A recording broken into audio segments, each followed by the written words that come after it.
Household Tales. By Brothers Grimm. 1. The Frog King, or Iron Henry.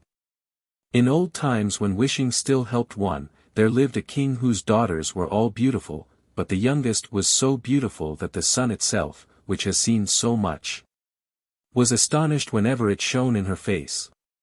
Close by the king's castle lay a great dark forest, and under an old lime tree in the forest was a well, and when the day was very warm, the king's child went out into the forest and sat down by the side of the cool fountain. And when she was dull she took a golden ball, and threw it up on high and caught it, and this ball was her favorite plaything.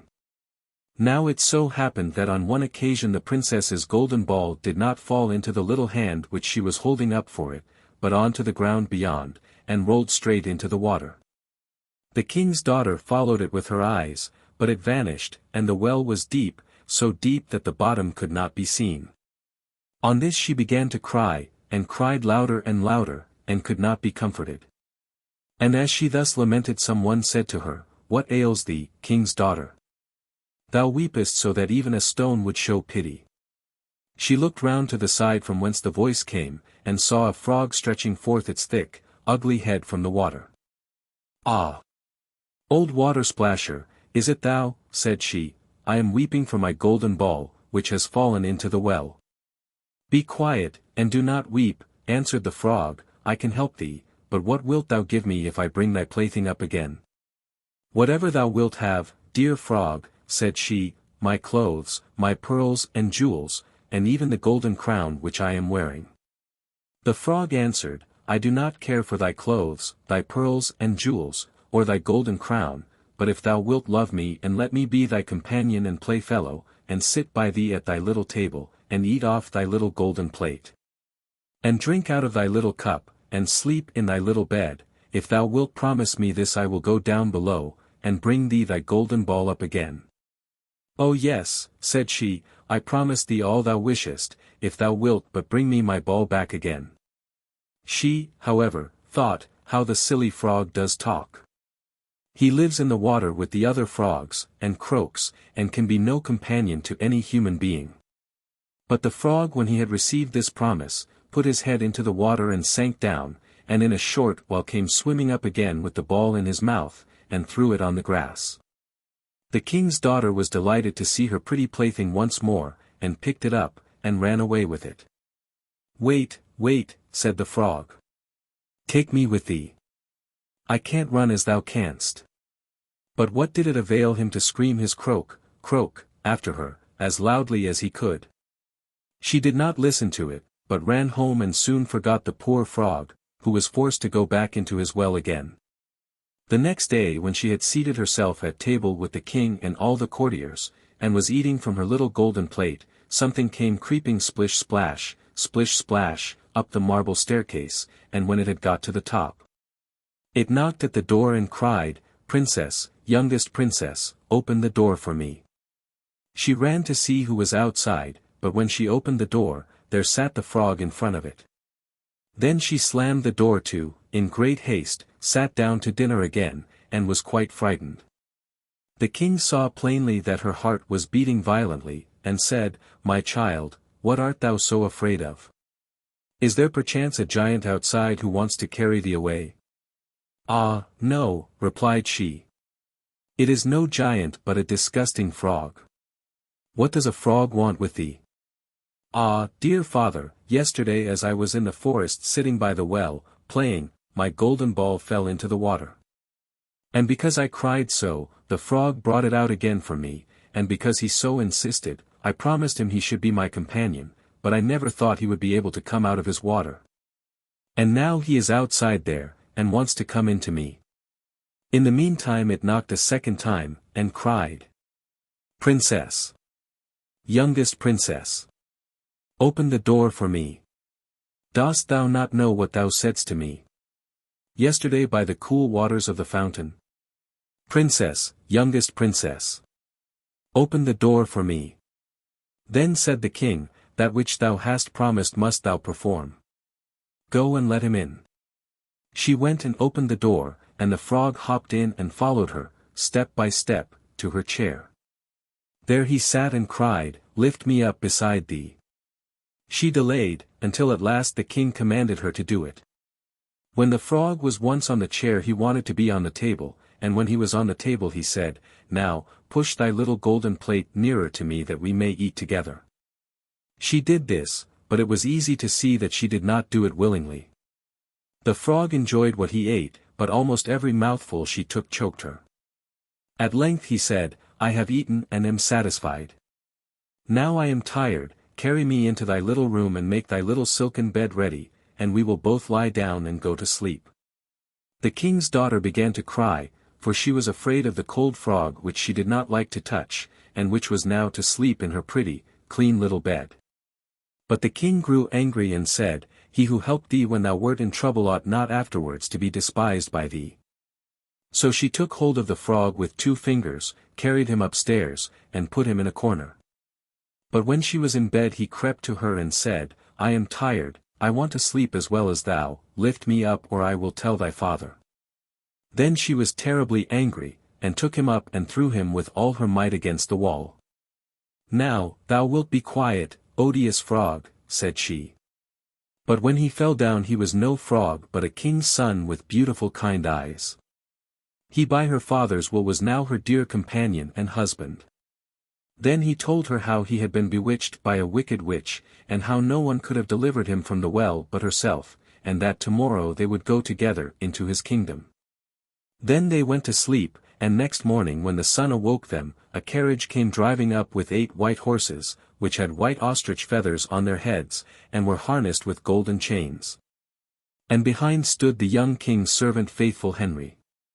Faithful Henry had been so unhappy when his master was changed into a frog, that he had caused 3 iron bands to be laid round his heart, lest it should burst with grief and sadness.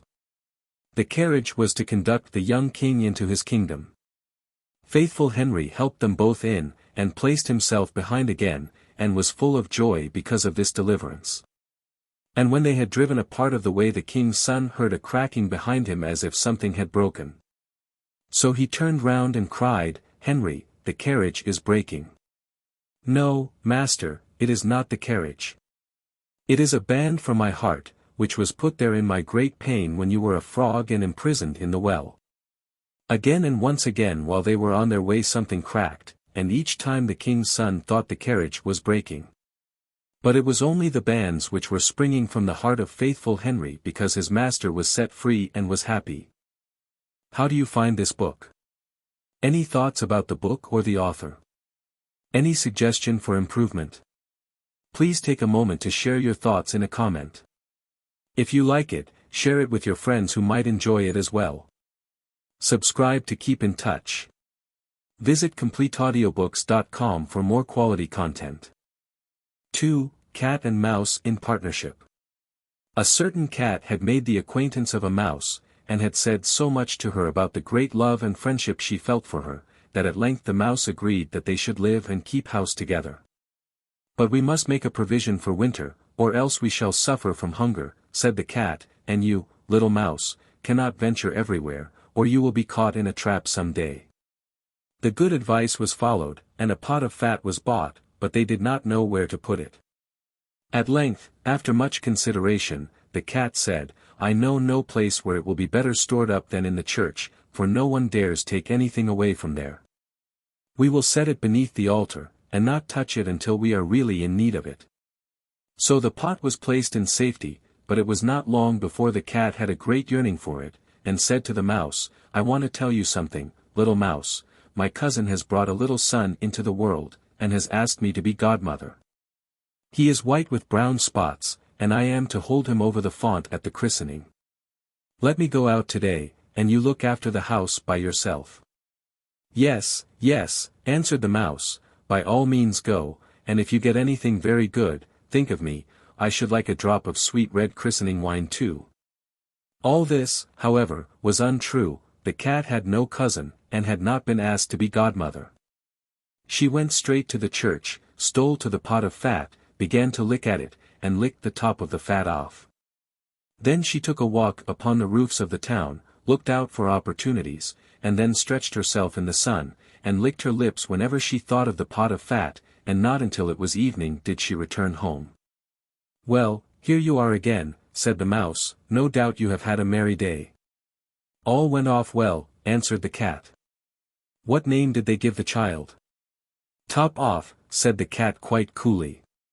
"Top off," cried the mouse, "that is a very odd and uncommon name. Is it a usual one in your family?"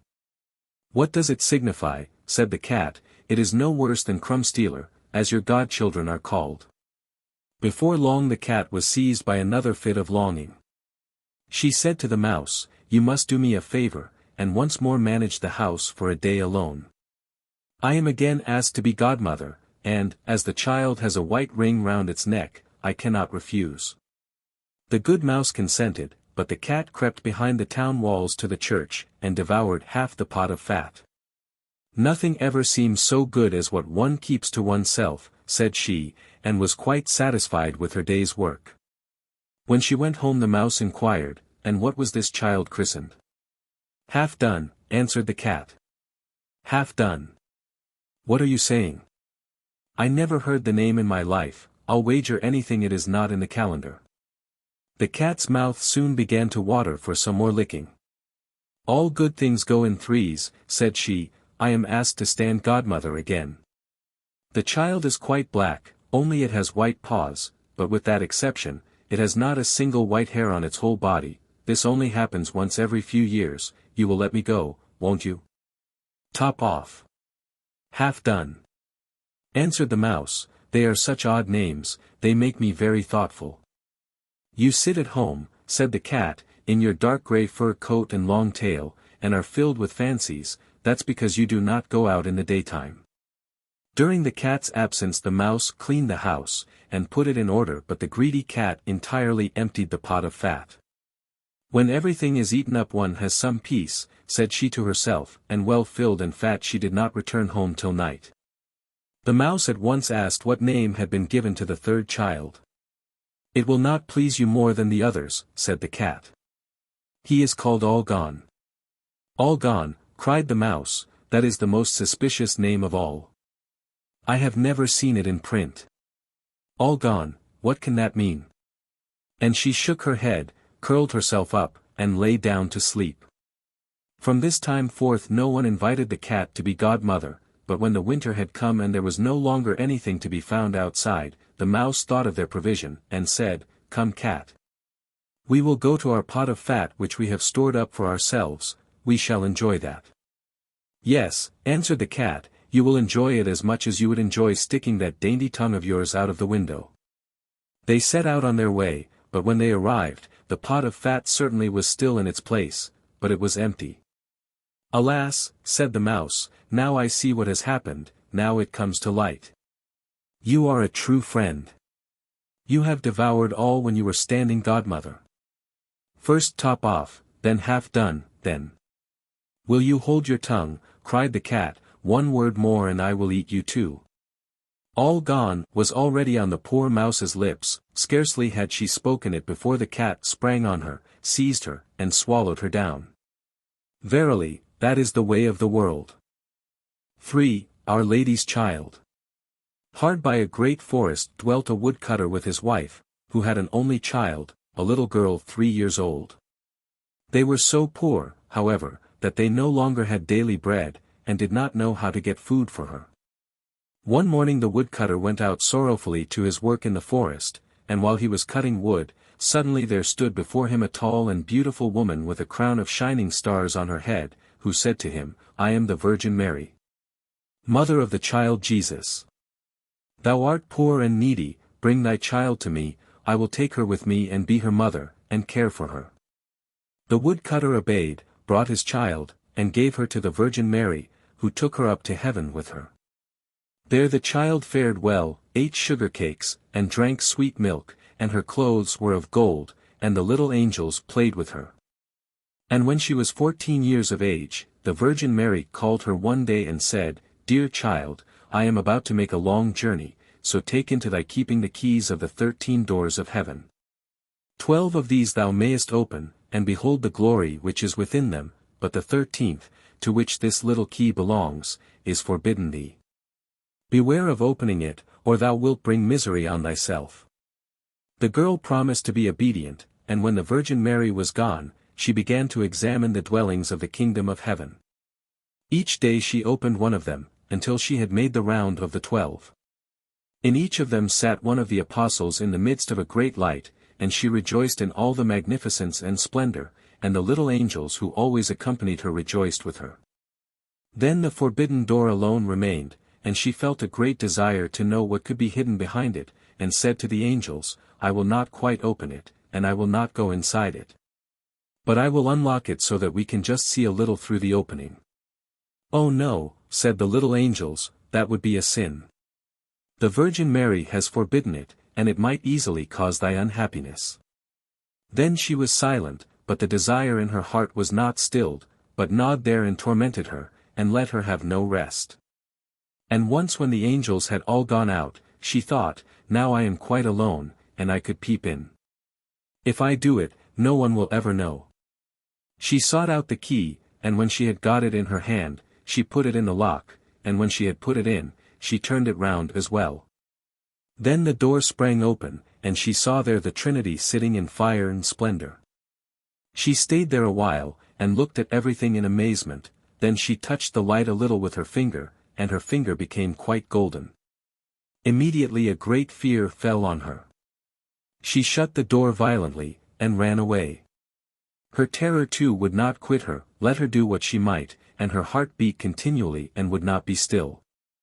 The gold too stayed on her finger, and would not go away, let her rub it and wash it never so much. It was not long before the Virgin Mary came back from her journey. She called the girl before her, and asked to have the keys of heaven back. When the maiden gave her the bunch, the Virgin looked into her eyes and said, "Hast thou not opened the 13th door also?" "No," she replied. Then she laid her hand on the girl's heart, and felt how it beat, and saw right well that she had disobeyed her order and had opened the door. Then she said once again, "Art thou certain that thou hast not done it?" "Yes," said the girl, for the second time. Then she perceived the finger which had become golden from touching the fire of heaven, and saw well that the child had sinned, and said for the third time, "Hast thou not done it?" "No," said the girl for the third time. Then said the Virgin Mary, "Thou hast not obeyed me, and besides that thou hast lied, thou art no longer worthy to be in heaven." Then the girl fell into a deep sleep, and when she awoke she lay on the earth below, and in the midst of a wilderness. She wanted to cry out, but she could bring forth no sound. She sprang up and wanted to run away, but whithersoever she turned herself, she was continually held back by thick hedges of thorns through which she could not break. In the desert, in which she was imprisoned, there stood an old hollow tree, and this had to be her dwelling place. Into this she crept when night came, and here she slept. Here, too, she found a shelter from storm and rain, but it was a miserable life, and bitterly did she weep when she remembered how happy she had been in heaven, and how the angels had played with her. Roots and wild berries were her only food, and for these she sought as far as she could go. In the autumn she picked up the fallen nuts and leaves, and carried them into the hole. The nuts were her food in winter, and when snow and ice came, she crept amongst the leaves like a poor little animal that she might not freeze. Before long her clothes were all torn, and one bit of them after another fell off her. As soon, however, as the sun shone warm again, she went out and sat in front of the tree, and her long hair covered her on all sides like a mantle. Thus she sat year after year, and felt the pain and the misery of the world. One day, when the trees were once more clothed in fresh green, the king of the country was hunting in the forest, and followed a roe, and as it had fled into the thicket which shut in this part of the forest, he got off his horse, tore the bushes asunder, and cut himself a path with his sword. When he had at last forced his way through, he saw a wonderfully beautiful maiden sitting under the tree, and she sat there and was entirely covered with her golden hair down to her very feet. He stood still and looked at her full of surprise, then he spoke to her and said, "Who art thou? Why art thou sitting here in the wilderness?" But she gave no answer, for she could not open her mouth. The king continued, "Wilt thou go with me to my castle?" Then she just nodded her head a little, The king took her in his arms, carried her to his horse, and rode home with her, and when he reached the royal castle he caused her to be dressed in beautiful garments, and gave her all things in abundance. Although she could not speak, she was still so beautiful and charming that he began to love her with all his heart, and it was not long before he married her. After a year or so had passed, the queen brought a son into the world. Thereupon the Virgin Mary appeared to her in the night when she lay in her bed alone, and said, "If thou wilt tell the truth and confess that thou didst unlock the forbidden door, I will open thy mouth and give thee back thy speech. But if thou perseverest in thy sin, and deniest obstinately, I will take thy newborn child away with me." Then the queen was permitted to answer, but she remained hard, and said, "No, I did not open the forbidden door," and the Virgin Mary took the newborn child from her arms, and vanished with it. Next morning when the child was not to be found, it was whispered among the people that the queen was a man-eater, and had killed her own child. She heard all this and could say nothing to the contrary, but the king would not believe it, for he loved her so much. When a year had gone by the queen again bore a son, and in the night the Virgin Mary again came to her, and said, "If thou wilt confess that thou openest the forbidden door, I will give thee thy child back and untie thy tongue. But if you continuest in sin and deniest it, I will take away with me this new child also." Then the queen again said, "No, I did not open the forbidden door," and the Virgin took the child out of her arms, and away with her to heaven. Next morning, when this child also had disappeared, the people declared quite loudly that the queen had devoured it, and the king's counselors demanded that she should be brought to justice. The king, however, loved her so dearly that he would not believe it, and commanded the counselors under pain of death not to say any more about it. The following year the queen gave birth to a beautiful little daughter, and for the third time the Virgin Mary appeared to her in the night and said, "Follow me." She took the queen by the hand and led her to heaven, and showed her there her two eldest children, who smiled at her, and were playing with the ball of the world. When the queen rejoiced thereat, the Virgin Mary said, "Is thy heart not yet softened? If thou wilt own that thou openest the forbidden door, I will give thee back thy two little sons." But for the third time the queen answered, "No, I did not open the forbidden door." Then the Virgin let her sink down to earth once more, and took from her likewise her third child. Next morning, when the loss was reported abroad, all the people cried loudly, "The queen is a man-eater. She must be judged," and the king was no longer able to restrain his counselors. Thereupon a trial was held, and as she could not answer, and defend herself, she was condemned to be burnt alive. The wood was got together, and when she was fast bound to the stake, and the fire began to burn round about her, the hard ice of pride melted, her heart was moved by repentance, and she thought, "If I could but confess before my death that I opened the door." Then her voice came back to her, and she cried out loudly, "Yes, Mary, I did it." And straightway rain fell from the sky and extinguished the flames of fire, and a light broke forth above her, and the Virgin Mary descended with the two little sons by her side, and the newborn daughter in her arms. She spoke kindly to her, and said, "He who repents his sin and acknowledges it, is forgiven." Then she gave her the three children, untied her tongue, and granted her happiness for her whole life. 4. The story of the youth who went forth to learn what fear was. A certain father had two sons, the elder of whom was smart and sensible, and could do everything, but the younger was stupid and could neither learn nor understand anything. And when people saw him they said, "There's a fellow who will give his father some trouble." When anything had to be done, it was always the elder who was forced to do it. But if his father bade him fetch anything when it was late, or in the night time, and the way led through the churchyard, or any other dismal place, he answered, "Oh, no, father, I'll not go there, it makes me shudder," for he was afraid. Or when stories were told by the fire at night which made the flesh creep, the listeners sometimes said, "Oh, it makes us shudder." The younger sat in a corner and listened with the rest of them, and could not imagine what they could mean. "They are always saying, 'It makes me shudder, it makes me shudder.' It does not make me shudder," thought he. "That, too, must be an art of which I understand nothing." Now it came to pass that his father said to him one day, "Hearken to me, thou fellow in the corner there, thou art growing tall and strong, and thou too must learn something by which thou canst earn thy living. Look how thy brother works, but thou dost not even earn thy salt. Well, father, he replied, I am quite willing to learn something. Indeed, if it could but be managed, I should like to learn how to shudder. I don't understand that at all yet. The elder brother smiled when he heard that, and thought to himself, good God, what a blockhead that brother of mine is. He will never be good for anything as long as he lives. He who wants to be a sickle must bend himself betimes.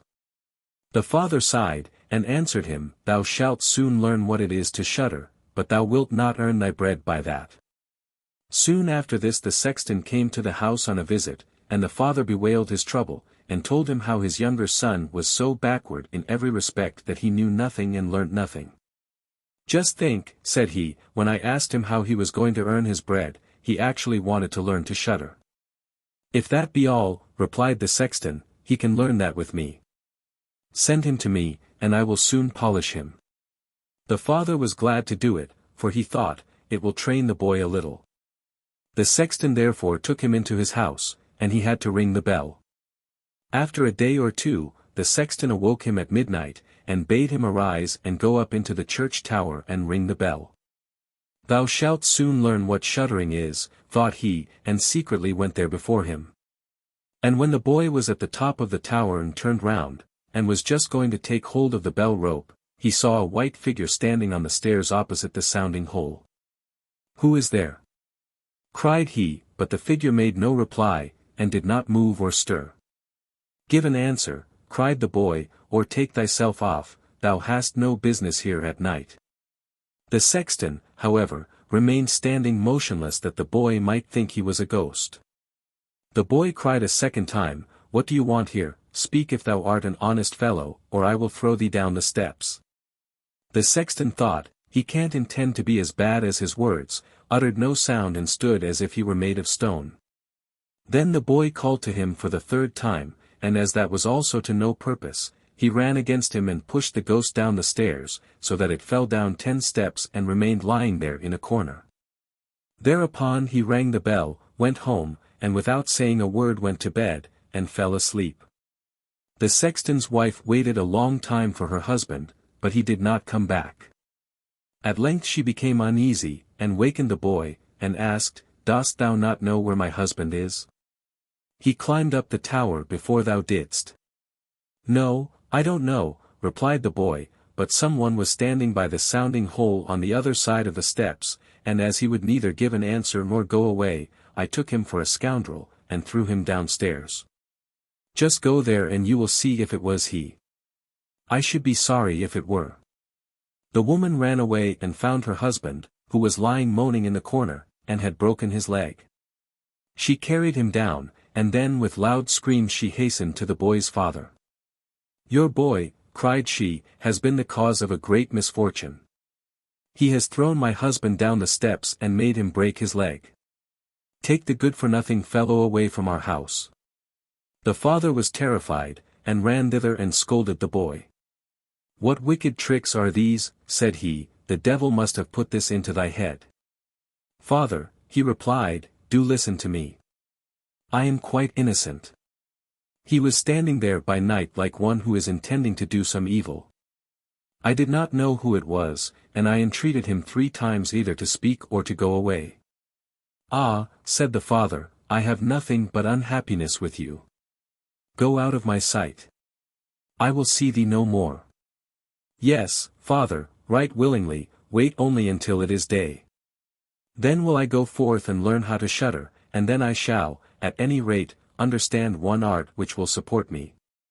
Learn what thou wilt, spake the father, it is all the same to me. Here are 50 thalers for thee.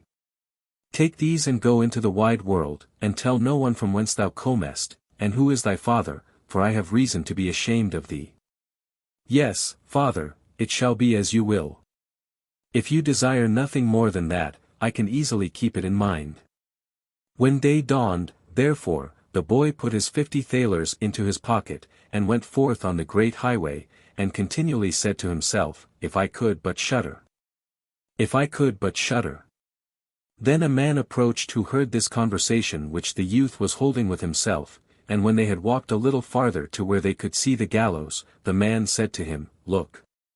There is the tree where 7 men have married the ropemaker's daughter, and are now learning how to fly. Sit down below it, and wait till night comes, and you will soon learn how to shudder." "If that is all that is wanted," answered the youth, "it is easily done, but if I learn how to shudder as fast as that, thou shalt have my 50 thalers. Just come back to me early in the morning." Then the youth went to the gallows, sat down below it, and waited till evening came. And as he was cold, he lighted himself a fire, but at midnight the wind blew so sharply that in spite of his fire, he could not get warm. And as the wind knocked the hanged men against each other, and they moved backwards and forwards, he thought to himself, "Thou shiverest below by the fire, but how those up above must freeze and suffer." And as he felt pity for them, he raised the ladder, and climbed up, unbound one of them after the other, and brought down all 7. Then he stirred the fire, blew it, and set them all round it to warm themselves. But they sat there and did not stir, and the fire caught their clothes. So he said, "Take care, or I will hang you up again." The dead men, however, did not hear, but were quite silent, and let their rags go on burning. On this he grew angry, and said, "If you will not take care, I cannot help you, I will not be burnt with you," and he hung them up again each in his turn. Then he sat down by his fire and fell asleep, and the next morning the man came to him and wanted to have the 50 thalers, and said, "Well, dost thou know how to shudder?" "No," answered he, "how was I to get to know? Those fellows up there did not open their mouths, and were so stupid that they let the few old rags which they had on their bodies get burnt." Then the man saw that he would not get the 50 thalers that day, and went away saying, "One of this kind has never come my way before." The youth likewise went his way, and once more began to mutter to himself, "Ah, if I could but shudder! Ah, if I could but shudder!" A wagoner who was striding behind him heard that and asked, "Who are you?" "I don't know," answered the youth. Then the wagoner asked, "From whence comest thou?" "I know not." "Who is thy father?" "That I may not tell thee." "What is it that thou art always muttering between thy teeth?" "Ah," replied the youth, "I do so wish I could shudder, but no one can teach me how to do it." "Give up thy foolish chatter," said the wagoner. "Come, go with me, I will see about a place for thee." The youth went with the wagoner, and in the evening they arrived at an inn where they wished to pass the night. Then at the entrance of the room the youth again said quite loudly, "If I could but shudder! If I could but shudder!" The host who heard this, laughed and said, "If that is your desire, there ought to be a good opportunity for you here." "Ah, be silent," said the hostess, "so many inquisitive persons have already lost their lives, it would be a pity and a shame if such beautiful eyes as these should never see the daylight again." But the youth said, "However difficult it may be, I will learn it, and for this purpose indeed have I journeyed forth." He let the host have no rest, until the latter told him, that not far from thence stood a haunted castle where any one could very easily learn what shuddering was, if he would but watch in it for 3 nights. The king had promised that he who would venture should have his daughter to wife, and she was the most beautiful maiden the sun shone on. Great treasures likewise lay in the castle, which were guarded by evil spirits, and these treasures would then be freed, and would make a poor man rich enough. Already many men had gone into the castle, but as yet none had come out again. Then the youth went next morning to the king and said if he were allowed he would watch 3 nights in the haunted castle. The king looked at him, and as the youth pleased him, he said, "Thou mayest ask for 3 things to take into the castle with thee, but they must be things without life." Then he answered, "Then I ask for a fire, a turning lathe, and a cutting board with the knife." The king had these things carried into the castle for him during the day. When night was drawing near, the youth went up and made himself a bright fire in one of the rooms, placed the cutting board and knife beside it, and seated himself by the turning lathe. "Ah, if I could but shudder!" said he, "but I shall not learn it here either." Towards midnight he was about to poke his fire, and as he was blowing it, something cried suddenly from one corner, "Oh, meow! How cold we are! You simpletons, cried he, what are you crying about? If you are cold, come and take a seat by the fire and warm yourselves. And when he had said that, two great black cats came with one tremendous leap and sat down on each side of him, and looked savagely at him with their fiery eyes. After a short time, when they had warmed themselves, they said, Comrade, shall we have a game at cards? Why not, he replied, but just show me your paws. Then they stretched out their claws. Oh, said he, what long nails you have. Wait, I must first cut them for you. Thereupon he seized them by the throats, put them on the cutting board and screwed their feet fast. I have looked at your fingers, said he, and my fancy for card-playing has gone, and he struck them dead and threw them out into the water. But when he had made away with these two, and was about to sit down again by his fire, out from every hole and corner came black cats and black dogs with red-hot chains, and more of them came until he could no longer stir. And they yelled horribly, and got on his fire, pulled it to pieces, and tried to put it out. He watched them for a while quietly, but at last when they were going too far, he seized his cutting knife, and cried, Away with ye, vermin, and began to cut them down. Part of them ran away, the others he killed, and threw out into the fish pond. When he came back he fanned the embers of his fire again and warmed himself. And as he thus sat, his eyes would keep open no longer, and he felt a desire to sleep. Then he looked round and saw a great bed in the corner. That is the very thing for me, said he, and got into it. When he was just going to shut his eyes, however, the bed began to move of its own accord, and went over the whole of the castle. That's right, said he, but go faster. Then the bed rolled on as if 6 horses were harnessed to it, up and down, over thresholds and steps, but suddenly hop, hop, it turned over upside down, and lay on him like a mountain.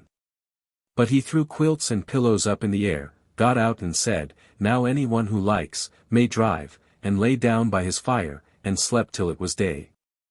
In the morning the king came, and when he saw him lying there on the ground, he thought the evil spirits had killed him and he was dead. Then said he, After all it is a pity, he is a handsome man. The youth heard it, got up, and said, It has not come to that yet. Then the king was astonished, but very glad, and asked how he had fared. Very well indeed, answered he, 1 night is past, the 2 others will get over likewise. Then he went to the innkeeper, who opened his eyes very wide, and said, I never expected to see thee alive again. Hast thou learnt how to shudder yet? No, said he, it is all in vain. If someone would but tell me. The second night he again went up into the old castle, sat down by the fire, and once more began his old song, If I could but shudder. When midnight came, an uproar and noise of tumbling about was heard. At first it was low, but it grew louder and louder. Then it was quiet for a while, and at length with a loud scream, half a man came down the chimney and fell before him. Hollow, cried he, another half belongs to this. This is too little. Then the uproar began again, there was a roaring and howling, and the other half fell down likewise. Wait, said he, I will just blow up the fire a little for thee. When he had done that and looked round again, the 2 pieces were joined together, and a frightful man was sitting in his place. That is no part of our bargain, said the youth, the bench is mine. The man wanted to push him away. The youth, however, would not allow that, but thrust him off with all his strength, and seated himself again in his own place. Then still more men fell down, one after the other. They brought 9 dead men's legs and 2 skulls, and set them up and played at 9 pins with them.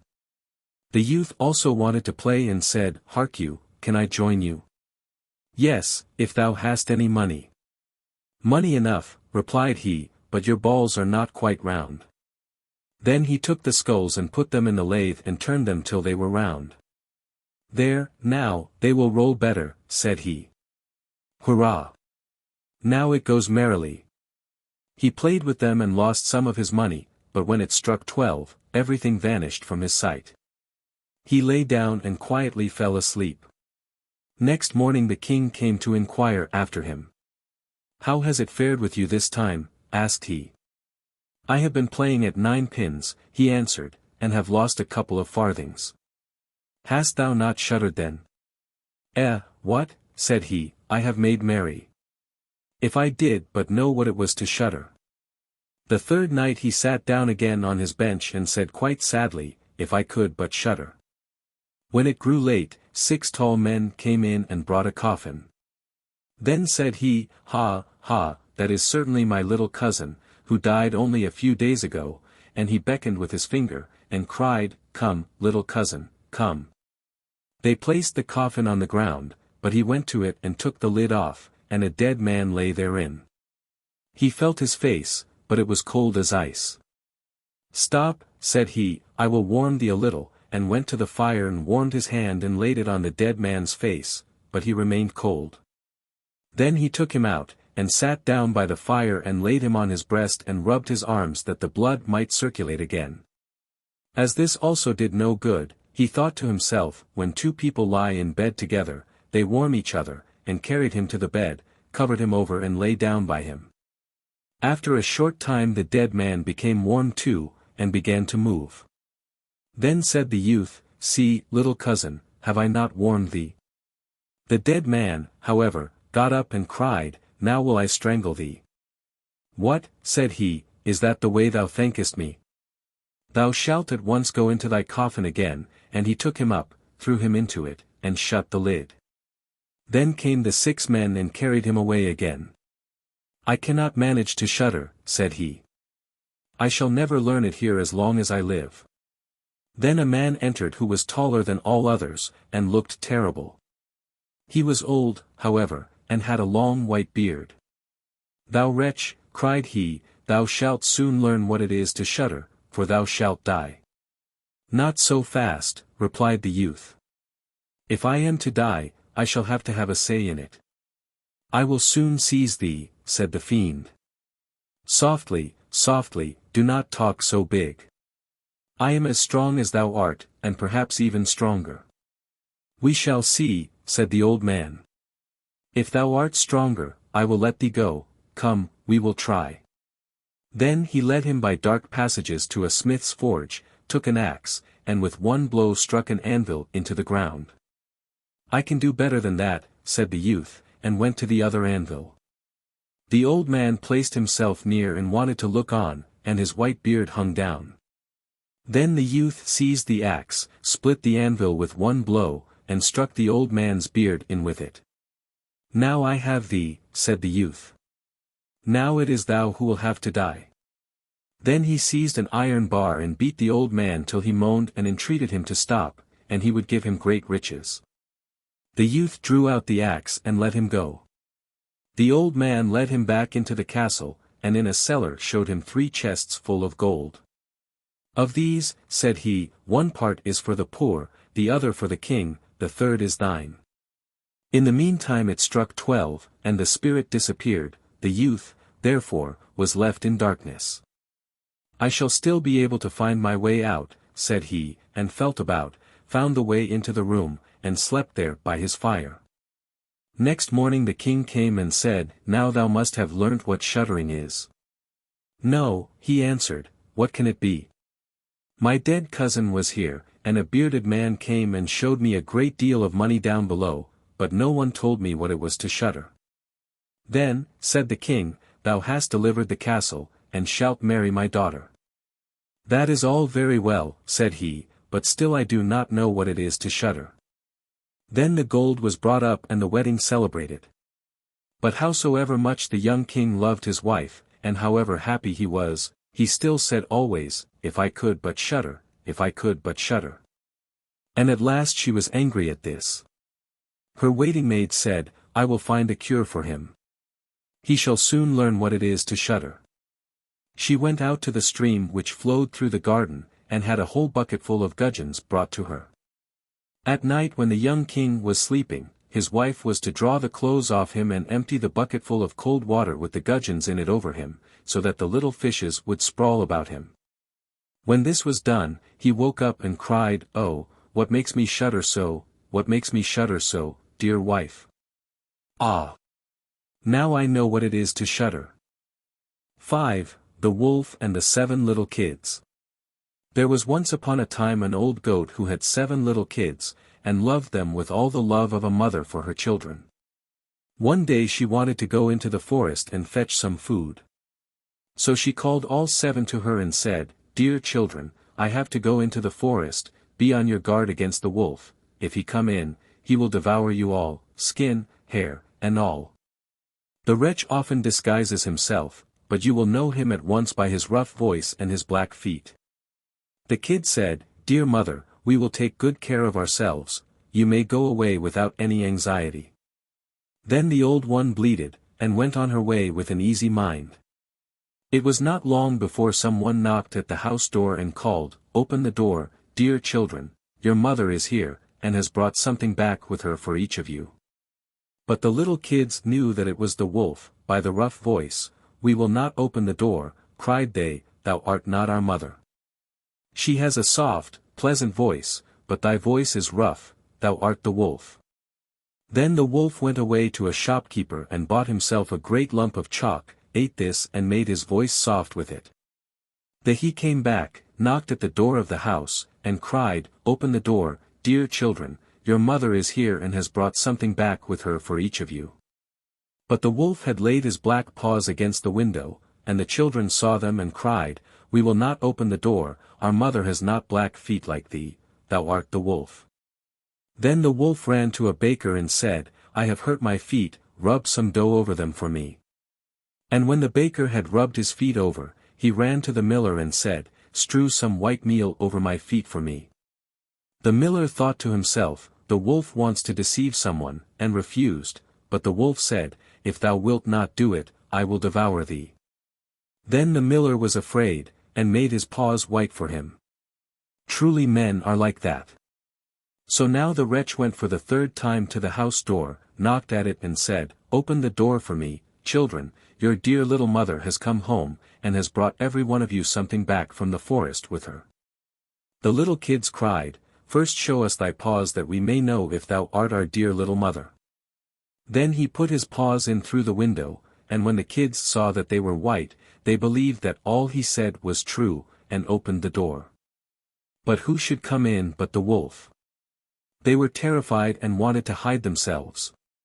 One sprang under the table, the 2nd into the bed, the 3rd into the stove, the 4th into the kitchen, the 5th into the cupboard, the 6th under the washing bowl, and the 7th into the clock case. But the wolf found them all, and used no great ceremony, one after the other he swallowed them down his throat. The youngest, who was in the clock case, was the only one he did not find.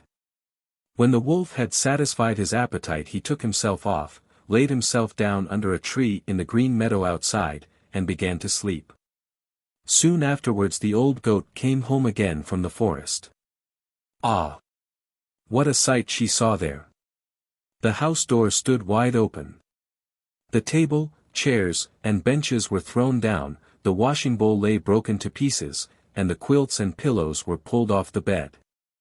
She sought her children, but they were nowhere to be found. She called them one after another by name, but no one answered. At last, when she came to the youngest, a soft voice cried, "Dear mother, I am in the clock case." She took the kid out, and it told her that the wolf had come and had eaten all the others. Then you may imagine how she wept over her poor children. At length in her grief she went out, and the youngest kid ran with her. When they came to the meadow, there lay the wolf by the tree and snored so loud that the branches shook. She looked at him on every side and saw that something was moving and struggling in his gorged belly. "Ah, heavens," said she, "is it possible that my poor children whom he has swallowed down for his supper, can be still alive?" Then the kid had to run home and fetch scissors, and a needle and thread, and the goat cut open the monster's stomach, and hardly had she make one cut, than one little kid thrust its head out, and when she cut farther, all 6 sprang out one after another, and were all still alive, and had suffered no injury whatever, for in his greediness the monster had swallowed them down whole. What rejoicing there was! They embraced their dear mother, and jumped like a sailor at his wedding. The mother, however, said, "Now go and look for some big stones, and we will fill the wicked beast's stomach with them while he is still asleep." Then the 7 kids dragged the stones thither with all speed, and put as many of them into his stomach as they could get in, and the mother sewed him up again in the greatest haste, so that he was not aware of anything and never once stirred. When the wolf at length had had his sleep out, he got on his legs, and as the stones in his stomach made him very thirsty, he wanted to go to a well to drink. But when he began to walk and move about, the stones in his stomach knocked against each other and rattled. Then cried he, "What rumbles and tumbles against my poor bones? I thought tea was 6 kids. But it's not but big stones." And when he got to the well and stooped over the water and was just about to drink, the heavy stones made him fall in, and there was no help, but he had to drown miserably. When the 7 kids saw that, they came running to the spot and cried aloud, "The wolf is dead! The wolf is dead!" and danced for joy round about the well with their mother. 6. Faithful John.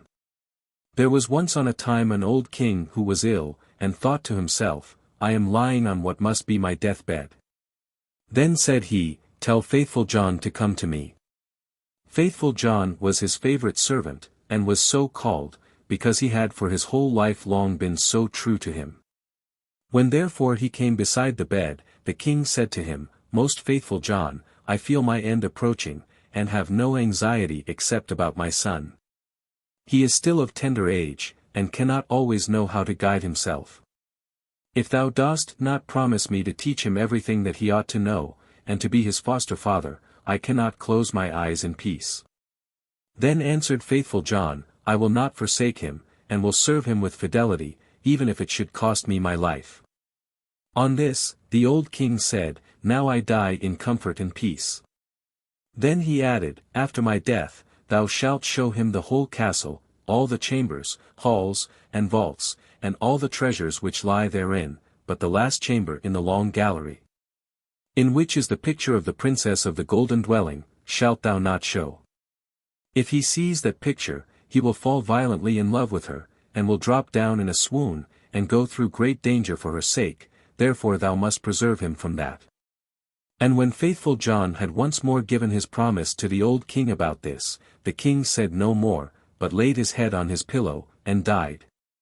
When the old king had been carried to his grave, Faithful John told the young king all that he had promised his father on his deathbed, and said, "This will I assuredly perform, and will be faithful to thee as I have been faithful to him, even if it should cost me my life." When the morning was over, Faithful John said to him, "It is now time that thou shouldst see thine inheritance. I will show thee thy father's palace." Then he took him about everywhere, up and down, and let him see all the riches, and the magnificent apartments, only there was one room which he did not open, that in which hung the dangerous picture. The picture was, however, so placed that when the door was opened you looked straight on it, and it was so admirably painted that it seemed to breathe and live, and there was nothing more charming or more beautiful in the whole world. The young king, however, plainly remarked that Faithful John always walked past this one door, and said, "Why dost thou never open this one for me?" "There is something within it," he replied, "which would terrify thee." But the king answered, "I have seen all the palace, and I will know what is in this room also," and he went and tried to break open the door by force. Then Faithful John held him back and said, "I promised thy father before his death that thou shouldst not see that which is in this chamber, it might bring the greatest misfortune on thee and on me." "Ah, no," replied the young king, "if I do not go in, it will be my certain destruction. I should have no rest day or night until I had seen it with my own eyes. I shall not leave the place now until thou hast unlocked the door." Then Faithful John saw that there was no help for it now, and with a heavy heart and many sighs, sought out the key from the great bunch. When he had opened the door, he went in first, and thought by standing before him he could hide the portrait so that the king should not see it in front of him, but what availed that? The king stood on tiptoe and saw it over his shoulder. And when he saw the portrait of the maiden, which was so magnificent and shone with gold and precious stones, he fell fainting to the ground. Faithful John took him up, carried him to his bed, and sorrowfully thought, "The misfortune has befallen us, Lord God, what will be the end of it?" Then he strengthened him with wine, until he came to himself again. The first words the king said were, "Ah, the beautiful portrait. Whose is it?" "That is the princess of the golden dwelling," answered faithful John. Then the king continued, "My love for her is so great, that if all the leaves on all the trees were tongues, they could not declare it. I will give my life to win her. Thou art my most faithful John, thou must help me." The faithful servant considered within himself for a long time how to set about the matter, for it was difficult even to obtain a sight of the king's daughter. At length he thought of a way, and said to the king, "Everything which she has about her is of gold, tables, chairs, dishes, glasses, bowls, and household furniture. Among thy treasures are 5 tons of gold. Let one of the goldsmiths of the kingdom work these up into all manner of vessels and utensils, into all kinds of birds, wild beasts and strange animals, such as may please her, and we will go there with them and try our luck." The king ordered all the goldsmiths to be brought to him, and they had to work night and day until at last the most splendid things were prepared. When everything was stowed on board a ship, faithful John put on the dress of a merchant, and the king was forced to do the same in order to make himself quite unrecognizable. Then they sailed across the sea, and sailed on until they came to the town wherein dwelt the princess of the golden dwelling. Faithful John bade the king stay behind on the ship, and wait for him. "Perhaps I shall bring the princess with me," said he, "therefore see that everything is in order, have the golden vessels set out and the whole ship decorated." Then he gathered together in his apron all kinds of gold things, went on shore and walked straight to the royal palace. When he entered the courtyard of the palace, a beautiful girl was standing there by the well with 2 golden buckets in her hand, drawing water with them. And when she was just turning round to carry away the sparkling water she saw the stranger, and asked who he was. So he answered, "I am a merchant," and opened his apron, and let her look in. Then she cried, "Oh, what beautiful gold things!" and put her pails down and looked at the golden wares one after the other. Then said the girl, "The princess must see these, she has such great pleasure in golden things, that she will buy all you have." She took him by the hand and led him upstairs, for she was the waiting maid. When the king's daughter saw the wares, she was quite delighted and said, "They are so beautifully worked, that I will buy them all of thee." But faithful John said, "I am only the servant of a rich merchant. The things I have here are not to be compared with those my master has in his ship. They are the most beautiful and valuable things that have ever been made in gold." She wanted to have everything brought to her there, but he said, "There are so many of them that it would take a great many days to do that, and so many rooms would be required to exhibit them, that your house is not big enough." Then her curiosity and longing were still more excited, until at last she said, "Conduct me to the ship, I will go there myself, and behold the treasures of thine master." On this faithful John was quite delighted, and led her to the ship, and when the king saw her, he perceived that her beauty was even greater than the picture had represented it to be, and thought no other than that his heart would burst in twain. Then she got into the ship, and the king led her within. Faithful John, however, remained behind with the pilot, and ordered the ship to be pushed off, saying, "Set all sail, till it fly like a bird in air." Within, however, the king showed her the golden vessels, every one of them, also the wild beasts and strange animals. Many hours went by whilst she was seeing everything, and in her delight she did not observe that the ship was sailing away. After she had looked at the last, she thanked the merchant and wanted to go home, but when she came to the side of the ship, she saw that it was on the deep sea far from land, and hurrying onwards with all sails set. "Ah," cried she in her alarm, "I am betrayed. I am carried away and have fallen into the power of a merchant, I would die rather." The king, however, seized her hand, and said, "I am not a merchant. I am a king, and of no meaner origin than thou art, and if I have carried thee away with subtlety, that has come to pass because of my exceeding great love for thee. The first time that I looked on thy portrait, I fell fainting to the ground." When the princess of the golden dwelling heard that, she was comforted, and her heart was inclined unto him, so that she willingly consented to be his wife. It so happened, however, while they were sailing onwards over the deep sea, that faithful John, who was sitting on the forepart of the vessel, making music, saw 3 ravens in the air, which came flying towards them. On this he stopped playing and listened to what they were saying to each other, for that he well understood. One cried, "Oh, there he is carrying home the princess of the golden dwelling." "Yes," replied the second, "but he has not got her yet." Said the third, "But he has got her, she is sitting beside him in the ship." Then the first began again, and cried, "What good will that do him? When they reach land a chestnut horse will leap forward to meet him, and the prince will want to mount it, but if he does that, it will run away with him, and rise up into the air with him, and he will never see his maiden more." Spake the second, "But is there no escape?"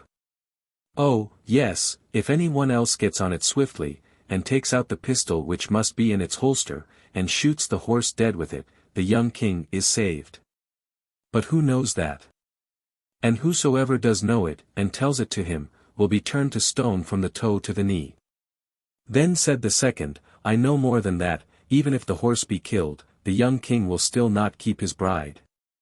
When they go into the castle together, a wrought bridal garment will be lying there in a dish, and looking as if it were woven of gold and silver. It is, however, nothing but sulphur and pitch, and if he put it on, it will burn him to the very bone and marrow." Said the third, "Is there no escape at all?" "Oh, yes," replied the second, "if any one with gloves on seizes the garment and throws it into the fire and burns it, the young king will be saved. But what avails that? Whosoever knows it and tells it to him, half his body will become stone from the knee to the heart." Then said the third, "I know still more, even if the bridal garment be burnt, the young king will still not have his bride. After the wedding, when the dancing begins and the young queen is dancing, she will suddenly turn pale and fall down as if dead, and if some one does not lift her up and draw 3 drops of blood from her right breast and spit them out again, she will die. But if any one who knows that were to declare it, he would become stone from the crown of his head to the sole of his foot."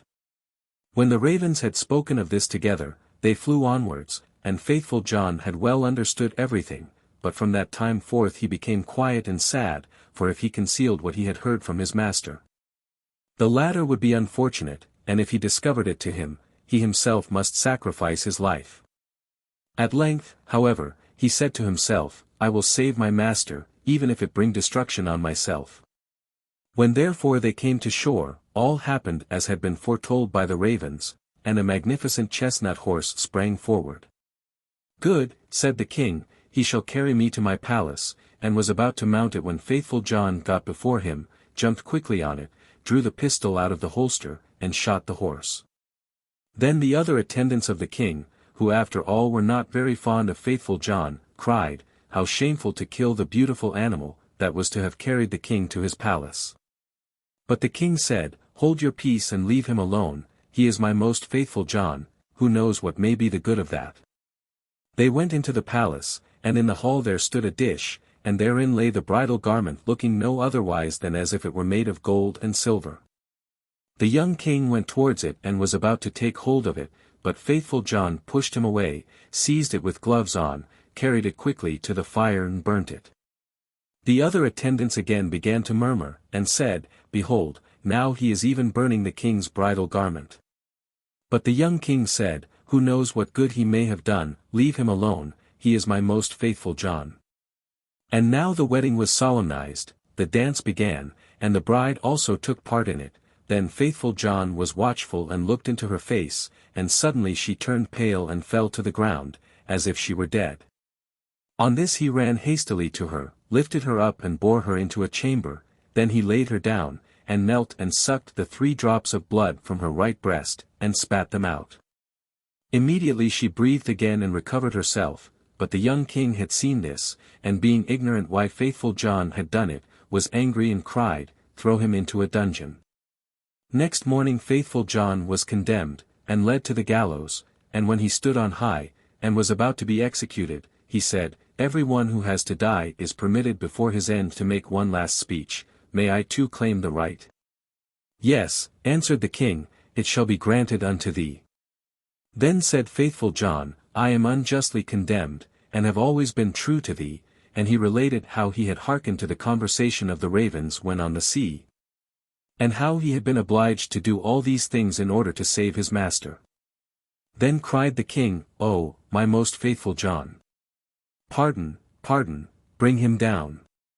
But as faithful John spoke the last word he had fallen down lifeless and become a stone. Thereupon the king and the queen suffered great anguish, and the king said, "Ah, how ill I have requited great fidelity," and ordered the stone figure to be taken up and placed in his bedroom beside his bed. And as often as he looked on it he wept and said, "Ah, if I could bring thee to life again, my most faithful John."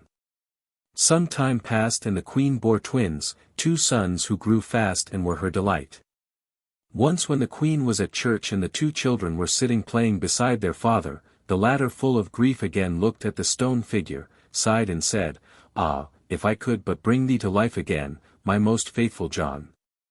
Then the stone began to speak and said, "Thou canst bring me to life again if thou wilt use for that purpose what is dearest to thee."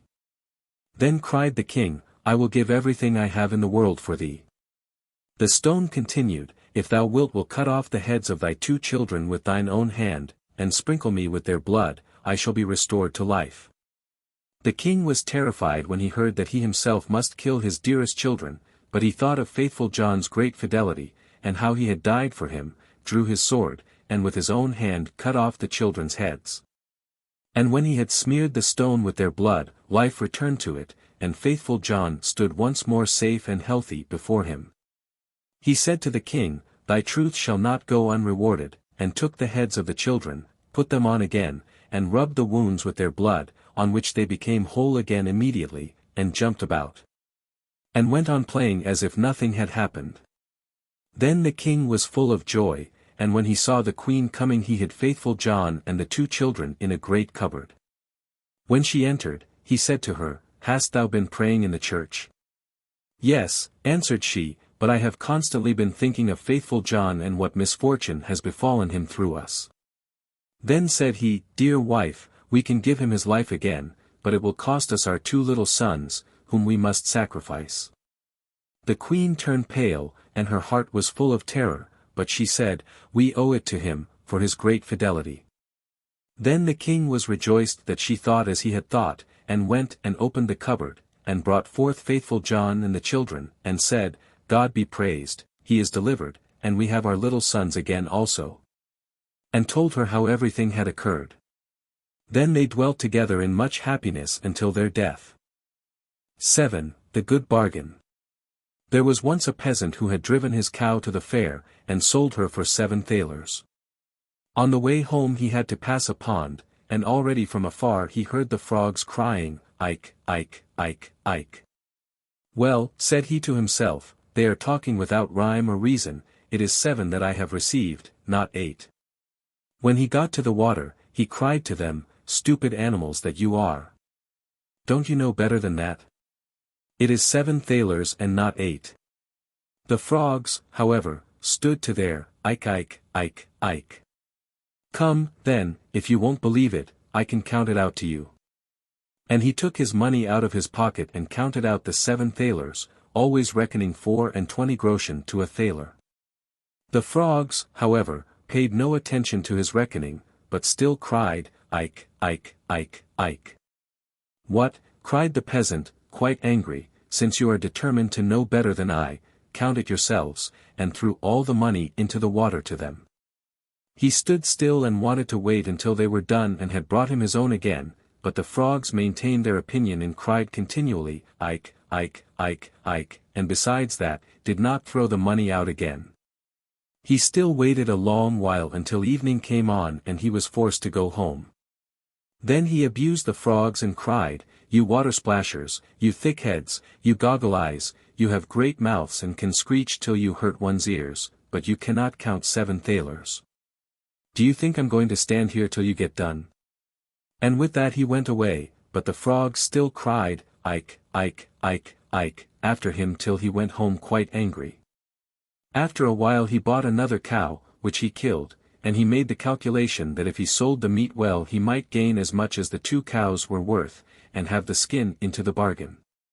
When therefore he got to the town with the meat, a great troop of dogs were gathered together in front of the gate, with a large greyhound at the head of them, which jumped at the meat, snuffed at it, and barked, "Wow, wow, wow." As there was no stopping him, the peasant said to him, "Yes, yes, I know quite well that thou art saying, wow, wow, wow, because thou wantest some of the meat, but I should fare badly if I were to give it to thee." The dog, however, answered nothing but, "Wow, wow." "Wilt thou promise not to devour it all then, and wilt thou go bail for thy companions?" "Wow, wow, wow," said the dog. "Well, if thou insistest on it, I will leave it for thee. I know thee well, and know who is thy master, but this I tell thee, I must have my money in 3 days or else it will go ill with thee, thou must just bring it out to me." Thereupon he unloaded the meat and turned back again, the dogs fell upon it and loudly barked, "Wow, wow." The countryman, who heard them from afar, said to himself, "Hark, now they all want some, but the big one is responsible to me for it." When 3 days had passed, the countryman thought, "Tonight my money will be in my pocket," and was quite delighted. But no one would come and pay it. "There is no trusting anyone now," said he. And at last he lost patience, and went into the town to the butcher and demanded his money. The butcher thought it was a joke, but the peasant said, "Jesting apart, I will have my money. Did not the great dog bring you the whole of the slaughtered cow 3 days ago?" Then the butcher grew angry, snatched a broomstick and drove him out. "Wait a while," said the peasant, "there is still some justice in the world." And went to the royal palace and begged for an audience.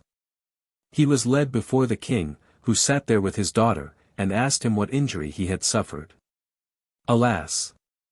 said he, "the frogs and the dogs have taken from me what is mine, and the butcher has paid me for it with the stick," and he related at full length all that had happened.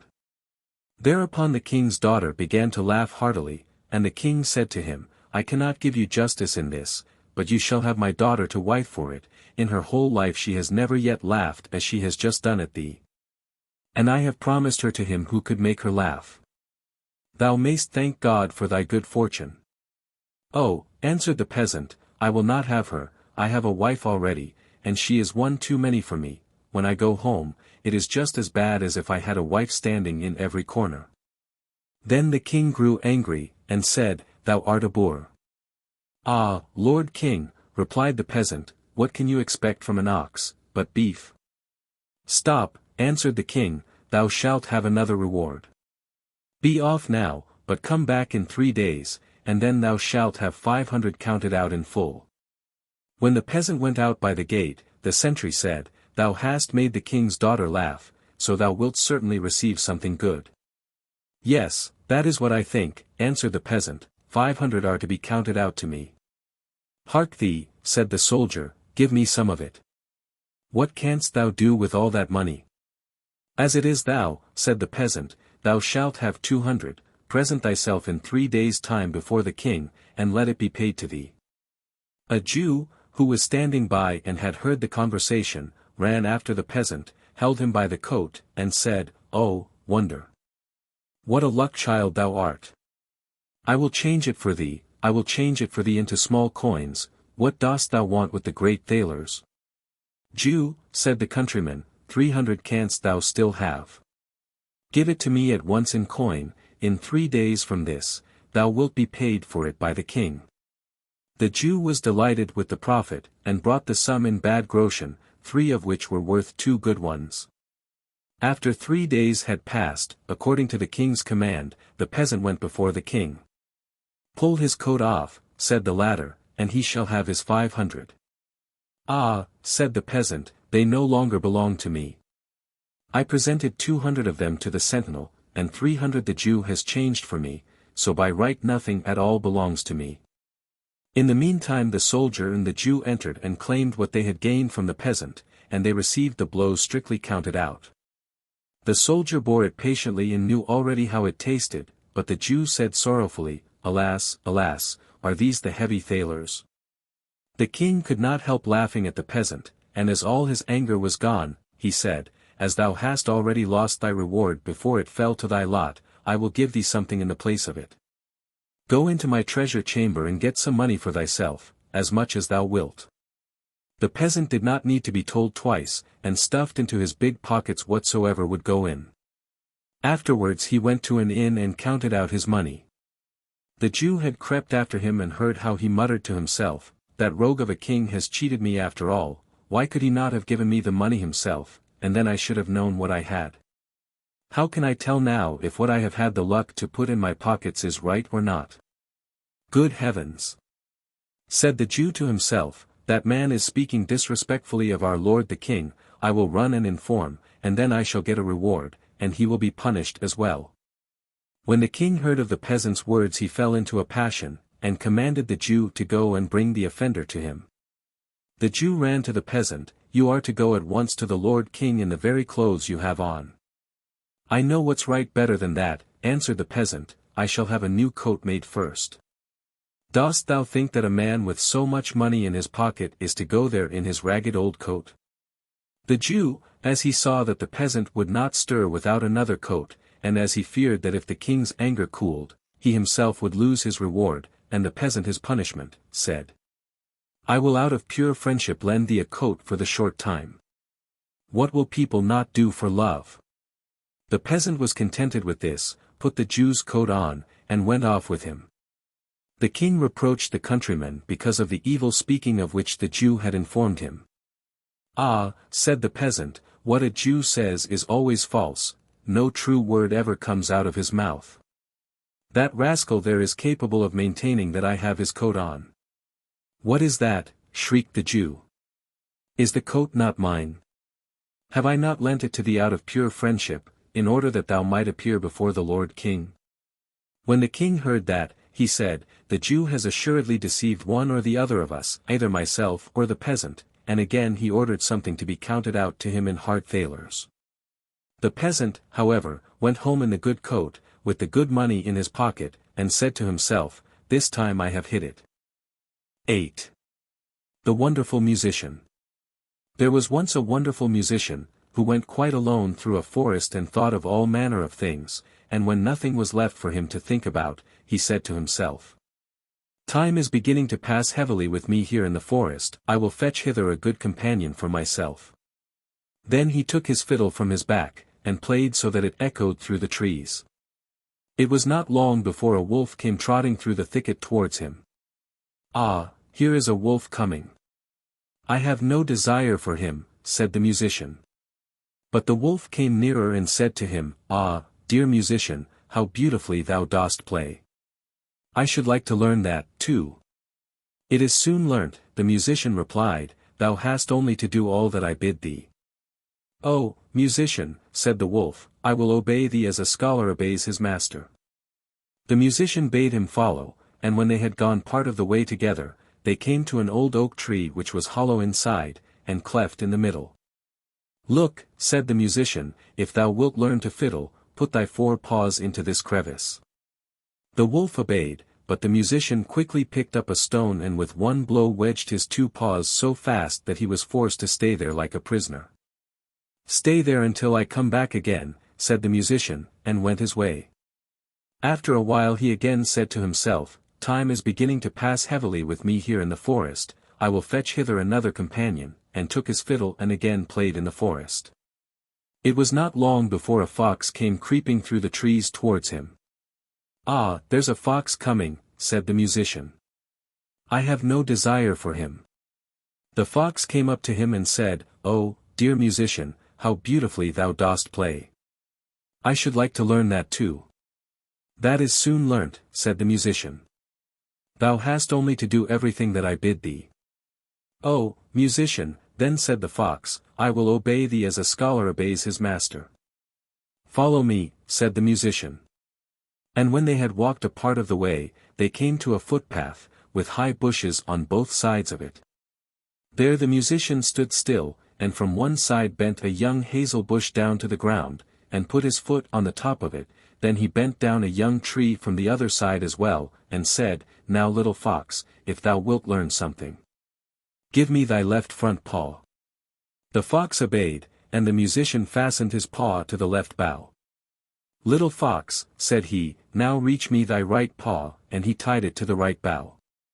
When he had examined whether they were firm enough, he let go, and the bushes sprang up again, and jerked up the little fox, so that it hung struggling in the air. Wait there till I come back again, said the musician, and went his way. Again he said to himself, time is beginning to pass heavily with me here in the forest, I will fetch hither another companion, so he took his fiddle, and the sound echoed through the forest. Then a little hare came springing towards him. Why, a hare is coming, said the musician, I do not want him. Ah, dear musician, said the hare, how beautifully thou dost fiddle, I too, should like to learn that. That is soon learnt, said the musician, thou hast only to do everything that I bid thee. Oh, musician, replied the little hare, I will obey thee as a scholar obeys his master. They went a part of the way together until they came to an open space in the forest, where stood an aspen tree. The musician tied a long string round the little hare's neck, the other end of which he fastened to the tree. Now briskly, little hare, run 20 times round the tree. Cried the musician, and the little hare obeyed, and when it had run round 20 times, it had twisted the string 20 times round the trunk of the tree, and the little hare was caught, and let it pull and tug as it liked. It only made the string cut into its tender neck. Wait there till I come back, said the musician, and went onwards. The wolf, in the meantime, had pushed and pulled and bitten at the stone, and had worked so long that he had set his feet at liberty and had drawn them once more out of the cleft. Full of anger and rage he hurried after the musician and wanted to tear him to pieces. When the fox saw him running, he began to lament, and cried with all his might, Brother Wolf, come to my help, the musician has betrayed me. The wolf drew down the little tree, bit the cord in two, and freed the fox, who went with him to take revenge on the musician. They found the tied-up hare, whom likewise they delivered, and then they all sought the enemy together. The musician had once more played his fiddle as he went on his way, and this time he had been more fortunate. The sound reached the ears of a poor woodcutter, who instantly, whether he would or no, gave up his work and came with his hatchet under his arm to listen to the music. At last comes the right companion, said the musician, for I was seeking a human being, and no wild beast. And he began and played so beautifully and delightfully that the poor man stood there as if bewitched, and his heart leaped with gladness. And as he thus stood, the wolf, the fox, and the hare came up, and he saw well that they had some evil design. So he raised his glittering axe and placed himself before the musician, as if to say, Whoso wishes to touch him let him beware, for he will have to do with me. Then the beasts were terrified and ran back into the forest. The musician, however, played once more to the man out of gratitude, and then went onwards. 9. The 12 Brothers. There were once on a time a king and a queen who lived happily together and had 12 children, but they were all boys. Then said the king to his wife, If the 13th child which thou art about to bring into the world, is a girl, the 12 boys shall die, in order that her possessions may be great, and that the kingdom may fall to her alone. He caused likewise 12 coffins to be made, which were already filled with shavings, and in each lay the little pillow for the dead, and he had them taken into a locked-up room, and then he gave the queen the key of it, and bade her not to speak of this to any one. The mother, however, now sat and lamented all day long, until the youngest son, who was always with her, and whom she had named Benjamin, from the Bible, said to her, Dear mother, why art thou so sad? Dearest child, she answered, I may not tell thee.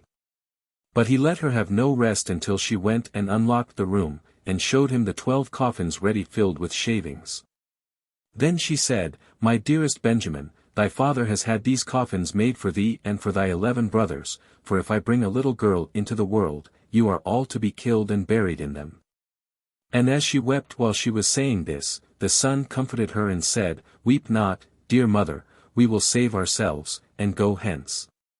But she said, Go forth into the forest with thy 11 brothers, and let one sit constantly on the highest tree which can be found, and keep watch, looking towards the tower here in the castle. If I give birth to a little son, I will put up a white flag, and then you may venture to come back, but if I bear a daughter, I will hoist a red flag, and then fly hence as quickly as you are able, and may the good God protect you. And every night I will rise up and pray for you, in winter that you may be able to warm yourself at a fire, and in summer that you may not faint away in the heat." After she had blessed her sons therefore, they went forth into the forest. They each kept watch in turn, and sat on the highest oak and looked towards the tower. When 11 days had passed and the turn came to Benjamin, he saw that a flag was being raised. It was, however, not the white, but the blood-red flag which announced that they were all to die. When the brothers heard that, they were very angry and said, "Are we all to suffer death for the sake of a girl? We swear that we will avenge ourselves, wheresoever we find a girl, her red blood shall flow." Thereupon they went deeper into the forest, and in the midst of it, where it was the darkest, they found a little bewitched hut, which was standing empty. Then said they, "Here we will dwell, and thou Benjamin, who art the youngest and weakest, thou shalt stay at home and keep house, we others will go out and get food."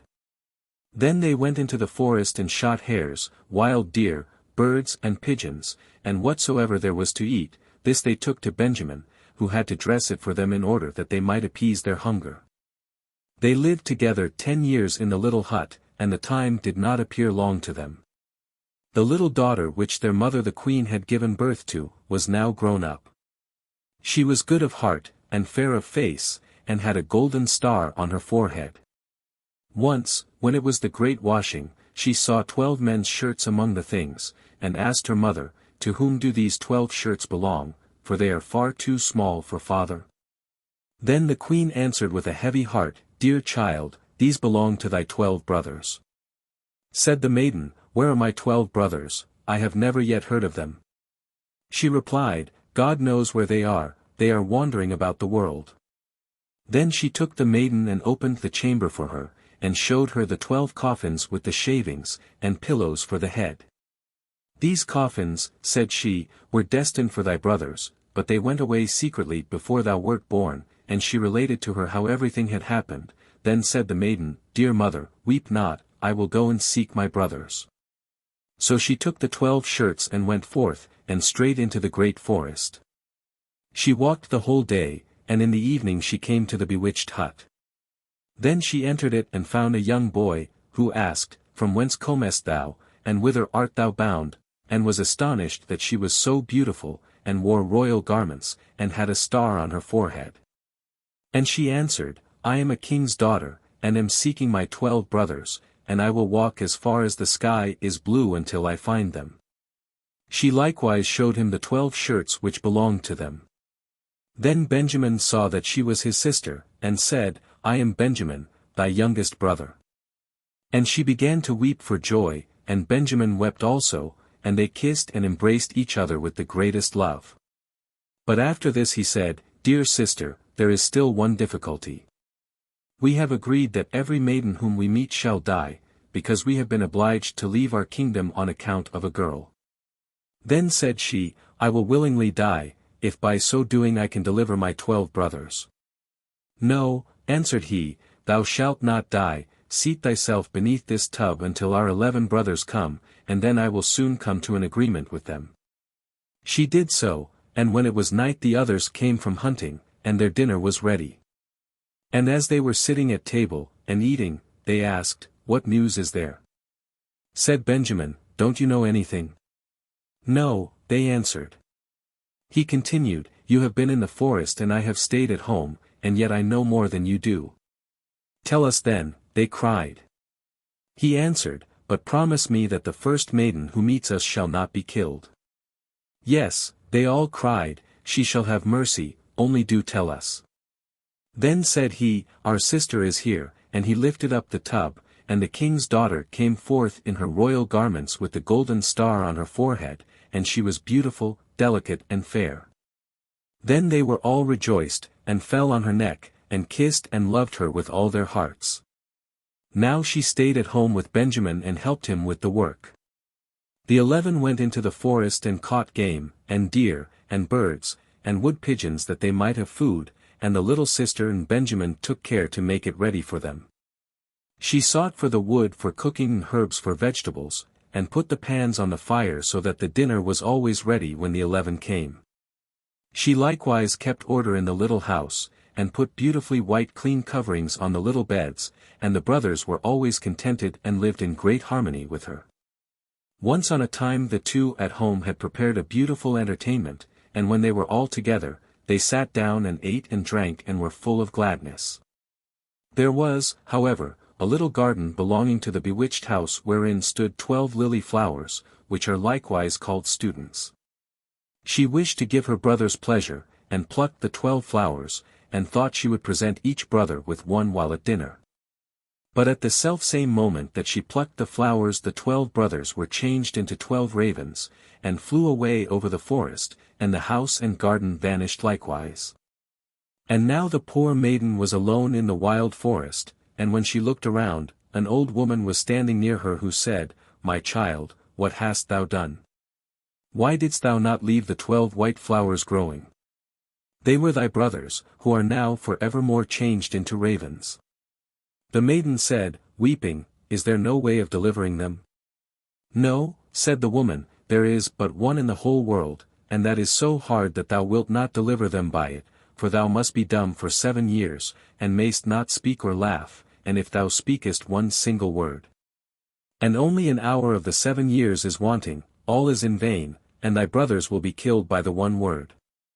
Then said the maiden in her heart, "I know with certainty that I shall set my brothers free," and went and sought a high tree and seated herself in it and span, and neither spoke nor laughed.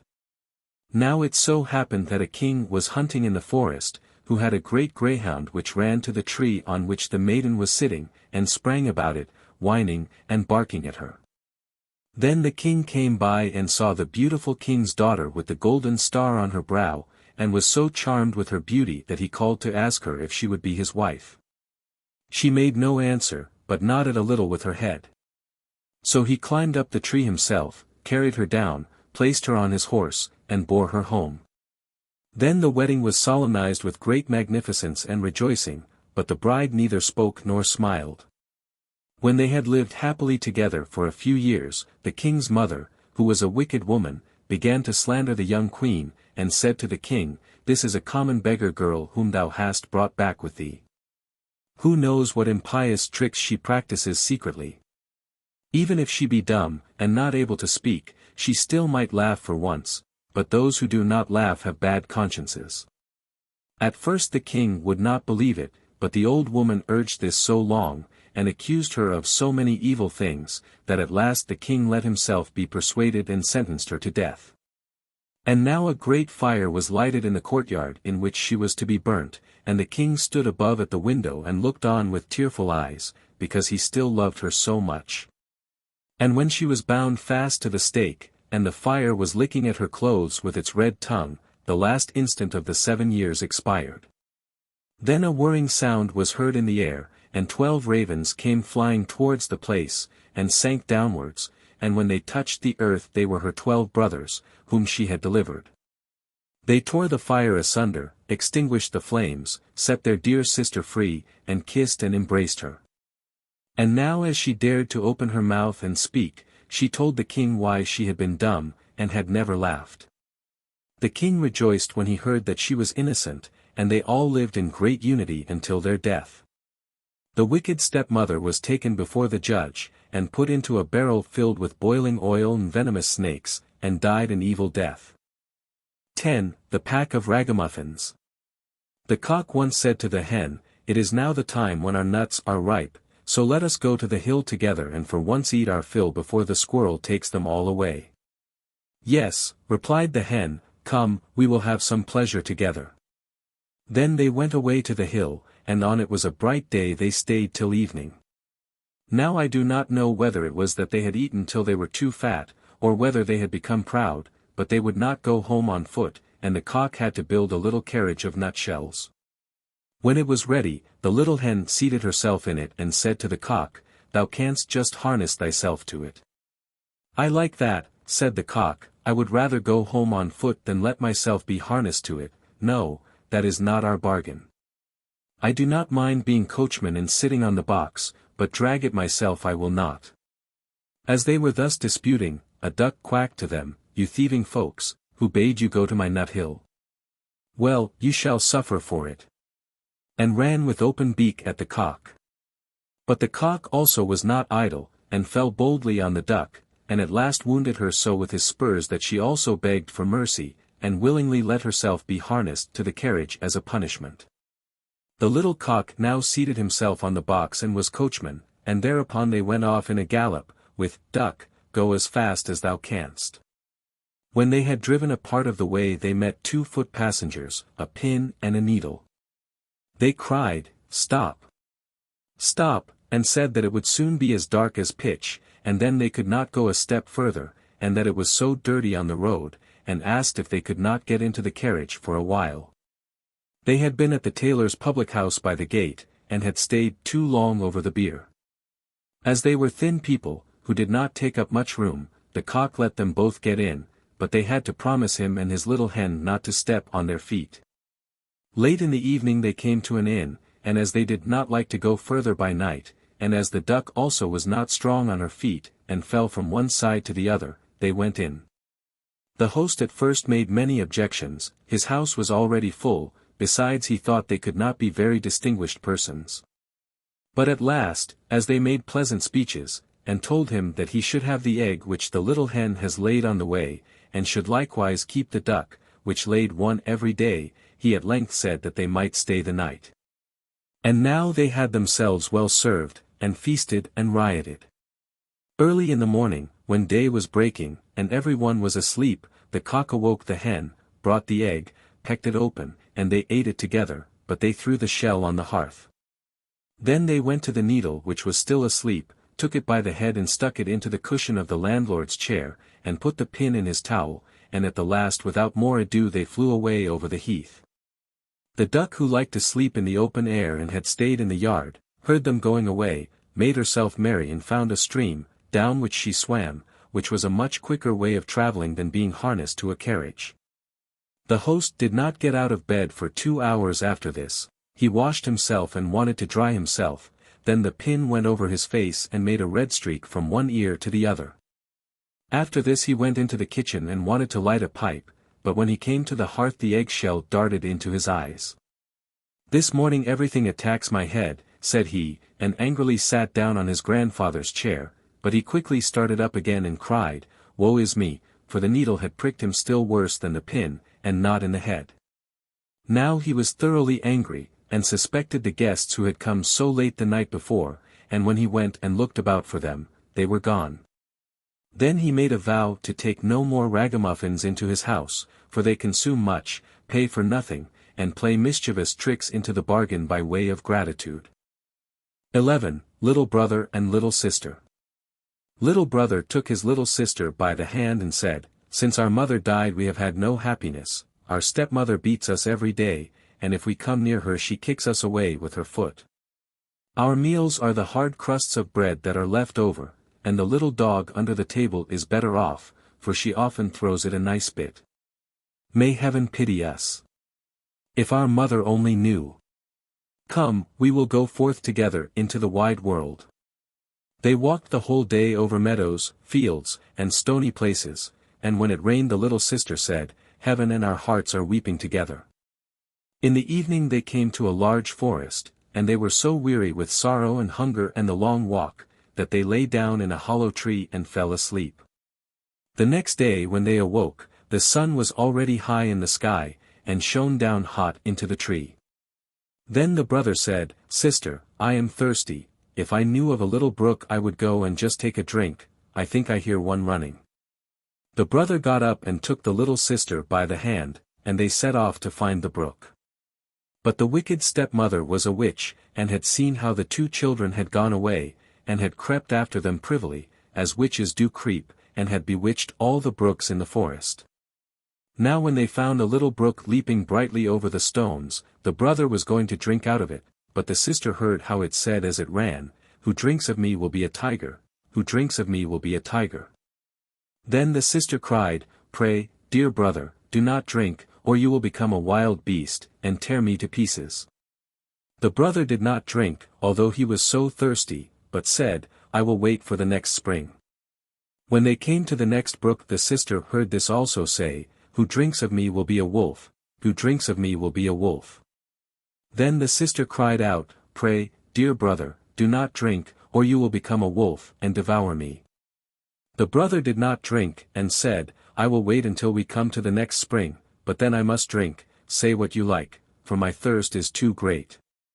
And when they came to the third brook, the sister heard how it said as it ran, "Who drinks of me will be a roebuck, who drinks of me will be a roebuck." The sister said, "Oh, I pray you, dear brother, do not drink, or you will become a roebuck, and run away from me." But the brother had knelt down at once by the brook, and had bent down and drunk some of the water, and as soon as the first drops touched his lips he lay there a young roebuck. And now the sister wept over her poor bewitched brother, and the little roe wept also, and sat sorrowfully near to her. But at last the girl said, "Be quiet, dear little roe, I will never, never leave you." Then she untied her golden garter and put it round the roebuck's neck, and she plucked rushes and wove them into a soft cord. With this she tied the little beast and led it on, and she walked deeper and deeper into the forest. And when they had gone a very long way they came at last to a little house, and the girl looked in, and as it was empty, she thought, "We can stay here and live." Then she sought for leaves and moss to make a soft bed for the roe. And every morning she went out and gathered roots and berries and nuts for herself, and brought tender grass for the roe, who ate out of her hand, and was content and played round about her. In the evening, when the sister was tired, and had said her prayer, she laid her head upon the roebuck's back, that was her pillow, and she slept softly on it. And if only the brother had had his human form it would have been a delightful life. For some time they were alone like this in the wilderness. But it happened that the king of the country held a great hunt in the forest. Then the blasts of the horns, the barking of dogs, and the merry shouts of the huntsmen rang through the trees, and the roebuck heard all, and was only too anxious to be there. "Oh," said he, to his sister, "let me be off to the hunt, I cannot bear it any longer," and he begged so much that at last she agreed. "But," said she to him, "come back to me in the evening. I must shut my door for fear of the rough huntsman, so knock and say, 'My little sister, let me in, that I may know you,' and if you do not say that, I shall not open the door." Then the young roebuck sprang away. So happy was he and so merry in the open air. The king and the huntsmen saw the pretty creature, and started after him, but they could not catch him, and when they thought that they surely had him, away he sprang through the bushes and could not be seen. When it was dark he ran to the cottage, knocked, and said, "My little sister, let me in." Then the door was opened for him, and he jumped in, and rested himself the whole night through upon his soft bed. The next day the hunt went on afresh, and when the roebuck again heard the bugle horn, and the ho! Ho! Of the huntsman, he had no peace, but said, "Sister, let me out, I must be off." His sister opened the door for him, and said, "But you must be here again in the evening and say your password." When the king and his huntsmen again saw the young roebuck with the golden collar, they all chased him, but he was too quick and nimble for them. This went on for the whole day, but at last by the evening the huntsmen had surrounded him, and one of them wounded him a little in the foot, so that he limped and ran slowly. Then a hunter crept after him to the cottage and heard how he said, "My little sister, let me in," and saw that the door was opened for him, and was shut again at once. The huntsman took notice of it all, and went to the king and told him what he had seen and heard. Then the king said, "Tomorrow we will hunt once more." The little sister, however, was dreadfully frightened when she saw that her fawn was hurt. She washed the blood off him, laid herbs on the wound, and said, "Go to your bed, dear roe, that you may get well again." But the wound was so slight that the roebuck, next morning, did not feel it any more. And when he again heard the sport outside, he said, "I cannot bear it, I must be there, they shall not find it so easy to catch me." The sister cried, and said, "This time they will kill you, and here am I alone in the forest and forsaken by all the world. I will not let you out." "Then you will have me die of grief," answered the roe. "When I hear the bugle horns I feel as if I must jump out of my skin." Then the sister could not do otherwise, but opened the door for him with a heavy heart, and the roebuck, full of health and joy, bounded into the forest. When the king saw him, he said to his huntsmen, "Now chase him all day long till nightfall, but take care that no one does him any harm." As soon as the sun had set, the king said to the huntsman, "Now come and show me the cottage in the wood." And when he was at the door, he knocked and called out, "Dear little sister, let me in." Then the door opened, and the king walked in, and there stood a maiden more lovely than any he had ever seen. The maiden was frightened when she saw, not her little roe, but a man come in who wore a golden crown upon his head. But the king looked kindly at her, stretched out his hand, and said, "Will you go with me to my palace and be my dear wife?" "Yes, indeed," answered the maiden, "but the little roe must go with me, I cannot leave him." The king said, "It shall stay with you as long as you live, and shall want nothing." Just then he came running in, and the sister again tied him with the cord of rushes, took it in her own hand, and went away with the king from the cottage. The king took the lovely maiden upon his horse and carried her to his palace, where the wedding was held with great pomp. She was now the queen, and they lived for a long time happily together. The roebuck was tended and cherished, and ran about in the palace garden. But the wicked stepmother, because of whom the children had gone out into the world, thought all the time that the sister had been torn to pieces by the wild beasts in the wood, and that the brother had been shot for a roebuck by the huntsman.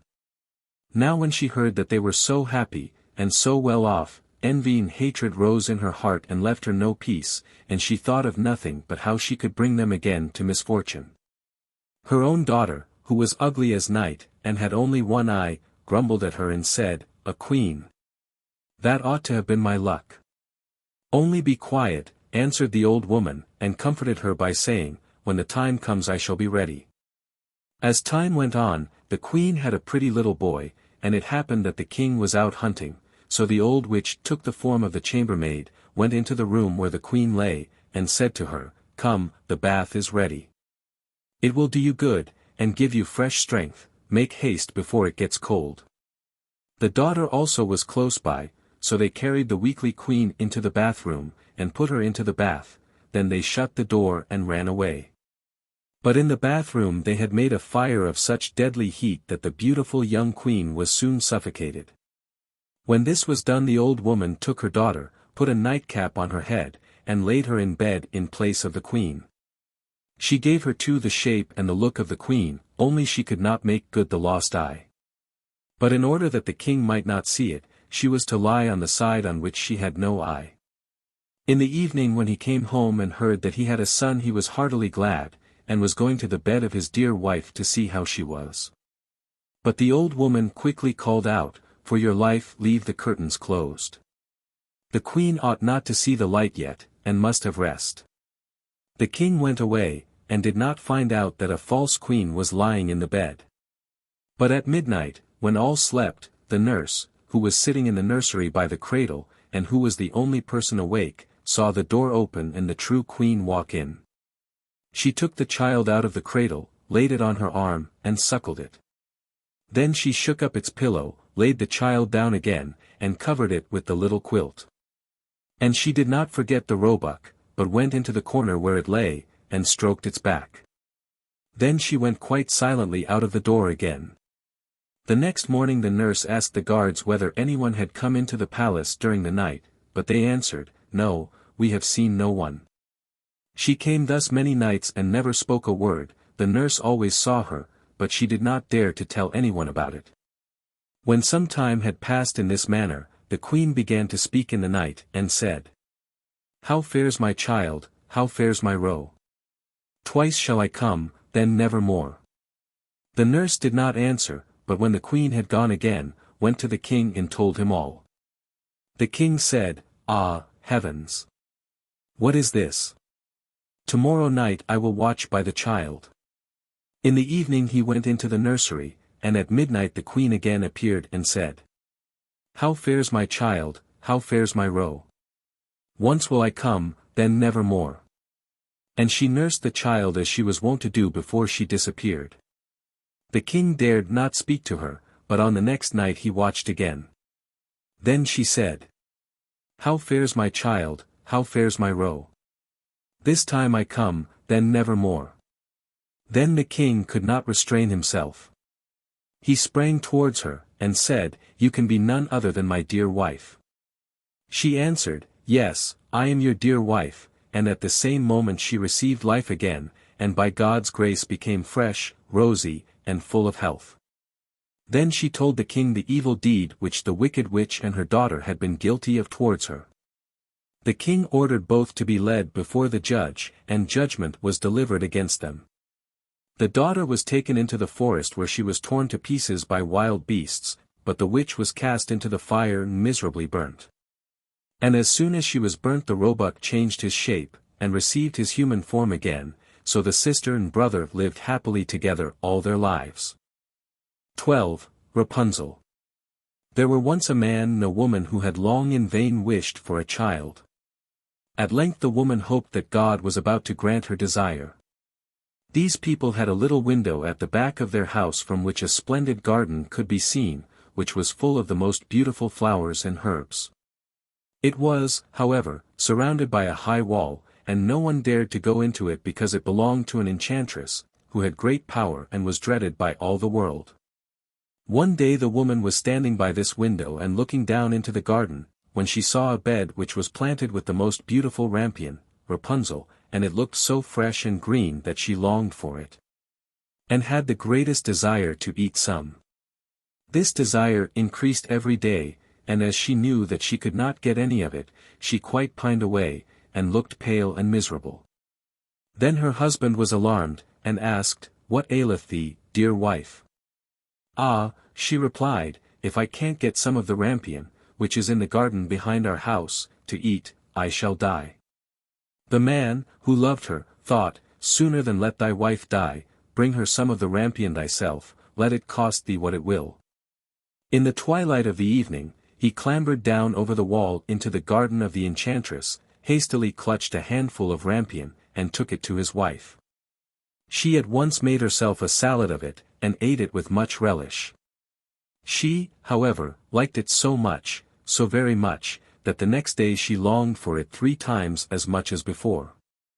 If he was to have any rest, her husband must once more descend into the garden. In the gloom of evening, therefore, he let himself down again, but when he had clambered down the wall he was terribly afraid, for he saw the enchantress standing before him. "How canst thou dare," said she with angry look, "to descend into my garden and steal my rampion like a thief? Thou shalt suffer for it." "Ah," answered he, "let mercy take the place of justice, I only made up my mind to do it out of necessity. My wife saw your rampion from the window, and felt such a longing for it that she would have died if she had not got some to eat." Then the enchantress allowed her anger to be softened, and said to him, "If the case be as thou sayest, I will allow thee to take away with thee as much rampion as thou wilt, only I make one condition. Thou must give me the child which thy wife will bring into the world. It shall be well treated, and I will care for it like a mother." The man in his terror consented to everything, and when the woman was brought to bed, the enchantress appeared at once, gave the child the name of Rapunzel, and took it away with her. Rapunzel grew into the most beautiful child beneath the sun. When she was 12 years old, the enchantress shut her into a tower, which lay in a forest, and had neither stairs nor door, but quite at the top was a little window. When the enchantress wanted to go in, she placed herself beneath it and cried, "Rapunzel, Rapunzel! Let down thy hair to me." Rapunzel had magnificent long hair, fine as spun gold, and when she heard the voice of the enchantress she unfastened her braided tresses, wound them round one of the hooks of the window above, and then the hair fell 20 ells down. And the enchantress climbed up by it. After a year or 2, it came to pass that the king's son rode through the forest and went by the tower. Then he heard a song, which was so charming that he stood still and listened. This was Rapunzel, who in her solitude passed her time in letting her sweet voice resound. The king's son wanted to climb up to her, and looked for the door of the tower, but none was to be found. He rode home, but the singing had so deeply touched his heart, that every day he went out into the forest and listened to it.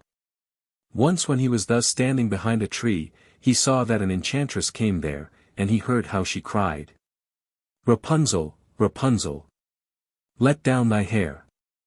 Then Rapunzel let down the braids of her hair, and the enchantress climbed up to her. If that is the ladder by which one mounts, I will for once try my fortune, said he, and the next day when it began to grow dark, he went to the tower and cried, Rapunzel, Rapunzel, let down thy hair. Immediately the hair fell down and the king's son climbed up. At first Rapunzel was terribly frightened, and a man such as her eyes had never yet beheld, came to her.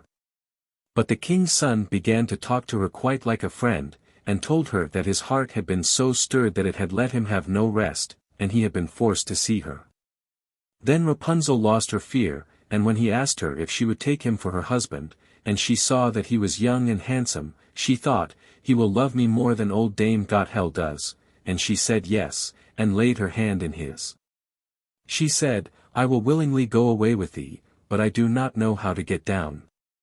Bring with thee a skein of silk every time that thou comest, and I will weave a ladder with it, and when that is ready I will descend, and thou wilt take me on thy horse. They agreed that until that time he should come to her every evening, for the old woman came by day. The enchantress remarked nothing of this, until once Rapunzel said to her, Tell me, Dame Gothel, how it happens that you are so much heavier for me to draw up than the young king's son, he is with me in a moment. Ah! Thou wicked child, cried the enchantress, what do I hear thee say? I thought I had separated thee from all the world, and yet thou hast deceived me. In her anger she clutched Rapunzel's beautiful tresses, wrapped them twice round her left hand, seized a pair of scissors with the right, and snip, snap, they were cut off, and the lovely braids lay on the ground. And she was so pitiless that she took poor Rapunzel into a desert where she had to live in great grief and misery. On the same day, however, that she cast out Rapunzel, the enchantress in the evening fastened the braids of hair which she had cut off, to the hook of the window, and when the king's son came and cried, Rapunzel, Rapunzel, let down thy hair. She let the hair down. The king's son ascended, but he did not find his dearest Rapunzel above, but the enchantress, who gazed at him with wicked and venomous looks. Aha! She cried mockingly, Thou wouldst fetch thy dearest, but the beautiful bird sits no longer singing in the nest, the cat has got it, and will scratch out thy eyes as well. Rapunzel is lost to thee, thou wilt never see her more. The king's son was beside himself with pain, and in his despair he leapt down from the tower. He escaped with his life, but the thorns into which he fell, pierced his eyes. Then he wandered quite blind about the forest, ate nothing but roots and berries, and did nothing but lament and weep over the loss of his dearest wife. Thus he roamed about in misery for some years, and at length came to the desert where Rapunzel, with the twins to which she had given birth, a boy and a girl, lived in wretchedness. He heard a voice, and it seemed so familiar to him that he went towards it, and when he approached, Rapunzel knew him and fell on his neck and wept. 2 of her tears wetted his eyes and they grew clear again, and he could see with them as before. He led her to his kingdom where he was joyfully received, and they lived for a long time afterwards, happy and contented. 13. The 3 Little Men in the Wood. There was once a man whose wife died, and a woman whose husband died, and the man had a daughter, and the woman also had a daughter. The girls were acquainted with each other, and went out walking together, and afterwards came to the woman in her house. Then said she to the man's daughter, Listen, tell thy father that I would like to marry him, and then thou shalt wash thyself in milk every morning, and drink wine, but my own daughter shall wash herself in water and drink water. The girl went home, and told her father what the woman had said. The man said, What shall I do? Marriage is a joy and also a torment. At length, as he could come to no decision, he pulled off his boot, and said, Take this boot, it has a hole in the sole of it. Go with it up to the loft, hang it on the big nail, and then pour water into it. If it hold the water, then I will again take a wife, but if it run through, I will not. The girl did as she was ordered, but the water drew the hole together, and the boot became full to the top. She informed her father how it had turned out. Then he himself went up, and when he saw that she was right, he went to the widow and wooed her, and the wedding was celebrated. The next morning, when the two girls got up, there stood before the man's daughter milk for her to wash in and wine for her to drink, but before the woman's daughter stood water to wash herself with and water for drinking. On the second morning, stood water for washing and water for drinking before the man's daughter as well as before the woman's daughter. And on the third morning stood water for washing and water for drinking before the man's daughter, and milk for washing and wine for drinking, before the woman's daughter, and so it continued. The woman became bitterly unkind to her stepdaughter, and day by day did her best to treat her still worse.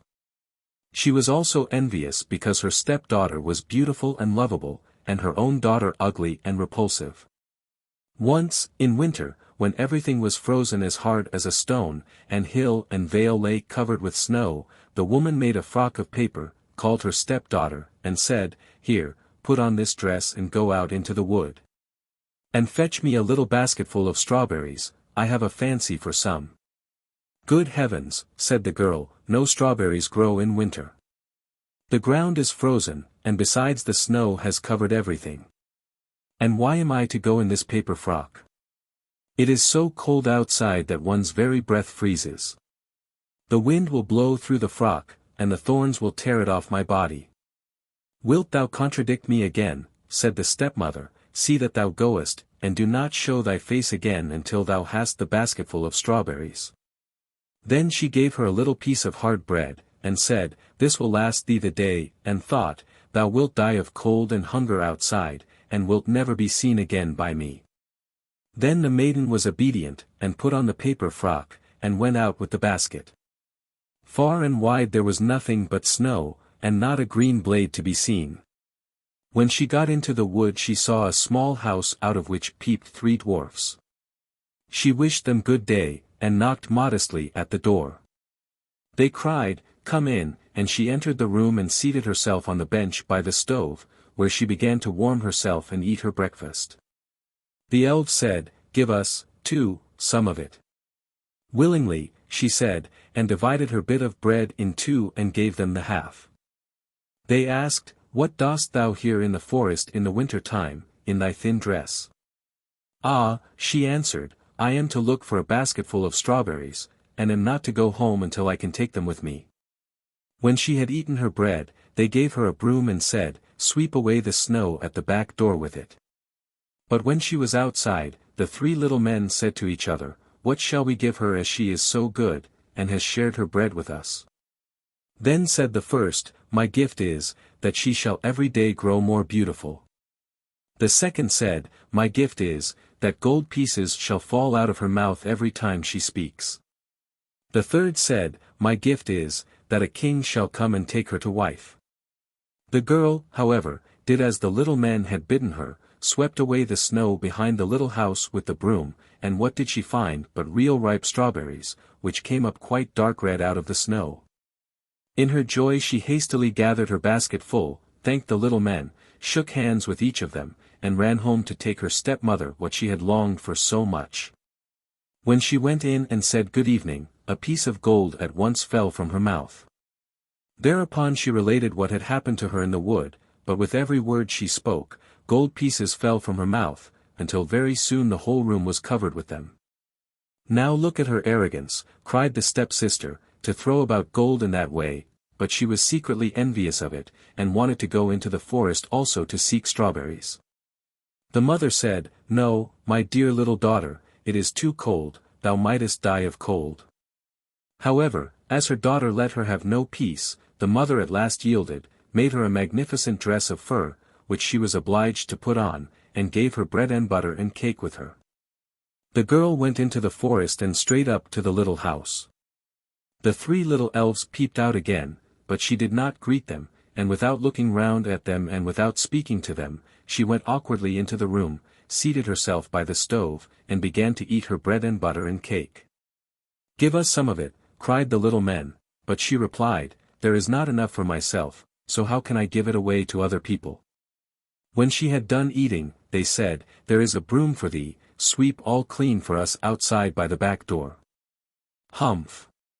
Sweep for yourselves," she answered, "I am not your servant." When she saw that they were not going to give her anything, she went out by the door. Then the little men said to each other, "What shall we give her, as she is so naughty, and has a wicked envious heart, that will never let her do a good turn to any one?"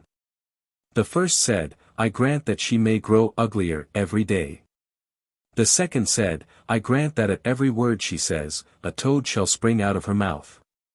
The third said, "I grant that she may die a miserable death." The maiden looked for strawberries outside, but as she found none, she went angrily home.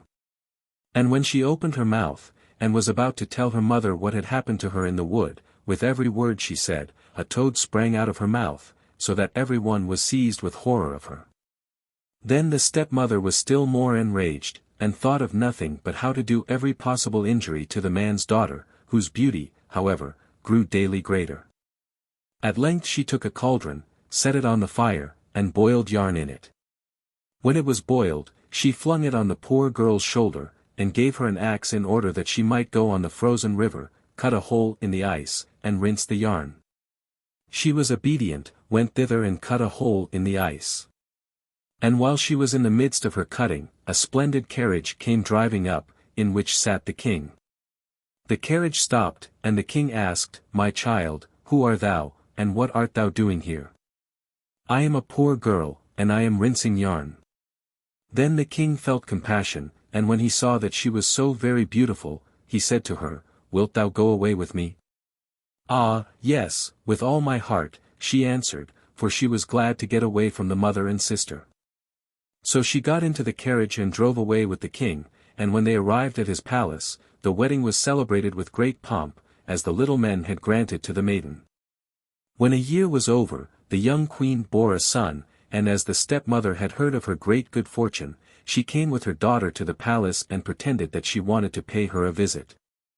Once, however, when the king had gone out, and no one else was present, the wicked woman seized the queen by the head, and her daughter seized her by the feet, and they lifted her out of the bed, and threw her out of the window into the stream which flowed by. Then the ugly daughter laid herself in the bed, and the old woman covered her up over her head. When the king came home again and wanted to speak to his wife, the old woman cried, "Hush, hush, that can't be now, she is lying in a violent perspiration, you must let her rest today." The king suspected no evil, and did not come back again till next morning, and as he talked with his wife and she answered him, with every word a toad leaped out, whereas formerly a piece of gold had fallen out. Then he asked what that could be, but the old woman said that she had got that from the violent perspiration, and would soon lose it again. During the night, however, the scullion saw a duck come swimming up the gutter, and it said, "King, what art thou doing now? Sleepest thou, or wakest thou?" And as he returned no answer, it said, "And my guests, what may they do?" The scullion said, "They are sleeping soundly, too." Then it asked again, "What does little baby mine?" He answered, "Sleepeth in her cradle fine." Then she went upstairs in the form of the queen, nursed the baby, shook up its little bed, covered it over, and then swam away again down the gutter in the shape of a duck. She came thus for 2 nights. On the third, she said to the scullion, "Go and tell the king to take his sword and swing it 3 times over me on the threshold." Then the scullion ran and told this to the king, who came with his sword and swung it thrice over the spirit, and at the 3rd time, his wife stood before him strong, living, and healthy as she had been before. Thereupon the king was full of great joy, but he kept the queen hidden in a chamber until the Sunday, when the baby was to be christened. And when it was christened he said, "What does a person deserve who drags another out of bed and throws him in the water?" "The wretch deserves nothing better," answered the old woman, "than to be taken and put in a barrel stuck full of nails, and rolled downhill into the water." "Then," said the king, "thou hast pronounced thine own sentence."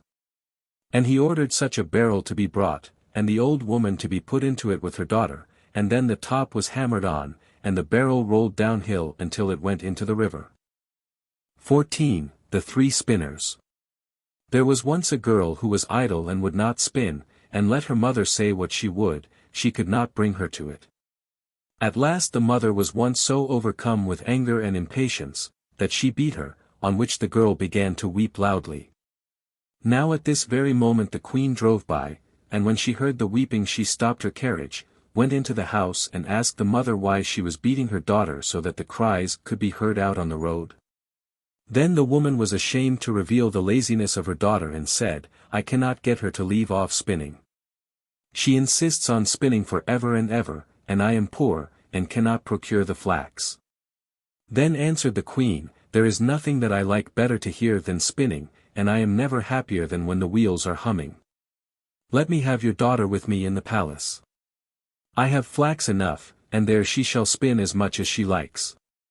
The mother was heartily satisfied with this, and the queen took the girl with her. When they had arrived at the palace, she led her up into 3 rooms which were filled from the bottom to the top with the finest flax. Now spin me this flax, said she, and when thou hast done it, thou shalt have my eldest son for a husband, even if thou art poor. I care not for that, thy indefatigable industry is dowry enough. The girl was secretly terrified, for she could not have spun the flax, no, not if she had lived till she was 300 years old, and had sat at it every day from morning till night. When therefore she was alone, she began to weep, and sat thus for 3 days without moving a finger. On the 3rd day came the queen, and when she saw that nothing had been spun yet, she was surprised. But the girl excused herself by saying that she had not been able to begin because of her great distress at leaving her mother's house. The queen was satisfied with this, but said when she was going away, Tomorrow thou must begin to work. When the girl was alone again, she did not know what to do, and in her distress went to the window. Then she saw 3 women coming towards her, the first of whom had a broad flat foot, the second had such a great underlip that it hung down over her chin, and the third had a broad thumb. They remained standing before the window, looked up, and asked the girl what was amiss with her. She complained of her trouble, and then they offered her their help and said, If thou wilt invite us to the wedding, not be ashamed of us, and wilt call us thine aunts, and likewise wilt place us at thy table, we will spin up the flax for thee. And that in a very short time. With all my heart, she replied, Do but come in and begin the work at once. Then she let in the 3 strange women, and cleared a place in the first room, where they seated themselves and began their spinning.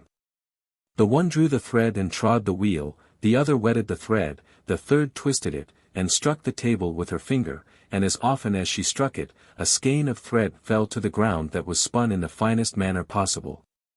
The girl concealed the 3 spinners from the queen, and showed her whenever she came the great quantity of spun thread, until the latter could not praise her enough. When the first room was empty she went to the second, and at last to the third, and that too was quickly cleared. Then the 3 women took leave and said to the girl, Do not forget what thou hast promised us, it will make thy fortune. When the maiden showed the queen the empty rooms, and the great heap of yarn, she gave orders for the wedding, and the bridegroom rejoiced that he was to have such a clever and industrious wife, and praised her mightily. I have 3 aunts, said the girl, and as they have been very kind to me, I should not like to forget them in my good fortune. Allow me to invite them to the wedding, and let them sit with us at table. The queen and the bridegroom said, Why should we not allow that? Therefore when the feast began, the 3 women entered in strange apparel, and the bride said, Welcome, dear aunts. Ah, said the bridegroom, how comest thou by these odious friends? Thereupon he went to the one with the broad flat foot, and said, How do you come by such a broad foot? By treading, she answered, by treading. Then the bridegroom went to the second, and said, How do you come by your falling lip? By licking, she answered, by licking. Then he asked the third, How do you come by your broad thumb? By twisting the thread, she answered, by twisting the thread. On this the king's son was alarmed and said, Neither now nor ever shall my beautiful bride touch a spinning wheel. And thus she got rid of the hateful flax spinning. 15. Hansel and Grethel. Hard by a great forest dwelt a poor woodcutter with his wife and his 2 children. The boy was called Hansel and the girl Grethel. He had little to bite and to break, and once when great scarcity fell on the land, he could no longer procure daily bread. Now when he thought over this by night in his bed, and tossed about in his anxiety, he groaned and said to his wife, What is to become of us? How are we to feed our poor children, when we no longer have anything even for ourselves? I'll tell you what, husband, answered the woman, early tomorrow morning we will take the children out into the forest to where it is the thickest, there we will light a fire for them, and give each of them one piece of bread more. And then we will go to our work and leave them alone. They will not find the way home again, and we shall be rid of them. No, wife, said the man, I will not do that. How can I bear to leave my children alone in the forest? The wild animals would soon come and tear them to pieces. Oh, thou fool! Said she, then we must all four die of hunger, thou mayest as well plane the planks for our coffins, and she left him no peace until he consented. But I feel very sorry for the poor children, all the same, said the man. The two children had also not been able to sleep for hunger, and had heard what their stepmother had said to their father. Grethel wept bitter tears, and said to Hansel, now all is over with us. Be quiet, Grethel, said Hansel, do not distress thyself, I will soon find a way to help us. And when the old folks had fallen asleep, he got up, put on his little coat, opened the door below, and crept outside. The moon shone brightly, and the white pebbles which lay in front of the house glittered like real silver pennies. Hansel stooped and put as many of them in the little pocket of his coat as he could possibly get in. Then he went back and said to Grethel, be comforted, dear little sister, and sleep in peace, God will not forsake us, and he lay down again in his bed. When day dawned, but before the sun had risen, the woman came and awoke the two children, saying, get up, you sluggards. We are going into the forest to fetch wood. She gave each a little piece of bread, and said, there is something for your dinner, but do not eat it up before then, for you will get nothing else. Grethel took the bread under her apron, as Hansel had the stones in his pocket. Then they all set out together on the way to the forest. When they had walked a short time, Hansel stood still and peeped back at the house, and did so again and again. His father said, Hansel, what art thou looking at there and staying behind for? Mind what thou art about, and do not forget how to use thy legs. Ah, father, said Hansel, I am looking at my little white cat, which is sitting up on the roof, and wants to say good-bye to me. The wife said, fool, that is not thy little cat, that is the morning sun which is shining on the chimneys. Hansel, however, had not been looking back at the cat, but had been constantly throwing one of the white pebble stones out of his pocket on the road. When they had reached the middle of the forest, the father said, now, children, pile up some wood, and I will light a fire that you may not be cold. Hansel and Grethel gathered brushwood together, as high as a little hill. The brushwood was lighted, and when the flames were burning very high, the woman said, now, children, lay yourselves down by the fire and rest, we will go into the forest and cut some wood. When we have done, we will come back and fetch you away. Hansel and Grethel sat by the fire, and when noon came, each ate a little piece of bread, and as they heard the strokes of the wood axe they believed that their father was near. It was not, however, the axe, it was a branch which he had fastened to a withered tree which the wind was blowing backwards and forwards. And as they had been sitting such a long time, their eyes shut with fatigue, and they fell fast asleep. When at last they awoke, it was already dark night. Grethel began to cry and said, how are we to get out of the forest now? But Hansel comforted her and said, just wait a little, until the moon has risen, and then we will soon find the way. And when the full moon had risen, Hansel took his little sister by the hand, and followed the pebbles which shone like newly coined silver pieces, and showed them the way. They walked the whole night long, and by break of day came once more to their father's house. They knocked at the door, and when the woman opened it and saw that it was Hansel and Grethel, she said, you naughty children, why have you slept so long in the forest? We thought you were never coming back at all. The father, however, rejoiced, for it had cut him to the heart to leave them behind alone. Not long afterwards, there was once more great scarcity in all parts, and the children heard their mother saying at night to their father, everything is eaten again, we have 1/2 loaf left, and after that there is an end. The children must go, we will take them farther into the wood, so that they will not find their way out again, there is no other means of saving ourselves. The man's heart was heavy, and he thought, it would be better for thee to share the last mouthful with thy children. The woman, however, would listen to nothing that he had to say, but scolded and reproached him. He who says a must say b, likewise, and as he had yielded the first time, he had to do so a second time also. The children were, however, still awake and had heard the conversation. When the old folks were asleep, Hansel again got up, and wanted to go out and pick up pebbles as he had done before, but the woman had locked the door, and Hansel could not get out.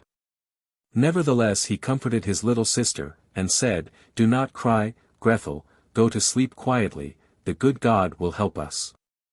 Early in the morning came the woman, and took the children out of their beds. Their bit of bread was given to them, but it was still smaller than the time before. On the way into the forest Hansel crumbled his in his pocket, and often stood still and threw a morsel on the ground. "Hansel, why dost thou stop and look round?" said the father. "Go on." "I am looking back at my little pigeon which is sitting on the roof, and wants to say good-bye to me," answered Hansel.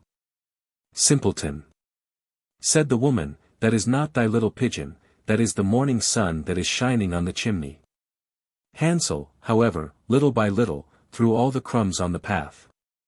The woman led the children still deeper into the forest, where they had never in their lives been before. Then a great fire was again made, and the mother said, "Just sit there, you children, and when you are tired you may sleep a little. We are going into the forest to cut wood, and in the evening when we are done, we will come and fetch you away." When it was noon, Grethel shared her piece of bread with Hansel, who had scattered his by the way. Then they fell asleep and evening came and went, but no one came to the poor children. They did not awake until it was dark night, and Hansel comforted his little sister and said, "Just wait, Grethel, until the moon rises, and then we shall see the crumbs of bread which I have strewn about, they will show us our way home again." When the moon came they set out, but they found no crumbs, for the many thousands of birds which fly about in the woods and fields had picked them all up. Hansel said to Grethel, "We shall soon find the way," but they did not find it. They walked the whole night and all the next day too from morning till evening, but they did not get out of the forest, and were very hungry, for they had nothing to eat but 2 or 3 berries, which grew on the ground. And as they were so weary that their legs would carry them no longer, they lay down beneath a tree and fell asleep. It was now 3 mornings since they had left their father's house. They began to walk again, but they always got deeper into the forest, and if help did not come soon, they must die of hunger and weariness. When it was midday, they saw a beautiful snow-white bird sitting on a bough, which sang so delightfully that they stood still and listened to it. And when it had finished its song, it spread its wings and flew away before them, and they followed it until they reached a little house, on the roof of which it alighted. And when they came quite up to little house they saw that it was built of bread and covered with cakes, but that the windows were of clear sugar. "We will set to work on that," said Hansel, "and have a good meal. I will eat a bit of the roof, and thou, Grethel, canst eat some of the window, it will taste sweet." Hansel reached up above, and broke off a little of the roof to try how it tasted, and Grethel leant against the window and nibbled at the panes. Then a soft voice cried from the room, "Nibble, nibble, gnaw. Who is nibbling at my little house?" The children answered, "The wind, the wind. The heaven-born wind," and went on eating without disturbing themselves. Hansel, who thought the roof tasted very nice, tore down a great piece of it, and Grethel pushed out the whole of one round window pane, sat down, and enjoyed herself with it. Suddenly the door opened, and a very, very old woman, who supported herself on crutches, came creeping out. Hansel and Grethel were so terribly frightened that they let fall what they had in their hands. The old woman, however, nodded her head, and said, "Oh, you dear children, who has brought you here? Do come in, and stay with me. No harm shall happen to you." She took them both by the hand, and led them into her little house. Then good food was set before them, milk and pancakes, with sugar, apples, and nuts. Afterwards 2 pretty little beds were covered with clean white linen, and Hansel and Grethel lay down in them, and thought they were in heaven. The old woman had only pretended to be so kind, she was in reality a wicked witch, who lay in wait for children, and had only built the little house of bread in order to entice them there. When a child fell into her power, she killed it, cooked and ate it, and that was a feast day with her. Witches have red eyes, and cannot see far, but they have a keen scent like the beasts, and are aware when human beings draw near. When Hansel and Grethel came into her neighborhood, she laughed maliciously, and said mockingly, "I have them, they shall not escape me again."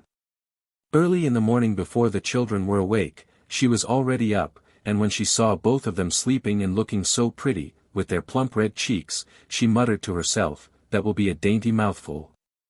Then she seized Hansel with her shriveled hand, carried him into a little stable, and shut him in with a grated door. He might scream as he liked, that was of no use. Then she went to Grethel, shook her till she awoke, and cried, "Get up, lazy thing, fetch some water, and cook something good for thy brother, he is in the stable outside, and is to be made fat. When he is fat, I will eat him." Grethel began to weep bitterly, but it was all in vain, she was forced to do what the wicked witch ordered her. And now the best food was cooked for poor Hansel, but Grethel got nothing but crab shells. Every morning the woman crept to the little stable, and cried, "Hansel, stretch out thy finger that I may feel if thou wilt soon be fat." Hansel, however, stretched out a little bone to her, and the old woman, who had dim eyes, could not see it, and thought it was Hansel's finger, and was astonished that there was no way of fattening him. When 4 weeks had gone by, and Hansel still continued thin, she was seized with impatience and would not wait any longer. "Hola, Grethel," she cried to the girl, "be active, and bring some water. Let Hansel be fat or lean, tomorrow I will kill him, and cook him." Ah, how the poor little sister did lament when she had to fetch the water, and how her tears did flow down over her cheeks. "Dear God, do help us," she cried. "If the wild beasts in the forest had but devoured us, we should at any rate have died together." "Just keep thy noise to thyself," said the old woman, "all that won't help thee at all." Early in the morning, Grethel had to go out and hang up the cauldron with the water, and light the fire. "We will bake first," said the old woman, "I have already heated the oven, and kneaded the dough." She pushed poor Grethel out to the oven, from which flames of fire were already darting. "Creep in," said the witch, "and see if it is properly heated, so that we can shut the bread in." And when once Grethel was inside, she intended to shut the oven and let her bake in it, and then she would eat her, too. But Grethel saw what she had in her mind, and said, "I do not know how I am to do it. How do you get in?" "Silly goose," said the old woman, "the door is big enough, just look, I can get in myself," and she crept up and thrust her head into the oven. Then Grethel gave her a push that drove her far into it, and shut the iron door, and fastened the bolt. Oh!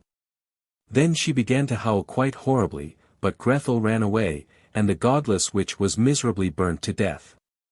Grethel, however, ran like lightning to Hansel, opened his little stable, and cried, "Hansel, we are saved. The old witch is dead." Then Hansel sprang out like a bird from its cage when the door is opened for it. How they did rejoice and embrace each other, and dance about and kiss each other. And as they had no longer any need to fear her, they went into the witch's house, and in every corner there stood chests full of pearls and jewels. "These are far better than pebbles," said Hansel, and thrust into his pockets whatever could be got in, and Grethel said, "I, too, will take something home with me," and filled her pinafore full. "But now we will go away," said Hansel, "that we may get out of the witch's forest." When they had walked for 2 hours, they came to a great piece of water. "We cannot get over," said Hansel, "I see no foot plank, and no bridge." "And no boat crosses either," answered Grethel, "but a white duck is swimming there. If I ask her, she will help us over." Then she cried, little duck, dost thou see? Hansel and Grethel are waiting for thee. There's never a plank, or bridge in sight. Take us across on thy back so white." The duck came to them, and Hansel seated himself on its back, and told his sister to sit by him. "No," replied Grethel, that will be too heavy for the little duck, she shall take us across, one after the other." The good little duck did so, and when they were once safely across and had walked for a short time, the forest seemed to be more and more familiar to them, and at length they saw from afar their father's house. Then they began to run, rushed into the parlor, and threw themselves into their father's arms. The man had not known one happy hour since he had left the children in the forest. The woman, however, was dead. Grethel emptied her pinafore until pearls and precious stones ran about the room, and Hansel threw one handful after another out of his pocket to add to them. Then all anxiety was at an end, and they lived together in perfect happiness. My tale is done. There runs a mouse, whosoever catches it, may make himself a big fur cap out of it. 16. The Three Snake Leaves. There was once on a time a poor man, who could no longer support his only son. Then said the son, "Dear father, things go so badly with us that I am a burden to you. I would rather go away and see how I can earn my bread." So the father gave him his blessing, and with great sorrow took leave of him. At this time the king of a mighty empire was at war, and the youth took service with him, and with him went out to fight. And when he came before the enemy, there was a battle, and great danger, and it rained shot until his comrades fell on all sides, and when the leader also was killed, those left were about to take flight, but the youth stepped forth, spoke boldly to them, and cried, "We will not let our fatherland be ruined." Then the others followed him, and he pressed on and conquered the enemy. When the king heard that he owed the victory to him alone, he raised him above all the others, gave him great treasures, and made him the first in the kingdom. The king had a daughter who was very beautiful, but she was also very strange. She had made a vow to take no one as her lord and husband who did not promise to let himself be buried alive with her if she died first. "If he loves me with all his heart," said she, "of what use will life be to him afterwards?" On her side she would do the same, and if he died first, would go down to the grave with him. This strange oath had up to this time frightened away all wooers, but the youth became so charmed with her beauty that he cared for nothing, but asked her father for her. "But dost thou know what thou must promise?" said the king. "I must be buried with her," he replied, "if I outlive her, but my love is so great that I do not mind the danger."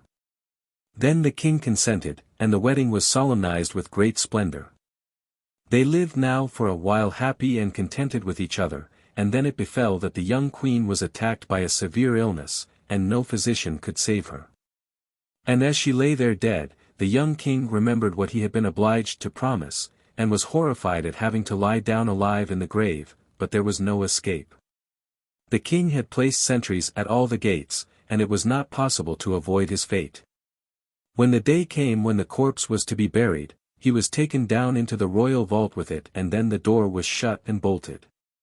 Near the coffin stood a table on which were 4 candles, 4 loaves of bread, and 4 bottles of wine, and when this provision came to an end, he would have to die of hunger. And now he sat there full of pain and grief, ate every day only a little piece of bread, drank only a mouthful of wine, and nevertheless saw death daily drawing nearer. Whilst he thus gazed before him, he saw a snake creep out of a corner of the vault and approach the dead body. And as he thought it came to gnaw at it, he drew his sword and said, "As long as I live, thou shalt not touch her," and hewed the snake in 3 pieces. After a time a second snake crept out of the hole, and when it saw the other lying dead and cut in pieces, it went back, but soon came again with 3 green leaves in its mouth. Then it took the 3 pieces of the snake, laid them together, as they ought to go, and placed one of the leaves on each wound. Immediately the severed parts joined themselves together, the snake moved, and became alive again, and both of them hastened away together. The leaves were left lying on the ground, and a desire came into the mind of the unhappy man who had been watching all this, to know if the wondrous power of the leaves which had brought the snake to life again could not likewise be of service to a human being. So he picked up the leaves and laid one of them on the mouth of his dead wife, and the 2 others on her eyes. And hardly had he done this than the blood stirred in her veins, rose into her pale face, and colored it again. Then she drew breath, opened her eyes, and said, "Ah, God, where am I?" "Thou art with me, dear wife," he answered, and told her how everything had happened, and how he had brought her back again to life. Then he gave her some wine and bread, and when she had regained her strength, he raised her up and they went to the door and knocked, and called so loudly that the sentries heard it, and told the king. The king came down himself and opened the door, and there he found both strong and well, and rejoiced with them that now all sorrow was over. The young king, however, took the 3 snake leaves with him, gave them to a servant and said, "Keep them for me carefully, and carry them constantly about thee, who knows in what trouble they may yet be of service to us."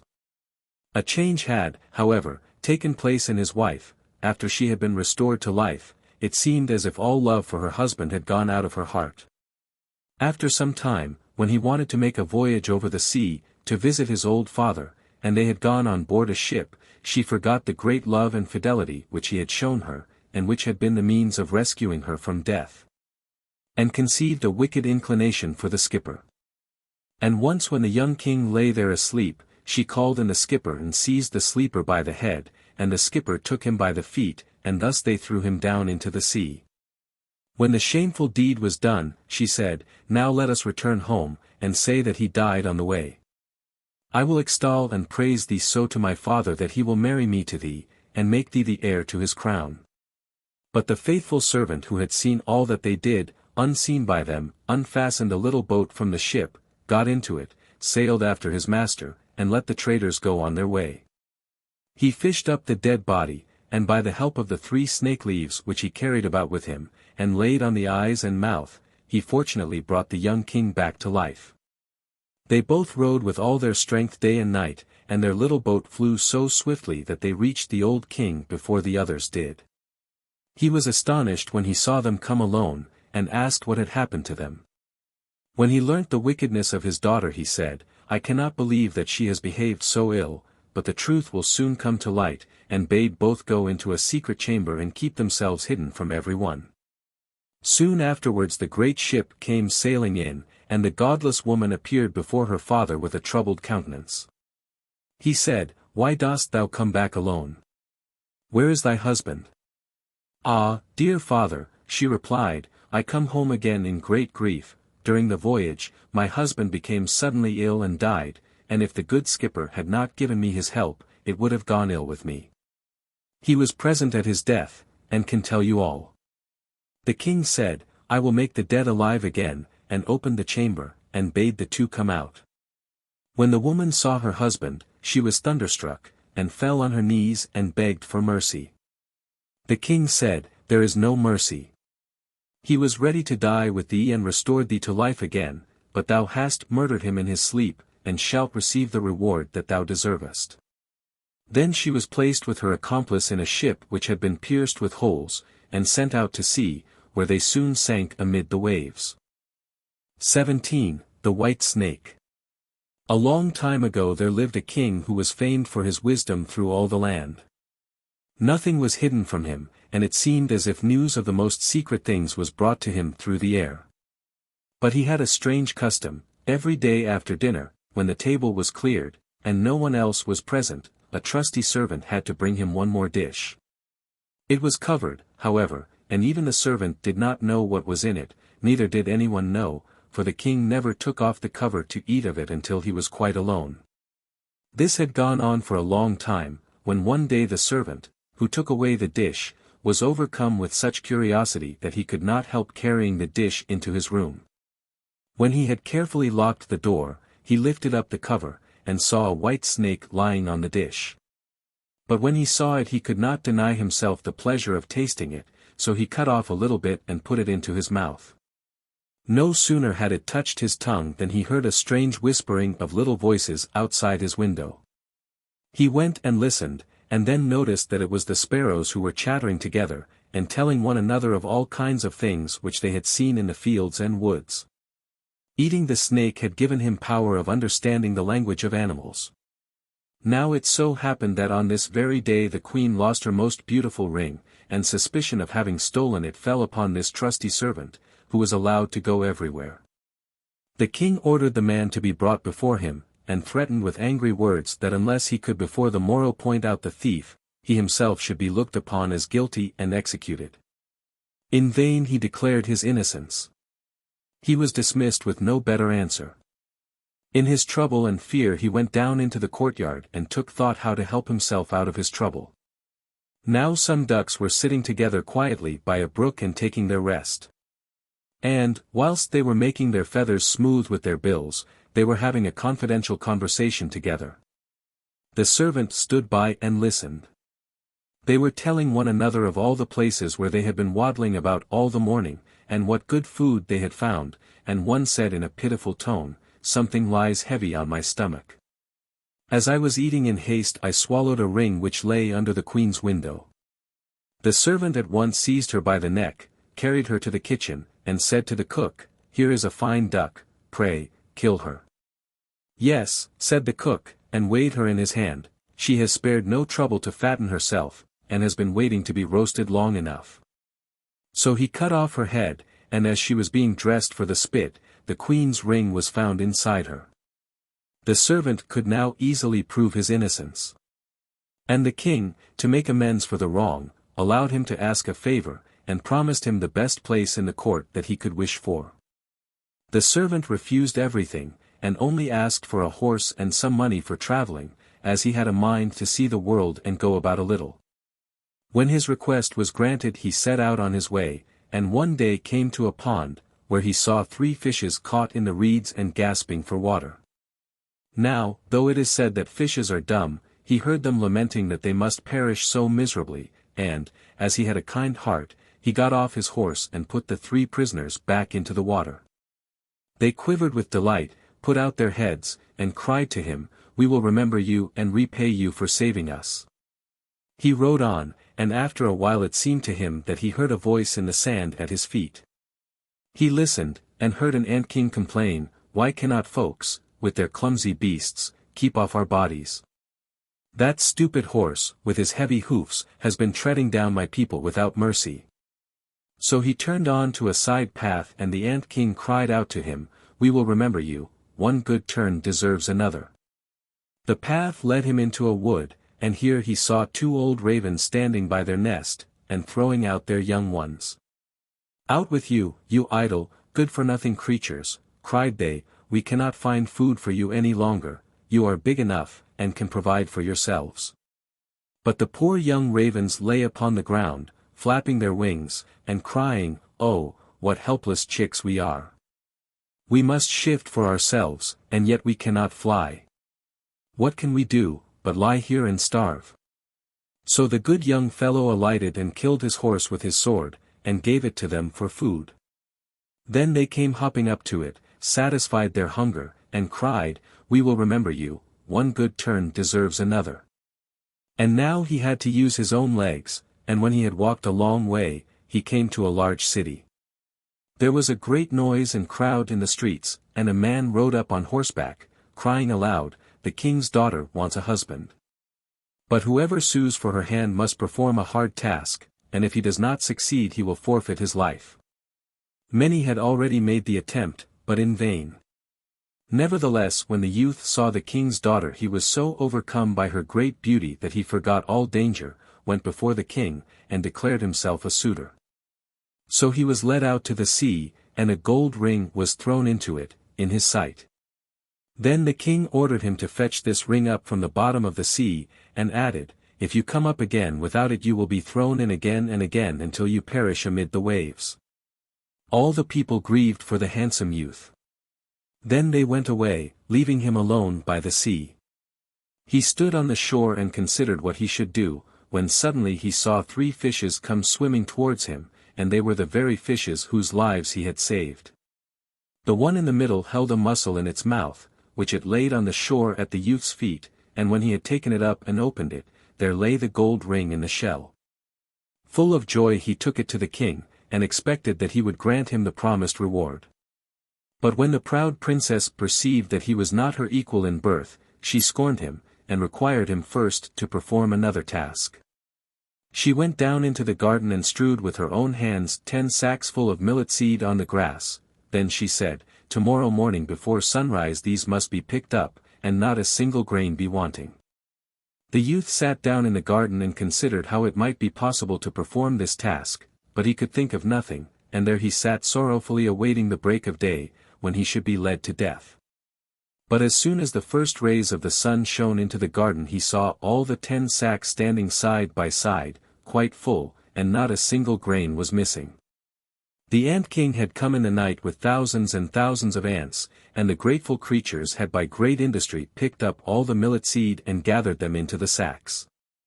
Presently the king's daughter herself came down into the garden, and was amazed to see that the young man had done the task she had given him.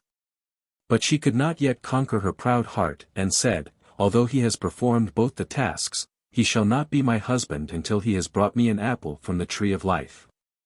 The youth did not know where the tree of life stood, but he set out, and would have gone on forever, as long as his legs would carry him, though he had no hope of finding it. After he had wandered through 3 kingdoms, he came one evening to a wood, and lay down under a tree to sleep. But he heard a rustling in the branches, and a golden apple fell into his hand. At the same time 3 ravens flew down to him, perched themselves upon his knee, and said, "We are the 3 young ravens whom you saved from starving. When we had grown big, and heard that you were seeking the golden apple, we flew over the sea to the end of the world, where the tree of life stands, and have brought you the apple." The youth, full of joy, set out homewards, and took the golden apple to the king's beautiful daughter, who had no more excuses left to make. They cut the apple of life in 2 and ate it together. And then her heart became full of love for him, and they lived in undisturbed happiness to a great age. 18. The Straw, the Coal, and the Bean. In a village dwelt a poor old woman, who had gathered together a dish of beans and wanted to cook them. So she made a fire on her hearth, and that it might burn the quicker, she lighted it with a handful of straw.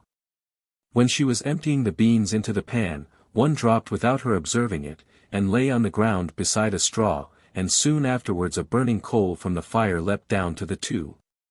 Then the straw began and said, "Dear friends, from whence do you come here?"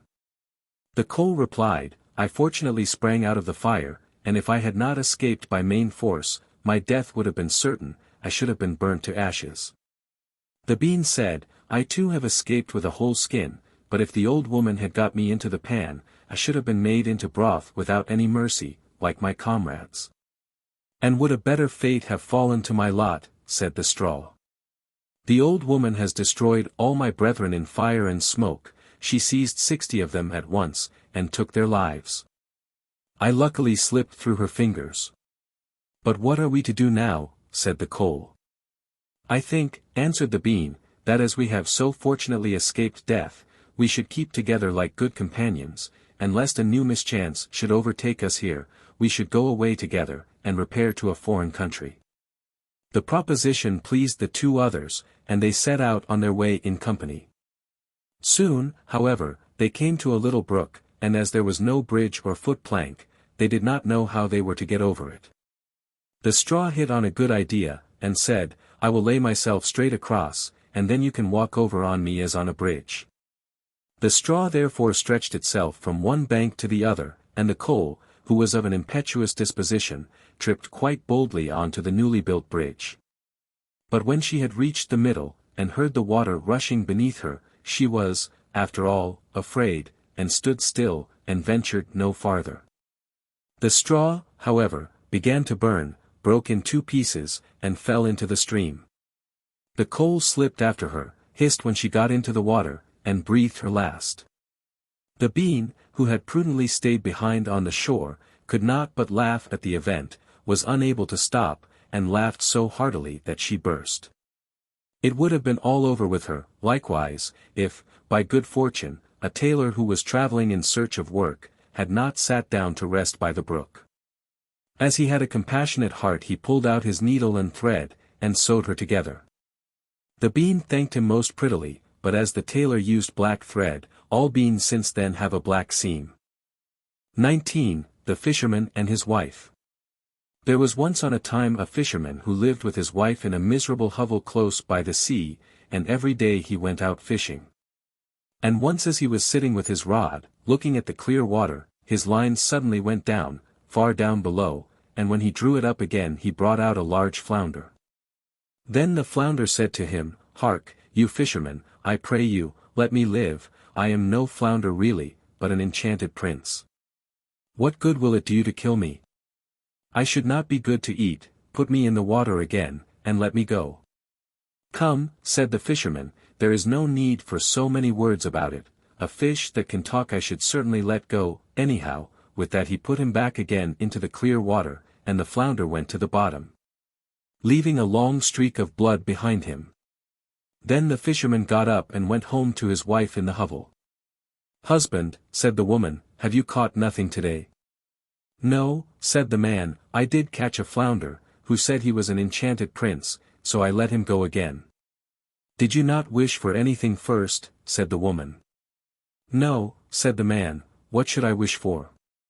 "Ah," said the woman, "it is surely hard to have to live always in this dirty hovel, you might have wished for a small cottage for us. Go back and call him. Tell him we want to have a small cottage, he will certainly give us that." "Ah," said the man, "why should I go there again?" "Why," said the woman, "you did catch him, and you let him go again, he is sure to do it. Go at once." The man still did not quite like to go, but did not like to oppose his wife, and went to the sea. When he got there the sea was all green and yellow, and no longer so smooth.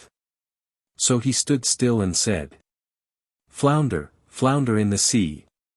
Come, I pray thee, here to me. For my wife, good Ilsebil, wills not as I'd have her will." Then the flounder came swimming to him and said, "Well, what does she want, then?" "Ah," said the man, "I did catch you, and my wife says I really ought to have wished for something.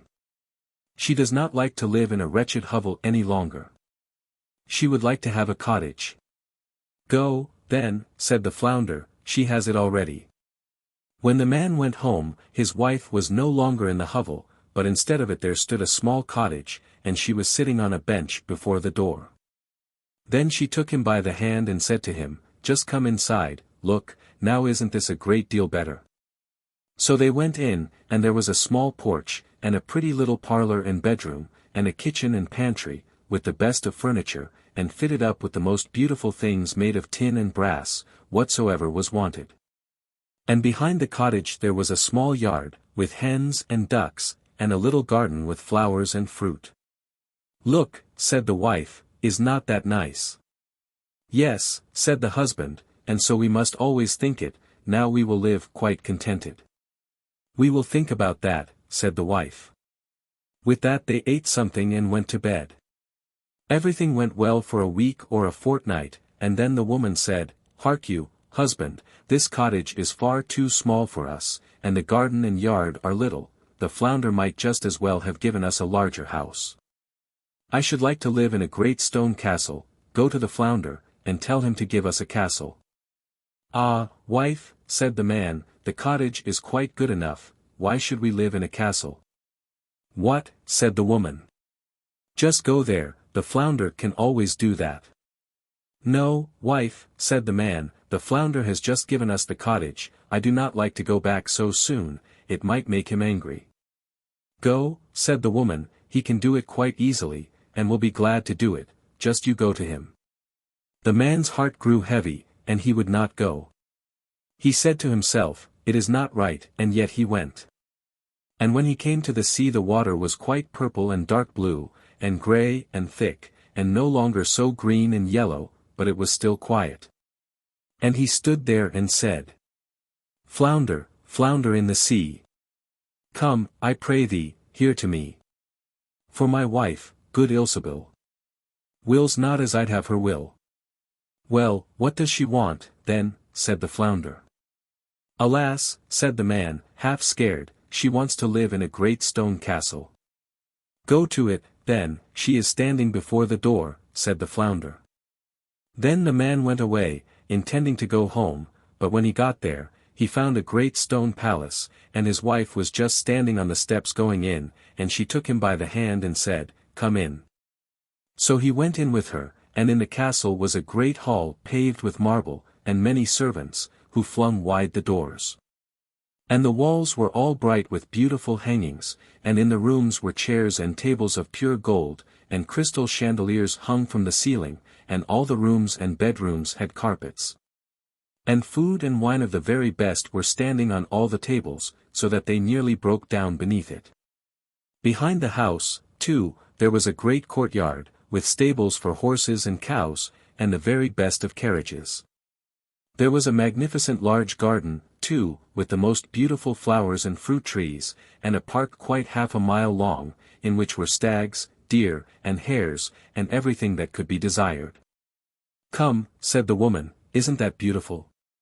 "Yes, indeed," said the man, "now let it be, and we will live in this beautiful castle and be content." "We will consider about that," said the woman, "and sleep upon it." Thereupon they went to bed. Next morning the wife awoke first, and it was just daybreak, and from her bed she saw the beautiful country lying before her. Her husband was still stretching himself, so she poked him in the side with her elbow, and said, "Get up, husband, and just peep out of the window. Look you, couldn't we be the king over all that land? Go to the flounder, we will be the king." "Ah, wife," said the man, "why should we be king? I do not want to be king." "Well," said the wife, "if you won't be king, I will. Go to the flounder, for I will be king." "Ah, wife," said the man, "why do you want to be king? I do not like to say that to him." "Why not?" said the woman, "go to him this instant, I must be king." So the man went, and was quite unhappy because his wife wished to be king. "It is not right, it is not right," thought he. He did not wish to go, but yet he went. And when he came to the sea, it was quite dark grey, and the water heaved up from below, and smelt putrid. Then he went and stood by it, and said, "Flounder, flounder in the sea. Come, I pray thee, here to me. For my wife, good Ilsebil, wills not as I'd have her will." "Well, what does she want, then?" said the flounder. "Alas," said the man, "she wants to be king. Go to her, she is king already." So the man went, and when he came to the palace, the castle had become much larger, and had a great tower and magnificent ornaments, and the sentinel was standing before the door, and there were numbers of soldiers with kettle-drums and trumpets. And when he went inside the house, everything was of real marble and gold, with velvet covers and great golden tassels. Then the doors of the hall were opened, and there was the court in all its splendor, and his wife was sitting on a high throne of gold and diamonds, with a great crown of gold on her head, and a scepter of pure gold and jewels in her hand. And on both sides of her stood her maids-in-waiting in a row, each of them always one head shorter than the last. Then he went and stood before her, and said, "Ah, wife, and now you are king." "Yes," said the woman, "now I am king." So he stood and looked at her, and when he had looked at her thus for some time, he said, "And now that you are king, let all else be, now we will wish for nothing more." "Nay, husband," said the woman, quite anxiously, "I find time pass very heavily, I can bear it no longer. Go to the flounder, I am king, but I must be emperor too." "Alas, wife, why do you wish to be emperor?" "Husband," said she, "go to the flounder. I will be emperor." "Alas, wife," said the man, "he cannot make you emperor. I may not say that to the fish. There is only one emperor in the land. An emperor the flounder cannot make you. I assure you he cannot." "What?" said the woman, "I am the king, and you are nothing but my husband. Will you go this moment? Go at once. If he can make a king he can make an emperor. I will be emperor, go instantly." So he was forced to go. As the man went, however, he was troubled in mind, and thought to himself, "It will not end well, it will not end well. Emperor is too shameless. The flounder will at last be tired out." With that he reached the sea, and the sea was quite black and thick, and began to boil up from below, so that it threw up bubbles, and such a sharp wind blew over it that it curdled, and the man was afraid.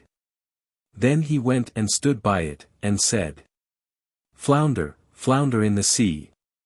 Come, I pray thee, here to me. For my wife, good Ilsebil. Will's not as I'd have her will. Well, what does she want, then, said the flounder.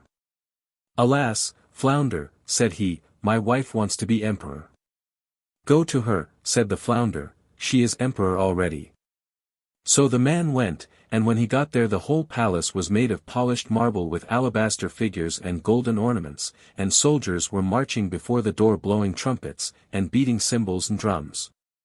And in the house, barons, and counts, and dukes were going about as servants. Then they opened the doors to him, which were of pure gold. And when he entered, there sat his wife on a throne, which was made of one piece of gold, and was quite 2 miles high. And she wore a great golden crown that was 3 yards high, and set with diamonds and carbuncles, and in one hand she had the scepter, and in the other the imperial orb. And on both sides of her stood the yeomen of the guard in 2 rows, each being smaller than the one before him, from the biggest giant, who was 2 miles high, to the very smallest dwarf, just as big as my little finger. And before it stood a number of princes and dukes. Then the man went and stood among them, and said, Wife, are you emperor now? Yes, said she, now I am emperor. Then he stood and looked at her well, and when he had looked at her thus for some time, he said, Ah, wife, be content, now that you are emperor. Husband, said she, why are you standing there? Now, I am emperor, but I will be pope too. Go to the flounder. Alas, wife, said the man, what will you not wish for? You cannot be pope. There is but one in Christendom. He cannot make you pope. Husband, said she, I will be pope, go immediately, I must be pope this very day. No, wife, said the man, I do not like to say that to him, that would not do, it is too much, the flounder can't make you pope. Husband, said she, what nonsense. If he can make an emperor he can make a pope. Go to him directly. I am emperor, and you are nothing but my husband, will you go at once? Then he was afraid and went, but he was quite faint, and shivered and shook, and his knees and legs trembled. And a high wind blew over the land, and the clouds flew, and towards evening all grew dark, and the leaves fell from the trees, and the water rose and roared as if it were boiling, and splashed upon the shore. And in the distance he saw ships which were firing guns in their sore need, pitching and tossing on the waves.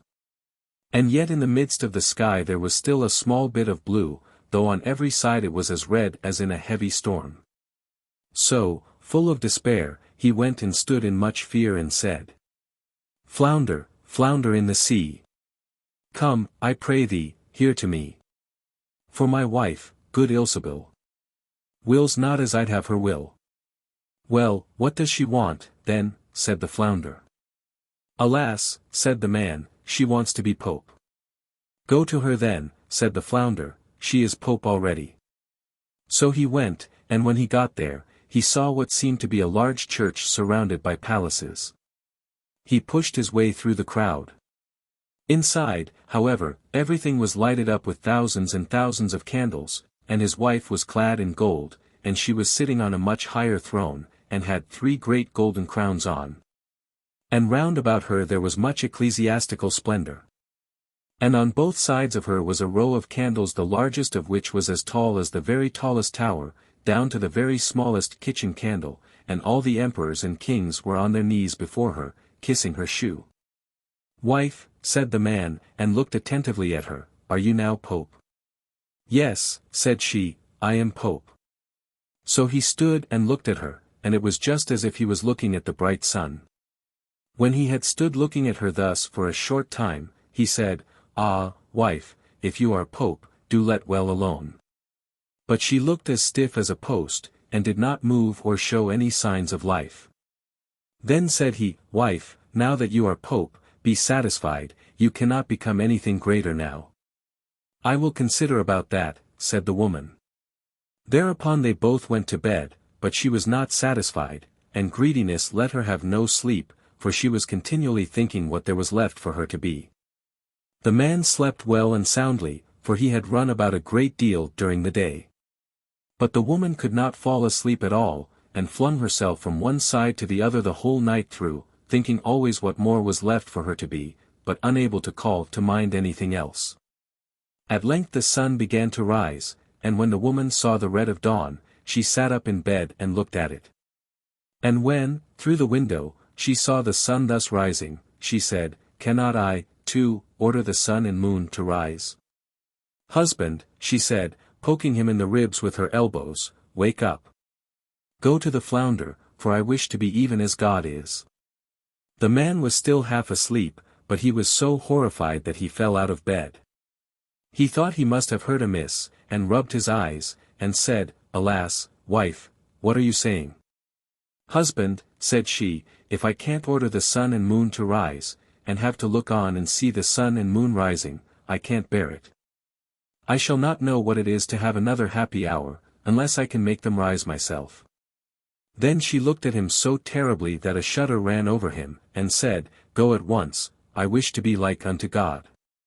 "Alas, wife," said the man, falling on his knees before her, "the flounder cannot do that, he can make an emperor and a pope. I beseech you, go on as you are, and be pope."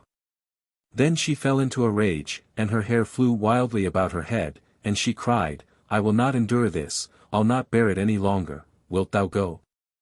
Then he put on his trousers and ran away like a madman. But outside a great storm was raging, and blowing so hard that he could scarcely keep his feet.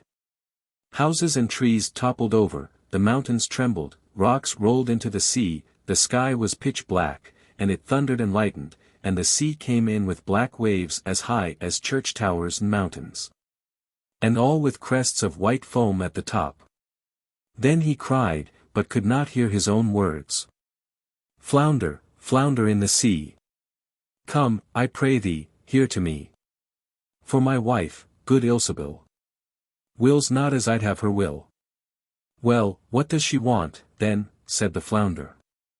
"Alas," said he, "she wants to be like unto God. Go to her, and you will find her back again in the dirty hovel. And there they are living still at this very time." 20. The Valiant Little Tailor. One summer's morning a little tailor was sitting on his table by the window, he was in good spirits, and sewed with all his might. Then came a peasant woman down the street crying, "Good jams, cheap. Good jams, cheap." This rang pleasantly in the tailor's ears, he stretched his delicate head out of the window, and called, "Come up here, dear woman, here you will get rid of your goods." The woman came up the 3 steps to the tailor with her heavy basket, and he made her unpack the whole of the pots for him. He inspected all of them, lifted them up, put his nose to them, and at length said, "The jam seems to me to be good, so weigh me out 4 ounces, dear woman, and if it is 1/4 of a pound that is of no consequence." The woman who had hoped to find a good sale, gave him what he desired, but went away quite angry and grumbling. "Now, God bless the jam to my use," cried the little tailor, "and give me health and strength." So he brought the bread out of the cupboard, cut himself a piece right across the loaf and spread the jam over it. "This won't taste bitter," said he, "but I will just finish the jacket before I take a bite." He laid the bread near him, sewed on, and in his joy, made bigger and bigger stitches. In the meantime the smell of the sweet jam ascended so to the wall, where the flies were sitting in great numbers, that they were attracted and descended on it in hosts. "Hola! Who invited you?" said the little tailor, and drove the unbidden guests away. The flies, however, who understood no German, would not be turned away, but came back again in ever-increasing companies. The little tailor at last lost all patience, and got a bit of cloth from the hole under his work-table, and saying, "Wait, and I will give it to you," struck it mercilessly on them. When he drew it away and counted, there lay before him no fewer than 7, dead and with legs stretched out. "Art thou a fellow of that sort?" said he, and could not help admiring his own bravery. "The whole town shall know of this." And the little tailor hastened to cut himself a girdle, stitched it, and embroidered on it in large letters, 7 at one stroke. "What, the town," he continued, "the whole world shall hear of it," and his heart wagged with joy like a lamb's tail. The tailor put on the girdle, and resolved to go forth into the world, because he thought his workshop was too small for his valor. Before he went away, he sought about in the house to see if there was anything which he could take with him. However, he found nothing but an old cheese, and that he put in his pocket. In front of the door he observed a bird which had caught itself in the thicket. It had to go into his pocket with the cheese. Now he took to the road boldly, and as he was light and nimble, he felt no fatigue. The road led him up a mountain, and when he had reached the highest point of it, there sat a powerful giant looking about him quite comfortably. The little tailor went bravely up, spoke to him, and said, "Good day, comrade, so thou art sitting there overlooking the widespread world. I am just on my way thither, and want to try my luck. Hast thou any inclination to go with me?" The giant looked contemptuously at the tailor, and said, "Thou ragamuffin! Thou miserable creature!" "Oh, indeed?" answered the little tailor, and unbuttoned his coat, and showed the giant the girdle. "There mayst thou read what kind of a man I am." The giant read, 7 at one stroke, and thought that they had been men whom the tailor had killed, and began to feel a little respect for the tiny fellow. Nevertheless, he wished to try him first, and took a stone in his hand and squeezed it together so that water dropped out of it. "Do that likewise," said the giant, "if thou hast strength." "Is that all?" said the tailor. "That is child's play with us," and put his hand into his pocket, brought out the soft cheese, and pressed it until the liquid ran out of it. "Faith," said he, "that was a little better, wasn't it?" The giant did not know what to say, and could not believe it of the little man. Then the giant picked up a stone and threw it so high that the eye could scarcely follow it. "Now, little mite of a man, do that likewise." "Well thrown," said the tailor, "but after all the stone came down to earth again, I will throw you one which shall never come back at all." And he put his hand into his pocket, took out the bird, and threw it into the air. The bird, delighted with its liberty, rose, flew away and did not come back. "How does that shot please you, comrade?" asked the tailor. "Thou canst certainly throw," said the giant, "but now we will see if thou art able to carry anything properly." He took the little tailor to a mighty oak tree which lay there felled on the ground, and said, "If thou art strong enough, help me to carry the tree out of the forest." "Readily," answered the little man. "Take thou the trunk on thy shoulders, and I will raise up the branches and twigs, after all, they are the heaviest." The giant took the trunk on his shoulder, but the tailor seated himself on a branch, and the giant who could not look round, had to carry away the whole tree, and the little tailor into the bargain. He behind, was quite merry and happy, and whistled the song. 3 tailors rode forth from the gate, as if carrying the tree were child's play. The giant, after he had dragged the heavy burden part of the way, could go no further, and cried, "Hark you, I shall have to let the tree fall." The tailor sprang nimbly down, seized the tree with both arms as if he had been carrying it, and said to the giant, "Thou art such a great fellow, and yet canst not even carry the tree." They went on together, and as they passed a cherry tree, the giant laid hold of the top of the tree where the ripest fruit was hanging, bent it down, gave it into the tailor's hand, and bade him eat. But the little tailor was much too weak to hold the tree, and when the giant let it go, it sprang back again, and the tailor was hurried into the air with it. When he had fallen down again without injury, the giant said, "What is this? Hast thou not strength enough to hold the weak twig?" "There is no lack of strength," answered the little tailor. "Dost thou think that could be anything to a man who has struck down 7 at one blow? I leapt over the tree because the huntsmen are shooting down there in the thicket. Jump as I did, if thou canst do it." The giant made the attempt, but could not get over the tree, and remained hanging in the branches, so that in this also the tailor kept the upper hand. The giant said, "If thou art such a valiant fellow, come with me into our cavern and spend the night with us." The little tailor was willing, and followed him.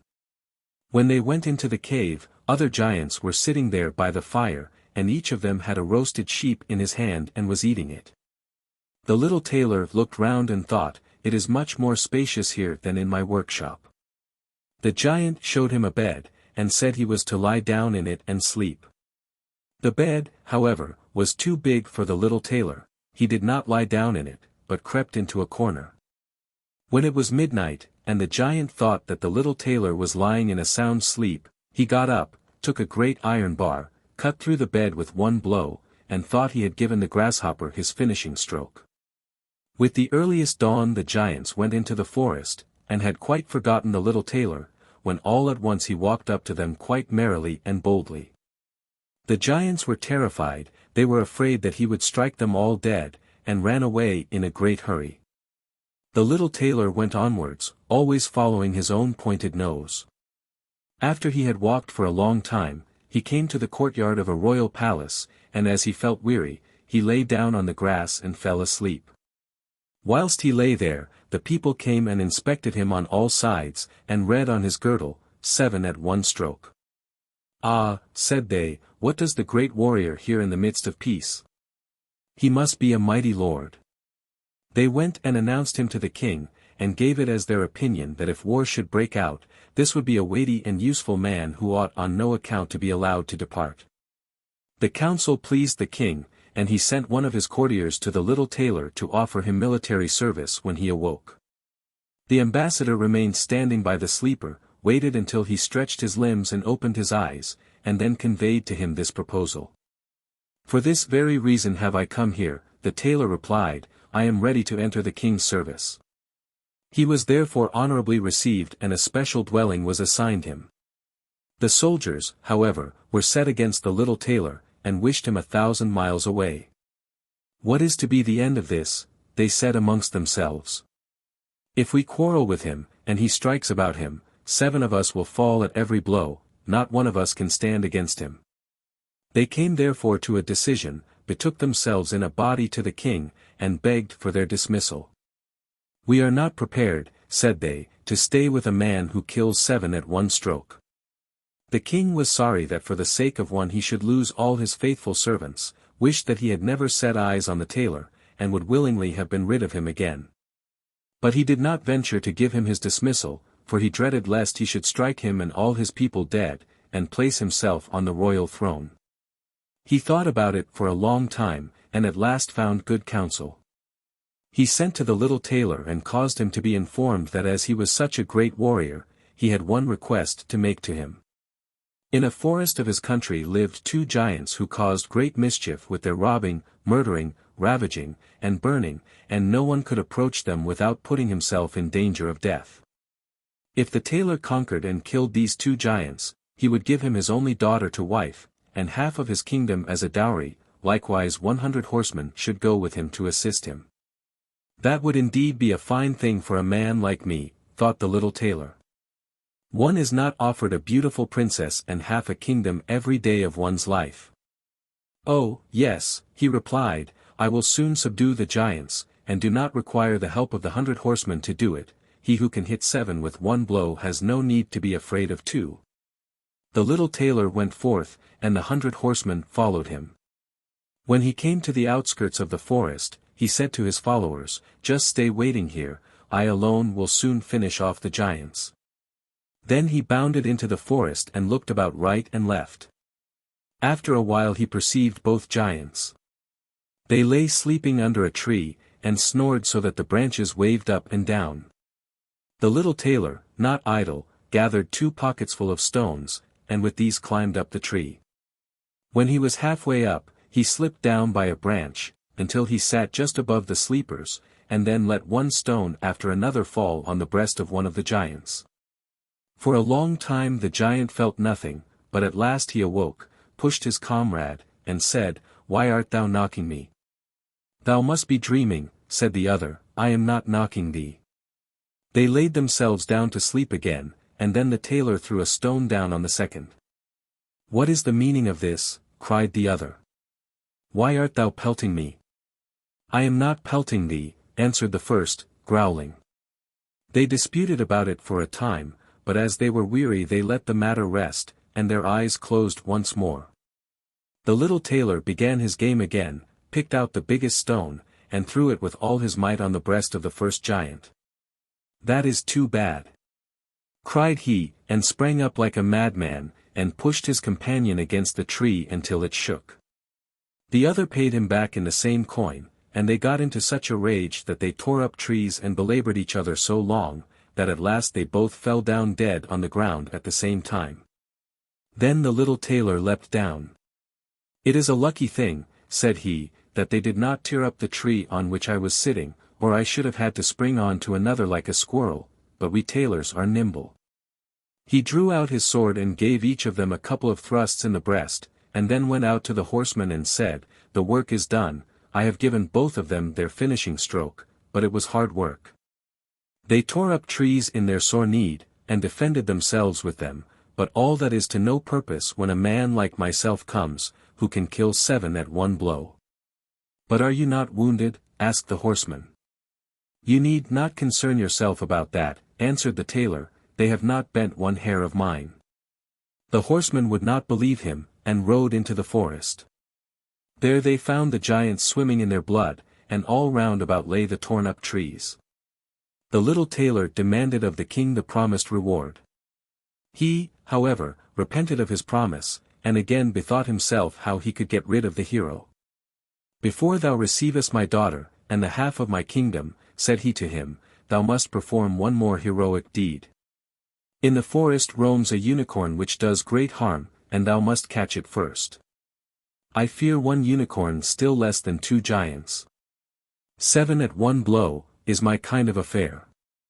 He took a rope and an axe with him, went forth into the forest, and again bade those who were sent with him to wait outside.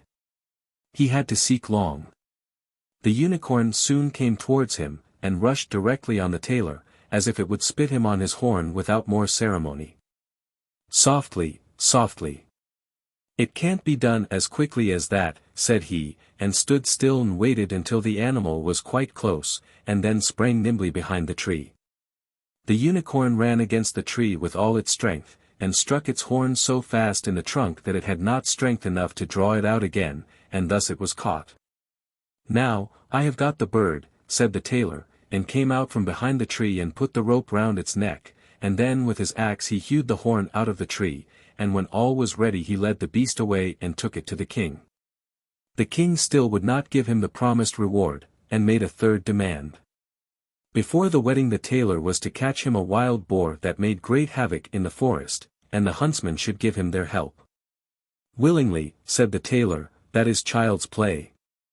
He did not take the huntsmen with him into the forest, and they were well pleased that he did not, for the wild boar had several times received them in such a manner that they had no inclination to lie in wait for him.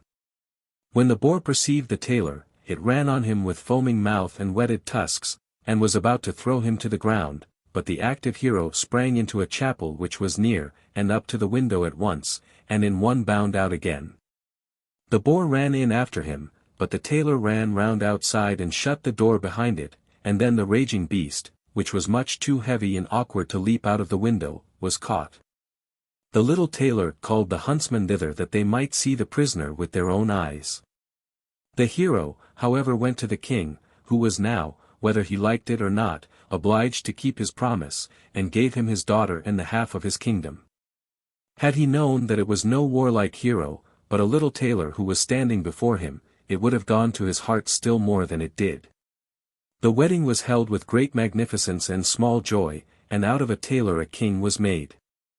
After some time the young queen heard her husband say in his dreams at night, "Boy, make me the doublet, and patch the pantaloons, or else I will wrap the yard measure over thine ears." Then she discovered in what state of life the young lord had been born, and next morning complained of her wrongs to her father, and begged him to help her to get rid of her husband, who was nothing else but a tailor. The king comforted her and said, "Leave thy bedroom door open this night, and my servants shall stand outside, and when he has fallen asleep shall go in, bind him, and take him on board a ship which shall carry him into the wide world." The woman was satisfied with this, but the king's armor-bearer, who had heard all, was friendly with the young lord, and informed him of the whole plot. "I'll put a screw into that business," said the little tailor. At night he went to bed with his wife at the usual time, and when she thought that he had fallen asleep, she got up, opened the door, and then lay down again. The little tailor, who was only pretending to be asleep, began to cry out in a clear voice, "Boy, make me the doublet and patch me the pantaloons, or I will wrap the yard measure over thine ears. I smote 7 at one blow. I killed 2 giants, I brought away 1 unicorn and caught a wild boar, and am I to fear those who are standing outside the room?" When these men heard the tailor speaking thus, they were overcome by a great dread, and ran as if the wild huntsmen were behind them, and none of them would venture anything further against him. So the little tailor was a king and remained one, to the end of his life. 21. Cinderella. The wife of a rich man fell sick, and as she felt that her end was drawing near, she called her only daughter to her bedside and said, "Dear child, be good and pious, and then the good God will always protect thee. And I will look down on thee from heaven and be near thee." Thereupon she closed her eyes and departed. Every day the maiden went out to her mother's grave, and wept, and she remained pious and good. When winter came the snow spread a white sheet over the grave, and when the spring sun had drawn it off again, the man had taken another wife. The woman had brought 2 daughters into the house with her, who were beautiful and fair of face, but vile and black of heart. Now began a bad time for the poor stepchild. "Is the stupid goose to sit in the parlor with us?" said they. "He who wants to eat bread must earn it, out with the kitchen wench." They took her pretty clothes away from her, put an old grey bedgown on her, and gave her wooden shoes. "Just look at the proud princess, how decked out she is!" They cried, and laughed, and led her into the kitchen. There she had to do hard work from morning till night, get up before daybreak, carry water, light fires, cook and wash. Besides this, the sisters did her every imaginable injury. They mocked her and emptied her peas and lentils into the ashes, so that she was forced to sit and pick them out again. In the evening when she had worked till she was weary she had no bed to go to, but had to sleep by the fireside in the ashes. And as on that account she always looked dusty and dirty, they called her Cinderella. It happened that the father was once going to the fair, and he asked his 2 stepdaughters what he should bring back for them. "Beautiful dresses," said one, "pearls and jewels," said the second. "And thou, Cinderella," said he, "what wilt thou have?" "Father, break off for me the first branch which knocks against your hat on your way home." So he bought beautiful dresses, pearls and jewels for his 2 stepdaughters, and on his way home, as he was riding through a green thicket, a hazel twig brushed against him and knocked off his hat. Then he broke off the branch and took it with him. When he reached home he gave his stepdaughters the things which they had wished for, and to Cinderella he gave the branch from the hazel bush. Cinderella thanked him, went to her mother's grave and planted the branch on it, and wept so much that the tears fell down on it and watered it. And it grew, however, and became a handsome tree. Thrice a day Cinderella went and sat beneath it, and wept and prayed, and a little white bird always came on the tree, and if Cinderella expressed a wish, the bird threw down to her what she had wished for. It happened, however, that the king appointed a festival which was to last 3 days, and to which all the beautiful young girls in the country were invited, in order that his son might choose himself a bride.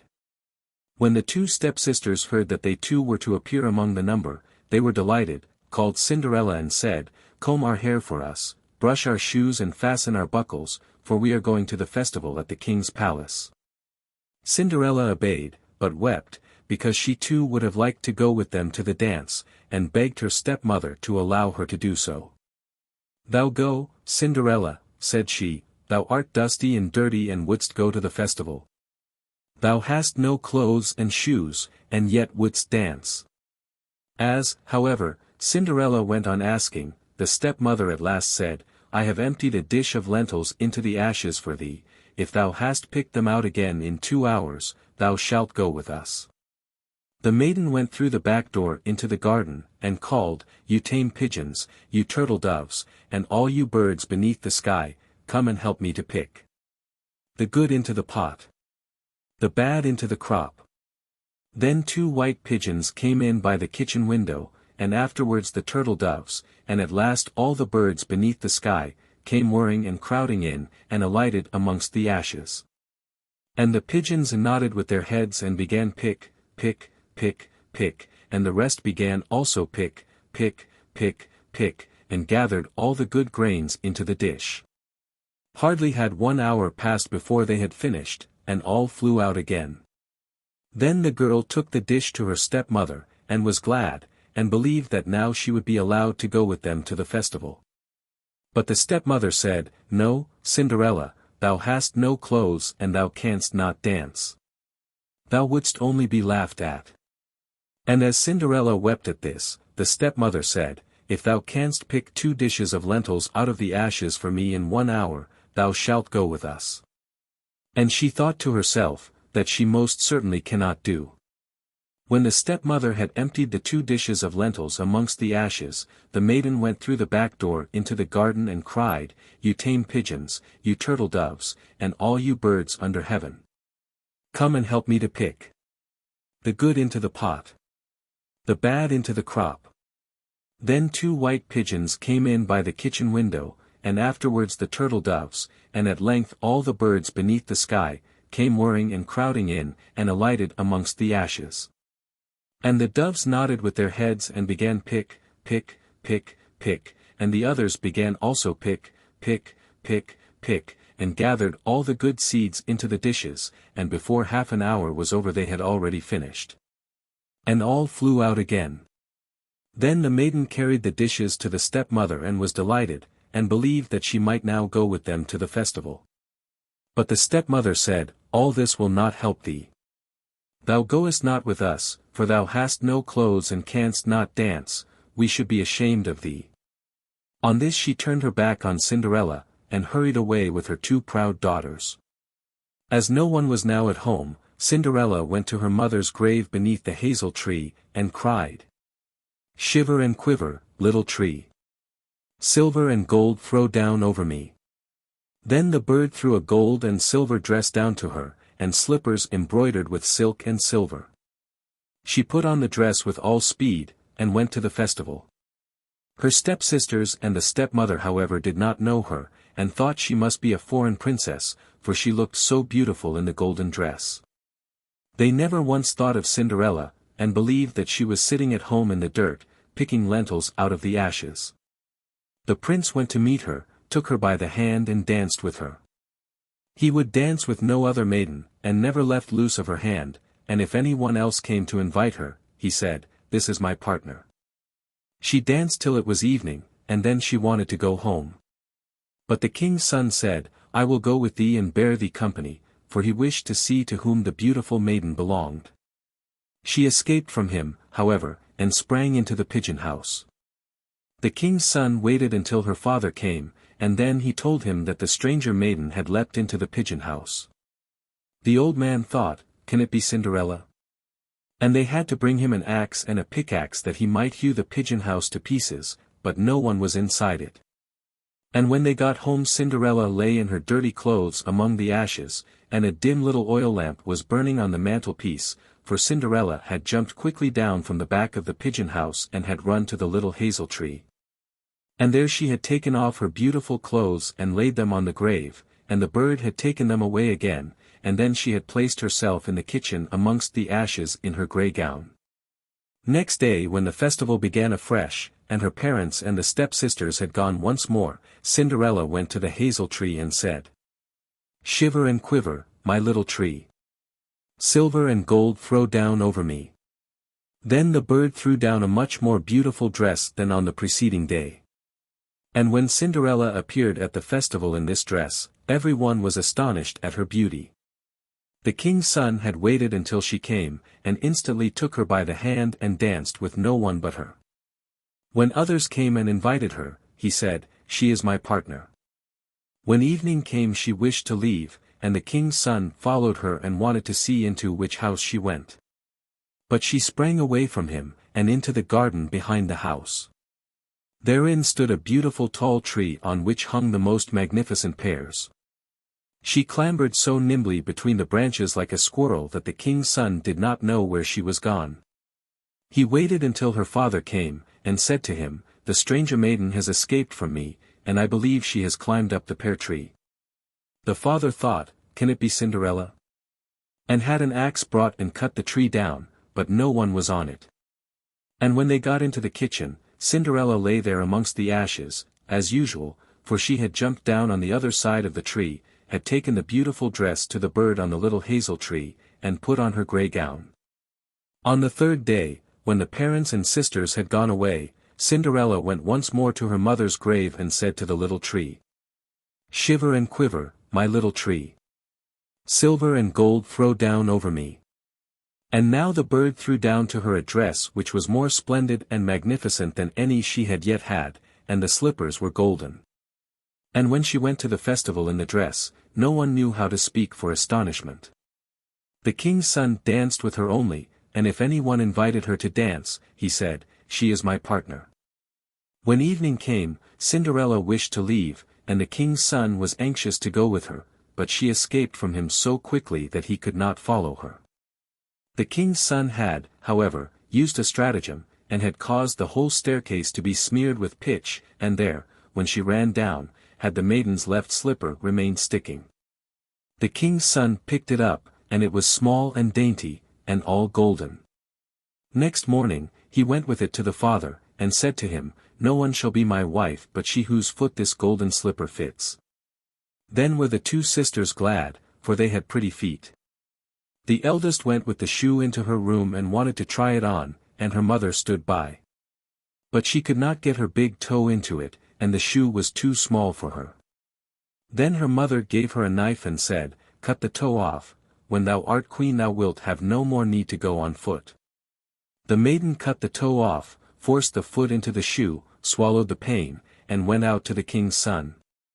Then he took her on his horse as his bride and rode away with her. They were, however, obliged to pass the grave, and there, on the hazel tree, sat the two pigeons and cried, "Turn and peep, turn and peep. There's blood within the shoe. The shoe it is too small for her. The true bride waits for you." Then he looked at her foot and saw how the blood was streaming from it. He turned his horse round and took the false bride home again, and said she was not the true one, and that the other sister was to put the shoe on. Then this one went into her chamber and got her toes safely into the shoe, but her heel was too large. So her mother gave her a knife and said, "Cut a bit off thy heel, when thou art queen thou wilt have no more need to go on foot." The maiden cut a bit off her heel, forced her foot into the shoe, swallowed the pain, and went out to the king's son. He took her on his horse as his bride, and rode away with her, but when they passed by the hazel tree, two little pigeons sat on it and cried, "Turn and peep, turn and peep. There's blood within the shoe. The shoe it is too small for her. The true bride waits for you." He looked down at her foot and saw how the blood was running out of her shoe, and how it had stained her white stocking. Then he turned his horse and took the false bride home again. "This also is not the right one," said he. "Have you no other daughter?" "No," said the man, "there is still a little stunted kitchen wench which my late wife left behind her, but she cannot possibly be the bride." The king's son said he was to send her up to him, but the mother answered, "Oh, no, she is much too dirty, she cannot show herself." He absolutely insisted on it, and Cinderella had to be called. She first washed her hands and face clean, and then went and bowed down before the king's son, who gave her the golden shoe. Then she seated herself on a stool, drew her foot out of the heavy wooden shoe, and put it into the slipper, which fitted like a glove. And when she rose up and the king's son looked at her face, he recognized the beautiful maiden who had danced with him and cried, "That is the true bride." The stepmother and the two sisters were terrified and became pale with rage. He, however, took Cinderella on his horse and rode away with her. As they passed by the hazel tree, the two white doves cried, "Turn and peep, turn and peep. No blood is in the shoe. The shoe is not too small for her. The true bride rides with you." And when they had cried that, the two came flying down and placed themselves on Cinderella's shoulders, one on the right, the other on the left, and remained sitting there. When the wedding with the king's son had to be celebrated, the two false sisters came and wanted to get into favor with Cinderella and share her good fortune. When the betrothed couple went to church, the elder was at the right side and the younger at the left, and the pigeons pecked out one eye of each of them. Afterwards, as they came back, the elder was at the left, and the younger at the right, and then the pigeons pecked out the other eye of each. And thus, for their wickedness and falsehood, they were punished with blindness as long as they lived. 22. The Riddle. There was once a king's son who was seized with a desire to travel about the world, and took no one with him but a faithful servant. One day he came to a great forest, and when darkness overtook him he could find no shelter, and knew not where to pass the night. Then he saw a girl who was going towards a small house, and when he came nearer, he saw that the maiden was young and beautiful. He spoke to her, and said, "Dear child, can I and my servant find shelter for the night in the little house?" "Oh, yes," said the girl in a sad voice, "that you certainly can, but I do not advise you to venture it. Do not go in." "Why not?" asked the king's son. The maiden sighed and said, "My stepmother practices wicked arts. She is ill-disposed toward strangers."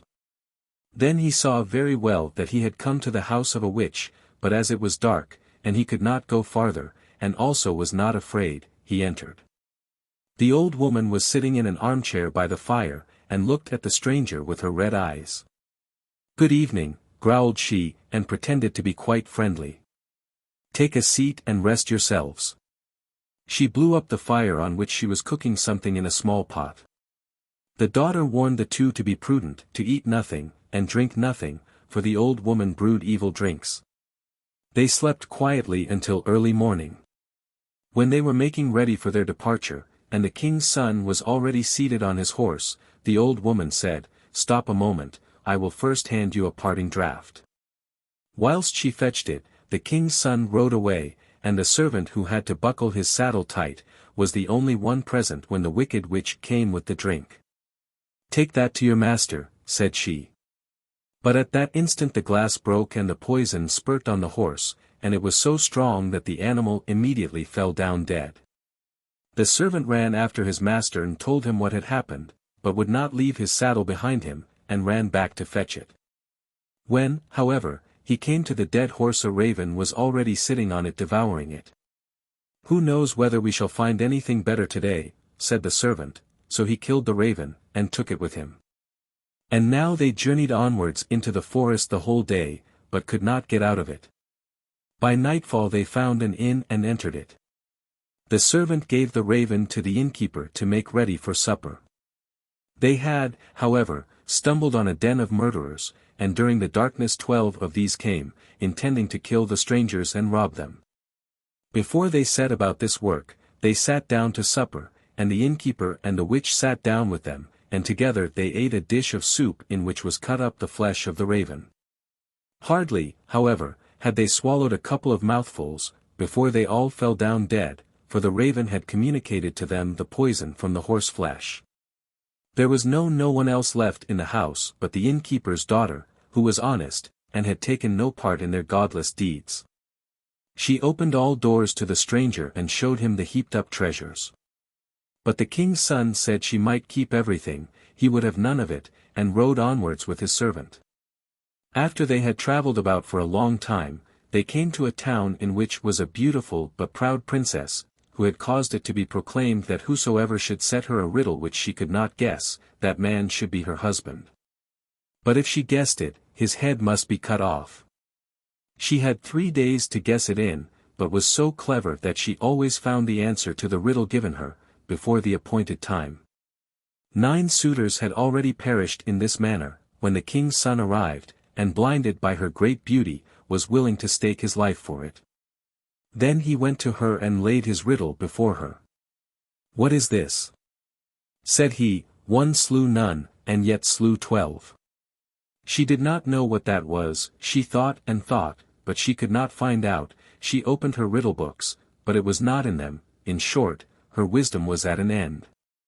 As she did not know how to help herself, she ordered her maid to creep into the lord's sleeping chamber, and listen to his dreams, and thought that he would perhaps speak in his sleep and discover the riddle.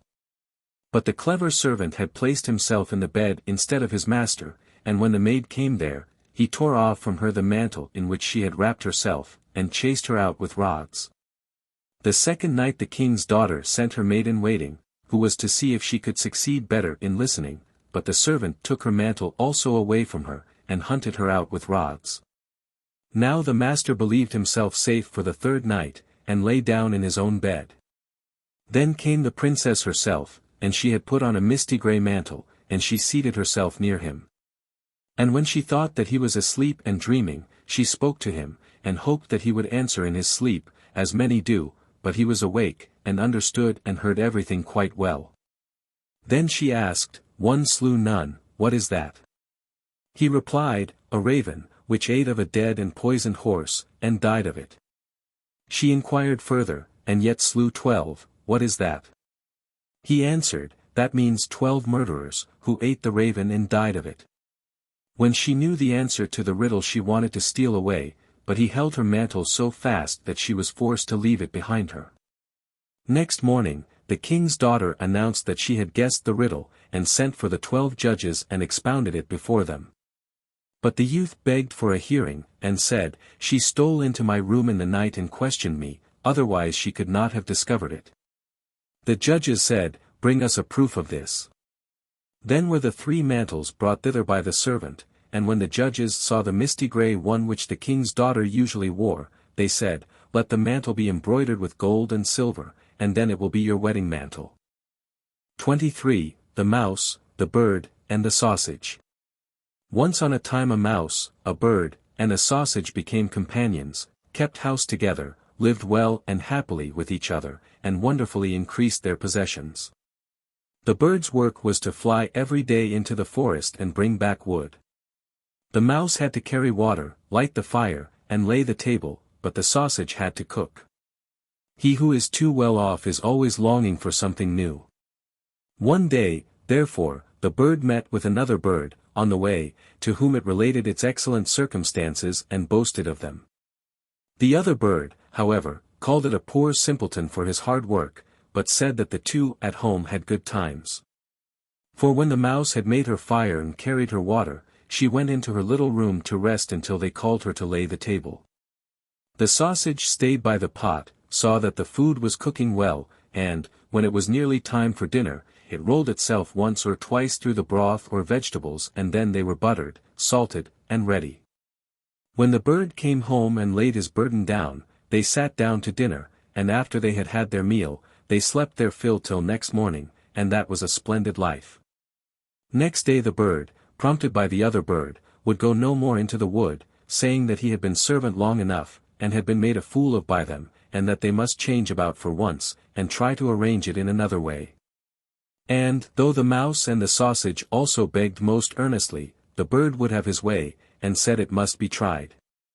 They cast lots about it, and the lot fell on the sausage who was to carry wood, the mouse became cook, and the bird was to fetch water.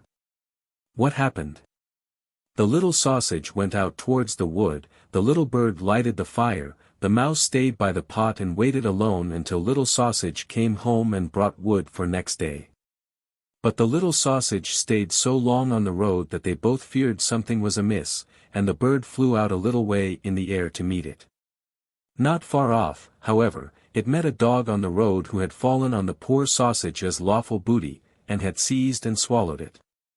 The bird charged the dog with an act of barefaced robbery, but it was in vain to speak, for the dog said he had found forged letters on the sausage, on which account its life was forfeited to him.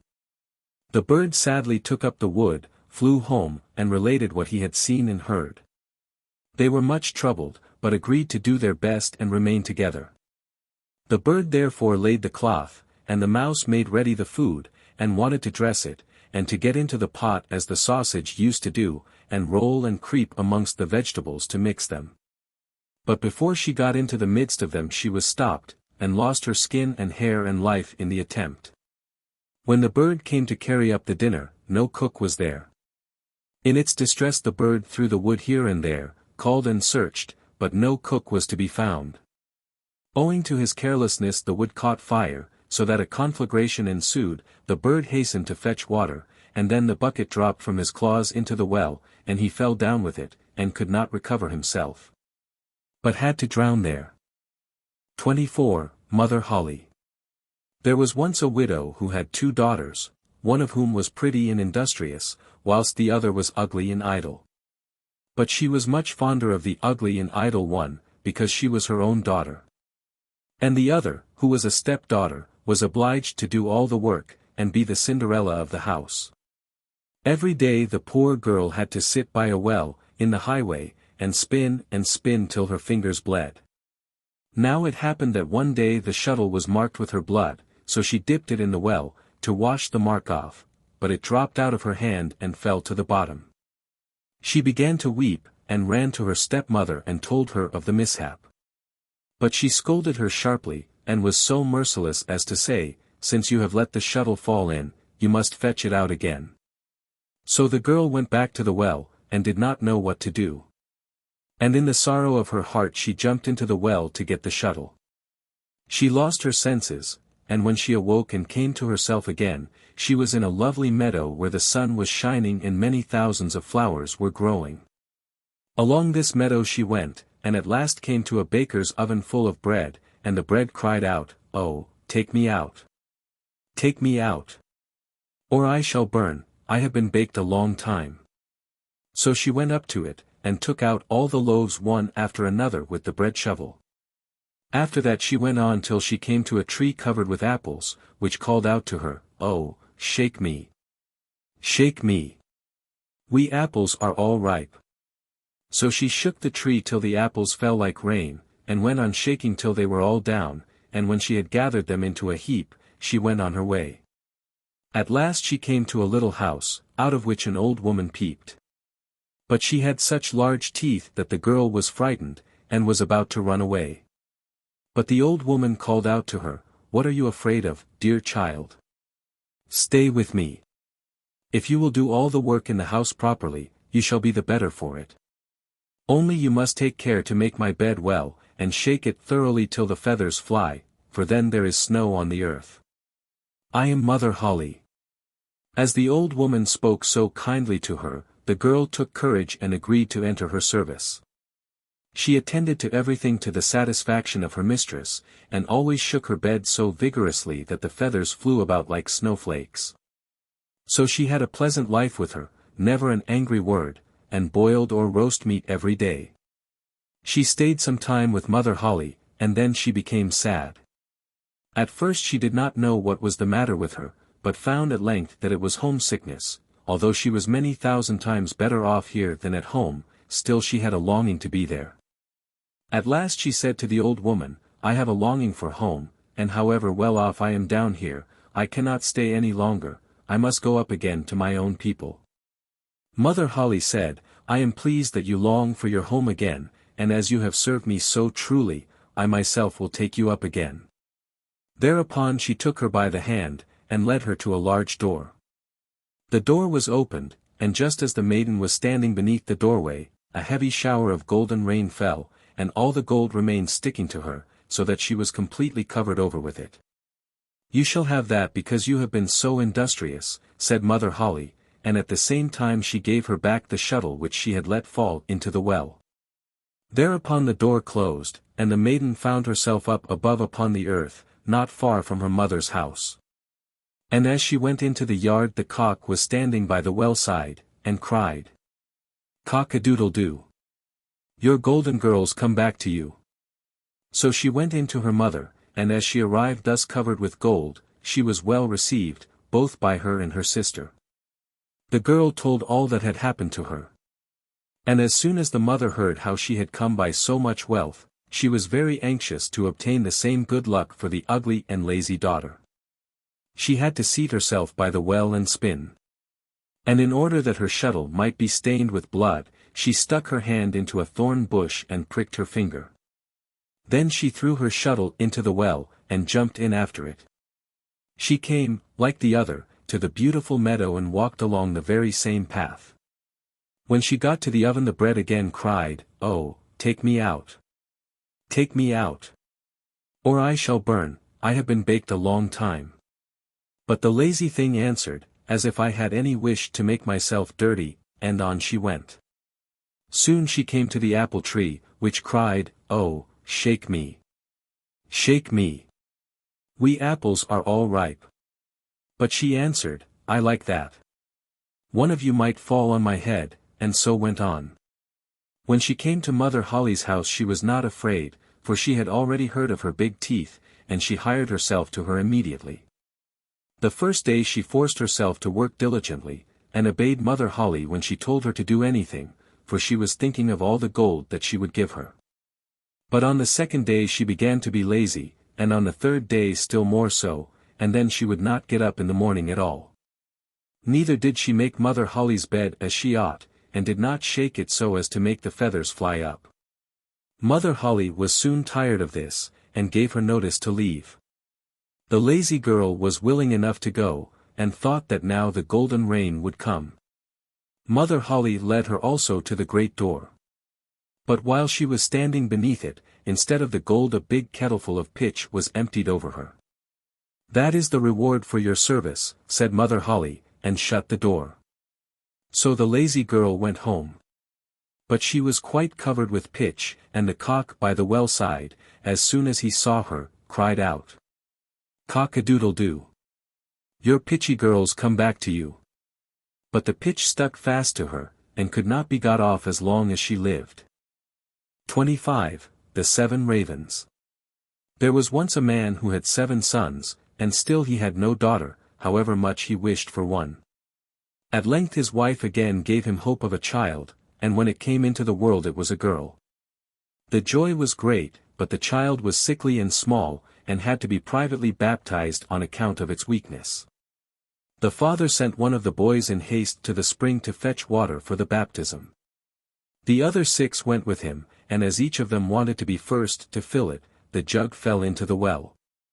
There they stood and did not know what to do, and none of them dared to go home. As they still did not return, the father grew impatient, and said, "They have certainly forgotten it for some game, the wicked boys." He became afraid that the girl would have to die without being baptized, and in his anger cried, "I wish the boys were all turned into ravens." Hardly was the word spoken before he heard a whirring of wings over his head in the air, looked up and saw 7 coal-black ravens flying away. The parents could not recall the curse, and however sad they were at the loss of their 7 sons, they still to some extent comforted themselves with their dear little daughter, who soon grew strong and every day became more beautiful. For a long time she did not know that she had had brothers, for her parents were careful not to mention them before her, but one day she accidentally heard some people saying of herself, that the girl was certainly beautiful, but that in reality she was to blame for the misfortune which had befallen her 7 brothers. Then she was much troubled, and went to her father and mother and asked if it was true that she had had brothers, and what had become of them. The parents now dared keep the secret no longer, but said that what had befallen her brothers was the will of heaven, and that her birth had only been the innocent cause. But the maiden took it to heart daily, and thought she must deliver her brothers. She had no rest or peace until she set out secretly, and went forth into the wide world to trace out her brothers and set them free, let it cost what it might. She took nothing with her but a little ring belonging to her parents as a keepsake, a loaf of bread against hunger, a little pitcher of water against thirst, and a little chair as a provision against weariness.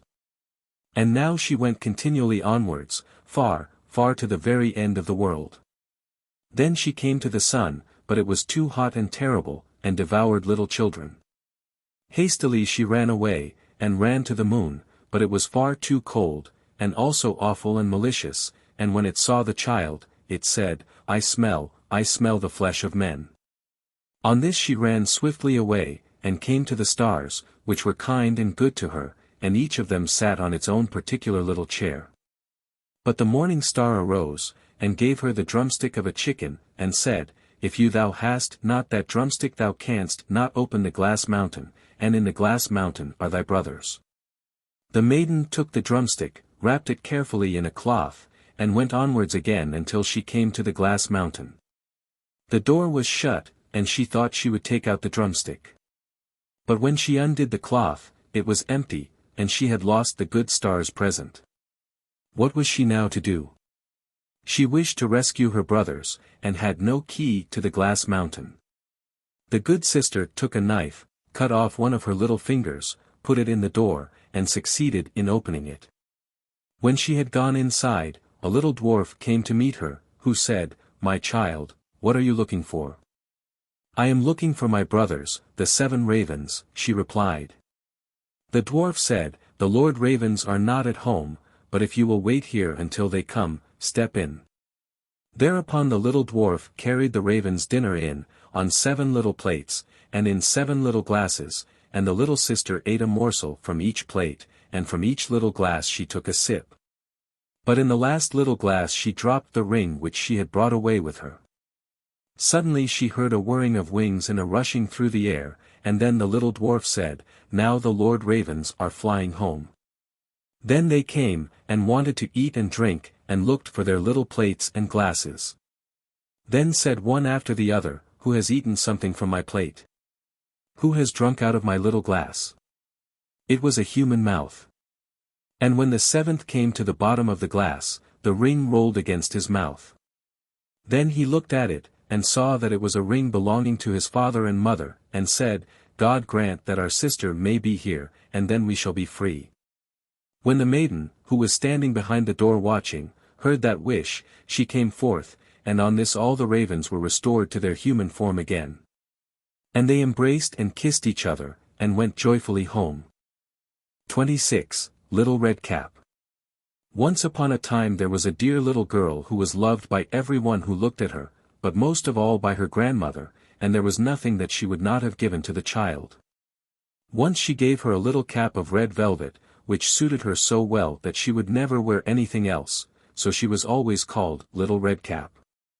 One day her mother said to her, "Come, Little Red Cap, here is a piece of cake and a bottle of wine, take them to your grandmother, she is ill and weak, and they will do her good.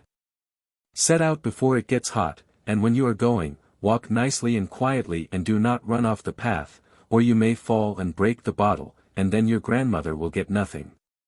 And when you go into her room, don't forget to say, 'Good morning,' and don't peep into every corner before you do it." "I will take great care," said Little Red Cap to her mother, and gave her hand on it. The grandmother lived out in the wood, half a league from the village, and just as Little Red Cap entered the wood, a wolf met her. Red Cap did not know what a wicked creature he was, and was not at all afraid of him. "Good day, Little Red Cap," said he. "Thank you kindly, wolf." "Whither away so early, Little Red Cap?" "To my grandmother's." "What have you got in your apron?" "Cake and wine. Yesterday was baking day, so poor sick grandmother is to have something good, to make her stronger." "Where does your grandmother live, Little Red Cap?" "A good quarter of a league farther on in the wood. Her house stands under the 3 large oak trees, the nut trees are just below, you surely must know it," replied Little Red Cap. The wolf thought to himself, "What a tender young creature. What a nice plump mouthful, she will be better to eat than the old woman. I must act craftily, so as to catch both." So he walked for a short time by the side of Little Red Cap, and then he said, "See, Little Red Cap, how pretty the flowers are about here, why do you not look round? I believe, too, that you do not hear how sweetly the little birds are singing. You walk gravely along as if you were going to school, while everything else out here in the wood is merry." Little Red Cap raised her eyes, and when she saw the sunbeams dancing here and there through the trees, and pretty flowers growing everywhere, she thought, "Suppose I take grandmother a fresh nosegay, that would please her too. It is so early in the day that I shall still get there in good time," and so she ran from the path into the wood to look for flowers. And whenever she had picked one, she fancied that she saw a still prettier one farther on, and ran after it, and so got deeper and deeper into the wood. Meanwhile the wolf ran straight to the grandmother's house and knocked at the door. "Who is there?" "Little Red Cap," replied the wolf. "She is bringing cake and wine, open the door." "Lift the latch," called out the grandmother, "I am too weak, and cannot get up." The wolf lifted the latch, the door flew open, and without saying a word he went straight to the grandmother's bed, and devoured her. Then he put on her clothes, dressed himself in her cap, laid himself in bed and drew the curtains. Little Red Cap, however, had been running about picking flowers, and when she had gathered so many that she could carry no more, she remembered her grandmother, and set out on the way to her. She was surprised to find the cottage door standing open, and when she went into the room, she had such a strange feeling that she said to herself, "Oh dear! How uneasy I feel today, and at other times I like being with grandmother so much." She called out, "Good morning," but received no answer, so she went to the bed and drew back the curtains.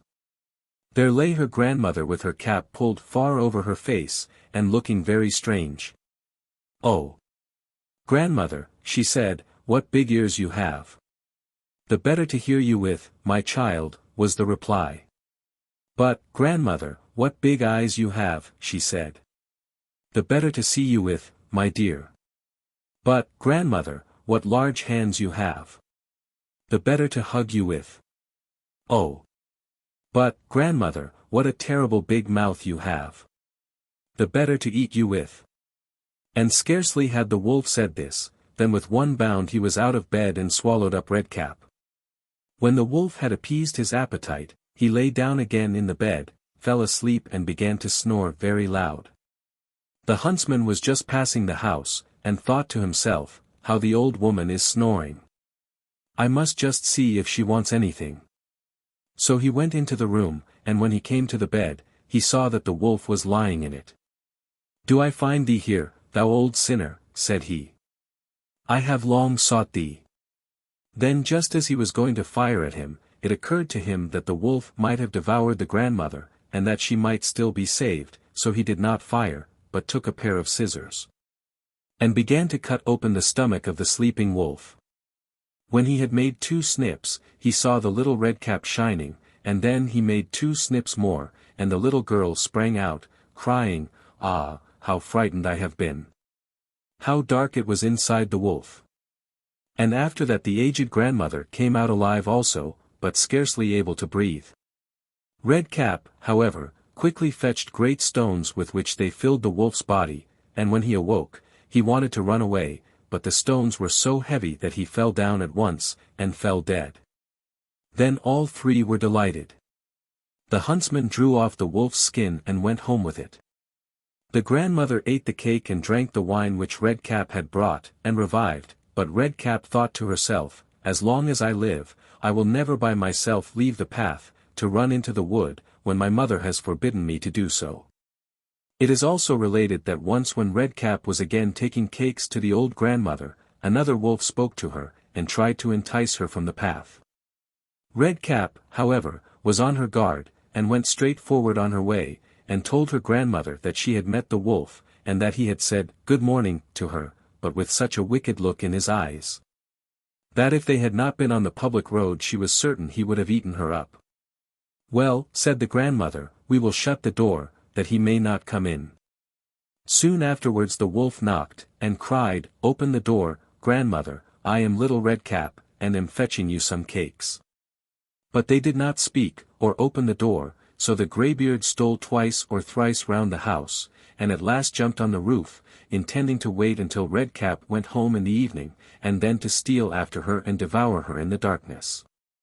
But the grandmother saw what was in his thoughts. In front of the house was a great stone trough, so she said to the child, "Take the pail, Redcap, I made some sausages yesterday, so carry the water in which I boiled them to the trough." Redcap carried until the great trough was quite full. Then the smell of the sausages reached the wolf, and he sniffed and peeped down, and at last stretched out his neck so far that he could no longer keep his footing and began to slip, and slipped down from the roof straight into the great trough, and was drowned. But Redcap went joyously home, and never did anything to harm anyone. 27. The Bremen Town-Musicians. A certain man had a donkey, which had carried the corn sacks to the mill indefatigably for many a long year, but his strength was going, and he was growing more and more unfit for work. Then his master began to consider how he might best save his keep, but the donkey, seeing that no good wind was blowing, ran away and set out on the road to Bremen. There, he thought, I can surely be town musician. When he had walked some distance, he found a hound lying on the road, gasping like one who had run till he was tired. "What are you gasping so for, you big fellow?" asked the donkey. "Ah," replied the hound, "as I am old, and daily grow weaker, and no longer can hunt, my master wanted to kill me, so I took to flight, but now how am I to earn my bread? I tell you what, said the donkey, I am going to Bremen, and shall be town musician there, go with me and engage yourself also as a musician. I will play the lute, and you shall beat the kettledrum. The hound agreed, and on they went. Before long they came to a cat, sitting on the path, with a face like 3 rainy days. Now then, old shaver, what has gone askew with you? Asked the donkey. Who can be merry when his neck is in danger? Answered the cat. Because I am now getting old, and my teeth are worn to stumps, and I prefer to sit by the fire and spin, rather than hunt about after mice. My mistress wanted to drown me, so I ran away. But now good advice is scarce. Where am I to go? Go with us to Bremen. You understand night music, you can be a town musician.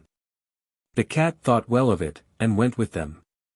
After this the 3 fugitives came to a farmyard, where the cock was sitting upon the gate, crowing with all his might. Your crow goes through and through one, said the donkey. What is the matter? I have been foretelling fine weather, because it is the day on which Our Lady washes the Christ child's little shirts, and wants to dry them, said the cock. But guests are coming for Sunday, so the housewife has no pity, and has told the cook that she intends to eat me in the soup tomorrow, and this evening I am to have my head cut off. Now I am crowing at full pitch while I can. Ah, but Redcomb, said the donkey, you had better come away with us. We are going to Bremen, you can find something better than death everywhere, you have a good voice, and if we make music together it must have some quality. The cock agreed to this plan, and all 4 went on together. They could not, however, reach the city of Bremen in one day, and in the evening they came to a forest where they meant to pass the night. The donkey and the hound laid themselves down under a large tree, the cat and the cock settled themselves in the branches, but the cock flew right to the top, where he was most safe. Before he went to sleep he looked round on all 4 sides, and thought he saw in the distance a little spark burning, so he called out to his companions that there must be a house not far off, for he saw a light. The donkey said, If so, we had better get up and go on, for the shelter here is bad. The hound thought that a few bones with some meat on would do him good too. So they made their way to the place where the light was, and soon saw it shine brighter and grow larger, until they came to a well-lighted robber's house. The donkey, as the biggest, went to the window and looked in. What do you see, my grey horse? Asked the cock. What do I see? Answered the donkey, a table covered with good things to eat and drink, and robbers sitting at it enjoying themselves. That would be the sort of thing for us, said the cock. Yes, yes, ah, how I wish we were there, said the donkey. Then the animals took counsel together how they should manage to drive away the robbers, and at last they thought of a plan. The donkey was to place himself with his 4 feet upon the window ledge, the hound was to jump on the donkey's back, the cat was to climb upon the dog, and lastly the cock was to fly up and perch upon the head of the cat. When this was done, at a given signal, they began to perform their music together, the donkey brayed, the hound barked, the cat mewed, and the cock crowed, then they burst through the window into the room, so that the glass clattered. At this horrible din, the robbers sprang up, thinking no otherwise than that a ghost had come in, and fled in a great fright out into the forest. The 4 companions now sat down at the table, well content with what was left, and ate as if they were going to fast for a month. As soon as the 4 minstrels had done, they put out the light, and each sought for himself a sleeping place according to his nature and to what suited him. The donkey laid himself down upon some straw in the yard, the hound behind the door, the cat upon the hearth near the warm ashes, and the cock perched himself upon a beam of the roof, and being tired from their long walk, they soon went to sleep. When it was past midnight, and the robbers saw from afar that the light was no longer burning in their house, and all appeared quiet, the captain said, We ought not to have let ourselves be frightened out of our wits, and ordered one of them to go and examine the house. The messenger, finding all still, went into the kitchen to light a candle, and, taking the glistening fiery eyes of the cat for live coals, he held a lucifer match to them to light it. But the cat did not understand the joke, and flew in his face, spitting and scratching. He was dreadfully frightened, and ran to the back door, but the dog, who lay there sprang up and bit his leg. And as he ran across the yard by the straw heap, the donkey gave him a smart kick with its hind foot. The cock, too, who had been awakened by the noise, and had become lively, cried down from the beam, "Cock-a-doodle-doo." Then the robber ran back as fast as he could to his captain, and said, "Ah, there is a horrible witch sitting in the house, who spat on me and scratched my face with her long claws.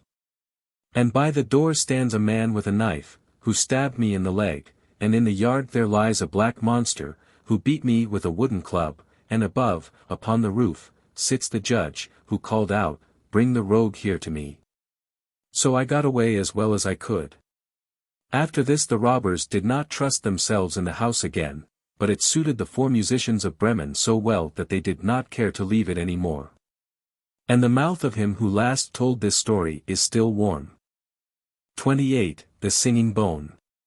In a certain country there was once great lamentation over a wild boar that laid waste the farmers' fields, killed the cattle, and ripped up people's bodies with his tusks. The king promised a large reward to anyone who would free the land from this plague, but the beast was so big and strong that no one dared to go near the forest in which it lived. At last the king gave notice that whosoever should capture or kill the wild boar should have his only daughter to wife. Now there lived in the country 2 brothers, sons of a poor man, who declared themselves willing to undertake the hazardous enterprise, the elder, who was crafty and shrewd, out of pride, the younger, who was innocent and simple, from a kind heart.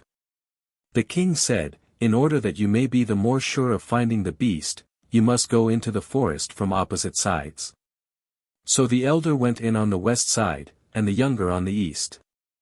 When the younger had gone a short way, a little man stepped up to him.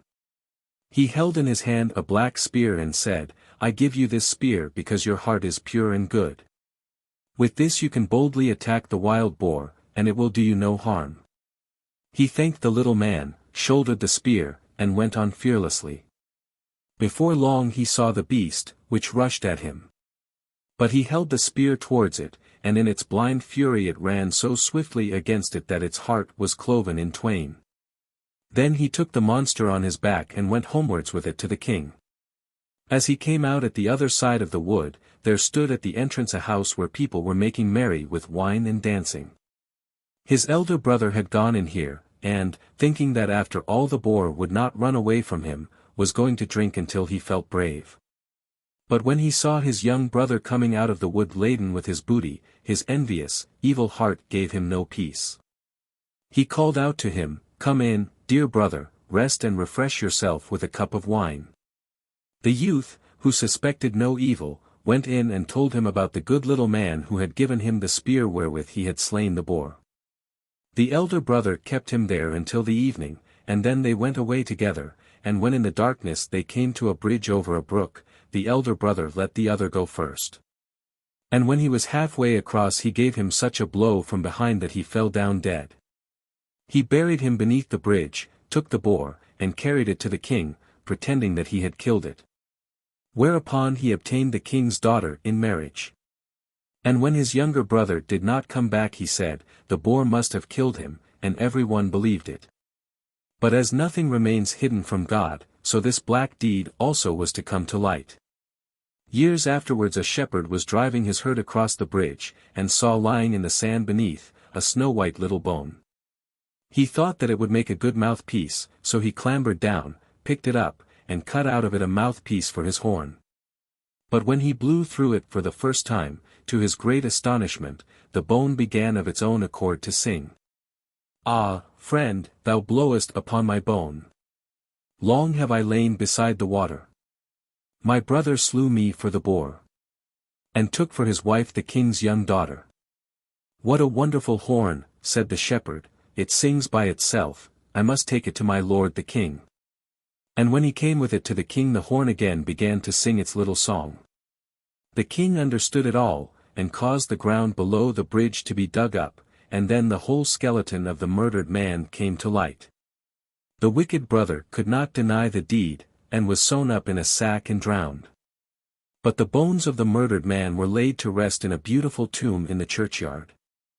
29. The Devil with the Three Golden Hairs. There was once a poor woman who gave birth to a little son, and as he came into the world with a caul on, it was predicted that in his 14th year he would have the king's daughter for his wife. It happened that soon afterwards the king came into the village, and no one knew that he was the king, and when he asked the people what news there was, they answered, "A child has just been born with a caul on." Whatever any one so born undertakes turns out well. It is prophesied, too, that in his 14th year he will have the king's daughter for his wife. The king, who had a bad heart and was angry about the prophecy, went to the parents, and, seeming quite friendly, said, "You poor people, let me have your child, and I will take care of it." At first they refused, but when the stranger offered them a large amount of gold for it, and they thought, "It is a luck child, and everything must turn out well for it," they at last consented, and gave him the child. The king put it in a box and rode away with it until he came to a deep piece of water, then he threw the box into it and thought, "I have freed my daughter from her unlooked-for suitor." The box, however, did not sink, but floated like a boat, and not a drop of water made its way into it.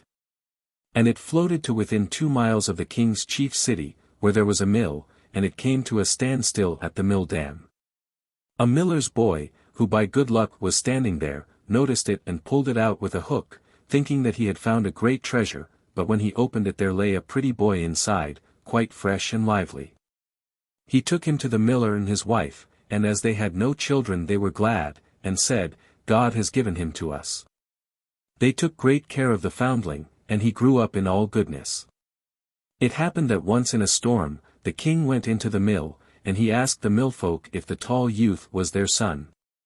"No," answered they, "he's a foundling. 14 years ago he floated down to the mill dam in a box, and the mill boy pulled him out of the water." Then the king knew that it was none other than the luck child which he had thrown into the water, and he said, "My good people, could not the youth take a letter to the queen? I will give him 2 gold pieces as a reward." "Just as the king commands," answered they, and they told the boy to hold himself in readiness. Then the king wrote a letter to the queen, wherein he said, "As soon as the boy arrives with this letter, let him be killed and buried, and all must be done before I come home." The boy set out with this letter. But he lost his way, and in the evening came to a large forest. In the darkness he saw a small light, he went towards it and reached a cottage. When he went in, an old woman was sitting by the fire quite alone. She started when she saw the boy, and said, "Whence do you come, and whither are you going?" "I come from the mill," he answered, "and wish to go to the queen, to whom I am taking a letter. But as I have lost my way in the forest I should like to stay here overnight." "You poor boy," said the woman, "you have come into a den of thieves, and when they come home they will kill you." "Let them come," said the boy, "I am not afraid. But I am so tired that I cannot go any farther," and he stretched himself upon a bench and fell asleep. Soon afterwards the robbers came, and angrily asked what strange boy was lying there.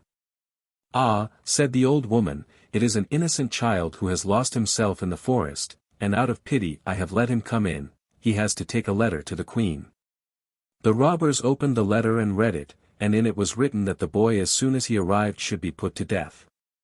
Then the hard-hearted robbers felt pity, and their leader tore up the letter and wrote another, saying, that as soon as the boy came, he should be married at once to the king's daughter. Then they let him lie quietly on the bench until the next morning, and when he awoke they gave him the letter, and showed him the right way. And the queen, when she had received the letter and read it, did as was written in it, and had a splendid wedding feast prepared, and the king's daughter was married to the luck child. And as the youth was handsome and agreeable she lived with him in joy and contentment. After some time the king returned to his palace and saw that the prophecy was fulfilled, and the luck child married to his daughter. "How has that come to pass?" said he, "I gave quite another order in my letter."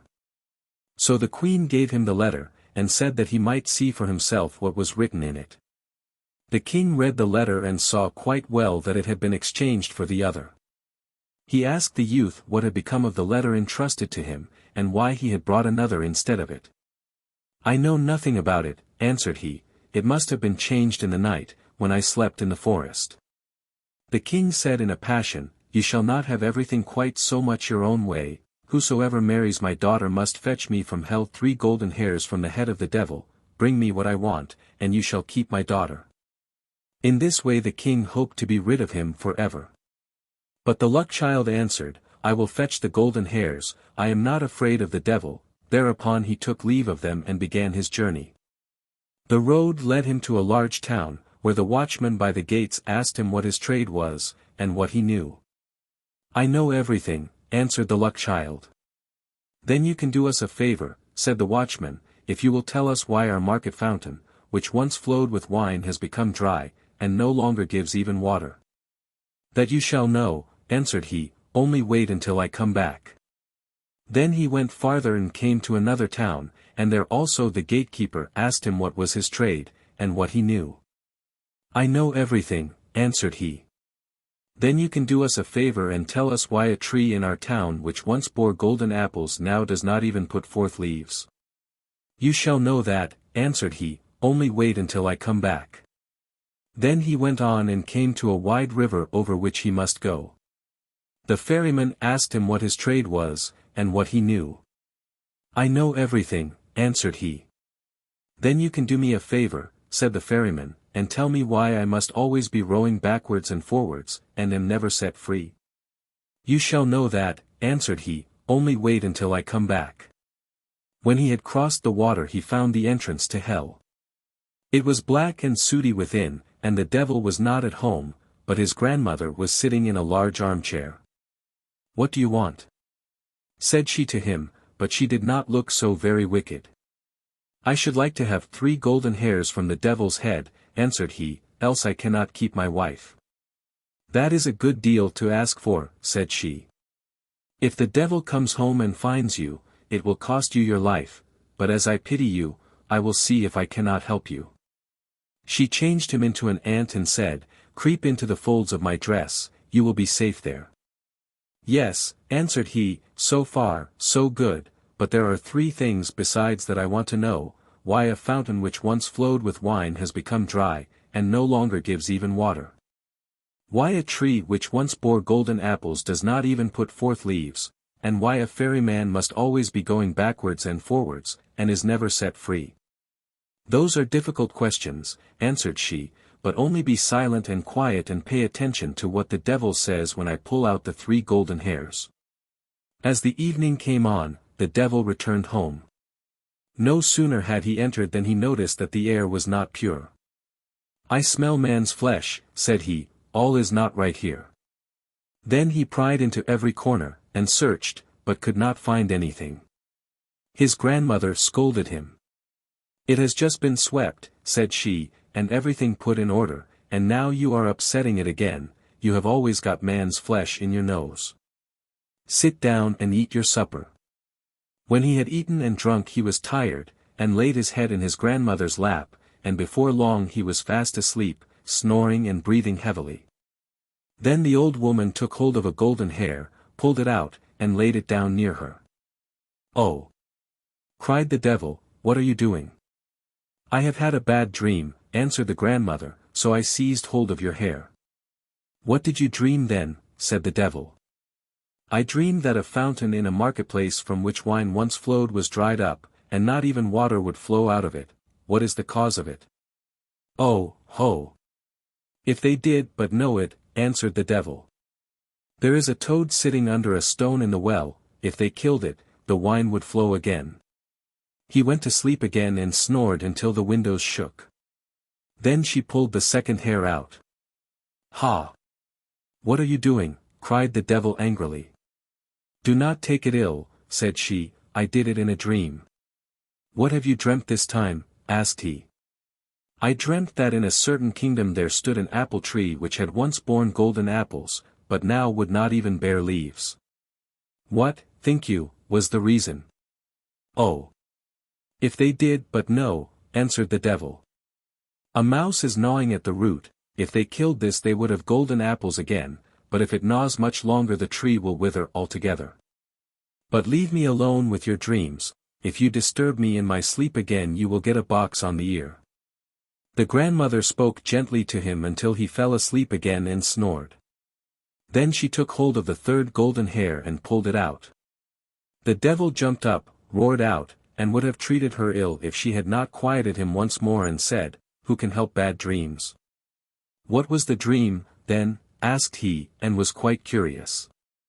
"I dreamt of a ferryman who complained that he must always ferry from one side to the other, and was never released." "What is the cause of it?" "Ah! The fool," answered the devil. "When anyone comes and wants to go across he must put the oar in his hand, and the other man will have to ferry and he will be free." As the grandmother had plucked out the 3 golden hairs, and the 3 questions were answered, she let the old serpent alone, and he slept until daybreak. When the devil had gone out again, the old woman took the ant out of the folds of her dress, and gave the luck child his human shape again. "There are the 3 golden hairs for you," said she. "What the devil said to your 3 questions, I suppose you heard?" "Yes," answered he, "I heard, and will take care to remember." "You have what you want," said she, "and now you can go your way." He thanked the old woman for helping him in his need, and left hell well content that everything had turned out so fortunately. When he came to the ferryman he was expected to give the promised answer.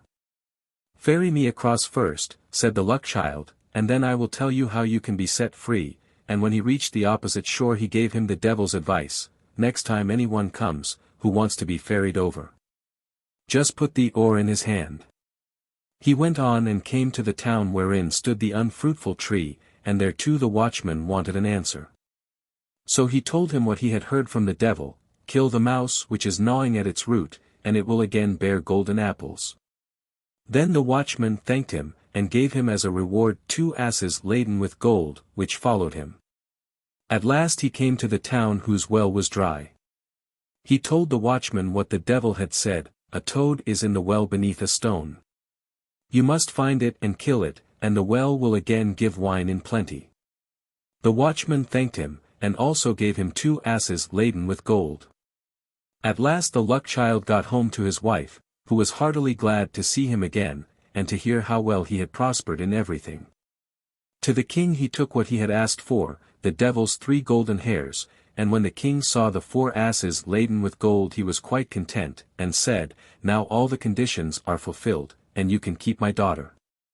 But tell me, dear son-in-law, where did all that gold come from? This is tremendous wealth." "I was rowed across a river," answered he, "and got it there. It lies on the shore instead of sand." "Can I too fetch some of it?" said the king. And he was quite eager about it. "As much as you like," answered he. "There is a ferryman on the river, let him ferry you over, and you can fill your sacks on the other side." The greedy king set out in all haste, and when he came to the river he beckoned to the ferryman to put him across. The ferryman came and bade him get in, and when they got to the other shore he put the oar in his hand and sprang out. But from this time forth the king had to ferry, as a punishment for his sins. Perhaps he is ferrying still. If he is, it is because no one has taken the oar from him. 30. The Louse and the Flea. A louse and a flea kept house together and were brewing beer in an eggshell. Then the little louse fell in and burnt herself. On this the little flea began to scream loudly. Then said the little room door, "Little flea, why art thou screaming?" "Because the louse has burnt herself." Then the little door began to creak. On this a little broom in the corner said, "Why art thou creaking, little door? Have I not reason to creak? The little louse has burnt herself. The little flea is weeping." So the little broom began to sweep frantically. Then a little cart passed by and said, "Why art thou sweeping, little broom? Have I not reason to sweep? The little louse has burnt herself. The little flea is weeping. The little door is creaking." So the little cart said, "Then I will run," and began to run wildly. Then said the ash heap by which it ran, "Why art thou running so, little cart? Have I not reason to run? The little louse has burnt herself. The little flea is weeping. The little door is creaking. The little broom is sweeping." The ash heap said, "Then I will burn furiously," and began to burn in clear flames. A little tree stood near the ash heap and said, Ash heap, why art thou burning? Have I not reason to burn? The little louse has burnt herself. The little flea is weeping. The little door is creaking. The little broom is sweeping. The little cart is running. The little tree said, Then I will shake myself, and began to shake herself so that all her leaves fell off. A girl who came up with her water pitcher saw that, and said, Little tree, why art thou shaking thyself? Have I not reason to shake myself? The little louse has burnt herself. The little flea is weeping. The little door is creaking. The little broom is sweeping. The little cart is running. The little ash heap is burning. On this the girl said, Then I will break my little water pitcher, and she broke her little water pitcher. Then said the little spring from which ran the water, Girl, why art thou breaking thy water jug? Have I not reason to break my water jug? The little louse has burnt herself. The little flea is weeping. The little door is creaking. The little broom is sweeping. The little cart is running. The little ash heap is burning. The little tree is shaking itself. Oh, ho! Said the spring, Then I will begin to flow, and began to flow violently. And in the water everything was drowned, the girl, the little tree, the little ash heap, the little cart, the broom, the little door, the little flea, the little louse, all together. 31. The girl without hands.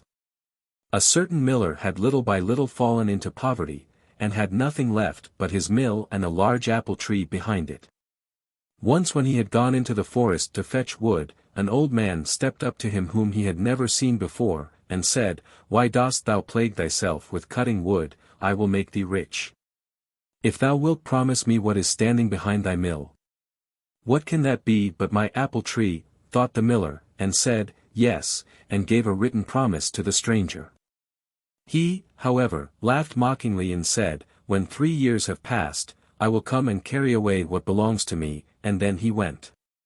When the miller got home, his wife came to meet him and said, Tell me, miller, from whence comes this sudden wealth into our house? All at once every box and chest was filled, no one brought it in, and I know not how it happened.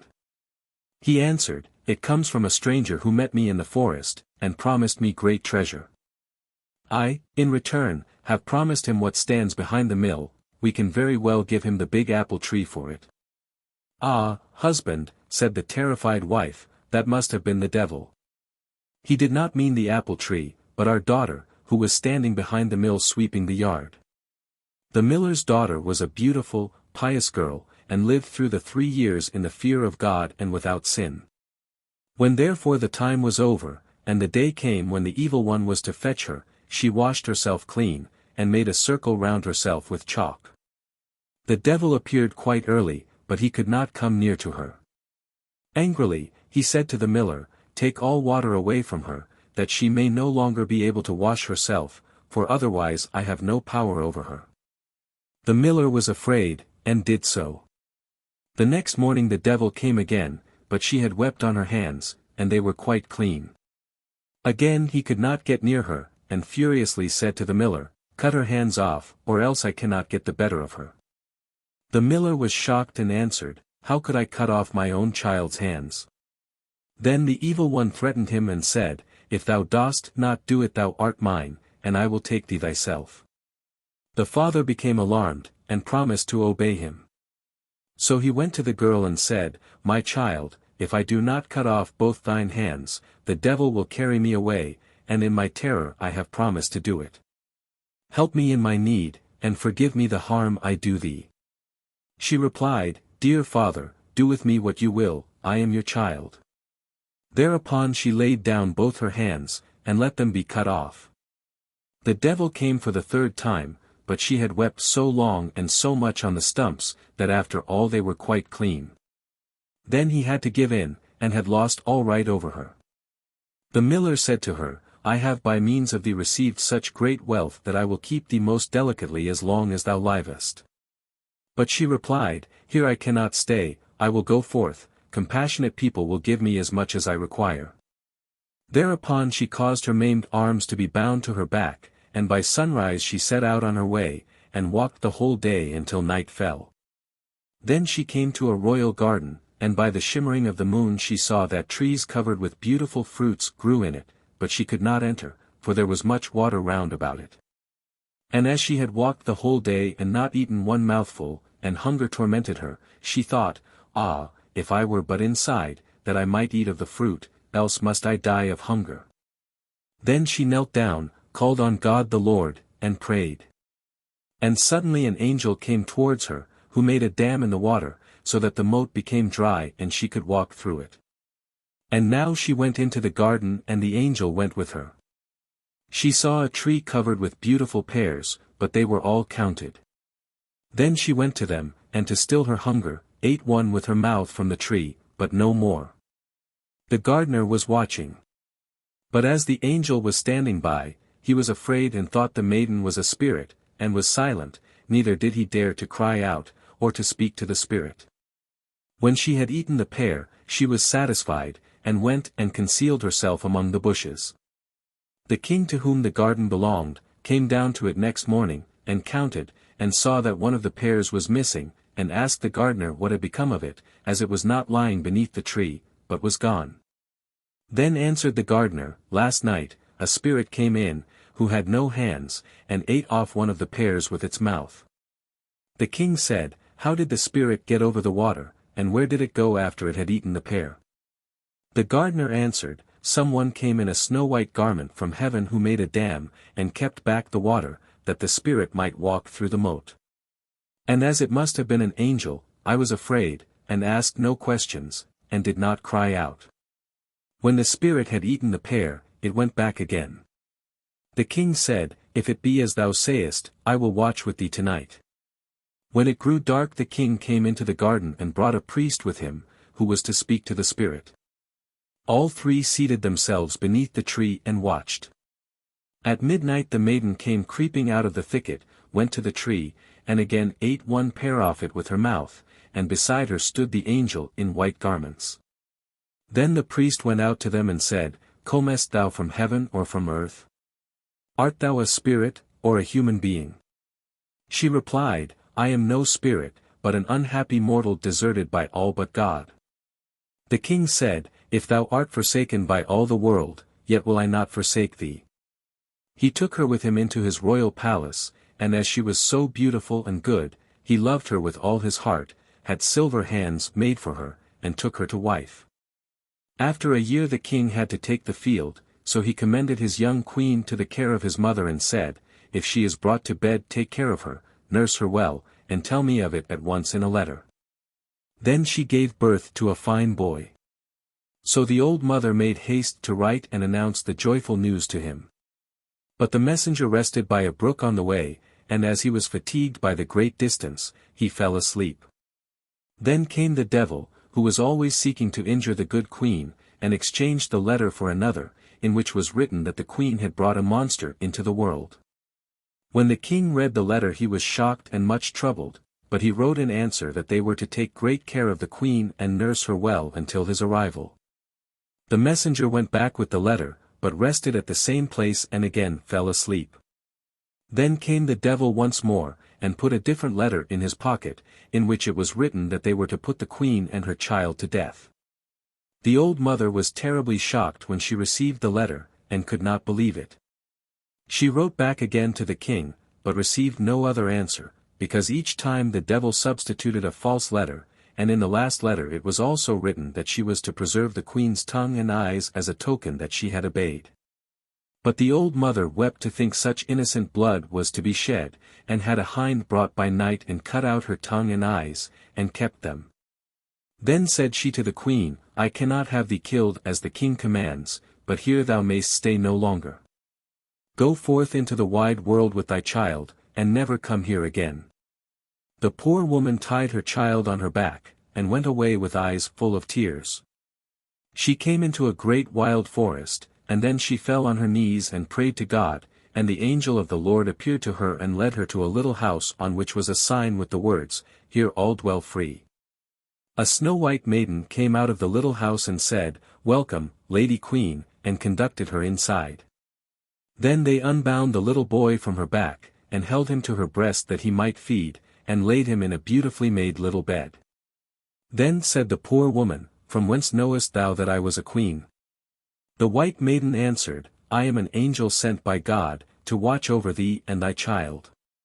The queen stayed 7 years in the little house, and was well cared for, and by God's grace, because of her piety, her hands which had been cut off, grew once more.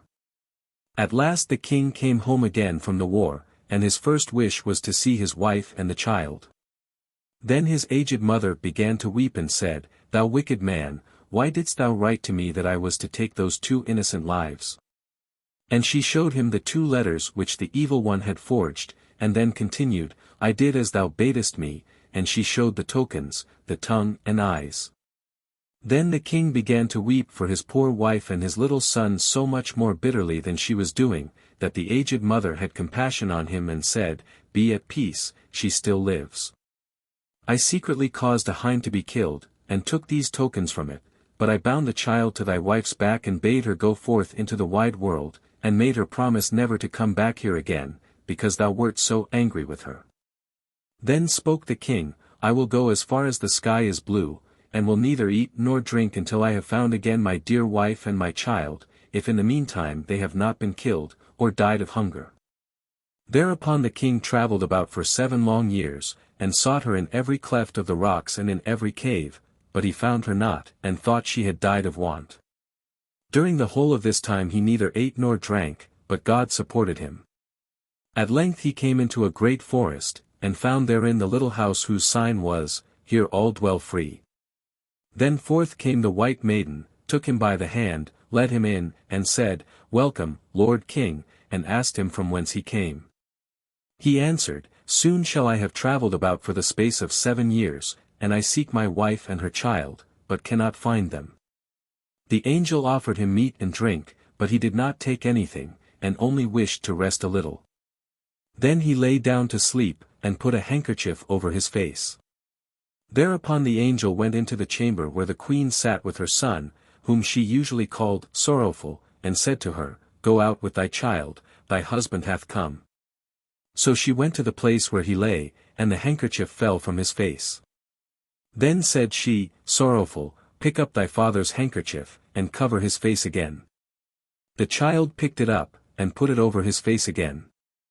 The king in his sleep heard what passed, and had pleasure in letting the handkerchief fall once more.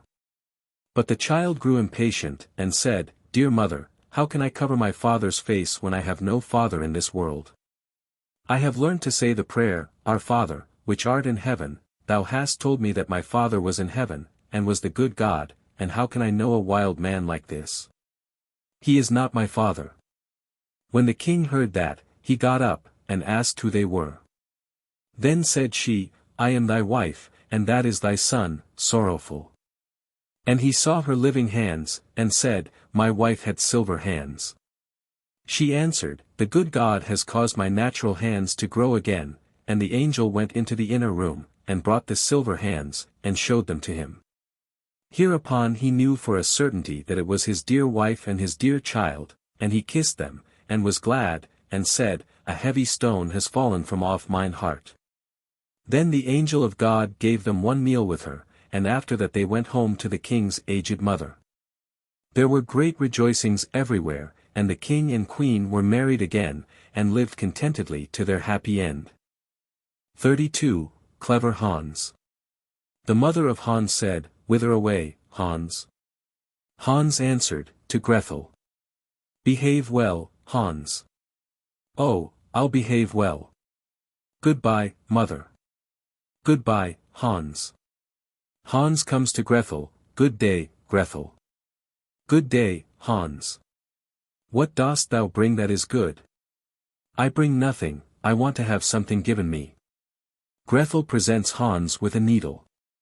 Hans says, Goodbye, Grethel. Goodbye, Hans. Hans takes the needle, sticks it into a hay cart, and follows the cart home. Good evening, mother. Good evening, Hans. Where hast thou been? With Grethel. What didst thou take her? Took nothing, had something given me. What did Grethel give thee? Gave me a needle. Where is the needle, Hans? Stuck it in the haycart. That was ill done, Hans. Thou shouldst have stuck the needle in thy sleeve. Never mind, I'll do better next time. Whither away, Hans? To Grethel, mother. Behave well, Hans. Oh, I'll behave well. Goodbye, mother. Goodbye, Hans. Hans comes to Grethel. Good day, Grethel. Good day, Hans. What dost thou bring that is good? I bring nothing. I want to have something given to me. Grethel presents Hans with a knife. Goodbye, Grethel. Goodbye, Hans. Hans takes the knife, sticks it in his sleeve, and goes home. Good evening, mother. Good evening, Hans.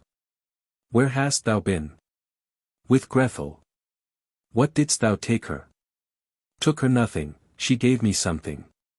What did Grethel give thee? Gave me a knife. Where is the knife, Hans? Stuck in my sleeve. That's ill done, Hans, thou shouldst have put the knife in thy pocket. Never mind, we'll do better next time. Whither away, Hans? To Grethel, mother. Behave well, Hans. Oh, I'll behave well. Goodbye, mother. Goodbye, Hans. Hans comes to Grethel. Good day, Grethel. Good day, Hans. What good thing dost thou bring? I bring nothing, I want something given me. Grethel presents Hans with a young goat. Goodbye, Grethel. Goodbye, Hans. Hans takes the goat, ties its legs, and puts it in his pocket. When he gets home it is suffocated. Good evening, mother.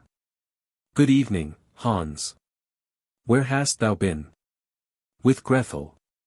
What didst thou take her? Took nothing, she gave me something. What did Grethel give thee? She gave me a goat. Where is the goat, Hans? Put it in my pocket. That was ill done, Hans, thou shouldst have put a rope round the goat's neck. Never mind, we'll do better next time. Whither away, Hans? To Grethel, mother. Behave well, Hans. Oh, I'll behave well. Goodbye, mother. Goodbye, Hans. Hans comes to Grethel. Good day, Grethel. Good day, Hans. What good thing dost thou bring? I bring nothing, I want something given me. Grethel presents Hans with a piece of bacon. Goodbye, Grethel. Goodbye, Hans. Hans takes the bacon, ties it to a rope, and drags it away behind him. The dogs come and devour the bacon. When he gets home, he has the rope in his hand, and there is no longer anything hanging to it. Good evening, mother. Good evening, Hans. Where hast thou been? With Grethel. What didst thou take her? I took her nothing, she gave me something. What did Grethel give thee? Gave me a bit of bacon. Where is the bacon, Hans? I tied it to a rope, brought it home, dogs took it. That was ill done, Hans, thou shouldst have carried the bacon on thy head. Never mind, we'll do better next time. Whither away, Hans? To Grethel, mother. Behave well, Hans. I'll behave well. Goodbye, mother. Goodbye, Hans. Hans comes to Grethel. Good day, Grethel. Good day, Hans. What good thing dost thou bring? I bring nothing, but would have something given. Grethel presents Hans with a calf. Goodbye, Grethel. Goodbye, Hans. Hans takes the calf, puts it on his head, and the calf kicks his face. Good evening, mother. Good evening, Hans. Where hast thou been? With Grethel. What didst thou take her? I took nothing, but had something given me. What did Grethel give thee? A calf. Where hast thou the calf, Hans? I set it on my head and it kicked my face. That was ill done, Hans, thou shouldst have led the calf, and put it in the stall. Never mind, we'll do better next time. Whither away, Hans? To Grethel, mother. Behave well, Hans. I'll behave well. Goodbye, mother. Goodbye, Hans. Hans comes to Grethel. Good day, Grethel. Good day, Hans. What good thing dost thou bring? I bring nothing, but would have something given. Grethel says to Hans, I will go with thee. Hans takes Grethel, ties her to a rope, leads her to the rack and binds her fast. Then Hans goes to his mother. Good evening, mother. Good evening, Hans. Where hast thou been? With Grethel. What didst thou take her? I took her nothing. What did Grethel give thee? She gave me nothing, she came with me. Where hast thou left Grethel? I led her by the rope, tied her to the rack, and scattered some grass for her. That was ill done, Hans, thou shouldst have cast friendly eyes on her. Never mind, we'll do better. Hans went into the stable, cut out all the calves and sheep's eyes, and threw them in Grethel's face. Then Grethel became angry, tore herself loose and ran away, and became the bride of Hans. 33. The Three Languages. An aged count once lived in Switzerland, who had an only son, but he was stupid, and could learn nothing. Then said the father, Hark thee, my son, I can get nothing into thy head, let me try as I will. Thou must go from hence, I will give thee into the care of a celebrated master, who shall see what he can do with thee. The youth was sent into a strange town, and remained a whole year with the master. At the end of this time, he came home again, and his father asked, Now, my son, what hast thou learnt? Father, I have learnt what the dogs say when they bark. Lord have mercy on us, cried the father, is that all thou hast learnt? I will send thee into another town, to another master. The youth was taken thither, and stayed a year with this master likewise. When he came back the father again asked, My son, what hast thou learnt? He answered, Father, I have learnt what the birds say. Then the father fell into a rage and said, Oh, thou lost man, thou hast spent the precious time and learnt nothing, art thou not ashamed to appear before mine eyes? I will send thee to a third master, but if thou learnest nothing this time also, I will no longer be thy father. The youth remained a whole year with the third master also, and when he came home again, and his father inquired, My son, what hast thou learnt? He answered, Dear father, I have this year learnt what the frogs croak. Then the father fell into the most furious anger, sprang up, called his people thither, and said, This man is no longer my son, I drive him forth, and command you to take him out into the forest, and kill him. They took him forth, but when they should have killed him, they could not do it for pity, and let him go, and they cut the eyes and the tongue out of a deer that they might carry them to the old man as a token. The youth wandered on, and after some time came to a fortress where he begged for a night's lodging. Yes, said the lord of the castle, if thou wilt pass the night down there in the old tower, go thither. But I warn thee, it is at the peril of thy life, for it is full of wild dogs, which bark and howl without stopping, and at certain hours a man has to be given to them, whom they at once devour. The whole district was in sorrow and dismay because of them, and yet no one could do anything to stop this. The youth, however, was without fear, and said, Just let me go down to the barking dogs, and give me something that I can throw to them. They will do nothing to harm me. As he himself would have it so, they gave him some food for the wild animals, and led him down to the tower. When he went inside, the dogs did not bark at him, but wagged their tails quite amicably around him, ate what he set before them, and did not hurt one hair of his head. Next morning, to the astonishment of everyone, he came out again safe and unharmed, and said to the lord of the castle, The dogs have revealed to me, in their own language, why they dwell there, and bring evil on the land. They are bewitched, and are obliged to watch over a great treasure which is below in the tower, and they can have no rest until it is taken away, and I have likewise learnt, from their discourse, how that is to be done. Then all who heard this rejoiced, and the lord of the castle said he would adopt him as a son if he accomplished it successfully.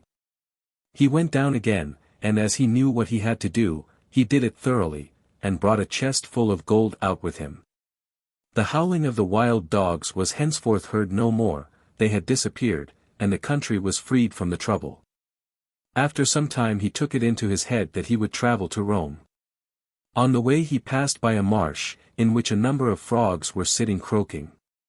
He listened to them, and when he became aware of what they were saying, he grew very thoughtful and sad. At last he arrived in Rome, where the Pope had just died, and there was great difficulty as to whom they should appoint as his successor. They at length agreed that the person should be chosen as Pope who should be distinguished by some divine and miraculous token. And just as that was decided on, the young count entered into the church, and suddenly 2 snow-white doves flew on his shoulders and remained sitting there. The ecclesiastics recognized therein the token from above, and asked him on the spot if he would be Pope. He was undecided, and knew not if he were worthy of this, but the doves counseled him to do it, and at length he said yes. Then was he anointed and consecrated, and thus was fulfilled what he had heard from the frogs on his way, which had so affected him, that he was to be His Holiness the Pope. Then he had to sing a mass, and did not know one word of it, but the 2 doves sat continually on his shoulders, and said it all in his ear. 34. Clever Elsie. There was once a man who had a daughter who was called Clever Elsie. And when she had grown up her father said, "We will get her married." "Yes," said the mother, "if only anyone would come who would have her." At length a man came from a distance and wooed her, who was called Hans, but he stipulated that Clever Elsie should be really wise. "Oh," said the father, "she's sharp enough." And the mother said, "Oh, she can see the wind coming up the street, and hear the flies coughing." "Well," said Hans, "if she is not really wise, I won't have her." When they were sitting at dinner and had eaten, the mother said, "Elsie, go into the cellar and fetch some beer." Then Clever Elsie took the pitcher from the wall, went into the cellar, and tapped the lid briskly as she went, so that the time might not appear long. When she was below she fetched herself a chair, and set it before the barrel so that she had no need to stoop, and did not hurt her back or do herself any unexpected injury. Then she placed the can before her, and turned the tap, and while the beer was running she would not let her eyes be idle, but looked up at the wall, and after much peering here and there, saw a pickaxe exactly above her, which the masons had accidentally left there. Then Clever Elsie began to weep, and said, "If I get Hans, and we have a child, and he grows big, and we send him into the cellar here to draw beer, then the pickaxe will fall on his head and kill him." Then she sat and wept and screamed with all the strength of her body, over the misfortune which lay before her. Those upstairs waited for the drink, but Clever Elsie still did not come. Then the woman said to the servant, "Just go down into the cellar and see where Elsie is." The maid went and found her sitting in front of the barrel, screaming loudly. "Elsie, why weepest thou?" asked the maid. "Ah," she answered, "have I not reason to weep? If I get Hans, and we have a child, and he grows big, and has to draw beer here, the pickaxe will perhaps fall on his head, and kill him." Then said the maid, "What a clever Elsie we have!" and sat down beside her and began loudly to weep over the misfortune. After a while, as the maid did not come back, those upstairs were thirsty for the beer, the man said to the boy, "Just go down into the cellar and see where Elsie and the girl are." The boy went down, and there sat Clever Elsie and the girl both weeping together. Then he asked, "Why are ye weeping?" "Ah," said Elsie, "have I not reason to weep? If I get Hans, and we have a child, and he grows big, and has to draw beer here, the pickaxe will fall on his head and kill him." Then said the boy, "What a clever Elsie we have," and sat down by her, and likewise began to howl loudly. Upstairs they waited for the boy, but as he still did not return, the man said to the woman, "Just go down into the cellar and see where Elsie is." The woman went down, and found all three in the midst of their lamentations, and inquired what was the cause. Then Elsie told her also that her future child was to be killed by the pickaxe, when it grew big and had to draw beer, and the pickaxe fell down. Then said the mother likewise, what a clever Elsie we have, and sat down and wept with them. The man upstairs waited a short time, but as his wife did not come back and his thirst grew ever greater, he said, I must go into the cellar myself and see where Elsie is. But when he got into the cellar, and they were all sitting together crying, and he heard the reason, and that Elsie's child was the cause, and that Elsie might perhaps bring one into the world some day, and that it might be killed by the pickaxe. If it should happen to be sitting beneath it, drawing beer just at the very time when it fell down, he cried, oh, what a clever Elsie! And sat down, and likewise wept with them. The bridegroom stayed upstairs alone for a long time, then as no one would come back he thought, they must be waiting for me below, I too must go there and see what they are about. When he got down, 5 of them were sitting screaming and lamenting quite piteously, each outdoing the other. What misfortune has happened then? He asked. Ah, dear Hans, said Elsie, if we marry each other and have a child, and he is big, and we perhaps send him here to draw something to drink, then the pickaxe which has been left up there might dash his brains out if it were to fall down. So have we not reason to weep? Come, said Hans, more understanding than that is not needed for my household, as thou art such a clever Elsie, I will have thee, and he seized her hand, took her upstairs with him, and married her. After Hans had had her some time, he said, Wife, I am going out to work and earn some money for us, go into the field and cut the corn that we may have some bread. Yes, dear Hans, I will do that. After Hans had gone away, she cooked herself some good broth and took it into the field with her. When she came to the field she said to herself, What shall I do, shall I shear first, or shall I eat first? Oh, I will eat first. Then she emptied her basin of broth, and when she was fully satisfied, she once more said, What shall I do? Shall I shear first, or shall I sleep first? I will sleep first. Then she lay down among the corn and fell asleep. Hans had been at home for a long time, but Elsie did not come. Then said he, What a clever Elsie I have, she is so industrious that she does not even come home to eat. As, however, she still stayed away, and it was evening, Hans went out to see what she had cut, but nothing was cut, and she was lying among the corn asleep. Then Hans hastened home and brought a fowler's net with little bells and hung it round about her, and she still went on sleeping.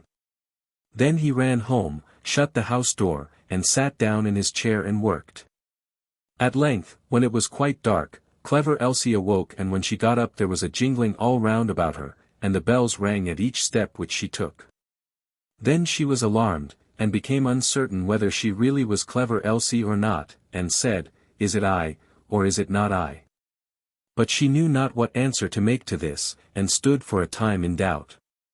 At length she thought, I will go home and ask if it be I, or if it be not I, they will be sure to know. She ran to the door of her own house, but it was shut. Then she knocked at the window and cried, Hans, is Elsie within? Yes, answered Hans, she is within. Hereupon she was terrified, and said, Ah, heavens! Then it is not I, and went to another door, but when the people heard the jingling of the bells they would not open it, and she could get in nowhere. Then she ran out of the village, and no one has seen her since. 35. The Tailor in Heaven. One very fine day it came to pass that the good God wished to enjoy himself in the heavenly garden, and took all the apostles and saints with him, so that no one stayed in heaven but Saint Peter. The Lord had commanded him to let no one in during his absence, so Peter stood by the door and kept watch. Before long someone knocked. Peter asked who was there, and what he wanted. I am a poor, honest tailor who prays for admission, replied a smooth voice. Honest indeed, said Peter, like the thief on the gallows. Thou hast been light-fingered and hast snipped folks' clothes away. Thou wilt not get into heaven. The Lord hath forbidden me to let any one in while he is out. Come, do be merciful, cried the tailor. Little scraps which fall off the table of their own accord are not stolen, and are not worth speaking about. Look, I am lame, and have blisters on my feet with walking here, I cannot possibly turn back again. Only let me in, and I will do all the rough work. I will carry the children, and wash their clothes, and wash and clean the benches on which they have been playing, and patch all their torn clothes. St. Peter let himself be moved by pity, and opened the door of heaven just wide enough for the lame tailor to slip his lean body in. He was forced to sit down in a corner behind the door, and was to stay quietly and peaceably there, in order that the Lord, when he returned, might not observe him and be angry. The tailor obeyed, but once when St. Peter went outside the door, he got up, and full of curiosity, went round about into every corner of heaven, and inspected the arrangement of every place. At length he came to a spot where many beautiful and delightful chairs were standing, and in the midst was a seat all of gold which was set with shining jewels, likewise it was much higher than the other chairs. And a footstool of gold was before it. It was, however, the seat on which the Lord sat when he was at home, and from which he could see everything which happened on earth. The tailor stood still, and looked at the seat for a long time, for it pleased him better than all else. At last he could master his curiosity no longer, and climbed up and seated himself in the chair. Then he saw everything which was happening on earth, and observed an ugly old woman who was standing washing by the side of a stream, secretly laying 2 veils on one side for herself. The sight of this made the tailor so angry that he laid hold of the golden footstool, and threw it down to earth through heaven, at the old thief. As, however, he could not bring the stool back again, he slipped quietly out of the chair, seated himself in his place behind the door, and behaved as if he had never stirred from the spot. When the Lord and Master came back again with his heavenly companions, he did not see the tailor behind the door, but when he seated himself on his chair the footstool was missing. He asked St. Peter what had become of the stool, but he did not know. Then he asked if he had let anyone come in. I know of no one who has been here, answered Peter, but a lame tailor, who is still sitting behind the door. Then the Lord had the tailor brought before him, and asked him if he had taken away the stool, and where he had put it. Oh, Lord, answered the tailor joyously, I threw it in my anger down to earth at an old woman whom I saw stealing 2 veils at the washing. Oh, thou knave, said the Lord, were I to judge as thou judgest, how dost thou think thou couldst have escaped so long? I should long ago have had no chairs, benches, seats, nay, not even an oven fork, but should have thrown everything down at the sinners. Henceforth thou canst stay no longer in heaven, but must go outside the door again. Then go where thou wilt. No one shall give punishment here, but I alone, the Lord. Peter was obliged to take the tailor out of heaven again, and as he had torn shoes, and feet covered with blisters, he took a stick in his hand, and went to wait a bit, where the good soldiers sit and make merry. 36. The wishing table, the gold ass, and the cudgel in the sack. There was once upon a time a tailor who had 3 sons, and only 1 goat. But as the goat supported the whole of them with her milk, she was obliged to have good food, and to be taken every day to pasture. The sons, therefore, did this, in turn. Once the eldest took her to the churchyard, where the finest herbs were to be found, and let her eat and run about there. At night when it was time to go home he asked, Goat, hast thou had enough? The goat answered, I have eaten so much. Not a leaf more I'll touch, meh. Meh. Come home, then, said the youth, and took hold of the cord round her neck, led her into the stable and tied her up securely. Well, said the old tailor, has the goat had as much food as she ought? Oh, answered the son, she has eaten so much, not a leaf more she'll touch. But the father wished to satisfy himself, and went down to the stable, stroked the dear animal and asked, Goat, art thou satisfied? The goat answered, Wherewithal should I be satisfied? Among the graves I leapt about, and found no food, so went without, meh. Meh. What do I hear? Cried the tailor, and ran upstairs and said to the youth, Hollow, thou liar, thou saidst the goat had had enough, and hast let her hunger. And in his anger he took the yard measure from the wall, and drove him out with blows. Next day it was the turn of the second son, who looked out for a place in the fence of the garden, where nothing but good herbs grew, and the goat cleared them all off. At night when he wanted to go home, he asked, Goat, art thou satisfied? The goat answered. I have eaten so much. Not a leaf more I'll touch, meh. Meh. Come home, then, said the youth, and led her home, and tied her up in the stable. Well, said the old tailor, has the goat had as much food as she ought? Oh, answered the son, she has eaten so much, not a leaf more she'll touch. The tailor would not rely on this, but went down to the stable and said, Goat, hast thou had enough? The goat answered. Wherewithal should I be satisfied? Among the graves I leapt about, and found no food, so went without, meh. Meh. The godless wretch, cried the tailor, to let such a good animal hunger, and he ran up and drove the youth out of doors with the yard measure. Now came the turn of the third son, who wanted to do the thing well, and sought out some bushes with the finest leaves, and let the goat devour them. In the evening when he wanted to go home, he asked, Goat, hast thou had enough? The goat answered. I have eaten so much. Not a leaf more I'll touch, meh. Meh. Come home, then, said the youth, and led her into the stable, and tied her up. Well, said the old tailor, has the goat had a proper amount of food? She has eaten so much, not a leaf more she'll touch. The tailor did not trust to that, but went down and asked, Goat, hast thou had enough? The wicked beast answered. Wherewithal should I be satisfied? Among the graves I leapt about, and found no leaves, so went without, meh. Meh. Oh, the brood of liars, cried the tailor, each as wicked and forgetful of his duty as the other. Ye shall no longer make a fool of me, and quite beside himself with anger, he ran upstairs and belaboured the poor young fellow so vigorously with the yard measure that he sprang out of the house. The old tailor was now alone with his goat. Next morning he went down into the stable, caressed the goat and said, Come, my dear little animal, I will take thee to feed myself.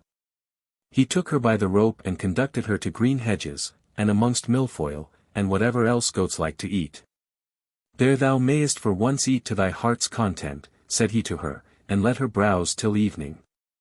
Then he asked, Goat, art thou satisfied? She replied. I have eaten so much. Not a leaf more I'll touch, meh. Meh.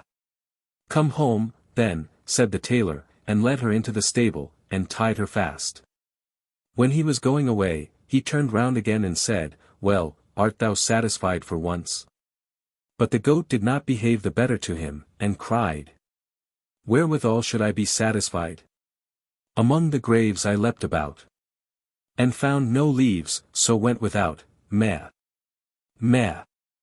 When the tailor heard that, he was shocked, and saw clearly that he had driven away his 3 sons without cause. Wait, thou ungrateful creature, cried he, it is not enough to drive thee forth, I will mark thee so that thou wilt no more dare to show thyself amongst honest tailors. In great haste he ran upstairs, fetched his razor, lathered the goat's head, and shaved her as clean as the palm of his hand. And as the yard measure would have been too good for her, he brought the horsewhip, and gave her such cuts with it that she ran away in violent haste. When the tailor was thus left quite alone in his house he fell into great grief, and would gladly have had his sons back again, but no one knew whither they were gone. The eldest had apprenticed himself to a joiner, and learnt industriously and indefatigably, and when the time came for him to go travelling, his master presented him with a little table which had no particular appearance, and was made of common wood, but it had one good property. If anyone set it out, and said, Little table, spread thyself, the good little table was at once covered with a clean little cloth, and a plate was there, and a knife and fork beside it, and dishes with boiled meats and roasted meats, as many as there was room for, and a great glass of red wine shone so that it made the heart glad. The young journeyman thought, With this thou hast enough for thy whole life, and went joyously about the world and never troubled himself at all whether an inn was good or bad, or if anything was to be found in it or not. When it suited him he did not enter an inn at all, but either on the plain, in a wood, a meadow, or wherever he fancied, he took his little table off his back, set it down before him, and said, Cover thyself. And then everything appeared that his heart desired. At length he took it into his head to go back to his father, whose anger would now be appeased, and who would now willingly receive him with his wishing table. It came to pass that on his way home, he came one evening to an inn which was filled with guests. They bade him welcome, and invited him to sit and eat with them, for otherwise he would have difficulty in getting anything. "No," answered the joiner, "I will not take the few bites out of your mouths, rather than that, you shall be my guests." They laughed, and thought he was jesting with them. He, however, placed his wooden table in the middle of the room, and said, "Little table, cover thyself." Instantly it was covered with food, so good that the host could never have procured it, and the smell of it ascended pleasantly to the nostrils of the guests. "Fall to, dear friends," said the joiner. And the guests, when they saw that he meant it, did not need to be asked twice, but drew near, pulled out their knives and attacked it valiantly. And what surprised them the most was that when a dish became empty, a full one instantly took its place of its own accord. The innkeeper stood in one corner and watched the affair. He did not at all know what to say, but thought, "Thou couldst easily find a use for such a cook as that in thy kitchen." The joiner and his comrades made merry until late into the night. At length they lay down to sleep, and the young apprentice also went to bed, and set his magic table against the wall. The host's thoughts, however, let him have no rest. It occurred to him that there was a little old table in his lumber room which looked just like the apprentice's, and he brought it out quite softly, and exchanged it for the wishing table.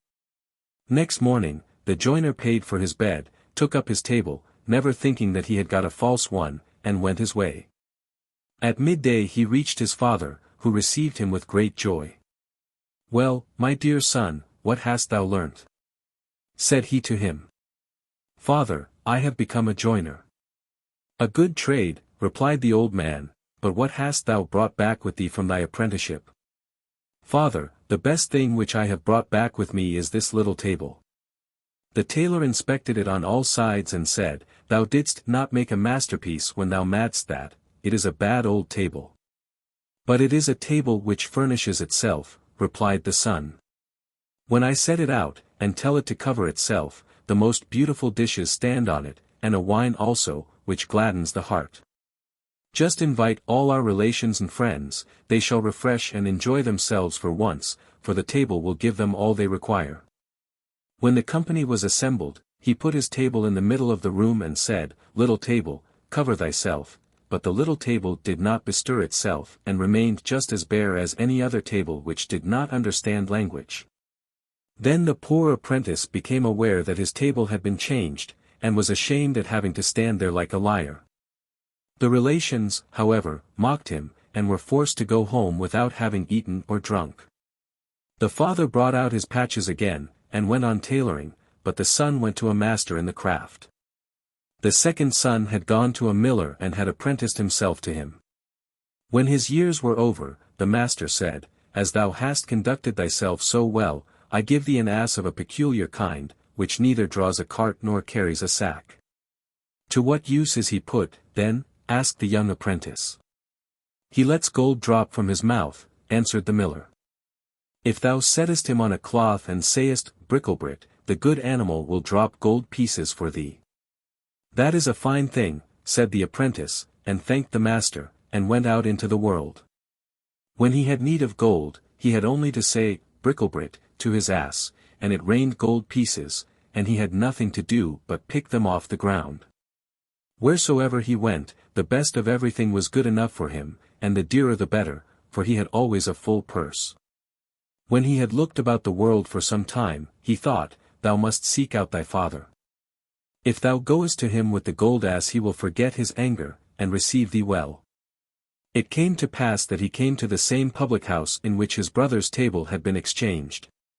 He led his ass by the bridle, and the host was about to take the animal from him and tie him up, but the young apprentice said, "Don't trouble yourself, I will take my grey horse into the stable, and tie him up myself too. For I must know where he stands." This struck the host as odd, and he thought that a man who was forced to look after his ass himself, could not have much to spend. But when the stranger put his hand in his pocket and brought out 2 gold pieces, and said he was to provide something good for him, the host opened his eyes wide, and ran and sought out the best he could muster. After dinner the guest asked what he owed. The host did not see why he should not double the reckoning, and said the apprentice must give 2 more gold pieces. He felt in his pocket, but his gold was just at an end. "Wait an instant, sir host," said he, "I will go and fetch some money," but he took the tablecloth with him. The host could not imagine what this could mean, and being curious, stole after him, and as the guest bolted the stable door, he peeped through a hole left by a knot in the wood. The stranger spread out the cloth under the animal and cried, "Bricklebrit," and immediately the beast began to let gold pieces fall, so that it fairly rained down money on the ground. My word," said the host, "ducats are quickly coined there. A purse like that is not amiss." The guest paid his score, and went to bed, but in the night the host stole down into the stable, led away the master of the mint, and tied up another ass in his place. Early next morning the apprentice travelled away with his ass, and thought that he had his gold ass. At midday he reached his father, who rejoiced to see him again, and gladly took him in. "What hast thou made of thyself, my son?" asked the old man. "A miller, dear father," he answered. "What hast thou brought back with thee from thy travels?" "Nothing else but an ass." "There are asses enough here," said the father, "I would rather have had a good goat." "Yes," replied the son, "but it is no common ass, but a gold ass. When I say, Bricklebrit, the good beast opens its mouth and drops a whole sheetful of gold pieces. Just summon all our relations hither, and I will make them rich folks." "That suits me well," said the tailor, "for then I shall have no need to torment myself any longer with the needle," and ran out himself and called the relations together. As soon as they were assembled, the miller bade them make way, spread out his cloth, and brought the ass into the room.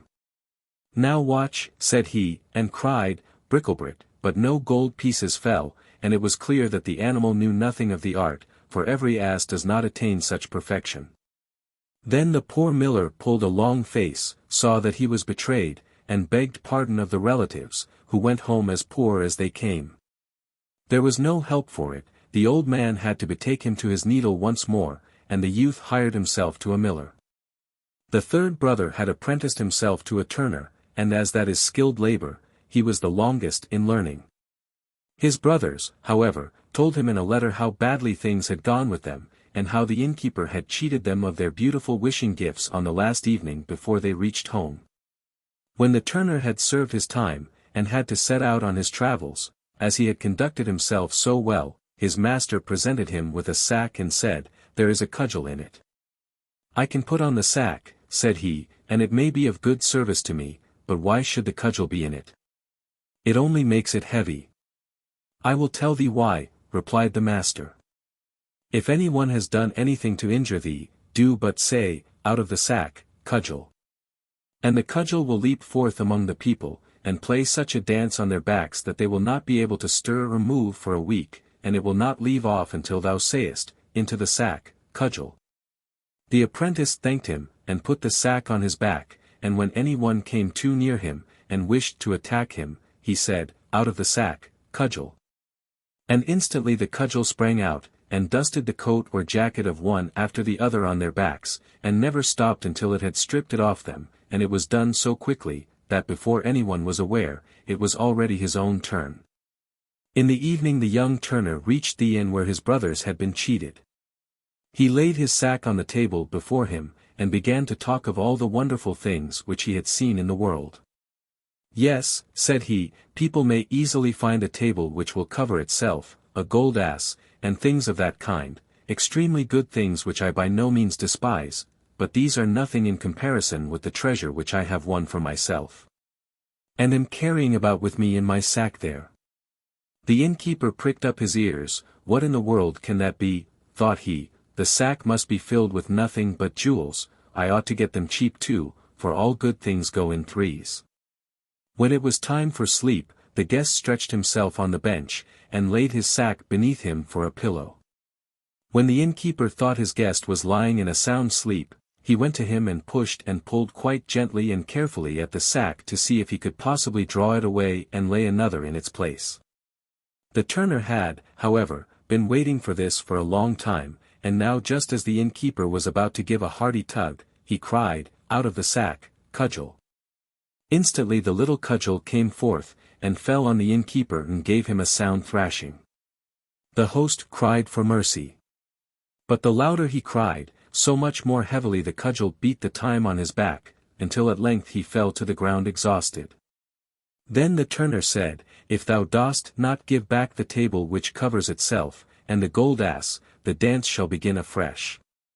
"Oh, no," cried the host, quite humbly, "I will gladly produce everything, only make the accursed kobold creep back into the sack." Then said the apprentice, "I will let mercy take the place of justice, but beware of getting into mischief again." So he cried, "Into the sack, cudgel, and let him have rest." Next morning the turner went home to his father with the wishing table, and the gold ass. The tailor rejoiced when he saw him once more, and asked him likewise what he had learned in foreign parts. "Dear father," said he, "I have become a turner." "A skilled trade," said the father. "What hast thou brought back with thee from thy travels?" "A precious thing, dear father," replied the son, "a cudgel in the sack." "What?" cried the father, "a cudgel? That's worth thy trouble, indeed. From every tree thou can cut thyself one. But not one like this, dear father. If I say, 'Out of the sack, cudgel,' the cudgel springs out and leads anyone who means ill with me a weary dance, and never stops until he lies on the ground and prays for fair weather. Look you, with this cudgel have I got back the wishing table and the gold ass which the thievish innkeeper took away from my brothers. Now let them both be sent for, and invite all our kinsmen. I will give them to eat and to drink, and will fill their pockets with gold into the bargain." The old tailor would not quite believe, but nevertheless got the relatives together. Then the turner spread a cloth in the room and led in the gold ass, and said to his brother, "Now, dear brother, speak to him." The miller said, "Bricklebrit," and instantly the gold pieces fell down on the cloth like a thunder shower, and the ass did not stop until every one of them had so much that he could carry no more. "I can see in thy face that thou also wouldst like to be there." Then the turner brought the little table, and said, "Now dear brother, speak to it." And scarcely had the carpenter said, "Table, cover thyself," than it was spread and amply covered with the most exquisite dishes. Then such a meal took place as the good tailor had never yet known in his house, and the whole party of kinsmen stayed together till far in the night, and were all merry and glad. The tailor locked away needle and thread, yard measure and goose, in a press, and lived with his 3 sons in joy and splendor. What, however, has become of the goat who was to blame for the tailor driving out his 3 sons? That I will tell thee. She was ashamed that she had a bald head, and ran to a fox's hole and crept into it.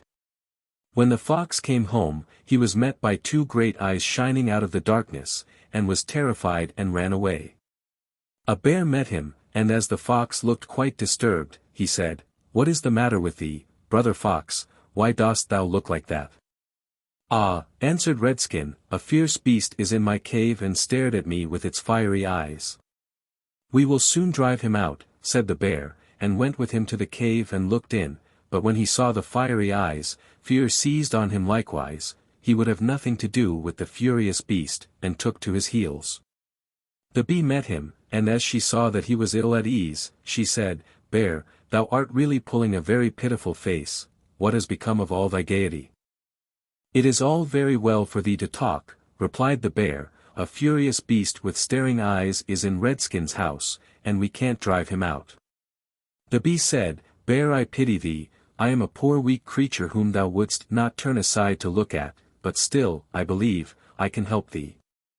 She flew into the fox's cave, lighted on the goat's smoothly shorn head, and stung her so violently, that she sprang up, crying, "Meh, meh," and ran forth into the world as if mad, and to this hour no one knows where she has gone.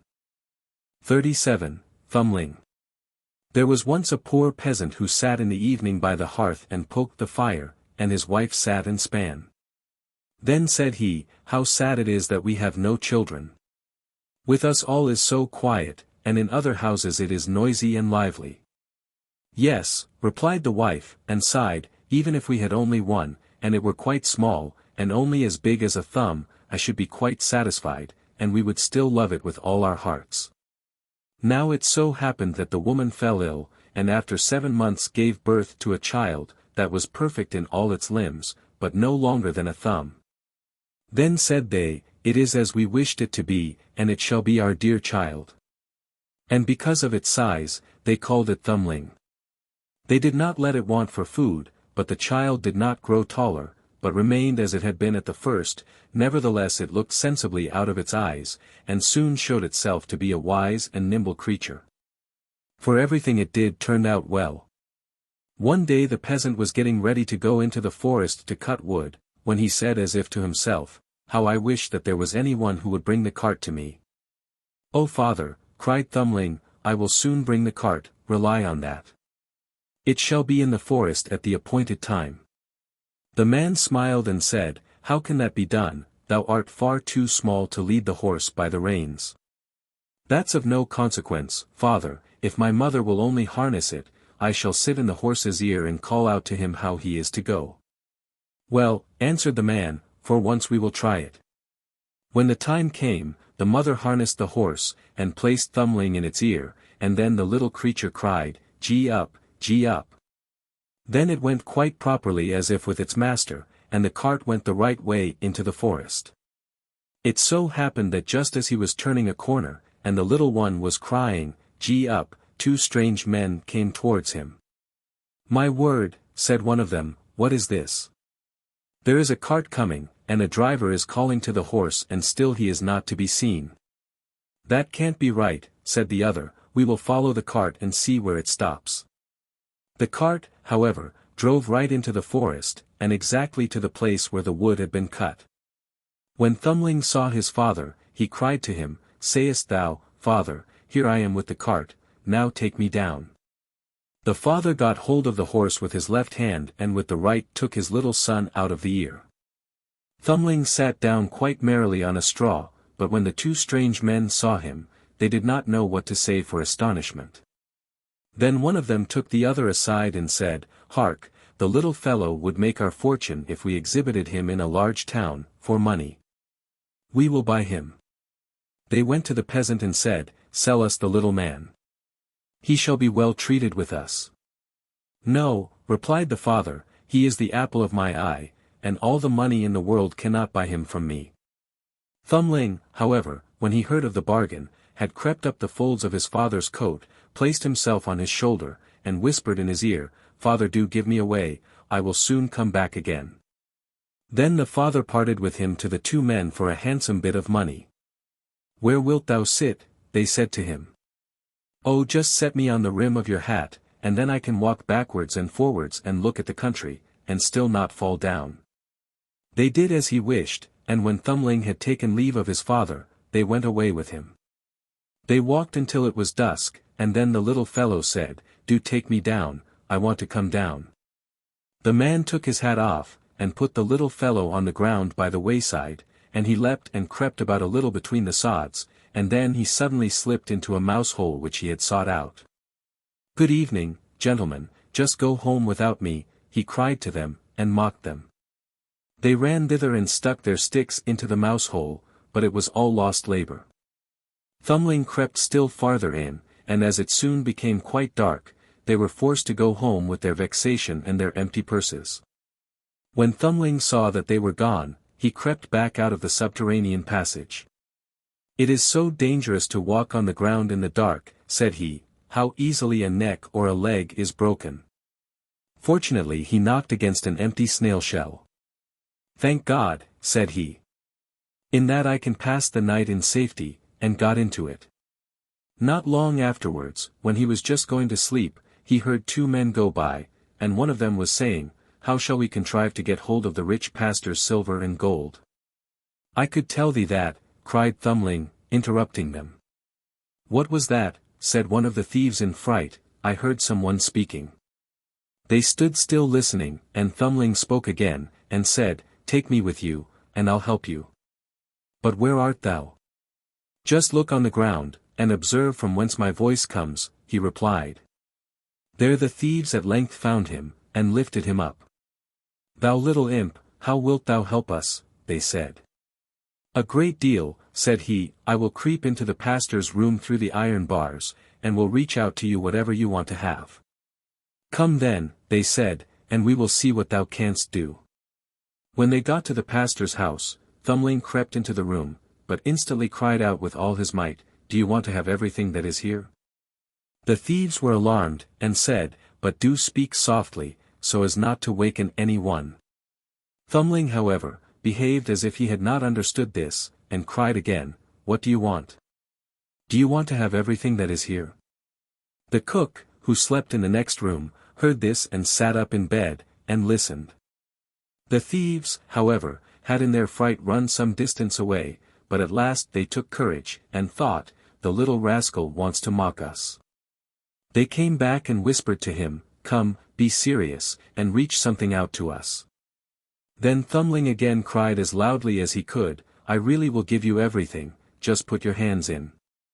The maid who was listening, heard this quite distinctly, and jumped out of bed and rushed to the door. The thieves took flight, and ran as if the wild huntsmen were behind them, but as the maid could not see anything, she went to strike a light.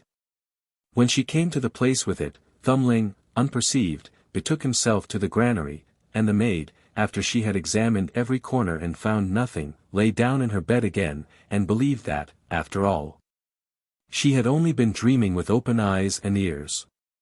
Thumbling had climbed up among the hay and found a beautiful place to sleep in. There he intended to rest until day, and then go home again to his parents. But he had other things to go through. Truly, there is much affliction and misery in this world. When day dawned, the maid arose from her bed to feed the cows. Her first walk was into the barn, where she laid hold of an armful of hay, and precisely that very one in which poor Thumbling was lying asleep. He, however, was sleeping so soundly that he was aware of nothing, and did not awake until he was in the mouth of the cow, who had picked him up with the hay. "Ah, heavens," cried he, "how have I got into the fulling mill?" But he soon discovered where he was. Then it was necessary to be careful not to let himself go between the teeth and be dismembered, but he was nevertheless forced to slip down into the stomach with the hay. "In this little room the windows are forgotten," said he, "and no sun shines in, neither will a candle be brought." His quarters were especially unpleasing to him, and the worst was, more and more hay was always coming in by the door, and the space grew less and less. Then at length in his anguish, he cried as loud as he could, "Bring me no more fodder, bring me no more fodder." The maid was just milking the cow, and when she heard some one speaking, and saw no one, and perceived that it was the same voice that she had heard in the night, she was so terrified that she slipped off her stool, and spilt the milk. She ran in great haste to her master, and said, "O heavens, pastor, the cow has been speaking." "Thou art mad," replied the pastor, but he went himself to the byre to see what was there. Hardly, however, had he set his foot inside when Thumbling again cried, "Bring me no more fodder, bring me no more fodder." Then the pastor himself was alarmed, and thought that an evil spirit had gone into the cow, and ordered her to be killed. She was killed, but the stomach, in which Thumbling was thrown on the midden. Thumbling had great difficulty in working his way. However, he succeeded so far as to get some room, but just as he was going to thrust his head out, a new misfortune occurred. A hungry wolf ran thither, and swallowed the whole stomach at one gulp. Thumbling did not lose courage. "Perhaps," thought he, "the wolf will listen to what I have got to say," and he called to him from out of his stomach, "Dear wolf, I know of a magnificent feast for you." "Where is it to be had?" said the wolf. "In such and such a house. Thou must creep into it through the kitchen sink, and wilt find cakes, and bacon, and sausages, and as much of them as thou canst eat," and he described to him exactly his father's house. The wolf did not require to be told this twice, squeezed himself in at night through the sink, and ate to his heart's content in the larder. When he had eaten his fill, he wanted to go out again, but he had become so big that he could not go out by the same way. Thumbling had reckoned on this, and now began to make a violent noise in the wolf's body, and raged and screamed as loudly as he could. "Wilt thou be quiet," said the wolf, "thou wilt waken up the people." What," replied the little fellow, "thou hast eaten thy fill, and I will make merry likewise," and began once more to scream with all his strength. At last his father and mother were aroused by it, and ran to the room and looked in through the opening in the door. When they saw that a wolf was inside, they ran away, and the husband fetched his axe, and the wife the scythe. "Stay behind," said the man, when they entered the room. "When I have given him a blow, if he is not killed by it, thou must cut him down and hew his body to pieces." Then Thumbling heard his parents' voices and cried, "Dear father, I am here. I am in the wolf's body." Said the father, full of joy, "Thank God, our dear child has found us again," and bade the woman take away her scythe, that Thumbling might not be hurt with it. After that he raised his arm, and struck the wolf such a blow on his head that he fell down dead, and then they got knives and scissors and cut his body open and drew the little fellow forth. "Ah," said the father, "what sorrow we have gone through for thy sake." "Yes, father, I have gone about the world a great deal.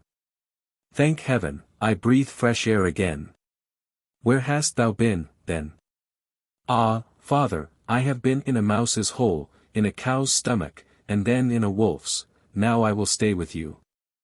And we will not sell thee again, no, not for all the riches in the world," said his parents, and they embraced and kissed their dear Thumbling. They gave him to eat and to drink, and had some new clothes made for him, for his own had been spoiled on his journey. 38. The Wedding of Mrs. Fox. First story. There was once on a time an old fox with 9 tails, who believed that his wife was not faithful to him, and wished to try her. He stretched himself out under the bench, did not move a limb, and behaved as if he were stone dead.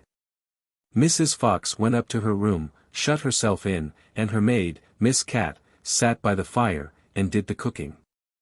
When it became known that the old fox was dead, wooers presented themselves. The maid heard some one standing at the house door, knocking. She went and opened it, and it was a young fox, who said, "What may you be about, Miss Cat? Do you sleep or do you wake?" She answered, "I am not sleeping, I am waking. Wouldst thou know what I am making? I am boiling warm beer with butter so nice. Will the gentleman enter and drink some likewise?" "No, thank you, miss," said the fox. "What is Mrs. Fox doing?" The maid replied, "She sits all alone, and makes her moan, weeping her little eyes quite red, because old Mr. Fox is dead. Do just tell her, miss, that a young fox is here, who would like to woo her." "Certainly, young sir." The cat goes up the stairs trip, trap. The door she knocks at tap, tap, tap. "Mistress Fox, are you inside?" "Oh yes, my little cat," she cried. "A wooer he stands at the door out there. Tell me what he is like, my dear. But has he 9 as beautiful tails as the late Mr. Fox?" "Oh, no," answered the cat, "he has only 1. "Then I will not have him." Miss Cat went downstairs and sent the wooer away. Soon afterwards there was another knock, and another fox was at the door who wished to woo Mrs. Fox. He had 2 tails, but he did not fare better than the first. After this still more came, each with 1 tail more than the other, but they were all turned away, until at last one came who had 9 tails, like old Mr. Fox. When the widow heard that, she said joyfully to the cat, "Now open the gates and doors all wide, and carry old Mr. Fox outside." But just as the wedding was going to be solemnized, old Mr. Fox stirred under the bench, and cudgeled all the rabble, and drove them and Mrs. Fox out of the house. Second story. When old Mr. Fox was dead, the wolf came as a wooer, and knocked at the door, and the cat who was servant to Mrs. Fox, opened it for him. The wolf greeted her, and said, "Good day, Mrs. Cat of Carewit. How comes it that alone you sit? What are you making good?" The cat replied, "In milk I'm breaking bread so sweet. Will the gentleman please come in and eat?" "No, thank you, Mrs. Cat," answered the wolf. Is Mrs. Fox not at home? The cat said. She sits upstairs in her room, bewailing her sorrowful doom, bewailing her trouble so sore. For old Mr. Fox is no more. The wolf answered. If she's in want of a husband now, then will it please her to step below? The cat runs quickly up the stair, and lets her tail fly here and there, until she comes to the parlor door. With her 5 gold rings at the door she knocks. Are you within, good Mistress Fox?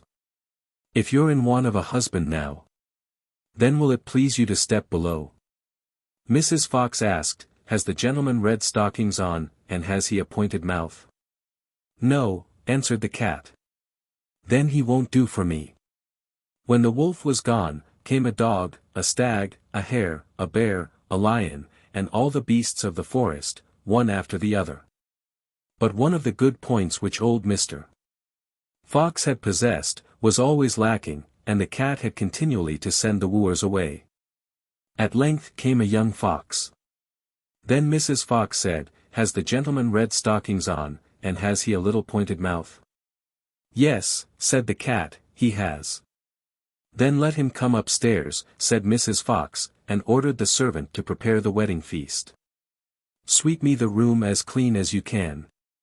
Up with the window, fling out my old man.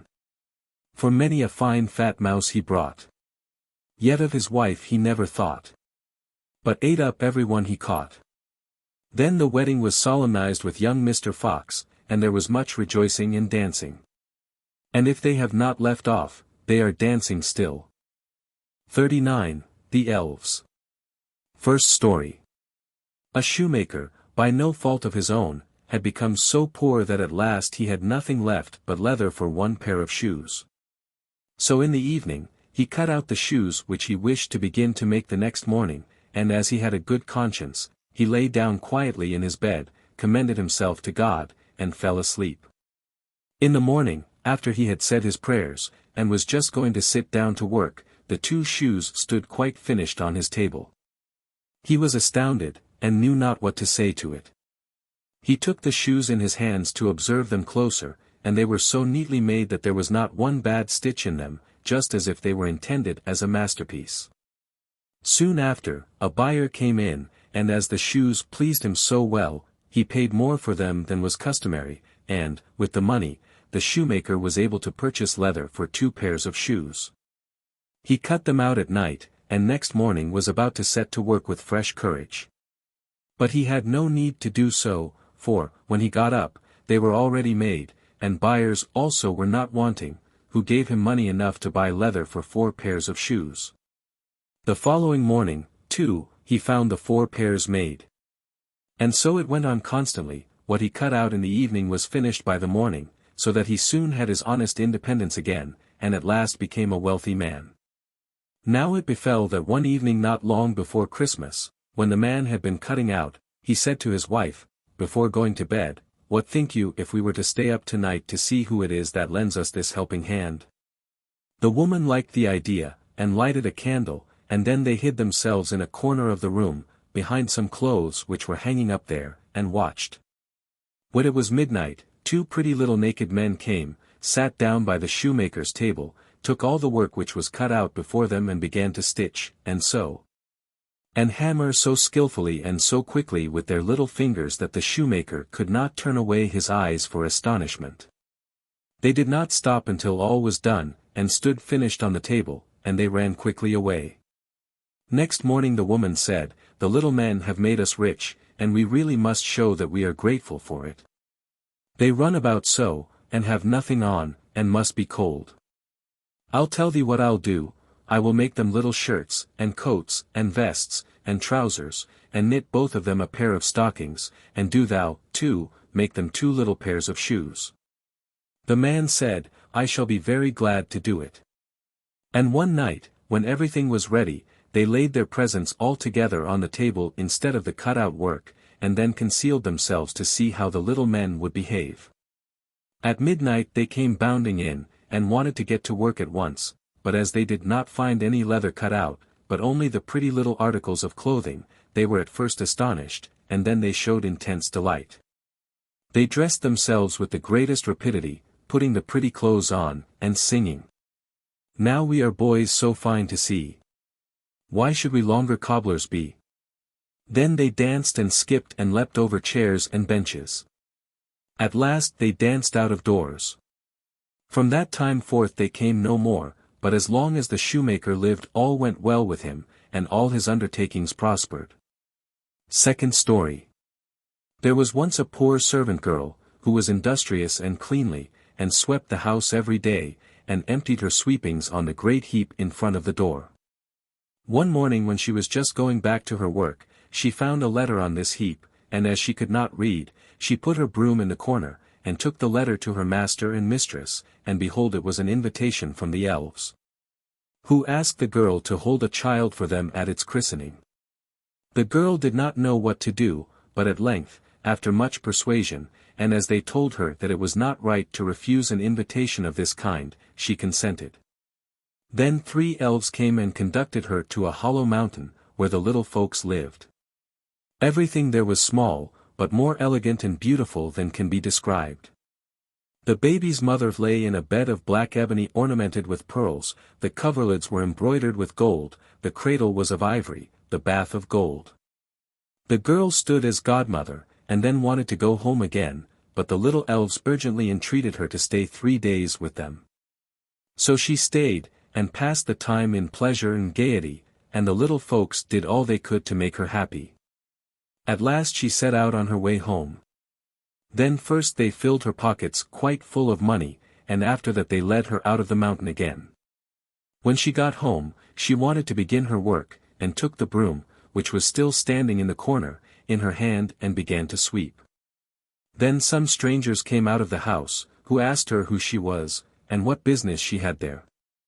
And she had not, as she thought, been 3 days with the little men in the mountains, but 7 years, and in the meantime her former masters had died. Third story. A certain mother's child had been taken away out of its cradle by the elves, and a changeling with a large head and staring eyes, which would do nothing but eat and drink, laid in its place. In her trouble she went to her neighbor, and asked her advice. The neighbor said that she was to carry the changeling into the kitchen, set it down on the hearth, light a fire, and boil some water in 2 egg shells, which would make the changeling laugh, and if he laughed, all would be over with him. The woman did everything that her neighbor bade her. When she put the egg shells with water on the fire, the imp said, "I am as old now as the Wester forest, but never yet have I seen any one boil anything in an egg shell." And he began to laugh at it. Whilst he was laughing, suddenly came a host of little elves, who brought the right child, set it down on the hearth, and took the changeling away with them. 40. The Robber Bridegroom. There was once on a time a miller, who had a beautiful daughter, and as she was grown up, he wished that she was provided for, and well married. He thought, if any good suitor comes and asks for her, I will give her to him. Not long afterwards, a suitor came, who appeared to be very rich, and as the miller had no fault to find with him, he promised his daughter to him. The maiden, however, did not like him quite so much as a girl should like the man to whom she is engaged, and had no confidence in him. Whenever she saw, or thought of him, she felt a secret horror. Once he said to her, "Thou art my betrothed, and yet thou hast never once paid me a visit." The maiden replied, "I know not where thy house is." Then said the bridegroom, "My house is out there in the dark forest." She tried to excuse herself and said she could not find the way there. The bridegroom said, "Next Sunday thou must come out there to me. I have already invited the guests, and I will strew ashes in order that thou mayst find thy way through the forest." When Sunday came, and the maiden had to set out on her way, she became very uneasy, she herself knew not exactly why, and to mark her way she filled both her pockets full of peas and lentils. Ashes were strewn at the entrance of the forest, and these she followed, but at every step she threw a couple of peas on the ground.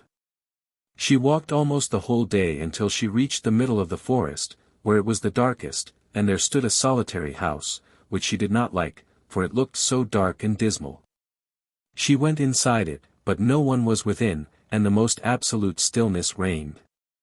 Suddenly a voice cried. Turn back, young maiden dear. 'Tis a murderer's house you enter here. The maiden looked up, and saw that the voice came from a bird, which was hanging in a cage on the wall. Again it cried. Turn back, young maiden dear. 'Tis a murderer's house you enter here. Then the young maiden went on farther from one room to another, and walked through the whole house, but it was entirely empty and not one human being was to be found.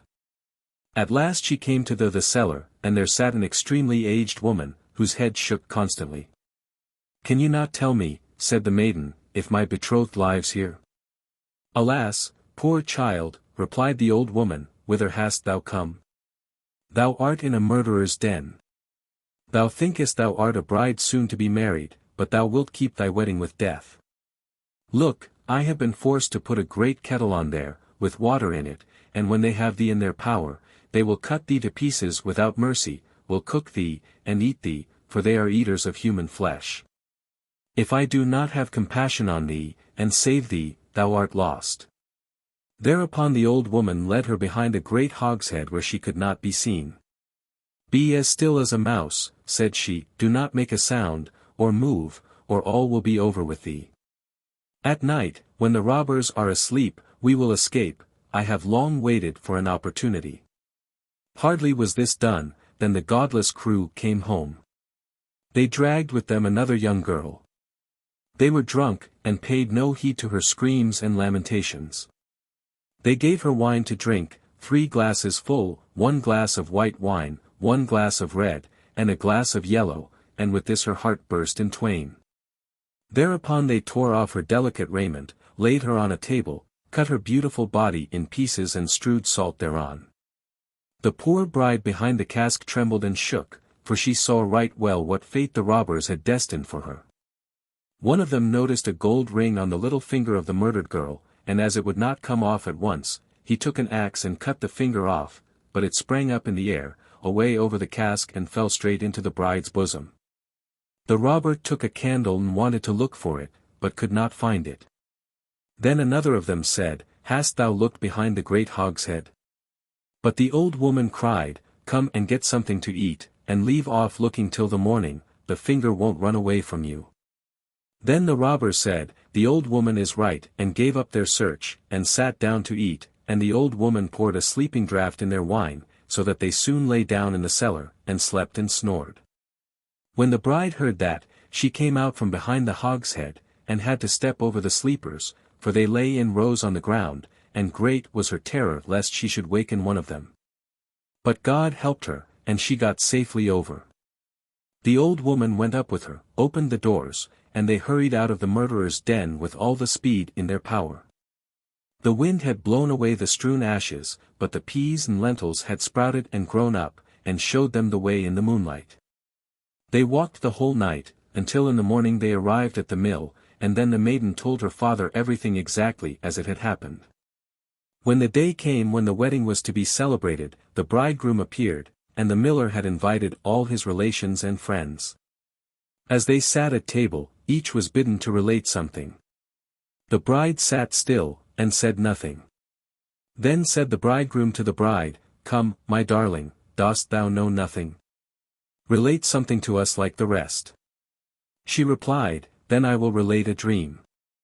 I was walking alone through a wood, and at last I came to a house, in which no living soul was, but on the wall there was a bird in a cage which cried. Turn back, young maiden dear. 'Tis a murderer's house you enter here. And this it cried once more. My darling, I only dreamt this. Then I went through all the rooms, and they were all empty, and there was something so horrible about them. At last I went down into the cellar, and there sat a very, very old woman, whose head shook. I asked her, Does my bridegroom live in this house? She answered, Alas, poor child, thou hast got into a murderer's den, thy bridegroom does live here, but he will hew thee in pieces, and kill thee, and then he will cook thee, and eat thee. My darling, I only dreamt this. But the old woman hid me behind a great hogshead, and, scarcely was I hidden, when the robbers came home, dragging a maiden with them, to whom they gave 3 kinds of wine to drink, white, red, and yellow, with which her heart broke in twain. "My darling, I only dreamt this." Thereupon they pulled off her pretty clothes, and hewed her fair body in pieces on a table, and sprinkled them with salt. "My darling, I only dreamt this." And one of the robbers saw that there was still a ring on her little finger, and as it was hard to draw off, he took an axe and cut it off, but the finger sprang up in the air, and sprang behind the great hogshead, and fell in my bosom. And there is the finger with the ring. And with these words she drew it forth, and showed it to those present. The robber, who had during this story become as pale as ashes, leapt up and wanted to escape, but the guests held him fast and delivered him over to justice. Then he and his whole troop were executed for their infamous deeds. 41. Herr Korbes. There were once a cock and a hen who wanted to take a journey together. So the cock built a beautiful carriage, which had 4 red wheels, and harnessed 4 mice to it. The hen seated herself in it with the cock, and they drove away together. Not long afterwards they met a cat who said, "Where are you going?" The cock replied, "We are going to the house of Herr Korbes." "Take me with you," said the cat. The cock answered, "Most willingly, get up behind, lest you fall off in front. Take great care not to dirty my little red wheels. And you little wheels, roll on, and you little mice pipe out, as we go forth on our way to the house of Herr Korbes." After this came a millstone, then an egg, then a duck, then a pin, and at last a needle, who all seated themselves in the carriage, and drove with them. When, however, they reached the house of Herr Korbes was not there. The mice drew the carriage into the barn, the hen flew with the cock upon a perch. The cat sat down by the hearth, the duck on the well-pole. The egg rolled itself into a towel, the pin stuck itself into the chair cushion, the needle jumped on to the bed in the middle of the pillow, and the millstone laid itself over the door. Then Herr Korbes came home, went to the hearth, and was about to light the fire, when the cat threw a quantity of ashes in his face. He ran into the kitchen in a great hurry to wash it off, and the duck splashed some water in his face. He wanted to dry it with the towel, but the egg rolled up against him, broke, and glued up his eyes. He wanted to rest, and sat down in the chair, and then the pin pricked him. He fell in a passion, and threw himself on his bed, but as soon as he laid his head on the pillow, the needle pricked him, so that he screamed aloud, and was just going to run out into the wide world in his rage, but when he came to the house door, the millstone leapt down and struck him dead. Herr Korbes must have been a very wicked man. 42. The Godfather. A poor man had so many children that he had already asked everyone in the world to be godfather, and when still another child was born, no one else was left whom he could invite. He knew not what to do, and, in his perplexity, he lay down and fell asleep. Then he dreamt that he was to go outside the gate, and ask the first person who met him to be godfather. When he awoke, he determined to obey his dream, and went outside the gate, and asked the first person who came up to him to be godfather. The stranger presented him with a little glass of water, and said, "This is a wonderful water, with it thou canst heal the sick, only thou must see where death is standing. If he is standing by the patient's head, give the patient some of the water and he will be healed, but if death is standing by his feet, all trouble will be in vain, for the sick man must die." From this time forth, the man could always say whether a patient could be saved or not, and became famous for his skill, and earned a great deal of money. Once he was called into the child of the king, and when he entered, he saw death standing by the child's head and cured it with the water, and he did the same a second time, but the third time death was standing by its feet. And then he knew the child was forced to die. Once the man thought he would visit the godfather, and tell him how he had succeeded with the water. But when he entered the house, it was such a strange establishment. On the first flight of stairs, the broom and shovel were disputing, and knocking each other about violently. He asked them, "Where does the godfather live?" The broom replied, "1 flight of stairs higher up." When he came to the second flight, he saw a heap of dead fingers lying. He asked, "Where does the godfather live?" One of the fingers replied, "1 flight of stairs higher." On the third flight lay a heap of dead heads, which again directed him to the flight beyond. On the fourth flight, he saw fishes on the fire, which frizzled in the pans and baked themselves. They, too, said, one flight of stairs higher. And when he had ascended the fifth, he came to the door of a room and peeped through the keyhole, and there he saw the godfather who had a pair of long horns. When he opened the door and went in, the godfather got into bed in a great hurry and covered himself up. Then said the man, Sir Godfather, what a strange household you have. When I came to your first flight of stairs, the shovel and broom were quarreling, and beating each other violently. How stupid you are, said the godfather. That was the boy and the maid talking to each other. But on the second flight I saw dead fingers lying. Oh, how silly you are. Those were some roots of scorzonera. On the third flight lay a heap of dead men's heads. Foolish man, those were cabbages. On the fourth flight, I saw fishes in a pan, which were hissing and baking themselves. When he had said that, the fishes came and served themselves up. And when I got to the fifth flight, I peeped through the keyhole of a door, and there, godfather, I saw you, and you had long, long horns. Oh, that is a lie. The man became alarmed, and ran out, and if he had not, who knows what the godfather would have done to him. 43. Frau Trude. There was once a little girl who was obstinate and inquisitive, and when her parents told her to do anything, she did not obey them, so how could she fare well? One day she said to her parents, I have heard so much of Frau Trude, I will go to her some day. People say that everything about her does look so strange, and that there are such odd things in her house, that I have become quite curious. Her parents absolutely forbade her, and said, Frau Trude is a bad woman, who does wicked things, and if thou goest to her, thou art no longer our child. But the maiden did not let herself be turned aside by her parents' prohibition, and still went to Frau Trude. And when she got to her, Frau Trude said, Why art thou so pale? Ah, she replied, and her whole body trembled, I have been so terrified at what I have seen. What hast thou seen? I saw a black man on your steps. That was a collier. Then I saw a green man. That was a huntsman. After that I saw a blood-red man. That was a butcher. Ah, Frau Trude, I was terrified, I looked through the window and saw not you, but, as I verily believe, the devil himself with a head of fire. Oh ho! Said she, then thou hast seen the witch in her proper costume. I have been waiting for thee, and wanting thee a long time already, thou shalt give me some light. Then she changed the girl into a block of wood, and threw it into the fire.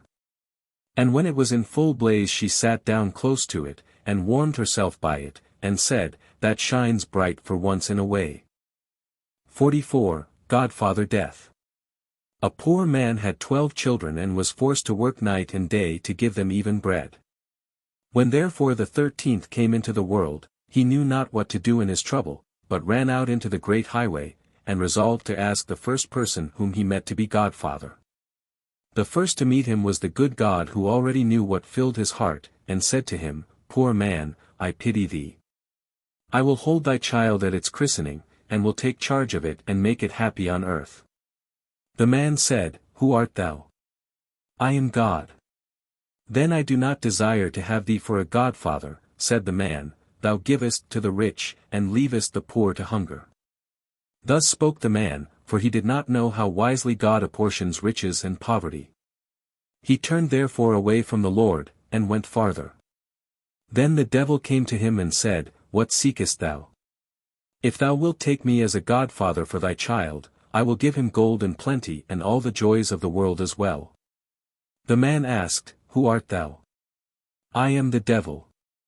Then I do not desire to have thee for godfather, said the man, thou deceivest men and leadest them astray. He went onwards, and then came Death striding up to him with withered legs, and said, Take me as godfather. The man asked, Who art thou? I am Death, and I make all equal. Then said the man, Thou art the right one, thou takest the rich as well as the poor, without distinction, thou shalt be godfather. Death answered, I will make thy child rich and famous, for he who has me for a friend can lack nothing. The man said, next Sunday is the christening, be there at the right time. Death appeared as he had promised, and stood godfather quite in the usual way.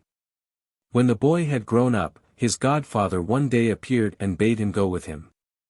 He led him forth into a forest, and showed him a herb which grew there, and said, Now shalt thou receive thy godfather's present. I make thee a celebrated physician. When thou art called to a patient, I will always appear to thee. If I stand by the head of the sick man, thou mayst say with confidence that thou wilt make him well again, and if thou givest him of this herb he will recover. But if I stand by the patient's feet, he is mine, and thou must say that all remedies are in vain, and that no physician in the world could save him. But beware of using the herb against my will, or it might fare ill with thee. It was not long before the youth was the most famous physician in the whole world. He had only to look at the patient and he knew his condition at once, and if he would recover, or must needs die. So they said of him, and from far and wide people came to him, sent for him when they had any one ill, and gave him so much money that he soon became a rich man. Now it so befell that the king became ill, and the physician was summoned, and was to say if recovery were possible. But when he came to the bed, Death was standing by the feet of the sick man, and the herb did not grow which could save him. If I could but cheat Death for once, thought the physician, he is sure to take it ill if I do, but, as I am his godson, he will shut one eye, I will risk it. He therefore took up the sick man, and laid him the other way, so that now Death was standing by his head. Then he gave the king some of the herb, and he recovered and grew healthy again. But Death came to the physician, looking very black and angry, threatened him with his finger, and said, Thou hast overreached me, this time I will pardon it, as thou art my godson. But if thou venturest it again, it will cost thee thy neck, for I will take thee thyself away with me. Soon afterwards the king's daughter fell into a severe illness. She was his only child, and he wept day and night, so that he began to lose the sight of his eyes, and he caused it to be made known that whosoever rescued her from death should be her husband and inherit the crown. When the physician came to the sick girl's bed, he saw Death by her feet. He ought to have remembered the warning given by his godfather, but he was so infatuated by the great beauty of the king's daughter, and the happiness of becoming her husband, that he flung all thought to the winds. He did not see that Death was casting angry glances on him, that he was raising his hand in the air, and threatening him with his withered fist. He raised up the sick girl, and placed her head where her feet had lain. Then he gave her some of the herb, and instantly her cheeks flushed red, and life stirred afresh in her. When Death saw that for a second time he was defrauded of his own property, he walked up to the physician with long strides, and said, All is over with thee, and now the lot falls on me, and seized him so firmly with his ice-cold hand that he could not resist, and led him into a cave below the earth. There he saw how thousands and thousands of candles were burning in countless rows, some large, others half-sized, others small. Every instant some were extinguished and others again burnt up, so that the flames seemed to leap hither and thither in perpetual change. See, said Death, these are the lights of men's lives. The large ones belong to children, the half-sized ones to married people in their prime, the little ones belong to old people, but children and young folks likewise have often only a tiny candle. Show me the light of my life, said the physician, and he thought that it would be still very tall. Death pointed to a little end which was just threatening to go out, and said, Behold, it is there. Ah, dear godfather, said the horrified physician, light a new one for me, do it for love of me, that I may enjoy my life, be king, and the husband of the king's beautiful daughter. I cannot, answered Death, one must go out before a new one is lighted. Then place the old one on a new one, that will go on burning at once when the old one has come to an end, pleaded the physician. Death behaved as if he were going to fulfill his wish, and took hold of a tall new candle, but as he desired to revenge himself, he purposely made a mistake in fixing it, and the little piece fell down and was extinguished. Immediately the physician fell on the ground, and now he himself was in the hands of Death. 45. Thumbling as journeyman. A certain tailor had a son, who happened to be small, and no bigger than a thumb, and on this account he was always called Thumbling. He had, however, some courage in him, and said to his father, "Father, I must and will go out into the world." "That's right, my son," said the old man, and took a long darning needle and made a knob of sealing wax on it at the candle, and there is a sword for thee to take with thee on the way. Then the little tailor wanted to have one more meal with them, and hopped into the kitchen to see what his lady mother had cooked for the last time. It was, however, just dished up, and the dish stood on the hearth. Then he said, "Mother, what is there to eat today?" "See for thyself," said his mother.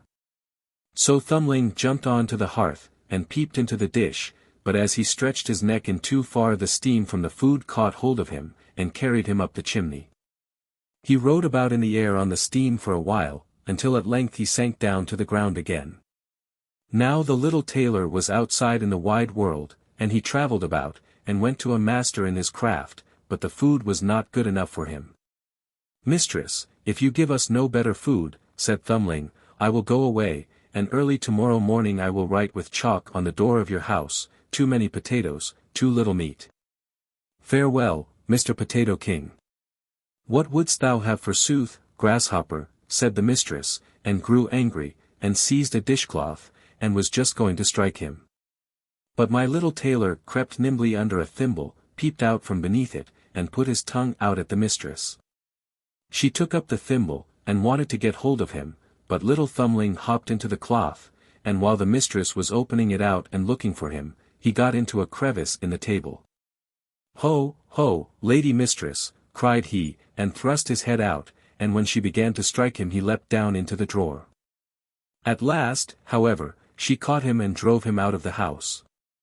The little tailor journeyed on and came to a great forest, and there he fell in with a band of robbers who had a design to steal the king's treasure.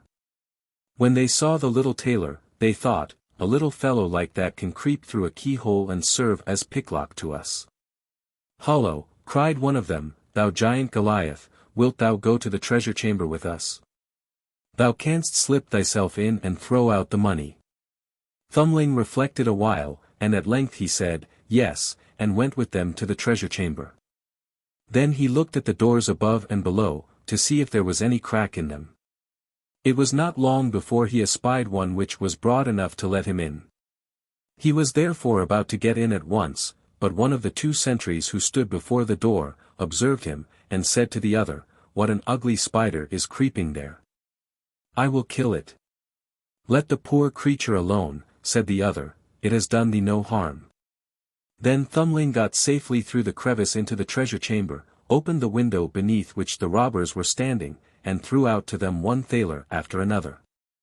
When the little tailor was in the full swing of his work, he heard the king coming to inspect his treasure chamber, and crept hastily into a hiding place.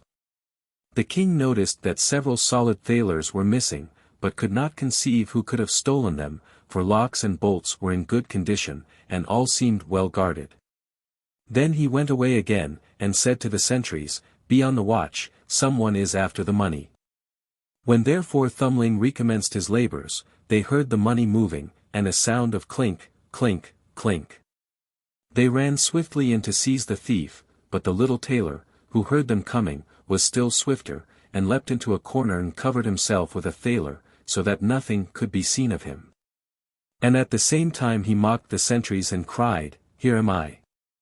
The sentries ran thither, but as they got there, he had already hopped into another corner under a thaler, and was crying, "Ho, ho, here am I." The watchman sprang there in haste, but Thumbling had long ago got into a third corner, and was crying, "Ho, ho, here am I." And thus he made fools of them, and drove them so long round about the treasure chamber that they were weary and went away. Then by degrees he threw all the thalers out, dispatching the last with all his might, then hopped nimbly upon it, and flew down with it through the window. The robbers paid him great compliments. "Thou art a valiant hero," said they. "Wilt thou be our captain?" Thumbling, however, declined, and said he wanted to see the world first.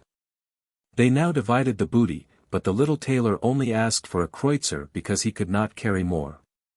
Then he once more buckled on his sword, bade the robbers goodbye, and took to the road. First, he went to work with some masters, but he had no liking for that, and at last he hired himself as manservant in an inn. The maids, however, could not endure him, for he saw all they did secretly, without their seeing him, and he told their master and mistress what they had taken off the plates, and carried away out of the cellar, for themselves. Then said they, "Wait, and we will pay thee off," and arranged with each other to play him a trick. Soon afterwards, when one of the maids was mowing in the garden, and saw Thumbling jumping about and creeping up and down the plants, she mowed him up quickly with the grass, tied all in a great cloth, and secretly threw it to the cows. Now amongst them there was a great black one, who swallowed him down without hurting him. Down below, however, it pleased him ill, for it was quite dark, neither was any candle burning. When the cow was being milked he cried, "Strip, strap, stroll. Will the pail soon be full?" But the noise of the milking prevented his being understood. After this the master of the house came into the cow byre and said, "That cow shall be killed tomorrow." Then Thumbling was so alarmed that he cried out in a clear voice, "Let me out first, for I am shut up inside her." The master heard that quite well, but did not know from whence the voice came. "Where art thou?" asked he. "In the black one," answered Thumbling, but the master did not understand what that meant, and went out. Next morning the cow was killed. Happily Thumbling did not meet with one blow at the cutting up and chopping, he got among the sausage meat. And when the butcher came in and began his work, he cried out with all his might, "Don't chop too deep, don't chop too deep, I am amongst it." No one heard this because of the noise of the chopping knife. Now poor Thumbling was in trouble, but trouble sharpens the wits, and he sprang out so adroitly between the blows that none of them touched him, and he escaped with a whole skin. But still he could not get away, there was nothing for it but to let himself be thrust into a black pudding with the bits of bacon. His quarters there were rather confined, and besides that he was hung up in the chimney to be smoked, and their time did hang terribly heavy on his hands. At length in winter he was taken down again, as the black pudding had to be set before a guest. When the hostess was cutting it in slices, he took care not to stretch out his head too far lest a bit of it should be cut off. At last he saw his opportunity, cleared a passage for himself, and jumped out. The little tailor, however, would not stay any longer in a house where he fared so ill, so at once set out on his journey again. But his liberty did not last long. In the open country he met with a fox who snapped him up in a fit of absence. "Hollo, Mr. Fox," cried the little tailor, "it is I who am sticking in your throat, set me at liberty again." "Thou art right," answered the fox. "Thou art next to nothing for me, but if thou wilt promise me the fowls in thy father's yard I will let thee go." "With all my heart," replied Thumbling. "Thou shalt have all the cocks and hens, that I promise thee." Then the fox let him go again, and himself carried him home. When the father once more saw his dear son, he willingly gave the fox all the fowls which he had. "For this I likewise bring thee a handsome bit of money," said Thumbling, and gave his father the kreutzer which he earned on his travels. But why did the fox get the poor chickens to eat? "Oh, you goose, your father would surely love his child far more than the fowls in the yard." 46. Fitcher's Bird. There was once a wizard who used to take the form of a poor man, and went to houses and begged, and caught pretty girls. No one knew whither he carried them, for they were never seen more. One day he appeared before the door of a man who had 3 pretty daughters. He looked like a poor weak beggar, and carried a basket on his back, as if he meant to collect charitable gifts in it. He begged for a little food, and when the eldest daughter came out and was just reaching him a piece of bread, he did but touch her, and she was forced to jump into his basket. Thereupon he hurried away with long strides, and carried her away into a dark forest to his house, which stood in the midst of it. Everything in the house was magnificent. He gave her whatsoever she could possibly desire, and said, "My darling, thou wilt certainly be happy with me, for thou hast everything thy heart can wish for." This lasted a few days, and then he said, "I must journey forth, and leave thee alone for a short time, there are the keys of the house." Thou mayst go everywhere and look at everything except into one room, which this little key here opens, and there I forbid thee to go on pain of death. He likewise gave her an egg and said, Preserve the egg carefully for me, and carry it continually about with thee, for a great misfortune would arise from the loss of it. She took the keys and the egg, and promised to obey him in everything. When he was gone, she went all round the house from the bottom to the top, and examined everything. The rooms shone with silver and gold, and she thought she had never seen such great splendor. At length she came to the forbidden door. She wished to pass it by, but curiosity let her have no rest. She examined the key, it looked just like any other, she put it in the keyhole and turned it a little, and the door sprang open. But what did she see when she went in? A great bloody basin stood in the middle of the room, and therein lay human beings, dead and hewn to pieces, and hard by was a block of wood, and a gleaming axe lay upon it. She was so terribly alarmed that the egg which she held in her hand fell into the basin. She got it out and washed the blood off, but in vain, it appeared again in a moment. She washed and scrubbed, but she could not get it out. It was not long before the man came back from his journey, and the first things which he asked for were the key and the egg. She gave them to him, but she trembled as she did so, and he saw at once by the red spots that she had been in the bloody chamber. Since thou hast gone into the room against my will, said he, thou shalt go back into it against thine own. Thy life is ended. He threw her down, dragged her thither by her hair, cut her head off on the block, and hewed her in pieces so that her blood ran on the ground. Then he threw her into the basin with the rest. Now I will fetch myself the second, said the wizard, and again he went to the house in the shape of a poor man, and begged. Then the second daughter brought him a piece of bread. He caught her like the first, by simply touching her, and carried her away. She did not fare better than her sister. She allowed herself to be led away by her curiosity, opened the door of the bloody chamber, looked in, and had to atone for it with her life on the wizard's return. Then he went and brought the third sister, but she was clever and crafty. When he had given her the keys and the egg, and had left her, she first put the egg away with great care, and then she examined the house, and at last went into the forbidden room. Alas, what did she behold? Both her sisters lay there in the basin, cruelly murdered, and cut in pieces. But she began to gather their limbs together and put them in order, head, body, arms and legs. And when nothing further was wanting, the limbs began to move and unite themselves together, and both the maidens opened their eyes and were once more alive. Then they rejoiced and kissed and caressed each other. On his arrival, the man at once demanded the keys and the egg, and as he could perceive no trace of any blood on it, he said, Thou hast stood the test, thou shalt be my bride. He now had no longer any power over her, and was forced to do whatsoever she desired. Oh, very well, said she, thou shalt first take a basketful of gold to my father and mother, and carry it thyself on thy back. In the meantime I will prepare for the wedding.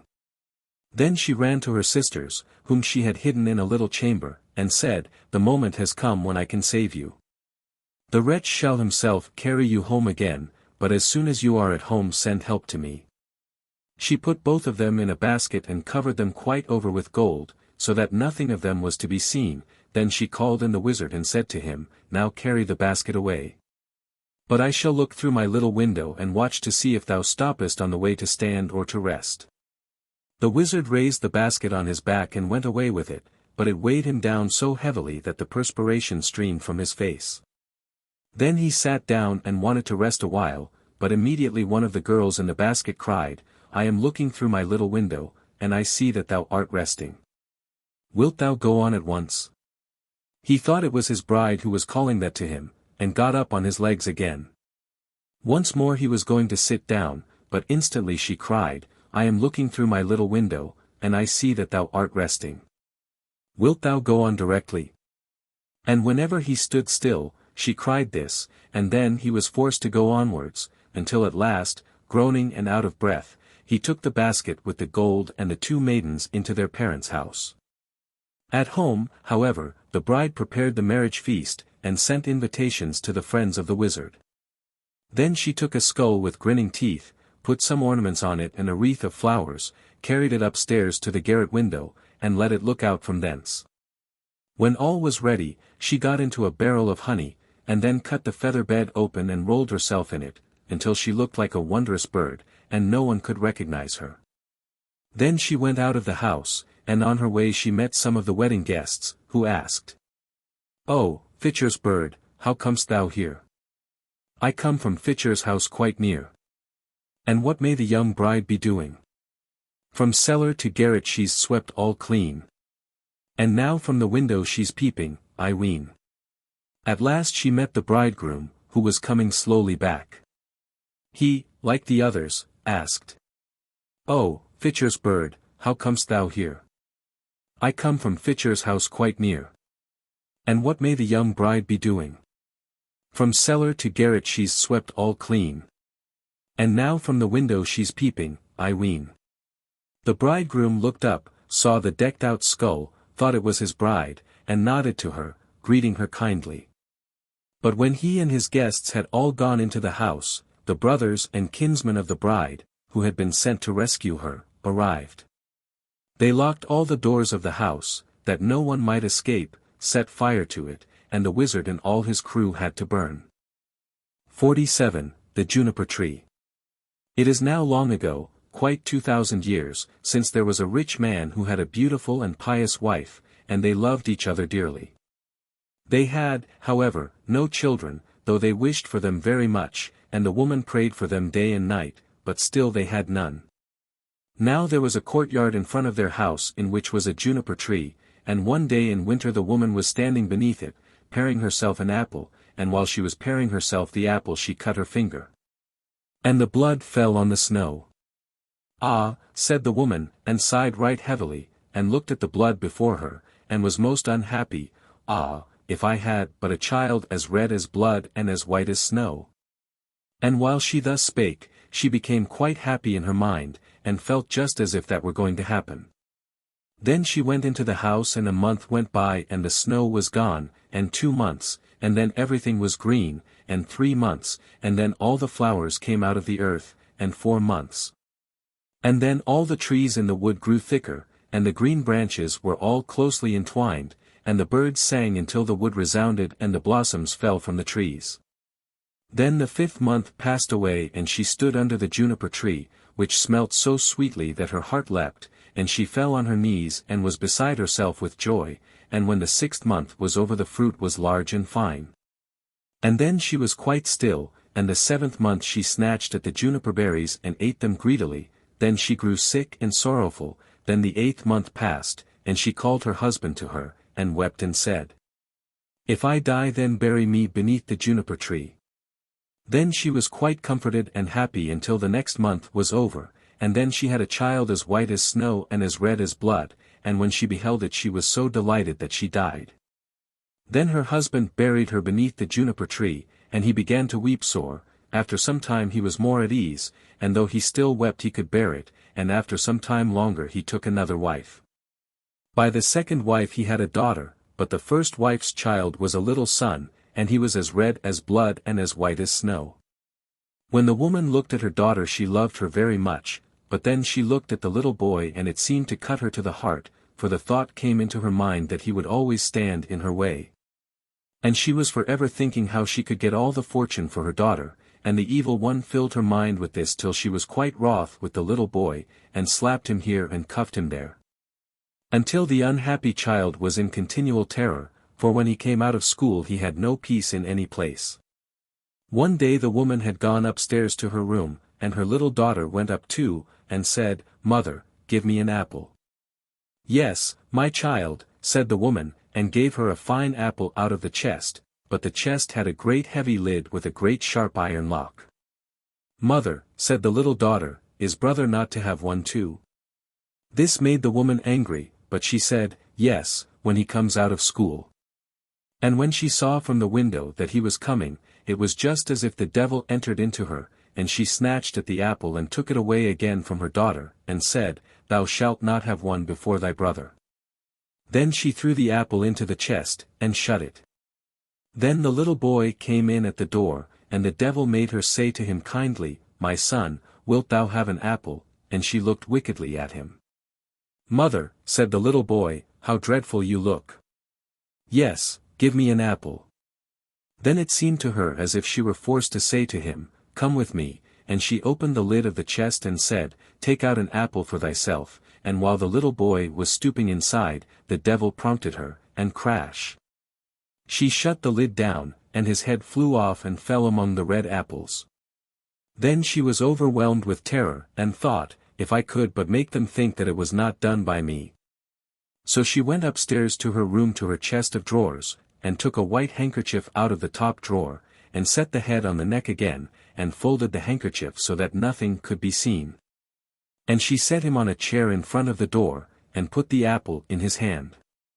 After this Marlinchen came into the kitchen to her mother, who was standing by the fire with a pan of hot water before her which she was constantly stirring round. "Mother," said Marlinchen, "brother is sitting at the door, and he looks quite white and has an apple in his hand. I asked him to give me the apple, but he did not answer me, and I was quite frightened." "Go back to him," said her mother, "and if he will not answer thee, give him a box on the ear." So Marlinchen went to him and said, "Brother, give me the apple." But he was silent, and she gave him a box on the ear, on which his head fell down. Marlinchen was terrified, and began crying and screaming, and ran to her mother, and said, "Alas, mother, I have knocked my brother's head off," and she wept and could not be comforted. "Marlinchen," said the mother, "what hast thou done? But be quiet and let no one know it, it cannot be helped now, we will make him into black puddings." Then the mother took the little boy and chopped him in pieces, put him into the pan and made him into black puddings. But Marlinchen stood by weeping, and all her tears fell into the pan and there was no need of any salt. Then the father came home, and sat down to dinner and said, "But where is my son?" And the mother served up a great dish of black puddings, and Marlinchen wept and could not leave off. Then the father again said, "But where is my son?" "Ah," said the mother, "he has gone across the country to his mother's great uncle. He will stay there a while." "And what is he going to do there?" "He did not even say goodbye to me." "Oh, he wanted to go, and asked me if he might stay 6 weeks, he is well taken care of there." "Ah," said the man, "I feel so unhappy lest all should not be right. He ought to have said goodbye to me." With that he began to eat and said, "Marlinchen, why art thou crying? Thy brother will certainly come back." Then he said, "Ah, wife, how delicious this food is, give me some more."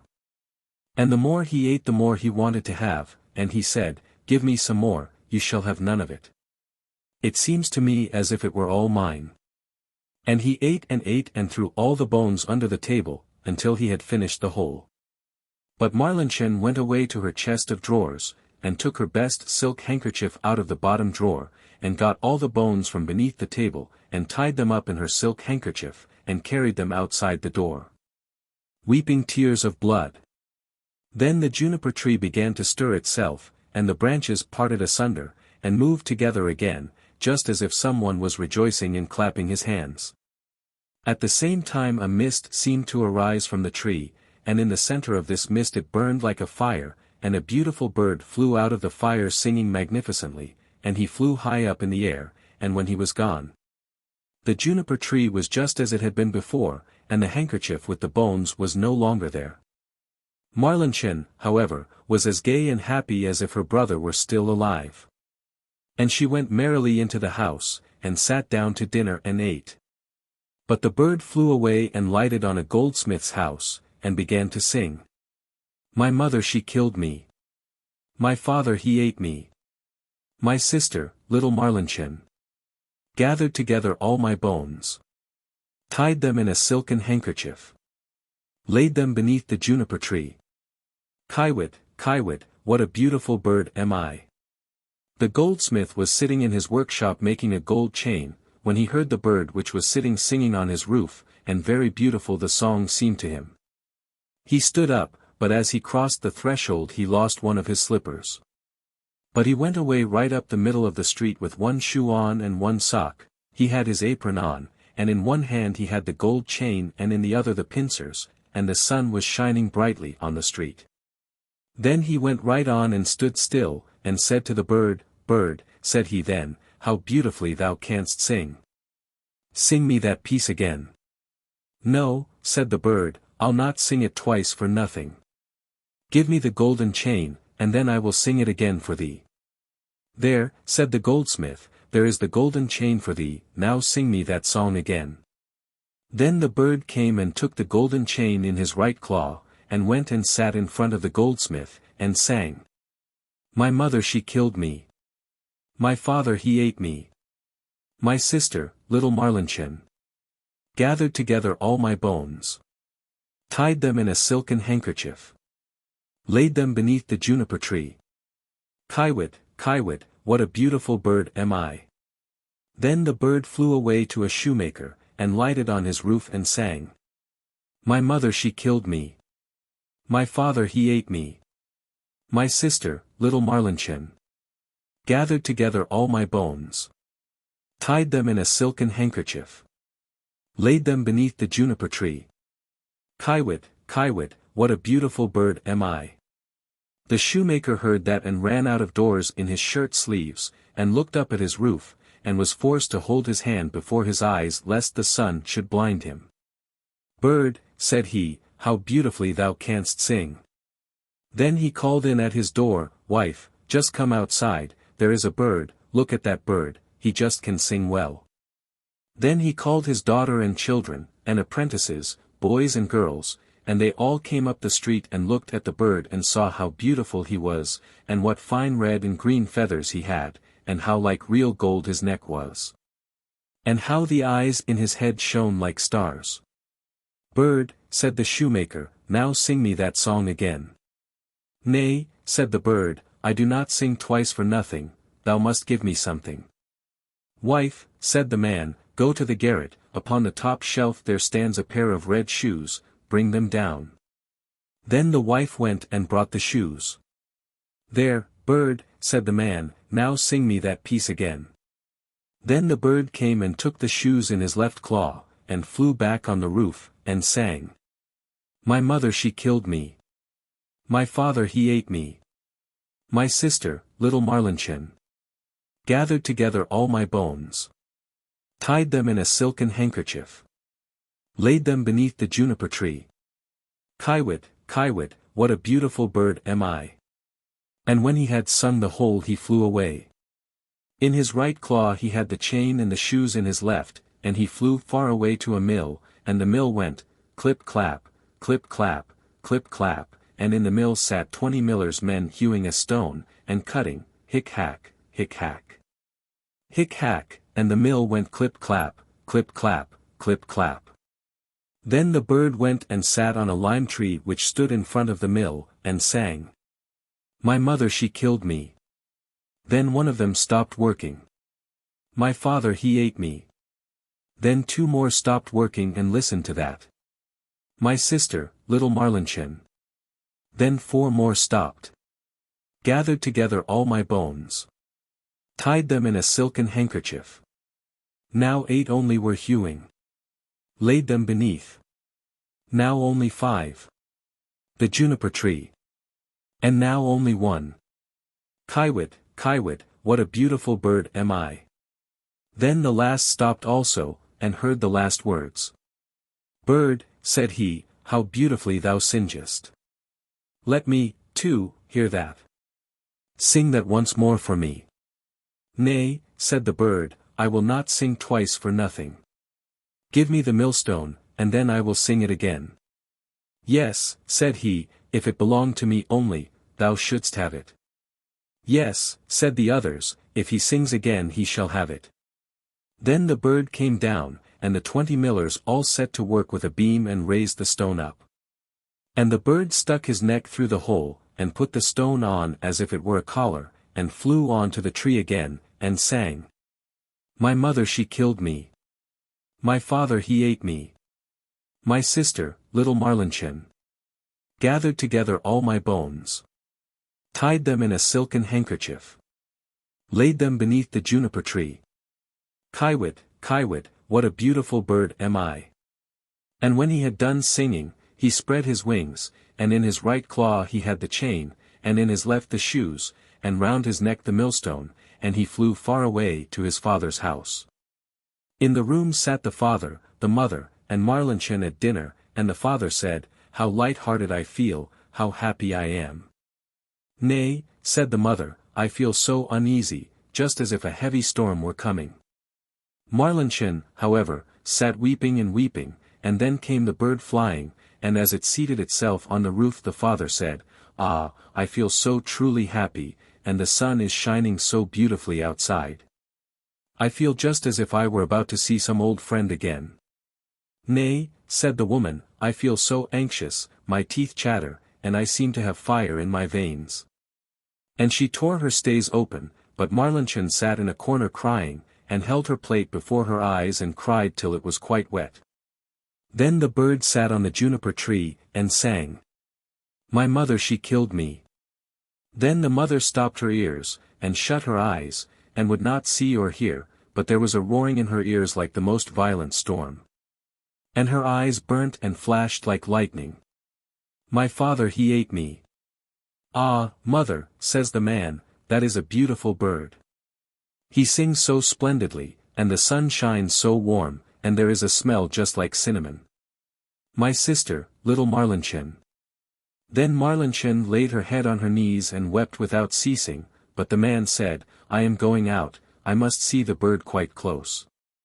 "Oh, don't go," said the woman, "I feel as if the whole house were shaking and on fire." But the man went out and looked at the bird.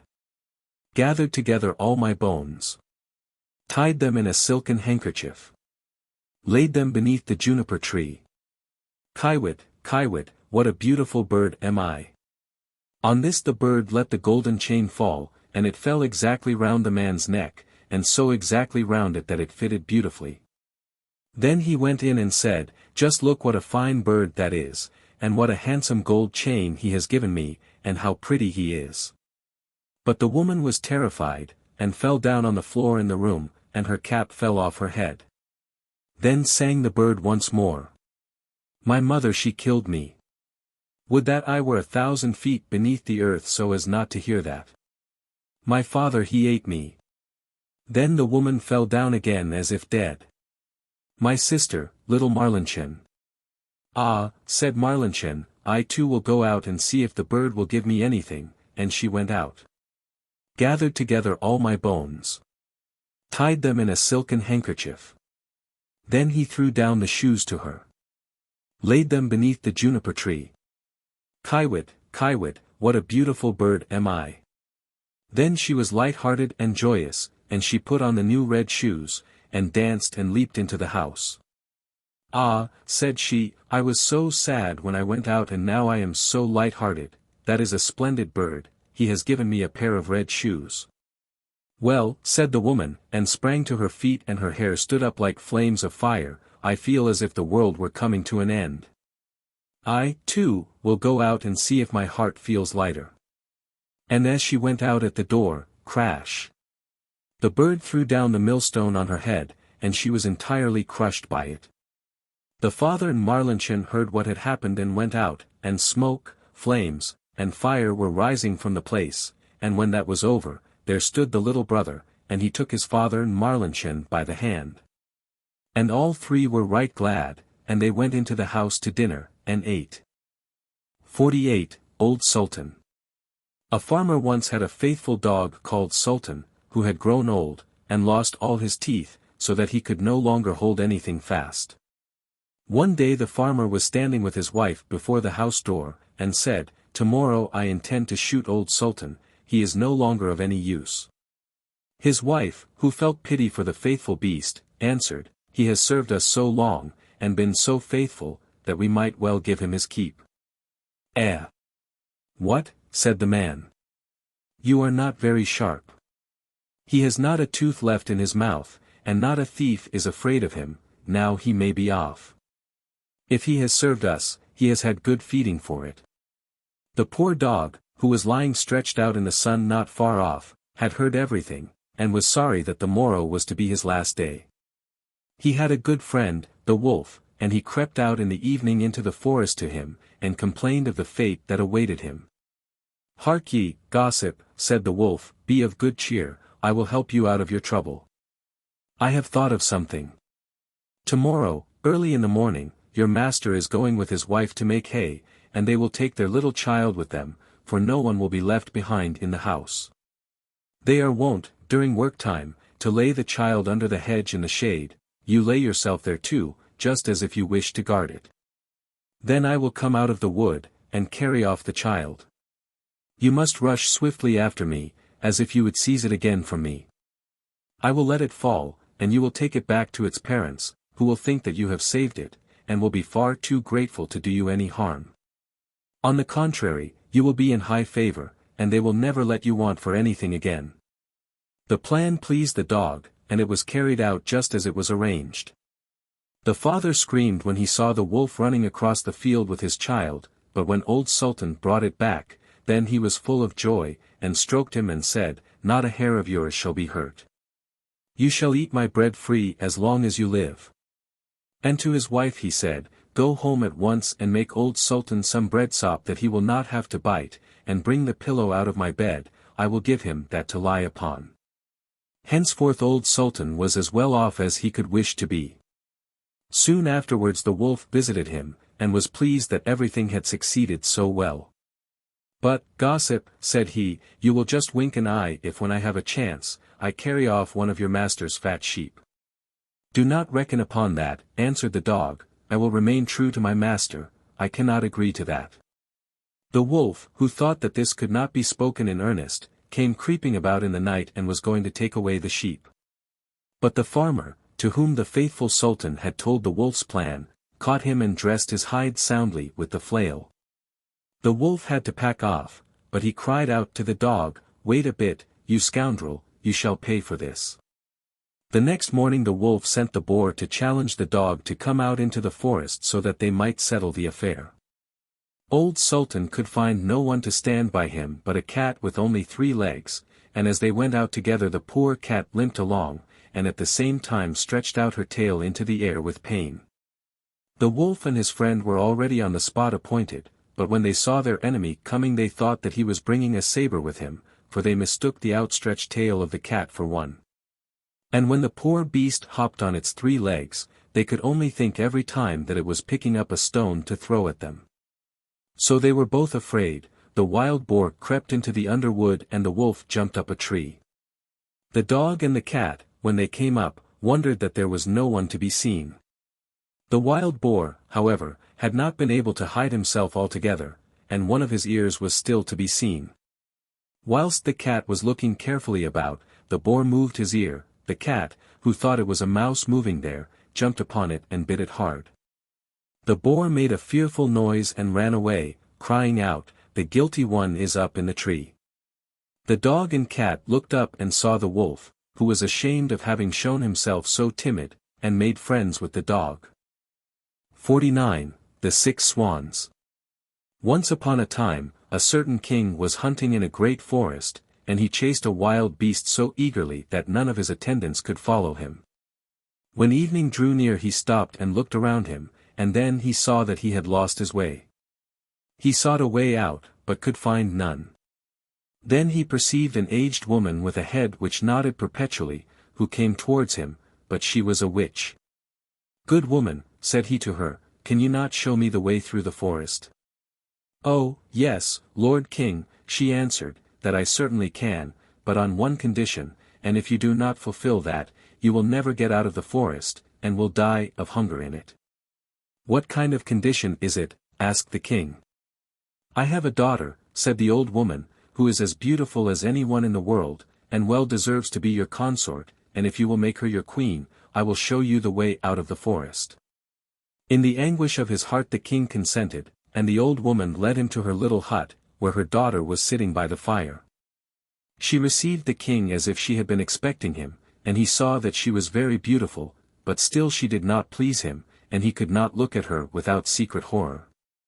After he had taken the maiden up on his horse, the old woman showed him the way, and the king reached his royal palace again, where the wedding was celebrated. The king had already been married once, and had by his first wife, 7 children, 6 boys and a girl, whom he loved better than anything else in the world. As he now feared that the stepmother might not treat them well, and even do them some injury, he took them to a lonely castle which stood in the midst of a forest.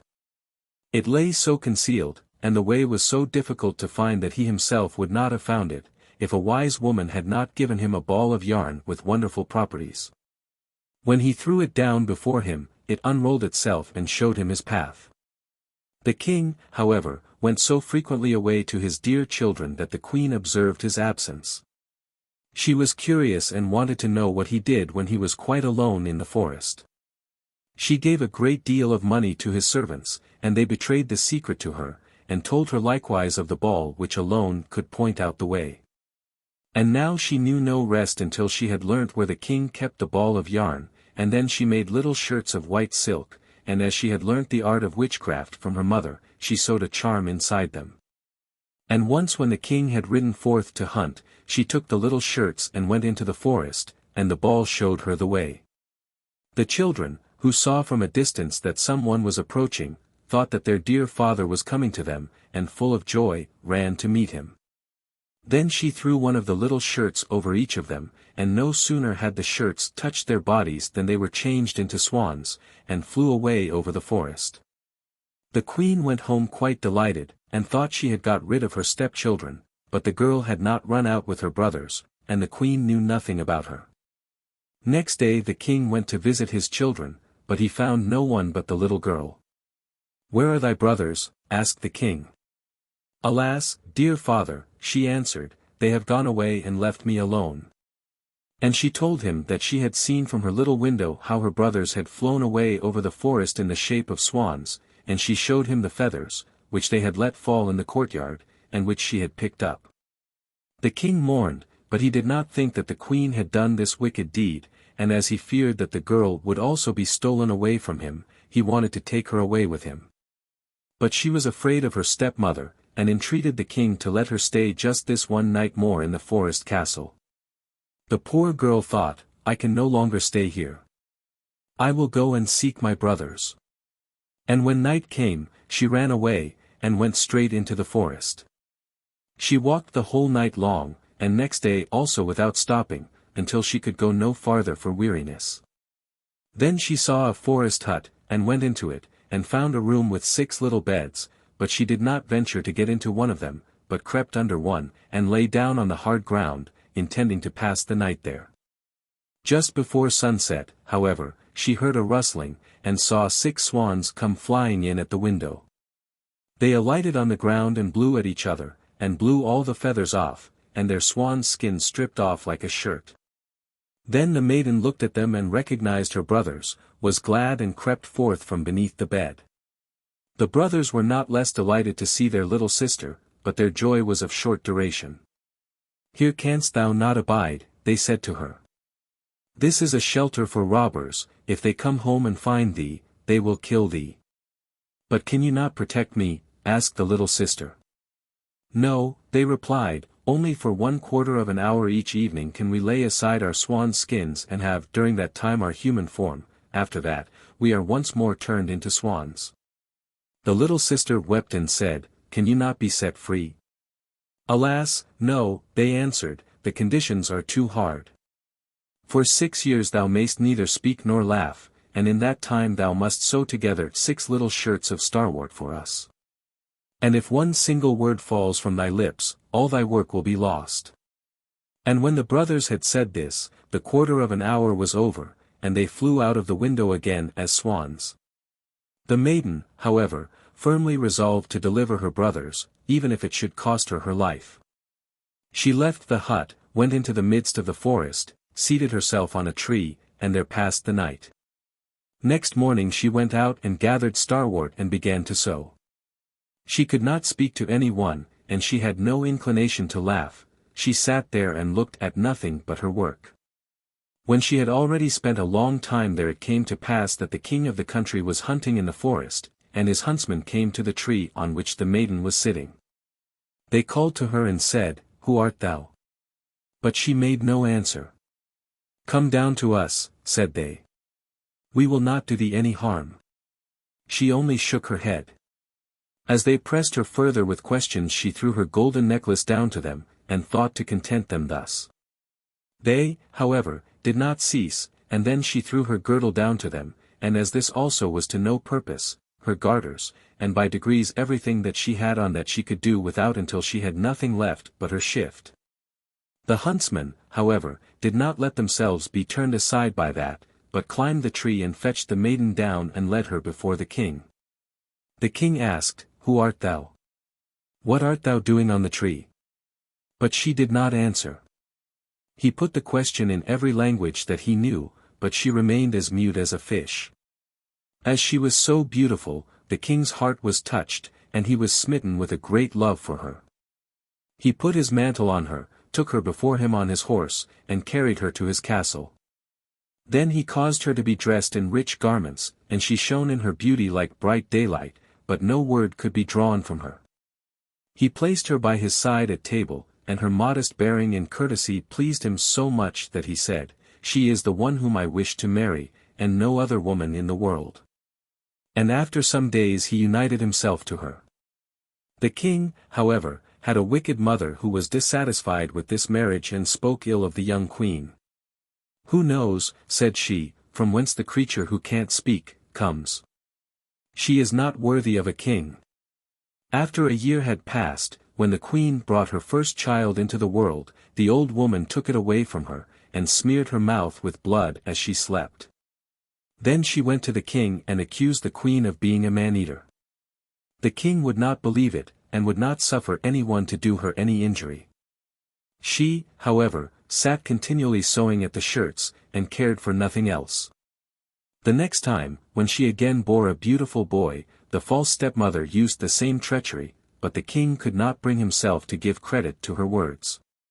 He said, "She is too pious and good to do anything of that kind. If she were not dumb, and could defend herself, her innocence would come to light." But when the old woman stole away the newly born child for the third time, and accused the queen, who did not utter one word of defense, the king could do no otherwise than deliver her over to justice, and she was sentenced to suffer death by fire.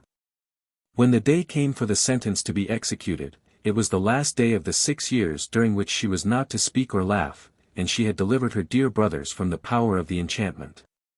The 6 shirts were ready, only the left sleeve of the 6th was wanting. When, therefore, she was led to the stake, she laid the shirts on her arm, and when she stood on high and the fire was just going to be lighted, she looked around and 6 swans came flying through the air towards her. Then she saw that her deliverance was near, and her heart leapt with joy. The swans swept towards her and sank down so that she could throw the shirts over them, and as they were touched by them, their swan skins fell off, and her brothers stood in their own bodily form before her, and were vigorous and handsome. The youngest only lacked his left arm, and had in the place of it a swan's wing on his shoulder. They embraced and kissed each other, and the queen went to the king, who was greatly moved, and she began to speak and said, "Dearest husband, now I may speak and declare to thee that I am innocent, and falsely accused." And she told him of the treachery of the old woman who had taken away her 3 children and hidden them. Then to the great joy of the king they were brought thither, and as a punishment, the wicked stepmother was bound to the stake, and burnt to ashes. But the king and the queen with their 6 brothers lived many years in happiness and peace. 50. Briar-Rose. A long time ago there were a king and queen who said every day, "Ah, if only we had a child," but they never had one. But it happened that once when the queen was bathing, a frog crept out of the water onto the land, and said to her, "Your wish shall be fulfilled, before a year has gone by, you shall have a daughter." What the frog had said came true, and the queen had a little girl who was so pretty that the king could not contain himself for joy, and ordered a great feast. He invited not only his kindred, friends and acquaintance, but also the wise women, in order that they might be kind and well disposed towards the child. There were 13 of them in his kingdom, but, as he had only 12 golden plates for them to eat out of, one of them had to be left at home. The feast was held with all manner of splendor, and when it came to an end the wise women bestowed their magic gifts upon the baby. One gave virtue, another beauty, a third riches, and so on with everything in the world that one can wish for. When 11 of them had made their promises, suddenly the 13th came in. She wished to avenge herself for not having been invited, and without greeting, or even looking at any one, she cried with a loud voice, "The king's daughter shall in her 15th year prick herself with a spindle, and fall down dead." And, without saying a word more, she turned round and left the room. They were all shocked. But the 12th, whose good wish still remained unspoken, came forward, and as she could not undo the evil sentence, but only soften it, she said, "It shall not be death, but a deep sleep of 100 years, into which the princess shall fall." The king, who would fain keep his dear child from the misfortune, gave orders that every spindle in the whole kingdom should be burnt. Meanwhile the gifts of the wise women were plenteously fulfilled on the young girl, for she was so beautiful, modest, good-natured, and wise, that everyone who saw her was bound to love her. It happened that on the very day when she was 15 years old, the king and queen were not at home, and the maiden was left in the palace quite alone. So she went round into all sorts of places, looked into rooms and bedchambers just as she liked, and at last came to an old tower. She climbed up the narrow winding staircase, and reached a little door. A rusty key was in the lock, and when she turned it the door sprang open, and there in a little room sat an old woman with a spindle, busily spinning her flax. "Good day, old dame," said the king's daughter, "what are you doing there?" "I am spinning," said the old woman, and nodded her head. "What sort of thing is that rattles round so merrily?" said the girl, and she took the spindle and wanted to spin too. But scarcely had she touched the spindle when the magic decree was fulfilled, and she pricked her finger with it. And, in the very moment when she felt the prick, she fell down upon the bed that stood there, and lay in a deep sleep. And this sleep extended over the whole palace. The king and queen who had just come home, and had entered the great hall, began to go to sleep, and the whole of the court with them. The horses, too, went to sleep in the stable, the dogs in the yard, the pigeons upon the roof, the flies on the wall. Even the fire that was flaming on the hearth became quiet and slept, the roast meat left off frizzling, and the cook, who was just going to pull the hair of the scullery boy, because he had forgotten something, let him go, and went to sleep. And the wind fell, and on the trees before the castle not a leaf moved again. But round about the castle there began to grow a hedge of thorns, which every year became higher, and at last grew close up round the castle and all over it, so that there was nothing of it to be seen, not even the flag upon the roof. But the story of the beautiful sleeping Briar-Rose, for so the princess was named, went about the country, so that from time to time kings' sons came and tried to get through the thorny hedge into the castle. But they found it impossible, for the thorns held fast together, as if they had hands, and the youths were caught in them, could not get loose again, and died a miserable death. After long, long years a king's son came again to that country, and heard an old man talking about the thorn hedge, and that a castle was said to stand behind it in which a wonderfully beautiful princess, named Briar-Rose, had been asleep for 100 years. And that the king and queen and the whole court were asleep likewise. He had heard, too, from his grandfather, that many kings' sons had already come, and had tried to get through the thorny hedge, but they had remained sticking fast in it, and had died a pitiful death. Then the youth said, "I am not afraid, I will go and see the beautiful Briar-Rose." The good old man might dissuade him as he would, he did not listen to his words. But by this time the 100 years had just passed, and the day had come when Briar-Rose was to awake again. When the king's son came near to the thorn hedge, it was nothing but large and beautiful flowers, which parted from each other of their own accord, and let him pass unhurt, then they closed again behind him like a hedge. In the castle yard he saw the horses and the spotted hounds lying asleep, on the roof sat the pigeons with their heads under their wings. And when he entered the house, the flies were asleep upon the wall, the cook in the kitchen was still holding out his hand to seize the boy, and the maid was sitting by the black hen which she was going to pluck. He went on farther, and in the great hall he saw the whole of the court lying asleep, and up by the throne lay the king and queen. Then he went on still farther, and all was so quiet that a breath could be heard, and at last he came to the tower, and opened the door into the little room where Briar-Rose was sleeping. There she lay, so beautiful that he could not turn his eyes away, and he stooped down and gave her a kiss. But as soon as he kissed her, Briar-Rose opened her eyes and awoke, and looked at him quite sweetly. Then they went down together, and the king awoke, and the queen, and the whole court, and looked at each other in great astonishment. And the horses in the courtyard stood up and shook themselves, the hounds jumped up and wagged their tails.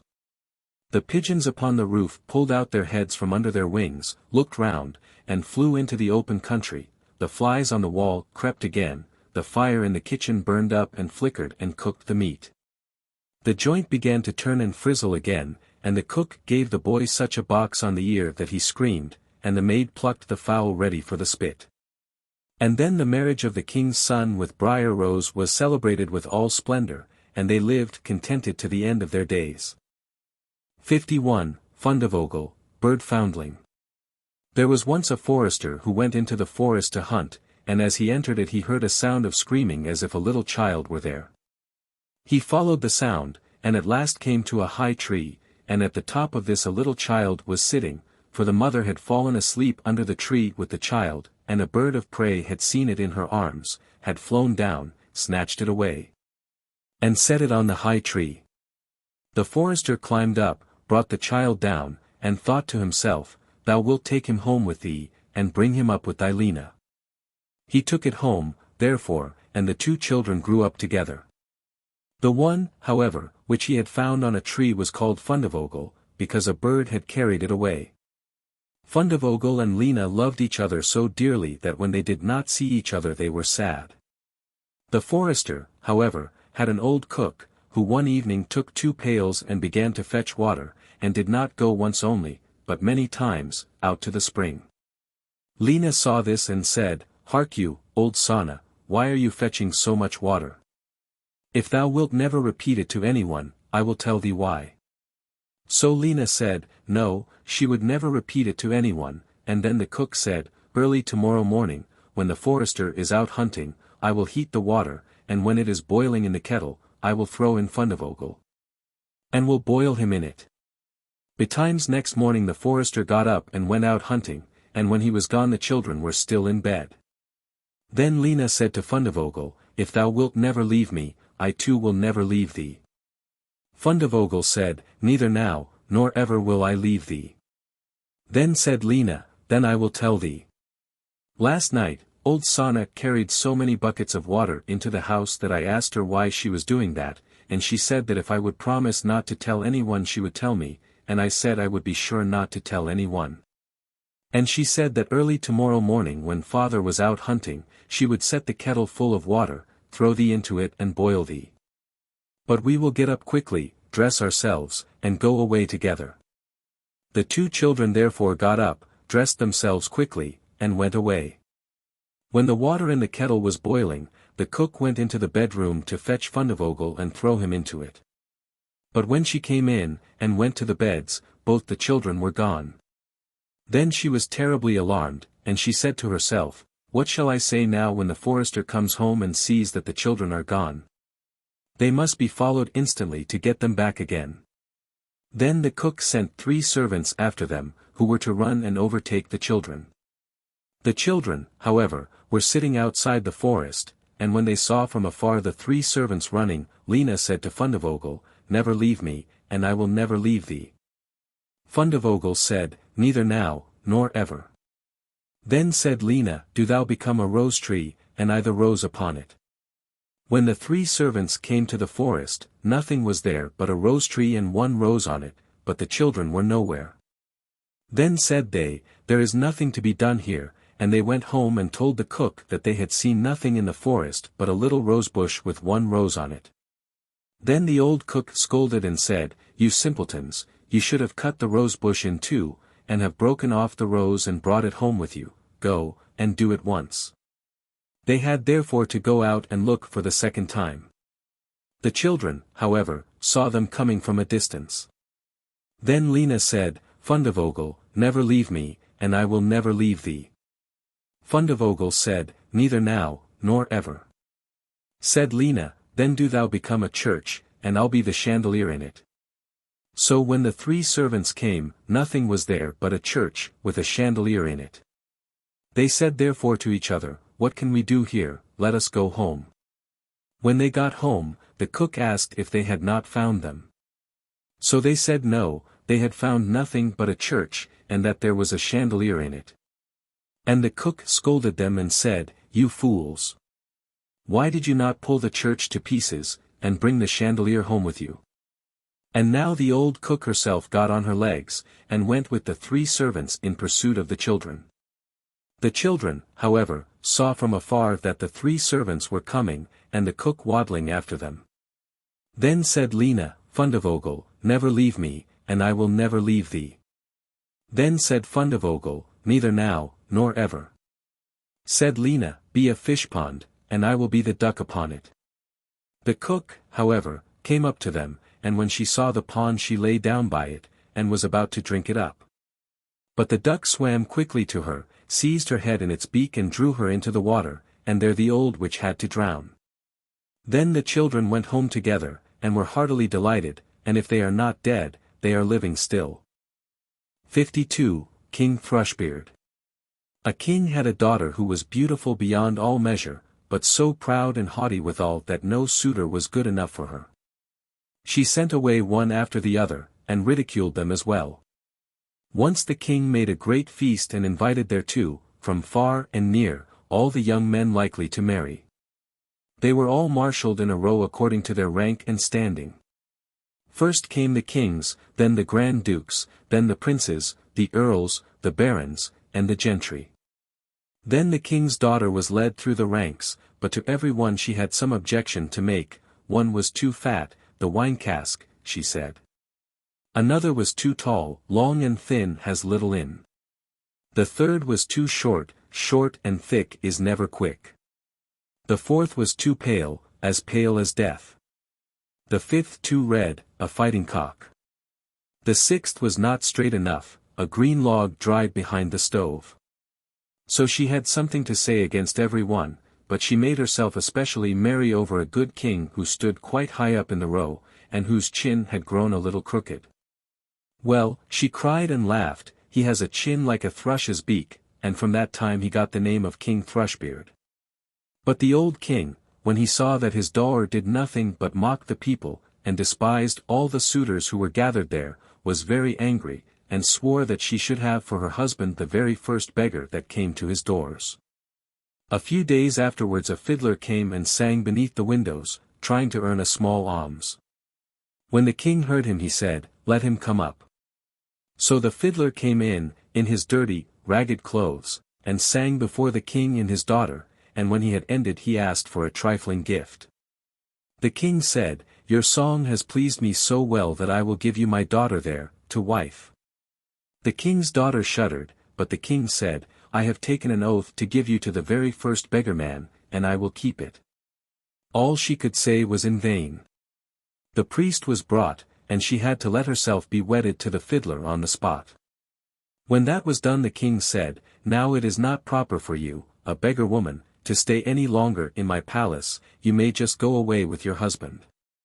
The beggarman led her out by the hand, and she was obliged to walk away on foot with him. When they came to a large forest she asked, "To whom does that beautiful forest belong?" "It belongs to King Thrushbeard. If you had taken him, it would have been yours." "Ah, unhappy girl that I am, if I had but taken King Thrushbeard." Afterwards they came to a meadow, and she asked again, "To whom does this beautiful green meadow belong?" "It belongs to King Thrushbeard. If you had taken him, it would have been yours." "Ah, unhappy girl that I am, if I had but taken King Thrushbeard." Then they came to a large town, and she asked again, "To whom does this fine large town belong?" "It belongs to King Thrushbeard. If you had taken him, it would have been yours." "Ah, unhappy girl that I am, if I had but taken King Thrushbeard." "It does not please me," said the fiddler, "to hear you always wishing for another husband. Am I not good enough for you?" At last they came to a very little hut, and she said, "Oh goodness! What a small house, to whom does this miserable, mean hovel belong?" The fiddler answered, that is my house and yours, where we shall live together." She had to stoop in order to go in at the low door. "Where are the servants?" said the king's daughter. "What servants?" answered the beggar man, "you must yourself do what you wish to have done. Just make a fire at once, and set on water to cook my supper, I am quite tired." But the king's daughter knew nothing about lighting fires or cooking, and the beggar man had to lend a hand himself to get anything fairly done. When they had finished their scanty meal they went to bed, but he forced her to get up quite early in the morning in order to look after the house. For a few days they lived in this way as well as might be, and came to the end of all their provisions. Then the man said, "Wife, we cannot go on any longer eating and drinking here and earning nothing. You weave baskets." He went out, cut some willows, and brought them home. Then she began to weave, but the tough willows wounded her delicate hands. "I see that this will not do," said the man, "you had better spin, perhaps you can do that better." She sat down and tried to spin, but the hard thread soon cut her soft fingers so that the blood ran down. "See," said the man, "you are fit for no sort of work, I have made a bad bargain with you. Now I will try to make a business with pots and earthenware, you must sit in the marketplace and sell the ware." "Alas," thought she, "if any of the people from my father's kingdom come to the market and see me sitting there, selling, how they will mock me." But it was of no use, she had to yield unless she chose to die of hunger. For the first time she succeeded well, for the people were glad to buy the woman's wares because she was good-looking, and they paid her what she asked, many even gave her the money and left the pots with her as well. So they lived on what she had earned as long as it lasted, then the husband bought a lot of new crockery. With this she sat down at the corner of the marketplace, and set it out round about her ready for sale. But suddenly there came a drunken hussar galloping along, and he rode right amongst the pots so that they were all broken into 1,000 bits. She began to weep, and did now know what to do for fear. "Alas! What will happen to me?" cried she. "What will my husband say to this?" She ran home and told him of the misfortune. "Who would seat herself at a corner of the marketplace with crockery?" said the man. "Leave off crying, I see very well that you cannot do any ordinary work, so I have been to our king's palace and have asked whether they cannot find a place for a kitchen maid, and they have promised me to take you. In that way you will get your food for nothing." The king's daughter was now a kitchen maid, and had to be at the cook's beck and call, and do the dirtiest work. In both her pockets she fastened a little jar, in which she took home her share of the leavings, and upon this they lived. It happened that the wedding of the king's eldest son was to be celebrated, so the poor woman went up and placed herself by the door of the hall to look on. When all the candles were lit, and people, each more beautiful than the other, entered, and all was full of pomp and splendor, she thought of her lot with a sad heart, and cursed the pride and haughtiness which had humbled her and brought her to so great poverty. The smell of the delicious dishes which were being taken in and out reached her, and now and then the servants threw her a few morsels of them, these she put in her jars to take home. All at once the king's son entered, clothed in velvet and silk, with gold chains about his neck. And when he saw the beautiful woman standing by the door he seized her by the hand, and would have danced with her.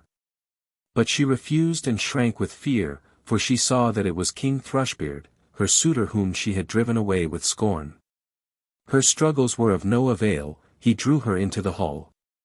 But the string by which her pockets were hung broke, the pots fell down, the soup ran out, and the scraps were scattered all about. And when the people saw it, there arose general laughter and derision, and she was so ashamed that she would rather have been 1,000 fathoms below the ground. She sprang to the door and would have run away, but on the stairs a man caught her and brought her back, and when she looked at him it was King Thrushbeard again. He said to her kindly, "Do not be afraid, I and the fiddler who has been living with you in that wretched hovel are one. For love of you I disguised myself so, and I also was the hussar who rode through your crockery. This was all done to humble your proud spirit, and to punish you for the insolence with which you mocked me." Then she wept bitterly and said, "I have done great wrong, and am not worthy to be your wife." But he said, "Be comforted, the evil days are past, now we will celebrate our wedding." Then the maids-in-waiting came and put on her the most splendid clothing, and her father and his whole court came and wished her happiness in her marriage with King Thrushbeard, and the joy now began in earnest. I wish you and I had been there too. 53. Little Snow White. Once upon a time in the middle of winter, when the flakes of snow were falling like feathers from the sky, a queen sat at a window sewing, and the frame of the window was made of black ebony. And whilst she was sewing and looking out of the window at the snow, she pricked her finger with the needle, and 3 drops of blood fell upon the snow. And the red looked pretty upon the white snow, and she thought to herself, would that I had a child as white as snow, as red as blood, and as black as the wood of the window frame. Soon after that she had a little daughter, who was as white as snow, and as red as blood, and her hair was as black as ebony, and she was therefore called Little Snow White. And when the child was born, the queen died. After a year had passed, the king took to himself another wife. She was a beautiful woman, but proud and haughty, and she could not bear that anyone else should surpass her in beauty. She had a wonderful looking-glass, and when she stood in front of it and looked at herself in it, and said, Looking-glass, on the wall, who in this land is the fairest of all? The looking-glass answered, Thou, O Queen, art the fairest of all. Then she was satisfied, for she knew that the looking-glass spoke the truth. But Snow White was growing up, and grew more and more beautiful. And when she was 7 years old she was as beautiful as the day, and more beautiful than the queen herself. And once when the queen asked her looking-glass, Looking-glass, on the wall, who in this land is the fairest of all? It answered, Thou art fairer than all who are here, Lady Queen. But more beautiful still is Snow White, as I ween. Then the queen was shocked, and turned yellow and green with envy. From that hour, whenever she looked at Snow White, her heart heaved in her breast, she hated the girl so much. And envy and pride grew higher and higher in her heart like a weed, so that she had no peace day or night. She called a huntsman, and said, Take the child away into the forest, I will no longer have her in my sight. Kill her, and bring me back her heart as a token. The huntsman obeyed, and took her away. But when he had drawn his knife, and was about to pierce Snow White's innocent heart, she began to weep, and said, Ah, dear huntsman, leave me my life. I will run away into the wild forest, and never come home again. And as she was so beautiful the huntsman had pity on her and said, Run away, then, you poor child. The wild beasts will soon have devoured you, thought he, and yet it seemed as if a stone had been rolled from his heart since it was no longer needful for him to kill her. And as a young boar just then came running by he stabbed it, and cut out its heart and took it to the queen as proof that the child was dead.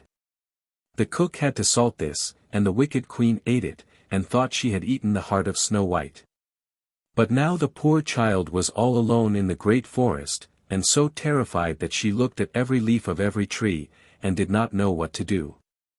Then she began to run, and ran over sharp stones and through thorns, and the wild beasts ran past her, but did her no harm. She ran as long as her feet would go until it was almost evening. Then she saw a little cottage and went into it to rest herself. Everything in the cottage was small, but neater and cleaner than can be told. There was a table on which was a white cover, and 7 little plates, and on each plate a little spoon. Moreover, there were 7 little knives and forks, and 7 little mugs. Against the wall stood 7 little beds side by side, and covered with snow-white counterpanes. Little Snow White was so hungry and thirsty that she ate some vegetables and bread from each plate and drank a drop of wine out of each mug, for she did not wish to take all from one only. Then, as she was so tired, she laid herself down on one of the little beds, but none of them suited her. One was too long, another too short, but at last she found that the 7th one was right, and so she remained in it, said a prayer and went to sleep. When it was quite dark the owners of the cottage came back. They were 7 dwarfs who dug and delved in the mountains for ore. They lit their 7 candles, and as it was now light within the cottage they saw that someone had been there, for everything was not in the same order in which they had left it. The first said, who has been sitting on my chair. The second, who has been eating off my plate. The third, who has been taking some of my bread. The fourth, who has been eating my vegetables. The fifth, who has been using my fork. The sixth, who has been cutting with my knife. The seventh, who has been drinking out of my mug. Then the first looked round and saw that there was a little hole on his bed, and he said, "Who has been getting into my bed?" The others came up and each called out, "Somebody has been lying in my bed too." But the seventh, when he looked at his bed, saw little Snow White, who was lying asleep therein. And he called the others, who came running up, and they cried out with astonishment, and brought their 7 little candles and let the light fall on little Snow White. "Oh, heavens! Oh, heavens!" cried they, "what a lovely child!" And they were so glad that they did not wake her up, but let her sleep on in the bed. And the 7th dwarf slept with his companions, 1 hour with each, and so got through the night. When it was morning, little Snow White awoke, and was frightened when she saw the 7 dwarfs. But they were friendly and asked her what her name was. "My name is Snow White," she answered. "How have you come to our house?" said the dwarfs. Then she told them that her stepmother had wished to have her killed, but that the huntsman had spared her life, and that she had run for the whole day, until at last she had found their dwelling. The dwarf said, "If you will take care of our house, cook, make the beds, wash, sew, and knit, and if you will keep everything neat and clean, you can stay with us and you shall want for nothing." "Yes," said Snow White, "with all my heart," and she stayed with them. She kept the house in order for them. In the mornings they went to the mountains and looked for copper and gold, in the evenings they came back, and then their supper had to be ready. The girl was alone the whole day, so the good dwarfs warned her and said, "Beware of your stepmother, she will soon know that you are here, be sure to let no one come in." But the queen, believing that she had eaten Snow White's heart, could not but think that she was again the first and most beautiful of all. And she went to her looking-glass and said, looking glass, on the wall, who in this land is the fairest of all?" And the glass answered, "Oh, Queen, thou art fairest of all I see. But over the hills, where the 7 dwarfs dwell, Snow White is still alive and well. And none is so fair as she." Then she was astounded, for she knew that the looking-glass never spoke falsely, and she knew that the huntsman had betrayed her, and that little Snow White was still alive. And so she thought and thought again how she might kill her, for so long as she was not the fairest in the whole land, envy let her have no rest. And when she had at last thought of something to do, she painted her face, and dressed herself like an old peddler woman, and no one could have known her. In this disguise she went over the 7 mountains to the 7 dwarfs, and knocked at the door and cried, "Pretty things to sell, very cheap, very cheap." Little Snow White looked out of the window and called out, "Good day, my good woman, what have you to sell?" "Good things, pretty things," she answered, "stay laces of all colors," and she pulled out one which was woven of bright-colored silk. "I may let the worthy old woman in," thought Snow White, and she unbolted the door and bought the pretty laces.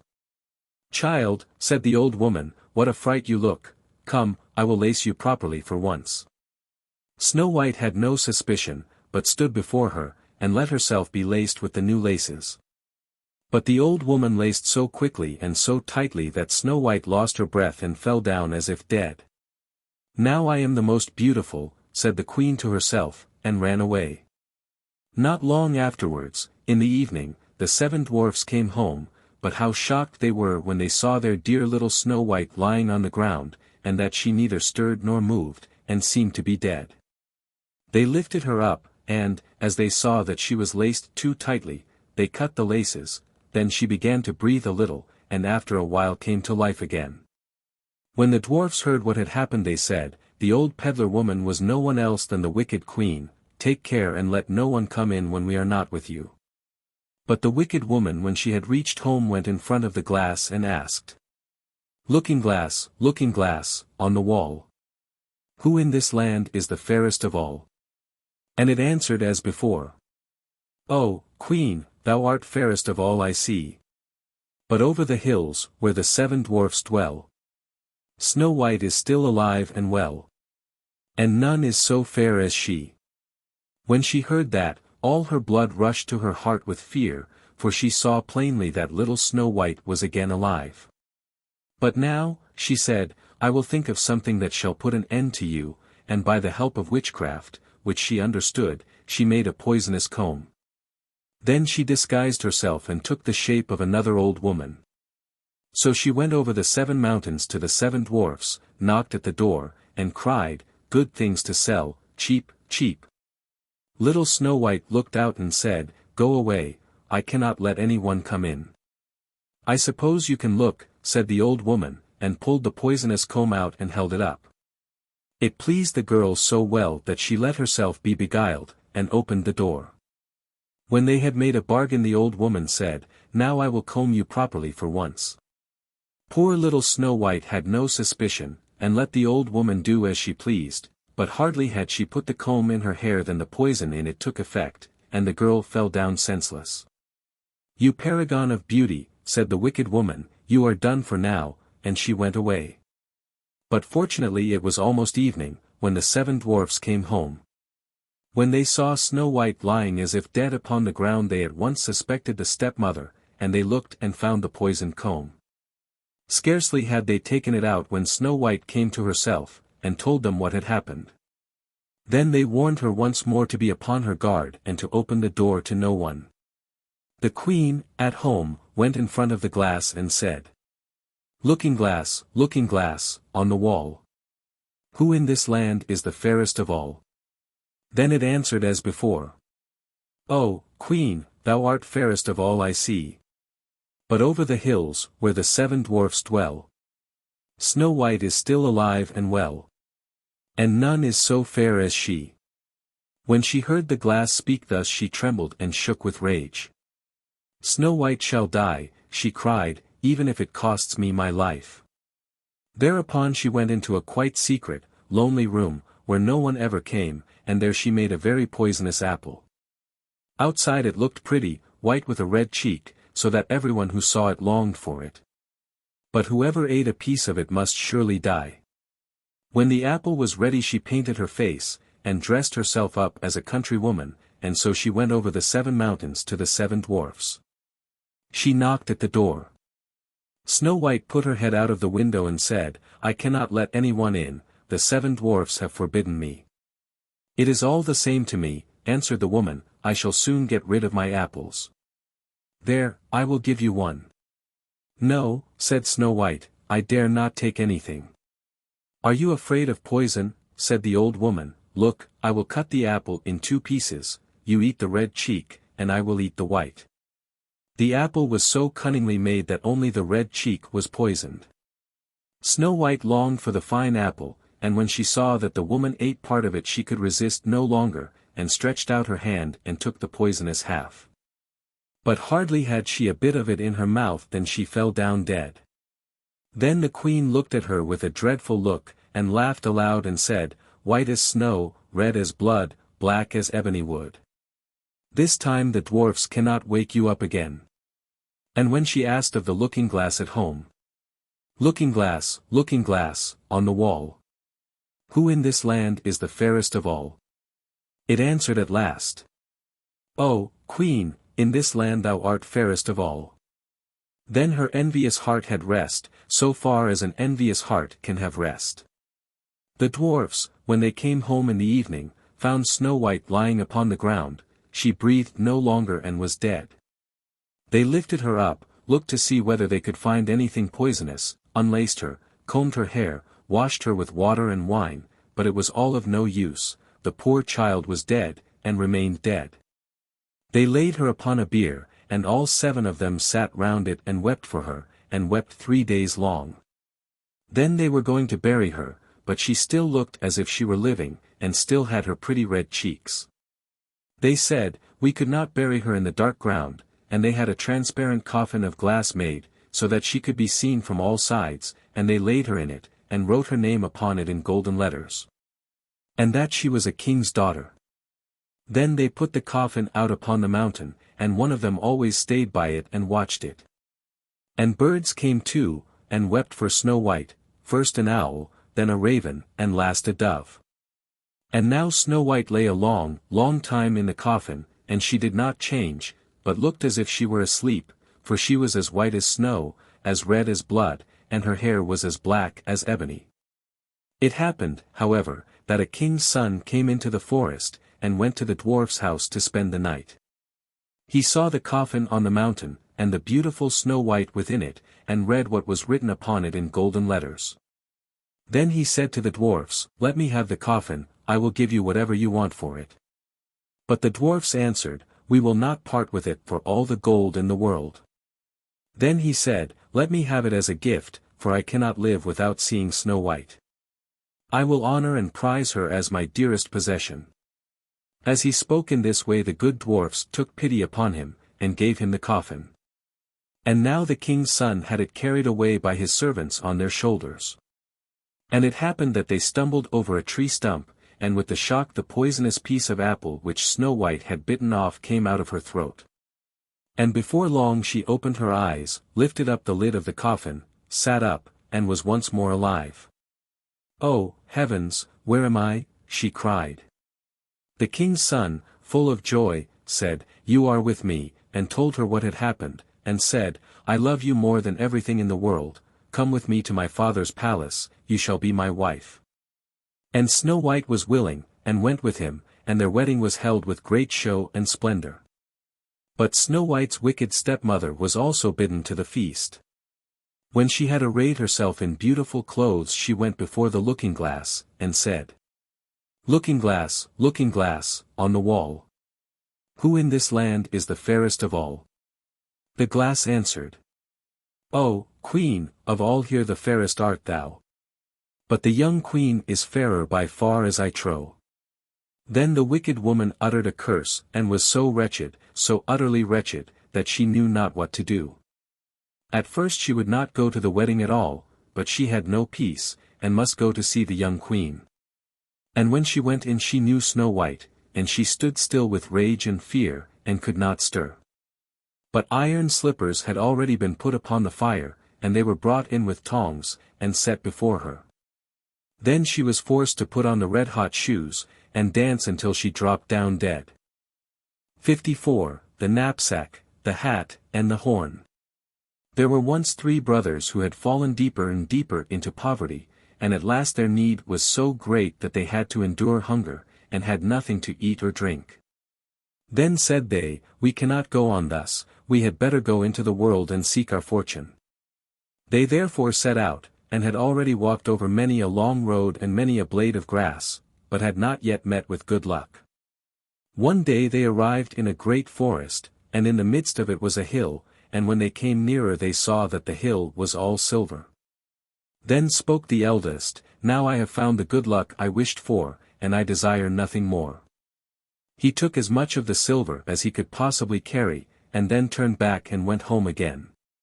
But the 2 others said, "We want something more from good luck than mere silver," and did not touch it, but went onwards.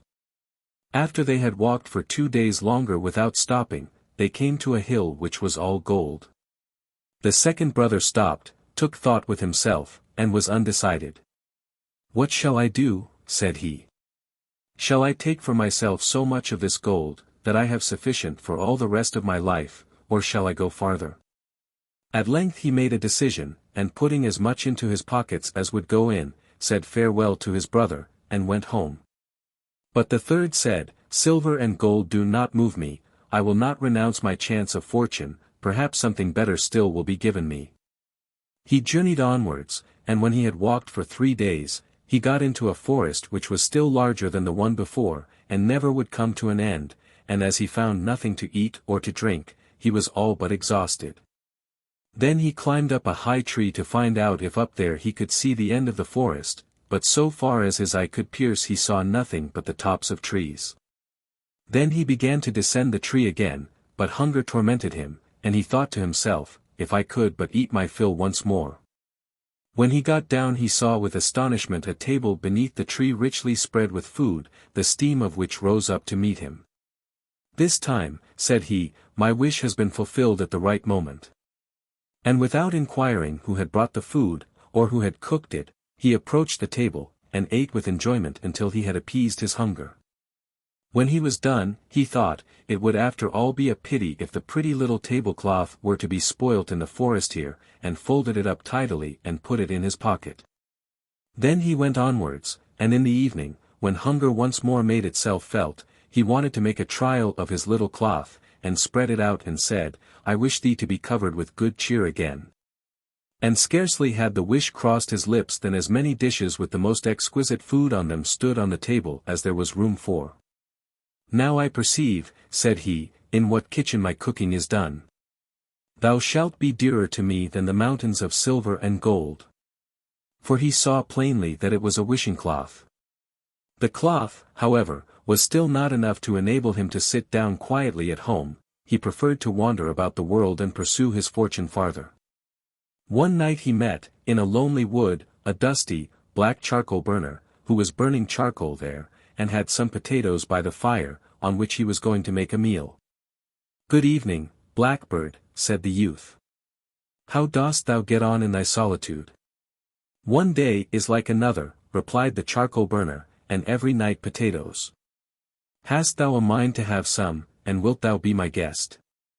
Many thanks, replied the traveller, I won't rob thee of thy supper, thou didst not reckon on a visitor, but if thou wilt put up with what I have, thou shalt have an invitation. Who is to prepare it for thee, said the charcoal burner. I see that thou hast nothing with thee, and there is no one within a 2 hours' walk who could give thee anything. And yet there shall be a meal, answered the youth, and better than any thou hast ever tasted. Thereupon he brought his cloth out of his knapsack, spread it on the ground, and said, Little cloth, cover thyself, and instantly boiled meat and baked meat stood there, and as hot as if it had just come out of the kitchen. The charcoal burner stared, but did not require much pressing, he fell to, and thrust larger and larger mouthfuls into his black mouth.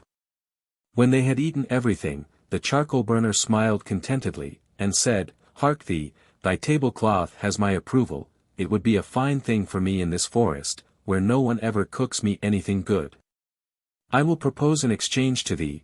There in the corner hangs a soldier's knapsack, which is certainly old and shabby, but in it lie concealed wonderful powers, but, as I no longer use it, I will give it to thee for the tablecloth. I must first know what these wonderful powers are, answered the youth. That will I tell thee, replied the charcoal burner. Every time thou tappest it with thy hand, a corporal comes with 6 men armed from head to foot, and they do whatsoever thou commandest them. So far as I am concerned, said the youth, if nothing else can be done, we will exchange, and he gave the charcoal burner the cloth, took the knapsack from the hook, put it on, and bade farewell. When he had walked a while, he wished to make a trial of the magical powers of his knapsack and tapped it. Immediately the 7 warriors stepped up to him, and the corporal said, What does my lord and ruler wish for? March with all speed to the charcoal burner, and demand my wishing cloth back. They faced to the left, and it was not long before they brought what he required, and had taken it from the charcoal burner without asking many questions. The young man bade them retire, went onwards, and hoped fortune would shine yet more brightly on him. By sunset he came to another charcoal burner, who was making his supper ready by the fire. If thou wilt eat some potatoes with salt, but with no dripping, come and sit down with me, said the sooty fellow. No, he replied, this time thou shalt be my guest, and he spread out his cloth, which was instantly covered with the most beautiful dishes. They ate and drank together, and enjoyed themselves heartily. After the meal was over, the charcoal burner said, Up there on that shelf lies a little old worn-out hat which has strange properties. When anyone puts it on, and turns it round on his head, the cannons go off as if 12 were fired all together. And they shoot down everything so that no one can withstand them. The hat is of no use to me, and I will willingly give it for thy tablecloth. That suits me very well, he answered, took the hat, put it on, and left his tablecloth behind him. Hardly, however, had he walked away than he tapped on his knapsack, and his soldiers had to fetch the cloth back again. One thing comes on the top of another, thought he, and I feel as if my luck had not yet come to an end. Neither had his thoughts deceived him. After he had walked on for the whole of one day, he came to a third charcoal burner, who like the previous ones, invited him to potatoes without dripping. But he let him also dine with him from his wishing cloth, and the charcoal burner liked it so well, that at last he offered him a horn for it, which had very different properties from those of the hat. When any one blew it, all the walls and fortifications fell down, and all towns and villages became ruins.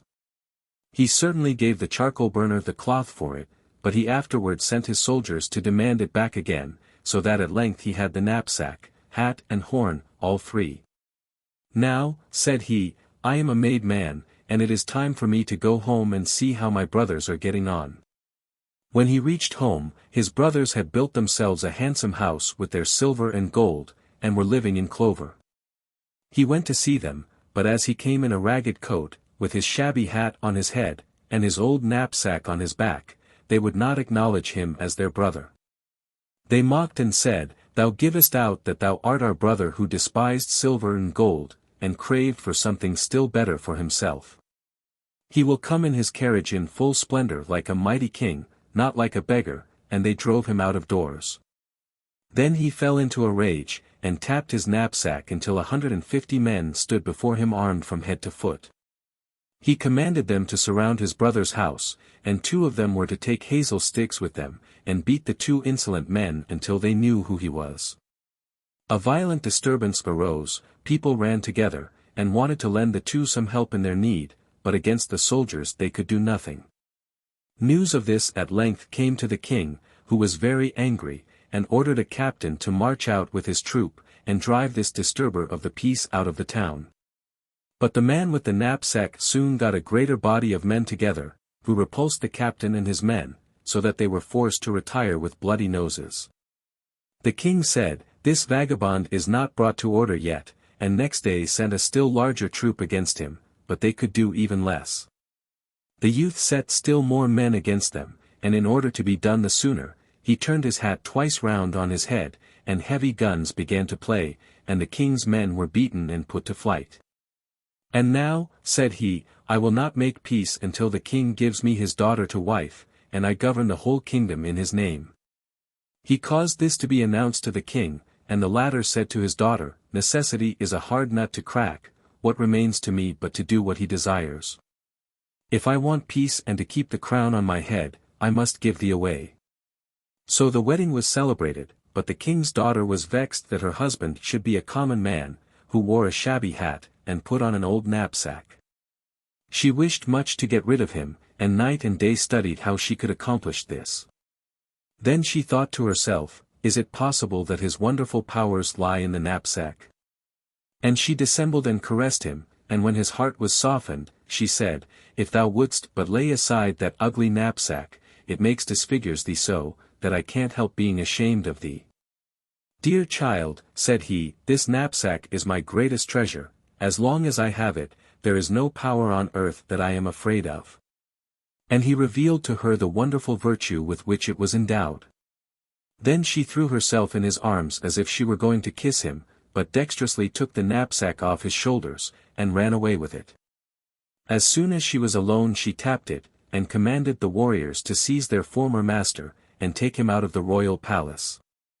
They obeyed, and the false wife sent still more men after him, who were to drive him quite out of the country. Then he would have been ruined if he had not had the little hat. But his hands were scarcely at liberty before he turned it twice. Immediately the cannon began to thunder, and struck down everything, and the king's daughter herself was forced to come and beg for mercy. As she entreated in such moving terms, and promised amendment, he allowed himself to be persuaded and granted her peace. She behaved in a friendly manner to him, and acted as if she loved him very much, and after some time managed so to befool him, that he confided to her that even if someone got the knapsack into his power, he could do nothing against him so long as the old hat was still his. When she knew the secret, she waited until he was asleep, and then she took the hat away from him, and had it thrown out into the street. But the horn still remained to him, and in great anger he blew it with all his strength. Instantly all walls, fortifications, towns, and villages, toppled down, and crushed the king and his daughter to death. And had he not put down the horn and had blown just a little longer, everything would have been in ruins, and not one stone would have been left standing on another. Then no one opposed him any longer, and he made himself king of the whole country. 55. Rumpelstiltskin. Once there was a miller who was poor, but who had a beautiful daughter. Now it happened that he had to go and speak to the king, and in order to make himself appear important he said to him, "I have a daughter who can spin straw into gold." The king said to the miller, "That is an art which pleases me well. If your daughter is as clever as you say, bring her tomorrow to my palace, and I will try what she can do." And when the girl was brought to him he took her into a room which was quite full of straw, gave her a spinning wheel and a reel, and said, "Now set to work, and if by tomorrow morning early you have not spun this straw into gold during the night, you must die." Thereupon he himself locked up the room, and left her in it alone. So there sat the poor miller's daughter, and for the life of her could not tell what to do. She had no idea how straw could be spun into gold, and she grew more and more miserable, until at last she began to weep. But all at once the door opened, and in came a little man, and said, "Good evening, Mistress Miller, why are you crying so?" "Alas," answered the girl, "I have to spin straw into gold, and I do not know how to do it." "What will you give me," said the mannikin, "if I do it for you?" "My necklace," said the girl. The little man took the necklace, seated himself in front of the wheel, and, whir, 3 turns, and the reel was full, then he put another on, and whir, 3 times round, and the second was full too. And so it went on until the morning, when all the straw was spun, and all the reels were full of gold. By daybreak the king was already there, and when he saw the gold he was astonished and delighted, but his heart became only more greedy. He had the miller's daughter taken into another room full of straw, which was much larger, and commanded her to spin that also in one night if she valued her life. The girl knew not how to help herself, and was crying, when the door again opened, and the little man appeared, and said, "What will you give me if I spin that straw into gold for you?" "The ring on my finger," answered the girl. The little man took the ring, again began to turn the wheel, and by morning had spun all the straw into glittering gold. The king rejoiced beyond measure at the sight, but still he had not gold enough. And he had the miller's daughter taken into a still larger room full of straw, and said, "You must spin this, too, in the course of this night, but if you succeed, you shall be my wife."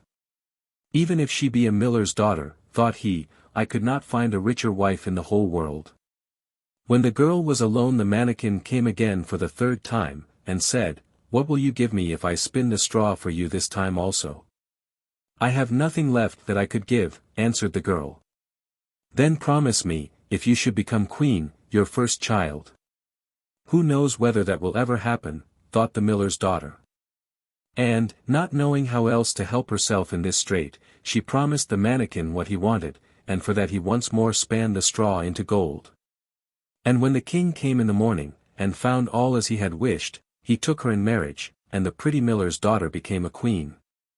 A year after, she had a beautiful child, and she never gave a thought to the mannikin.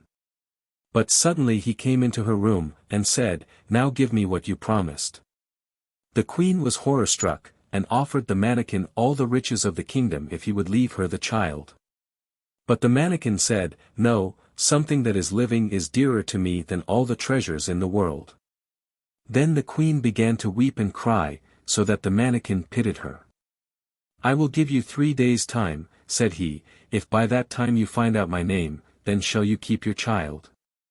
So the queen thought the whole night of all the names that she had ever heard, and she sent a messenger over the country to inquire, far and wide, for any other names that there might be.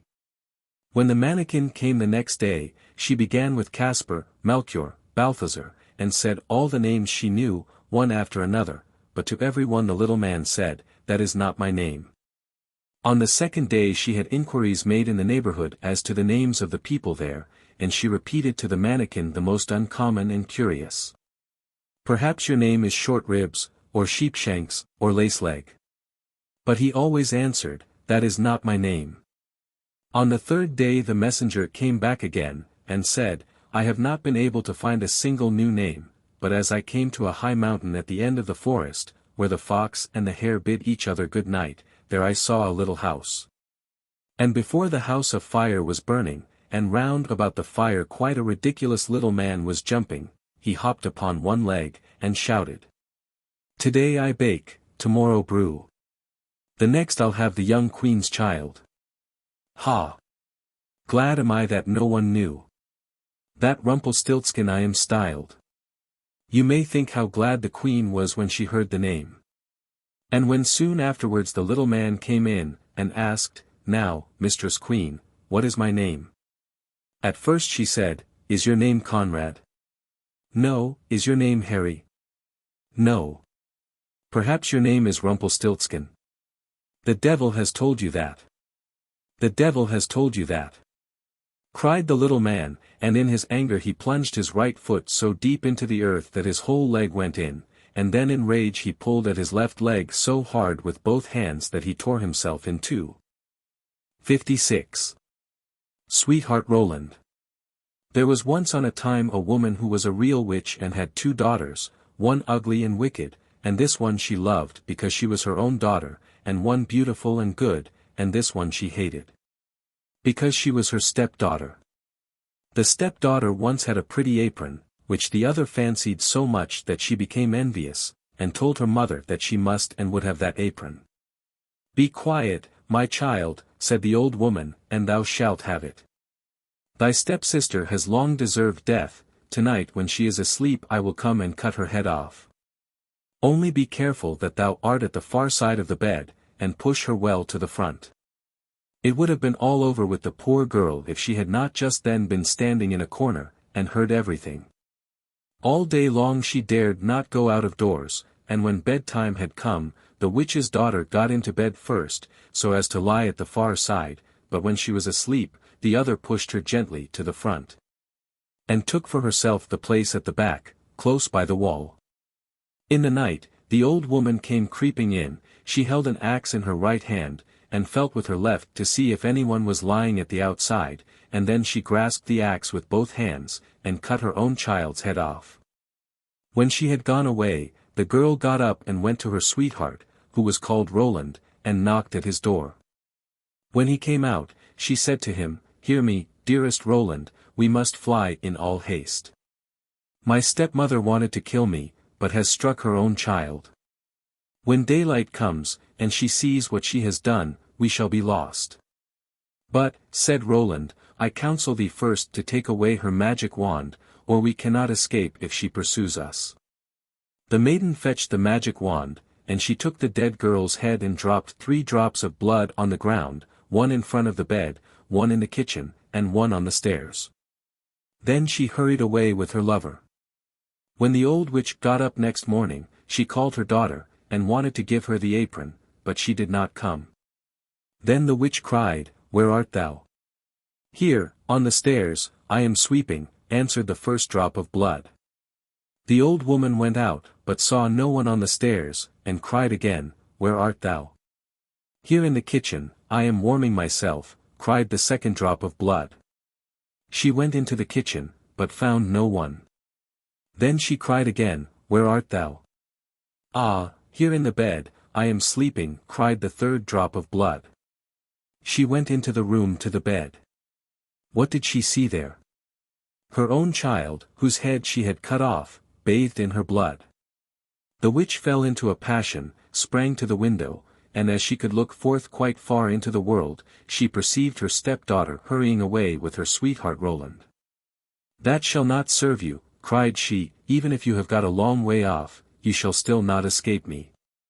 She put on her many-league boots, in which went an hour's walk at every step, and it was not long before she overtook them.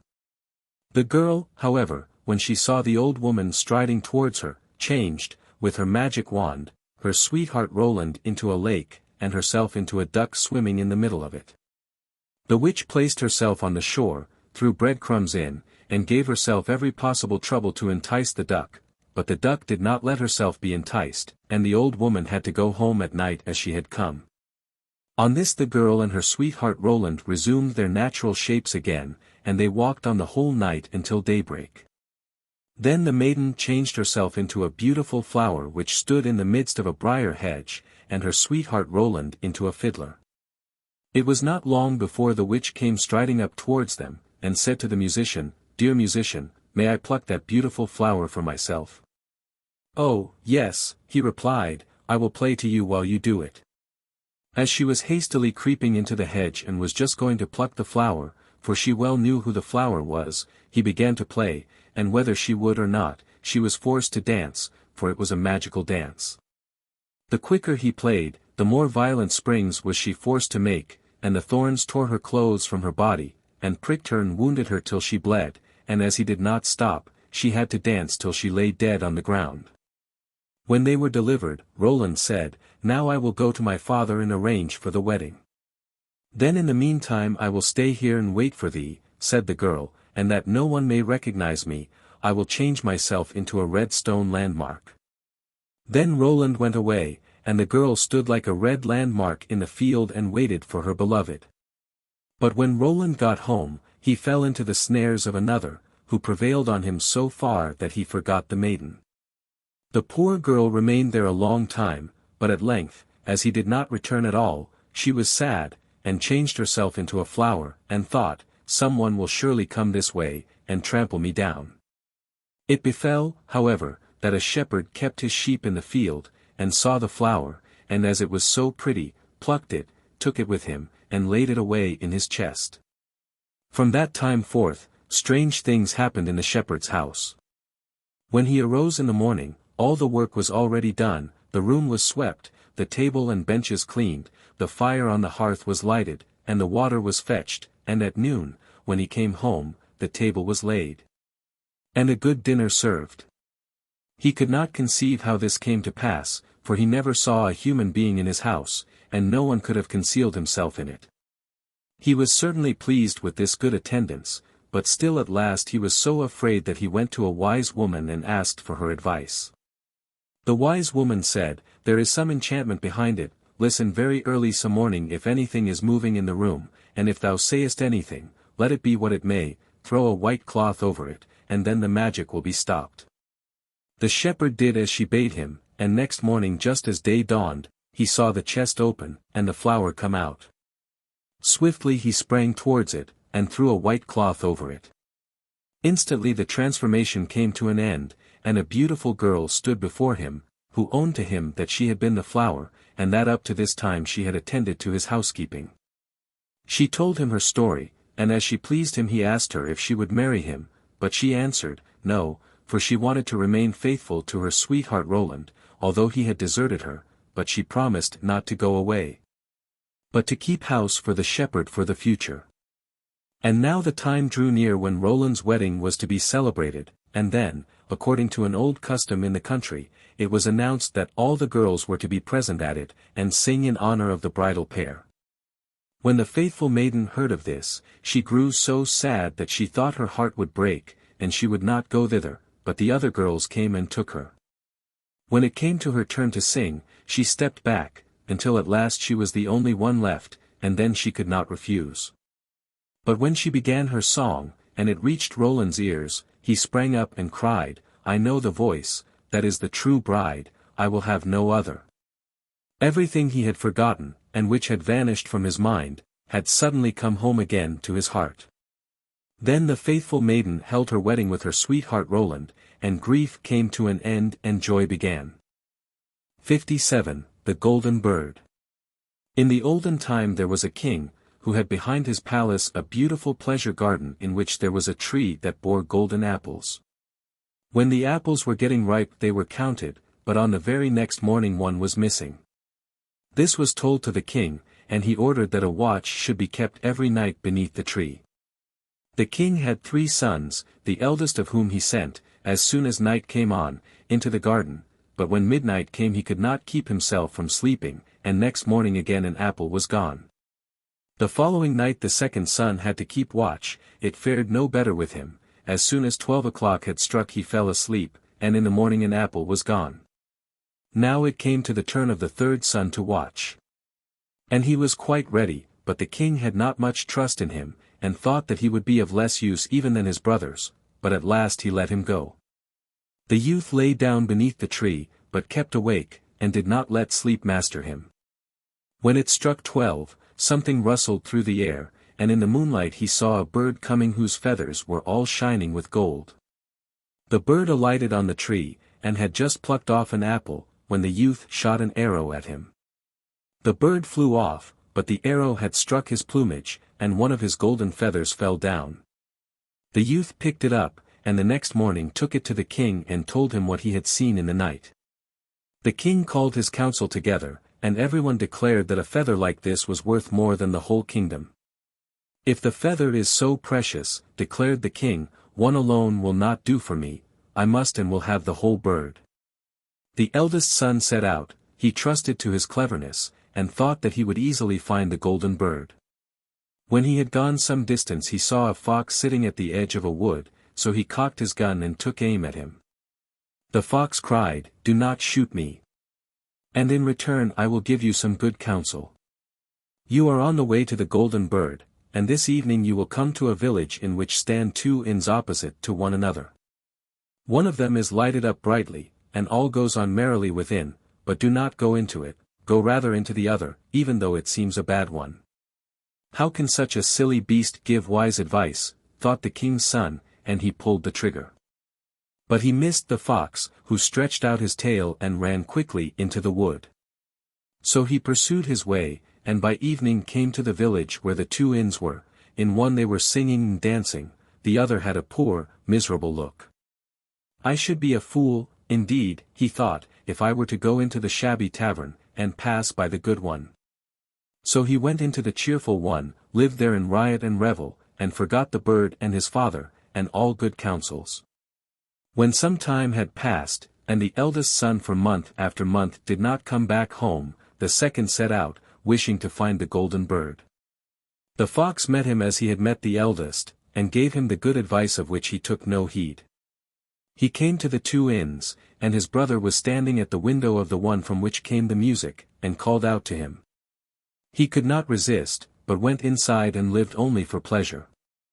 Again some time passed, and then the king's youngest son wanted to set off and try his luck, but his father would not allow it. "It is of no use," said he will find the golden bird still less than his brothers, and if a mishap were to befall him he knows not how to help himself, he is a little wanting at the best. But at last, as he had no peace, he let him go. Again the fox was sitting outside the wood, and begged for his life, and offered his good advice. The youth was good-natured, and said, "Be easy, little fox, I will do you no harm." "You shall not repent it," answered the fox. "And that you may get on more quickly, get up behind on my tail." And scarcely had he seated himself when the fox began to run, and away he went over stock and stone till his hair whistled in the wind. When they came to the village the youth got off, he followed the good advice, and without looking round turned into the little inn, where he spent the night quietly. The next morning, as soon as he got into the open country, there sat the fox already, and said, "I will tell you further what you have to do. Go on quite straight, and at last you will come to a castle, in front of which a whole regiment of soldiers is lying, but do not trouble yourself about them, for they will all be asleep and snoring. Go through the midst of them straight into the castle, and go through all the rooms, till at last you will come to a chamber where a golden bird is hanging in a wooden cage. Close by, there stands an empty gold cage for show, but beware of taking the bird out of the common cage and putting it into the fine one, or it may go badly with you." With these words the fox again stretched out his tail, and the king's son seated himself upon it, and away he went over stock and stone till his hair whistled in the wind. When he came to the castle he found everything as the fox had said. The king's son went into the chamber where the golden bird was shut up in a wooden cage, whilst a golden one stood hard by, and the 3 golden apples lay about the room. "But," thought he, "it would be absurd if I were to leave the beautiful bird in the common and ugly cage," so he opened the door, laid hold of it and put it into the golden cage. But at the same moment the bird uttered a shrill cry. The soldiers awoke, rushed in, and took him off to prison. The next morning he was taken before a court of justice, and as he confessed everything, was sentenced to death. The king, however, said that he would grant him his life on one condition, namely, if he brought him the golden horse which ran faster than the wind, and in that case he should receive, over and above, as a reward, the golden bird. The king's son set off, but he sighed and was sorrowful, for how was he to find the golden horse? But all at once he saw his old friend the fox sitting on the road. "Look you," said the fox, "this has happened because you did not give heed to me. However, be of good courage. I will give you my help, and tell you how to get to the golden horse. You must go straight on, and you will come to a castle, where in the stable stands the horse. The grooms will be lying in front of the stable. But they will be asleep and snoring, and you can quietly lead out the golden horse. But of one thing you must take heed, put on him the common saddle of wood and leather, and not the golden one, which hangs close by, else it will go ill with you." Then the fox stretched out his tail, the king's son seated himself upon it, and away he went over stock and stone until his hair whistled in the wind. Everything happened just as the fox had said. The prince came to the stable in which the golden horse was standing, but just as he was going to put the common saddle upon him, he thought, "It will be a shame to such a beautiful beast, if I do not give him the good saddle which belongs to him by right." But scarcely had the golden saddle touched the horse than he began to neigh loudly. The grooms awoke, seized the youth, and threw him into prison. The next morning he was sentenced by the court to death. But the king promised to grant him his life, and the golden horse as well, if he could bring back the beautiful princess from the golden castle. With a heavy heart the youth set out, yet luckily for him he soon found the trusty fox. "I ought only to leave you to your ill luck," said the fox, "but I pity you, and will help you once more out of your trouble. This road takes you straight to the golden castle, you will reach it by eventide. And at night when everything is quiet the beautiful princess goes to the bathing house to bathe. When she enters it, run up to her and give her a kiss, then she will follow you, and you can take her away with you. Only do not allow her to take leave of her parents first, or it will go ill with you." Then the fox stretched out his tail, the king's son seated himself upon it, and away the fox went, over stock and stone, till his hair whistled in the wind. When he reached the golden castle it was just as the fox had said. He waited until midnight, when everything lay in deep sleep, and the beautiful princess was going to the bathing house. Then he sprang out and gave her a kiss. She said that she would like to go with him, but she asked him pitifully, and with tears, to allow her first to take leave of her parents. At first he withstood her prayer, but when she wept more and more, and fell at his feet, he at last gave in. But no sooner had the maiden reached the bedside of her father than he and all the rest in the castle awoke, and the youth was laid hold of and put into prison. The next morning the king said to him, "Your life is forfeited, and you can only find mercy if you take away the hill which stands in front of my windows, and prevents my seeing beyond it, and you must finish it all within 8 days. If you do that you shall have my daughter as your reward." The king's son began, and dug and shoveled without leaving off, but when after 7 days he saw how little he had done, and how all his work was as good as nothing, he fell into great sorrow and gave up all hope. But on the evening of the 7th day the fox appeared and said, "You do not deserve that I should take any trouble about you, but just go away and lie down to sleep, and I will do the work for you." The next morning when he awoke and looked out of the window the hill had gone. The youth ran, full of joy, to the king, and told him that the task was fulfilled, and whether he liked it or not, the king had to hold to his word and give him his daughter.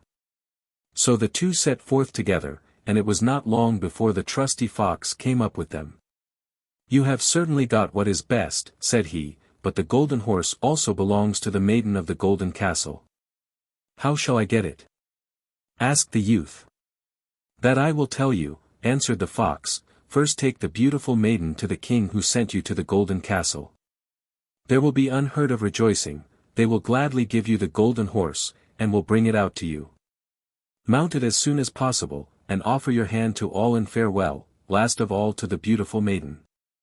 And as soon as you have taken her hand swing her up on to the horse, and gallop away, and no one will be able to bring you back, for the horse runs faster than the wind." All was carried out successfully, and the king's son carried off the beautiful princess on the golden horse. The fox did not remain behind, and he said to the youth, "Now I will help you to get the golden bird. When you come near to the castle where the golden bird is to be found, let the maiden get down, and I will take her into my care. Then ride with the golden horse into the castle yard. There will be great rejoicing at the sight, and they will bring out the golden bird for you.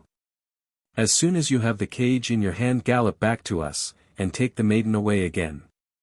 When the plan had succeeded, and the king's son was about to ride home with his treasures, the fox said, "Now you shall reward me for my help." "What do you require for it?" asked the youth.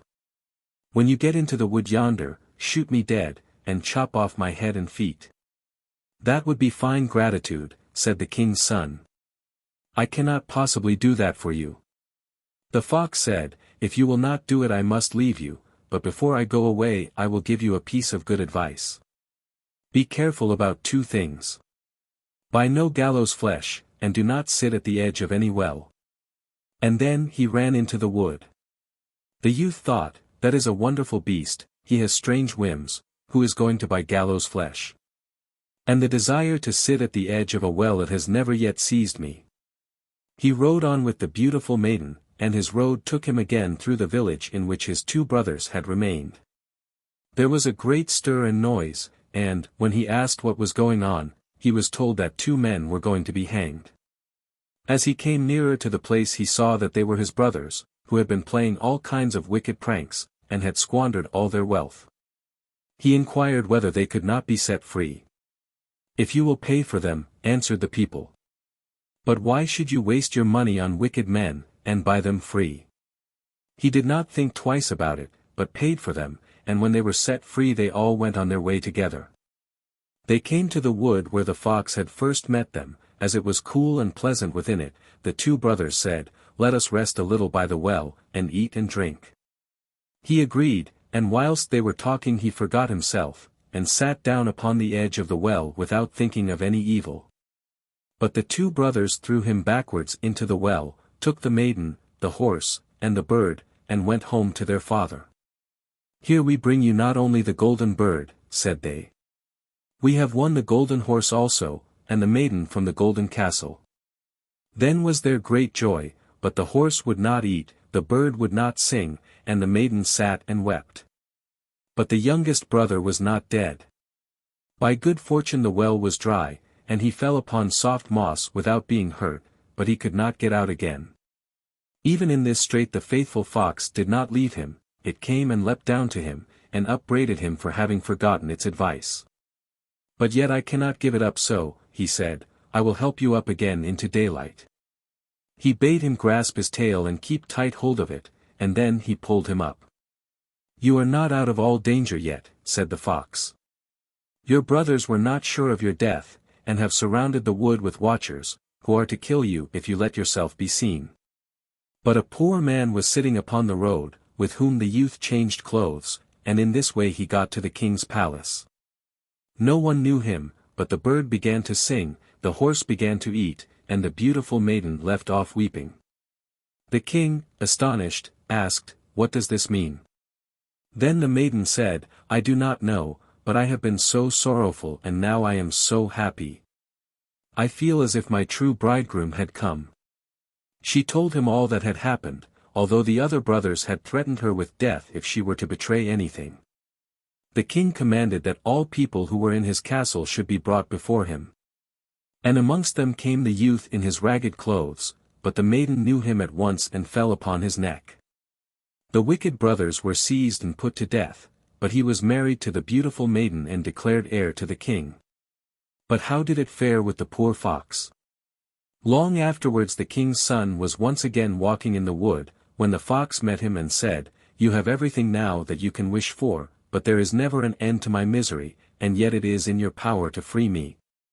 And again he asked him with tears to shoot him dead and chop off his head and feet. So he did it, and scarcely was it done when the fox was changed into a man, and was no other than the brother of the beautiful princess, who at last was freed from the magic charm which had been laid upon him. And now nothing more was wanting to their happiness as long as they lived. 58. The Dog and the Sparrow. A sheep-dog had not a good master, but, on the contrary, one who let him suffer hunger.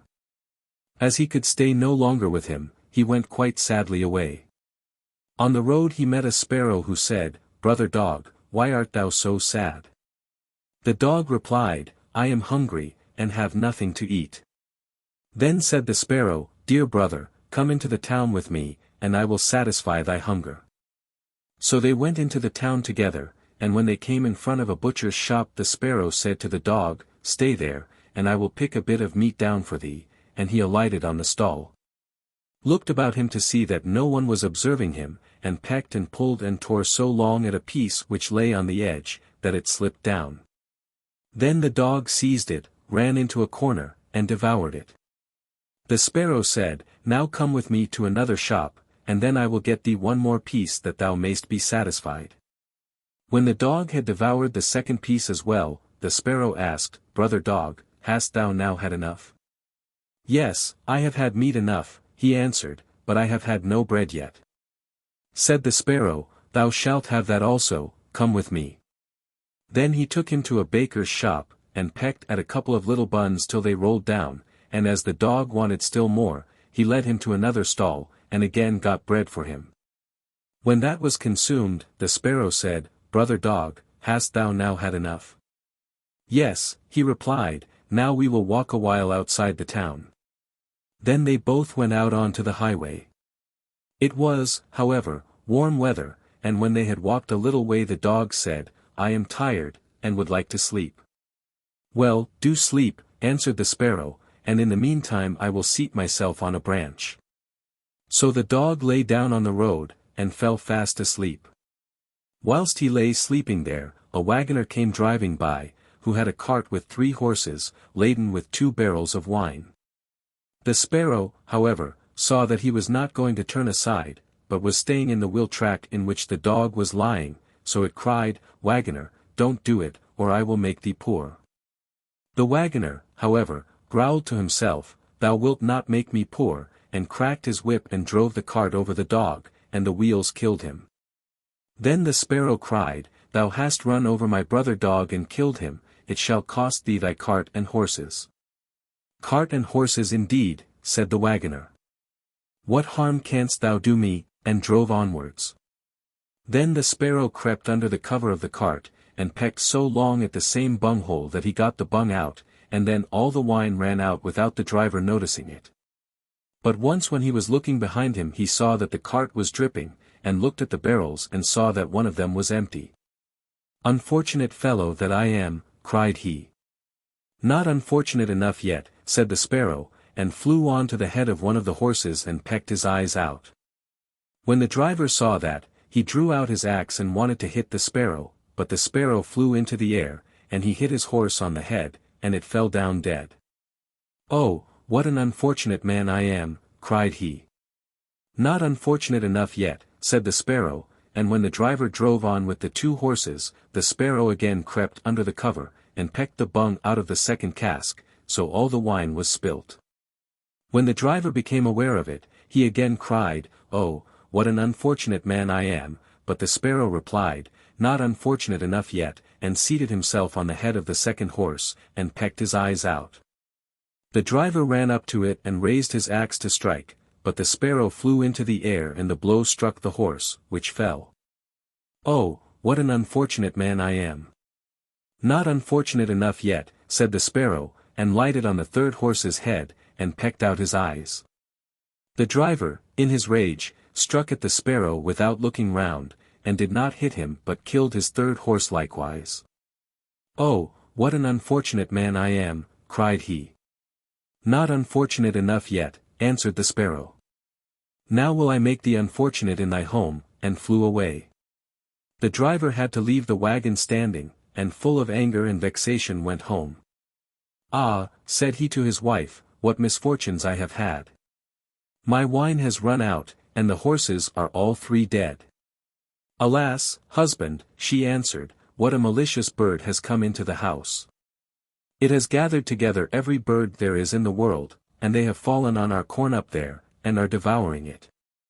Then he went upstairs, and thousands of birds were sitting in the loft and had eaten up all the corn, and the sparrow was sitting in the midst of them. Then the driver cried, "Oh, what an unfortunate man I am." "Not unfortunate enough yet," answered the sparrow, "Wagoner, it shall cost thee thy life as well," and flew out. Then the wagoner had lost all his property, and he went downstairs into the room, sat down behind the stove and was quite furious and bitter. But the sparrow sat outside in front of the window, and cried, "Wagoner, it shall cost thee thy life." Then the wagoner snatched the axe and threw it at the sparrow, but it only broke the window, and did not hit the bird. The sparrow now hopped in, placed itself on the stove and cried, "Wagoner, it shall cost thee thy life." The latter, quite mad and blind with rage, smote the stove in twain, and as the sparrow flew from one place to another so it fared with all his household furniture, looking-glass, benches, table, and at last the walls of his house. And yet he could not hit the bird. At length, however, he caught it with his hand. Then his wife said, "Shall I kill it?" "No," cried he, "that would be too merciful. It shall die much more cruelly," and he took it and swallowed it whole. The sparrow, however, began to flutter about in his body, and fluttered up again into the man's mouth. Then it stretched out its head, and cried, "Wagoner, it shall still cost thee thy life." The driver gave the axe to his wife, and said, "Wife, kill the bird in my mouth for me." The woman struck, but missed her blow, and hit the wagoner right on his head, so that he fell dead. But the sparrow flew up and away. 59. Frederick and Catherine. There was once on a time a man who was called Frederick and a woman called Catherine, who had married each other and lived together as young married folks. One day Frederick said, "I will now go and plough, Catherine. When I come back, there must be some roast meat on the table for hunger, and a fresh draught for thirst."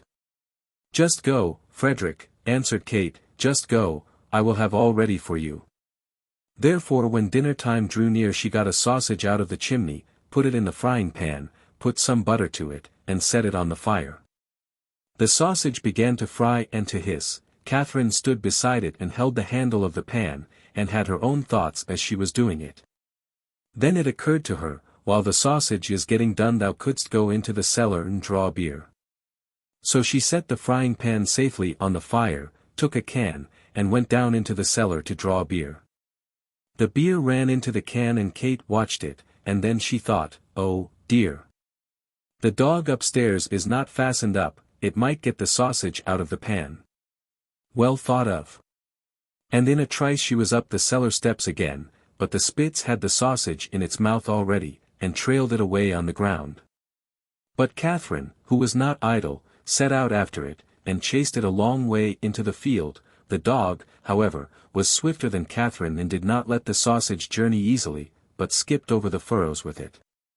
"What's gone is gone," said Kate, and turned round, and as she had run till she was weary, she walked quietly and comfortably, and cooled herself. During this time the beer was still running out of the cask, for Kate had not turned the tap. And when the can was full and there was no other place for it, it ran into the cellar and did not stop until the whole cask was empty. As soon as Kate was on the steps she saw the mischance. "Good gracious," she cried. "What shall I do now to stop Frederick knowing it?" She thought for a while, and at last she remembered that up in the garret was still standing a sack of the finest wheat flour from the last fair, and she would fetch that down and strew it over the beer. "Yes," said she, "he who saves a thing when he ought, has it afterwards when he needs it," and she climbed up to the garret and carried the sack below, and threw it straight down on the can of beer, which she knocked over. And Frederick's draught swam also in the cellar. "It is all right," said Kate, "where the one is the other ought to be also," and she strewed the meal over the whole cellar. When it was done she was heartily delighted with her work, and said, "How clean and wholesome it does look here." At midday home came Frederick. "Now, wife, what have you ready for me?" "Ah, Freddy," she answered, "I was frying a sausage for you, but whilst I was drawing the beer to drink with it, the dog took it away out of the pan, and whilst I was running after the dog, all the beer ran out. And whilst I was drying up the beer with the flour, I knocked over the can as well, but be easy, the cellar is quite dry again." Said Frederick, Kate, you should not have done that. To let the sausage be carried off and the beer run out of the cask, and throw out all our flour into the bargain.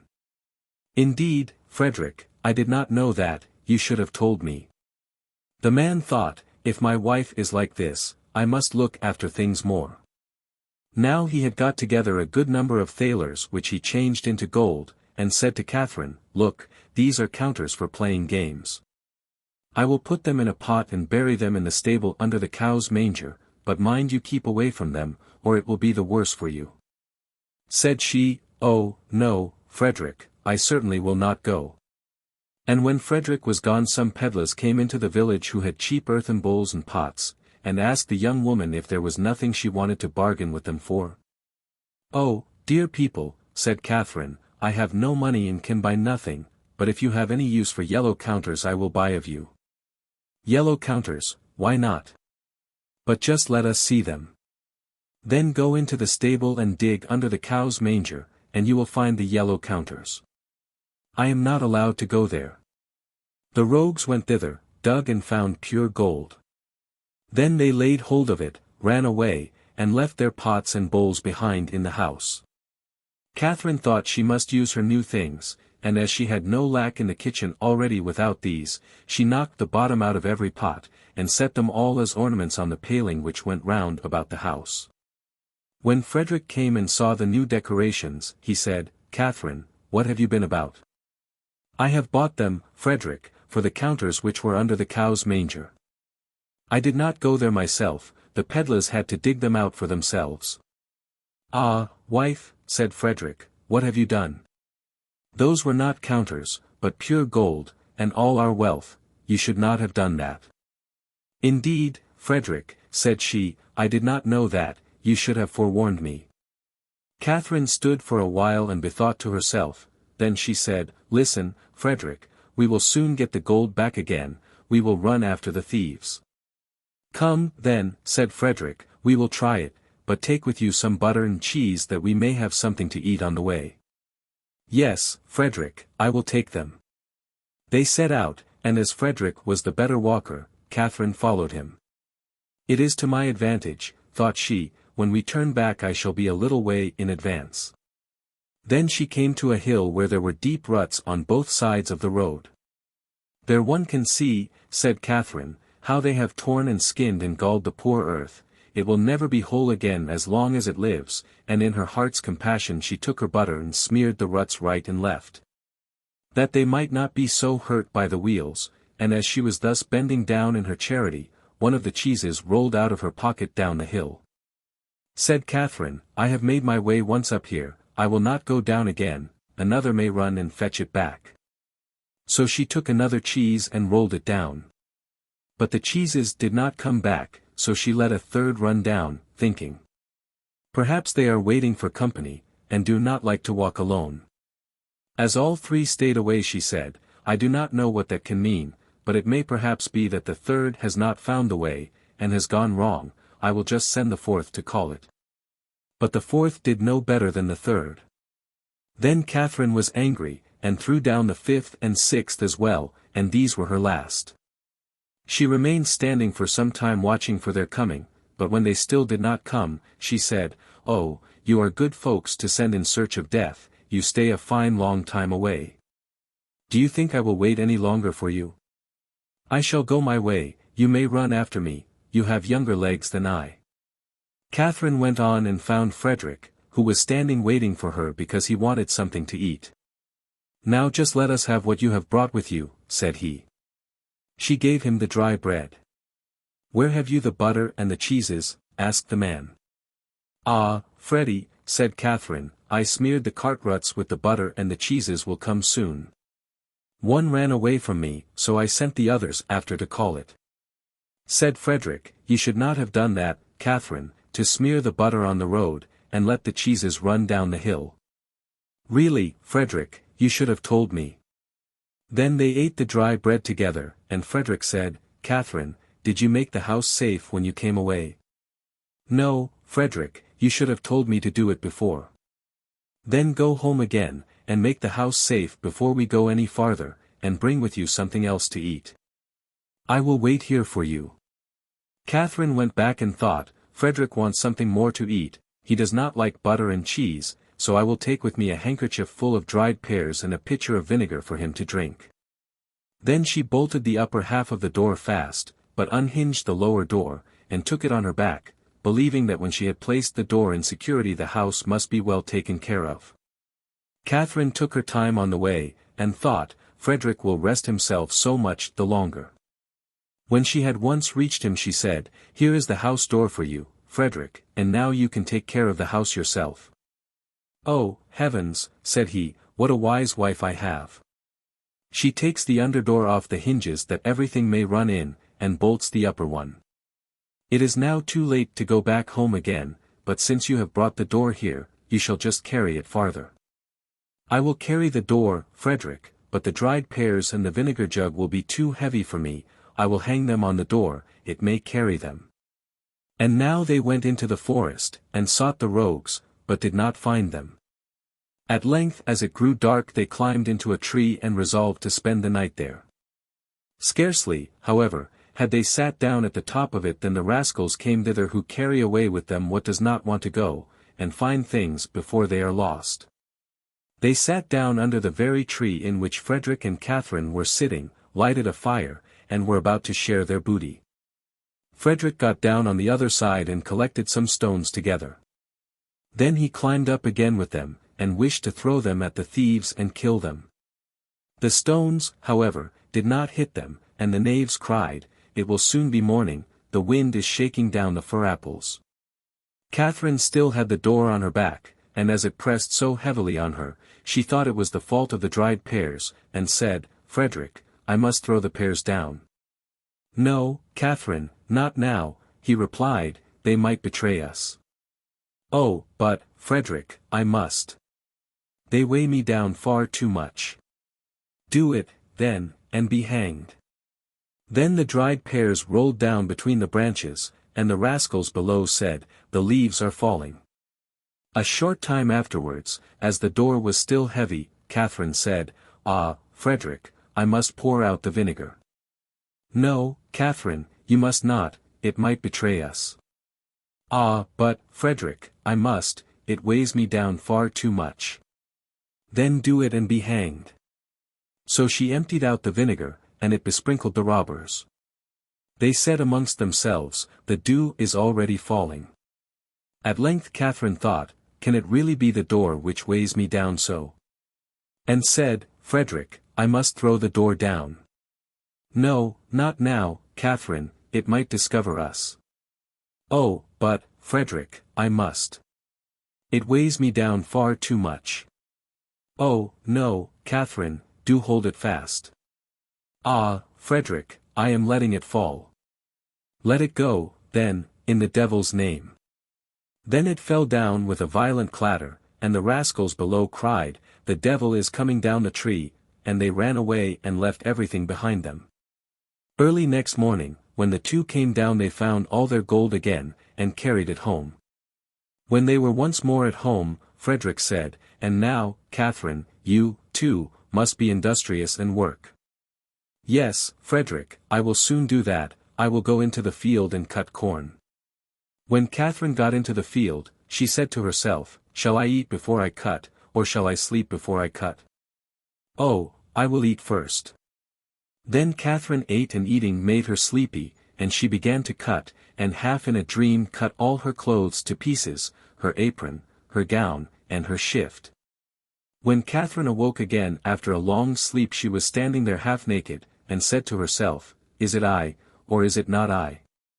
Alas, it is not I. In the meantime night came, and Catherine ran into the village, knocked at her husband's window, and cried, Frederick. What is the matter? I should very much like to know if Catherine is in. Yes, yes, replied Frederick, she must be in and asleep. Said she, 'Tis well, then I am certainly at home already, and ran away. Outside Catherine found some vagabonds who were going to steal.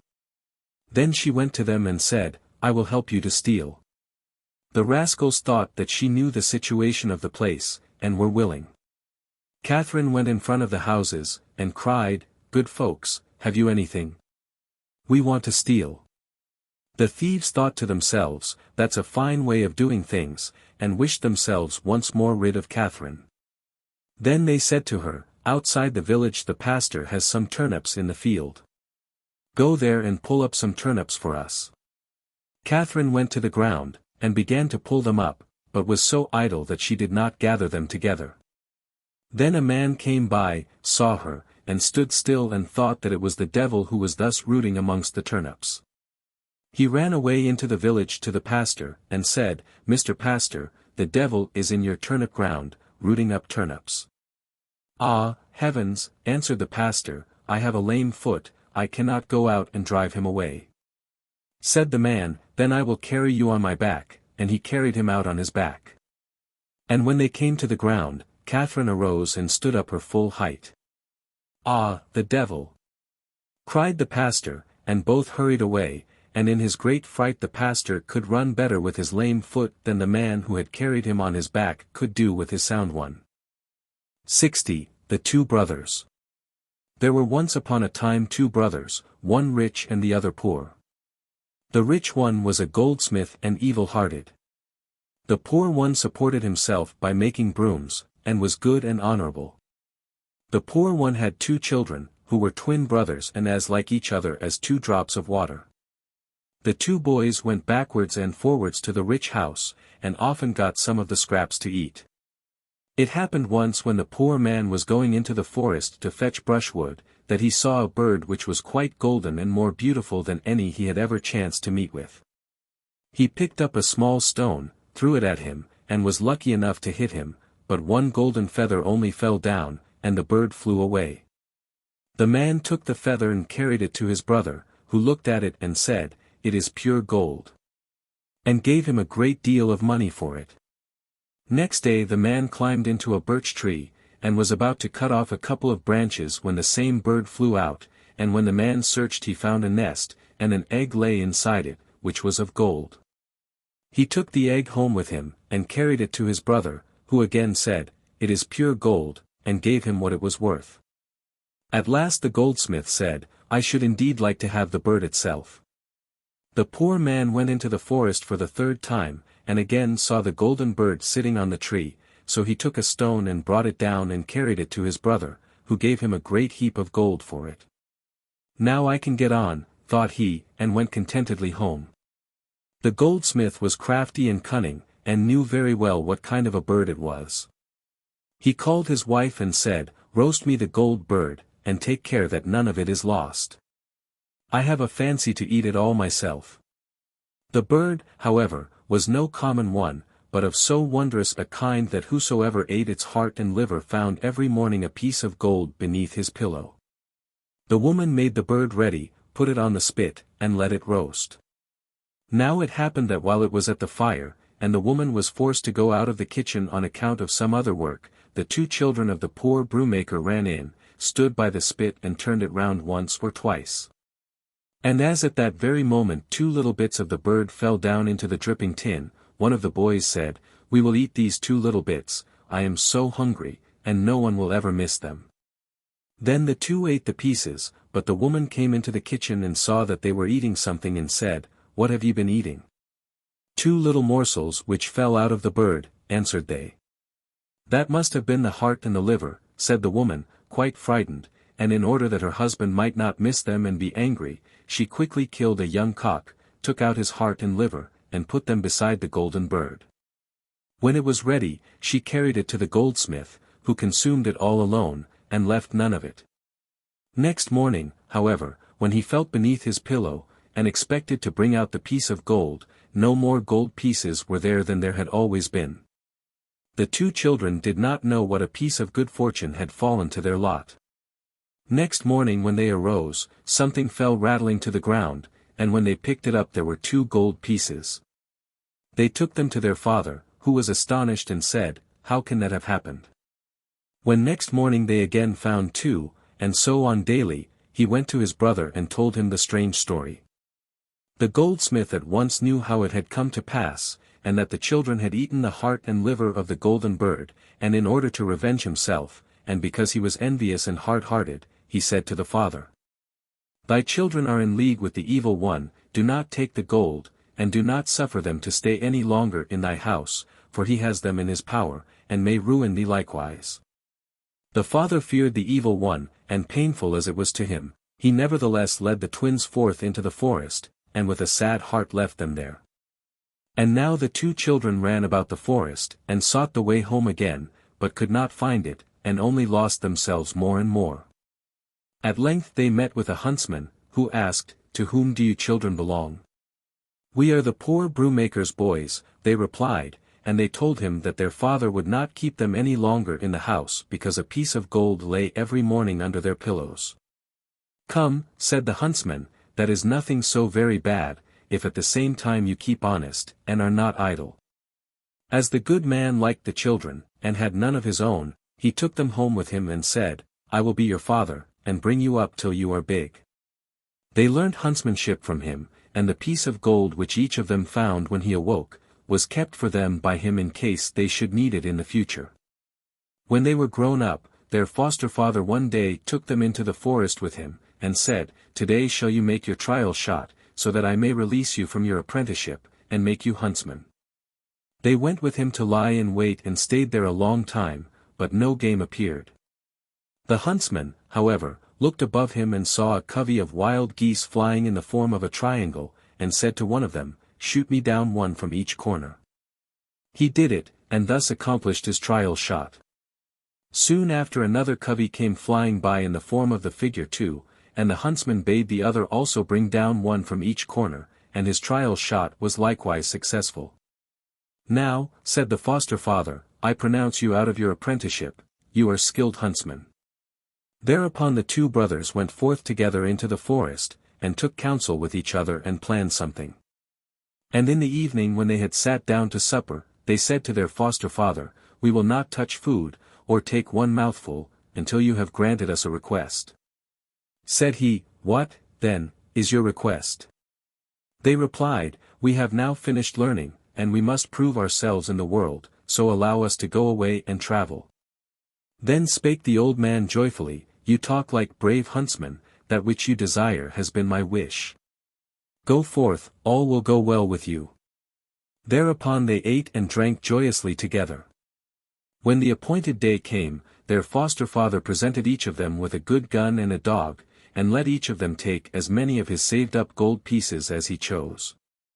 Then he accompanied them a part of the way, and when taking leave, he gave them a bright knife, and said, If ever you separate, stick this knife into a tree at the place where you part, and when one of you goes back, he will be able to see how his absent brother is faring, for the side of the knife which is turned in the direction by which he went, will rust if he dies, but will remain bright as long as he is alive. The two brothers went still farther onwards, and came to a forest which was so large that it was impossible for them to get out of it in one day. So they passed the night in it, and ate what they had put in their hunting pouches, but they walked all the second day likewise, and still did not get out. As they had nothing to eat, one of them said, We must shoot something for ourselves or we shall suffer from hunger, and loaded his gun, and looked about him. And when an old hare came running up towards them, he laid his gun on his shoulder, but the hare cried, Dear huntsman, do but let me live. 2 little ones to thee I'll give. And sprang instantly into the thicket, and brought 2 young ones. But the little creatures played so merrily, and were so pretty, that the huntsmen could not find it in their hearts to kill them. They therefore kept them with them, and the little hares followed on foot. Soon after this, a fox crept past. They were just going to shoot it, but the fox cried, Dear huntsman, do but let me live. 2 little ones I'll also give. He, too, brought 2 little foxes, and the huntsman did not like to kill them either, but gave them to the hares for company, and they followed behind. It was not long before a wolf strode out of the thicket. The huntsman made ready to shoot him, but the wolf cried, Dear huntsman, do but let me live. 2 little ones I'll likewise give. The huntsman put the 2 wolves beside the other animals, and they followed behind them. Then a bear came who wanted to trot about a little longer, and cried, Dear huntsman, do but let me live. 2 little ones I 2, will give. The 2 young bears were added to the others, and there were already 8 of them. At length who came? A lion came, and tossed his mane. But the huntsmen did not let themselves be frightened and aimed at him likewise, but the lion also said, "Dear huntsman, do but let me live. 2 little ones I, too, will give." And he brought his little ones to them, and now the huntsman had 2 lions, 2 bears, 2 wolves, 2 foxes, and 2 hares, who followed them and served them. In Thursday meantime their hunger was not appeased by this, and they said to the foxes, "Hark ye, cunning fellows, provide us with something to eat. You are crafty and deep." They replied, "Not far from here lies a village, from which we have already brought many a fowl, we will show you the way there." So they went into the village, bought themselves something to eat, had some food given to their beasts, and then travelled onwards. The foxes, however, knew their way very well about the district and where the poultry yards were, and were able to guide the huntsmen.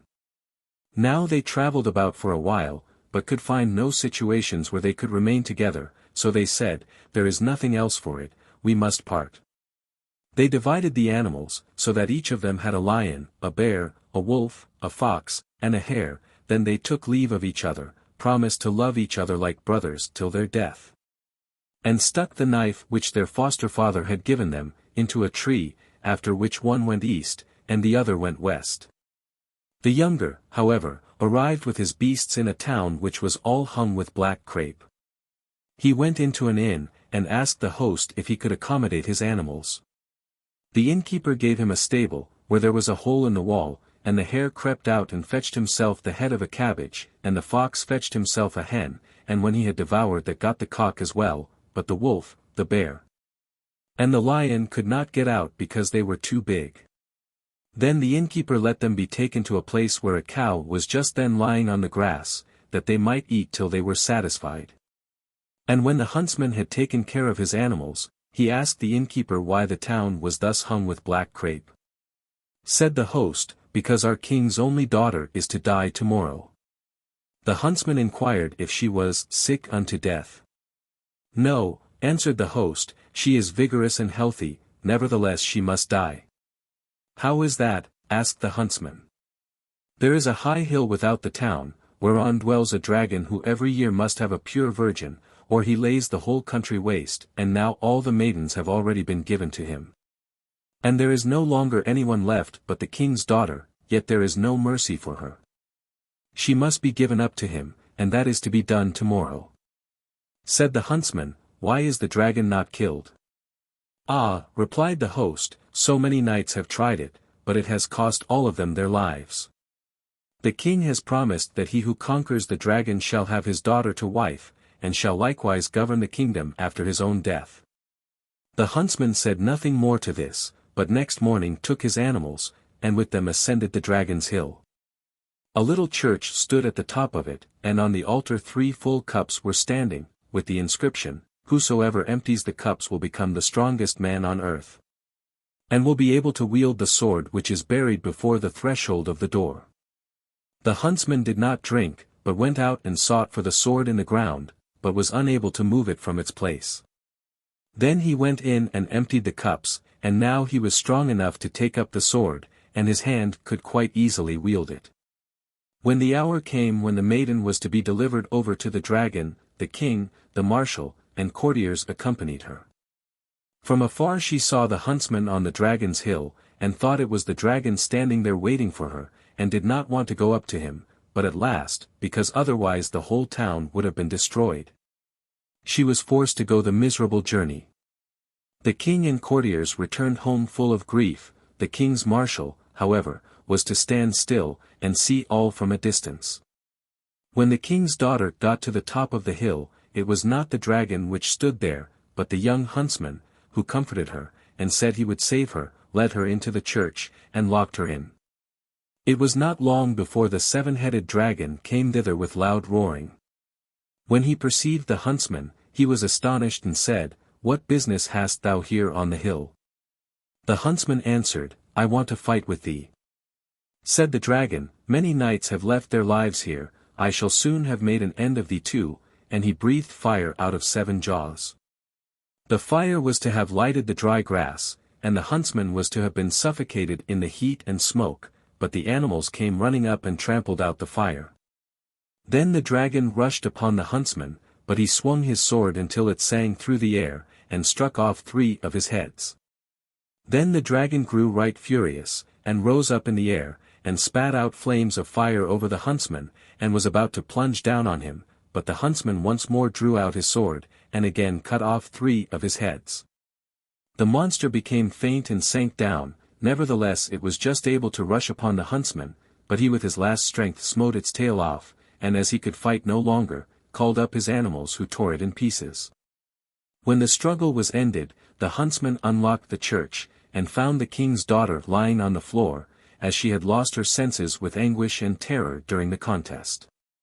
He carried her out, and when she came to herself once more, and opened her eyes, he showed her the dragon all cut to pieces, and told her that she was now delivered. She rejoiced and said, "Now thou wilt be my dearest husband, for my father has promised me to him who kills the dragon." Thereupon she took off her necklace of coral, and divided it amongst the animals in order to reward them, and the lion received the golden clasp. Her pocket handkerchief, however, on which was her name, she gave to the huntsman, who went and cut the tongues out of the dragon's 7 heads, wrapped them in the handkerchief, and preserved them carefully. That done, as he was so faint and weary with the fire and the battle, he said to the maiden, "We are both faint and weary, we will sleep a while." Then she said, "Yes," and they lay down on the ground, and the huntsman said to the lion, "Thou shalt keep watch, that no one surprises us in our sleep," and both fell asleep. The lion lay down beside them to watch, but he also was so weary with the fight, that he called to the bear and said, "Lie down near me, I must sleep a little, if anything comes, waken me." Then the bear lay down beside him, but he also was tired, and called the wolf and said, "Lie down by me, I must sleep a little, but if anything comes, waken me." Then the wolf lay down by him, but he was tired likewise, and called the fox and said, "Lie down by me, I must sleep a little, if anything comes, waken me." Then the fox lay down beside him, but he too was weary, and called the hare and said, "Lie down near me, I must sleep a little, and if anything should come, waken me." Then the hare sat down by him, but the poor hare was tired too, and had no one whom he could call there to keep watch, and fell asleep. And now the king's daughter, the huntsman, the lion, the bear, the wolf, the fox, and the hare, were all sleeping a sound sleep. The marshal, however, who was to look on from a distance, took courage when he did not see the dragon flying away with the maiden, and finding that all the hill had become quiet, ascended it. There lay the dragon hacked and hewn to pieces on the ground, and not far from it were the king's daughter and a huntsman with his animals, and all of them were sunk in a sound sleep. And as he was wicked and godless he took his sword, cut off the huntsman's head, and seized the maiden in his arms, and carried her down the hill. Then she awoke and was terrified, but the marshal said, "Thou art in my hands, thou shalt say that it was I who killed the dragon." "I cannot do that," she replied, "for it was a huntsman with his animals who did it." Then he drew his sword, and threatened to kill her if she did not obey him, and so compelled her that she promised it. Then he took her to the king, who did not know how to contain himself for joy when he once more looked on his dear child in life, whom he had believed to have been torn to pieces by the monster. The marshal said to him, "I have killed the dragon, and delivered the maiden and the whole kingdom as well, therefore I demand her as my wife, as was promised." The king said to the maiden, "Is what he says true?" "Ah, yes," she answered, "it must indeed be true, but I will not consent to have the wedding celebrated until after a year and a day, for she thought in that time she should hear something of her dear huntsman." The animals, however, were still lying sleeping beside their dead master on the dragon's hill, and there came a great humble-bee and lighted on the hare's nose, but the hare wiped it off with his paw, and went on sleeping. The humble-bee came a second time, but the hare again rubbed it off and slept on. Then it came for the third time, and stung his nose so that he awoke. As soon as the hare was awake, he roused the fox, and the fox, the wolf, and the wolf the bear, and the bear the lion. And when the lion awoke and saw that the maiden was gone, and his master was dead, he began to roar frightfully and cried, "Who has done that? Bear, why didst thou not waken me?" The bear asked the wolf, "Why didst thou not waken me?" And the wolf the fox, "Why didst thou not waken me?" And the fox the hare, "Why didst thou not waken me?" The poor hare alone did not know what answer to make, and the blame rested with him. Then they were just going to fall upon him, but he entreated them and said, "Kill me not, I will bring our master to life again. I know a mountain on which a root grows which, when placed in the mouth of any one, cures him of all illness and every wound. But the mountain lies 200 hours' journey from here." The lion said, "In 24 hours must thou have run thither and have come back, and have brought the root with thee." Then the hare sprang away, and in 24 hours he was back, and brought the root with him. The lion put the huntsman's head on again, and the hare placed the root in his mouth, and immediately everything united together again, and his heart beat, and life came back. Then the huntsman awoke, and was alarmed when he did not see the maiden, and thought, "She must have gone away whilst I was sleeping, in order to get rid of me."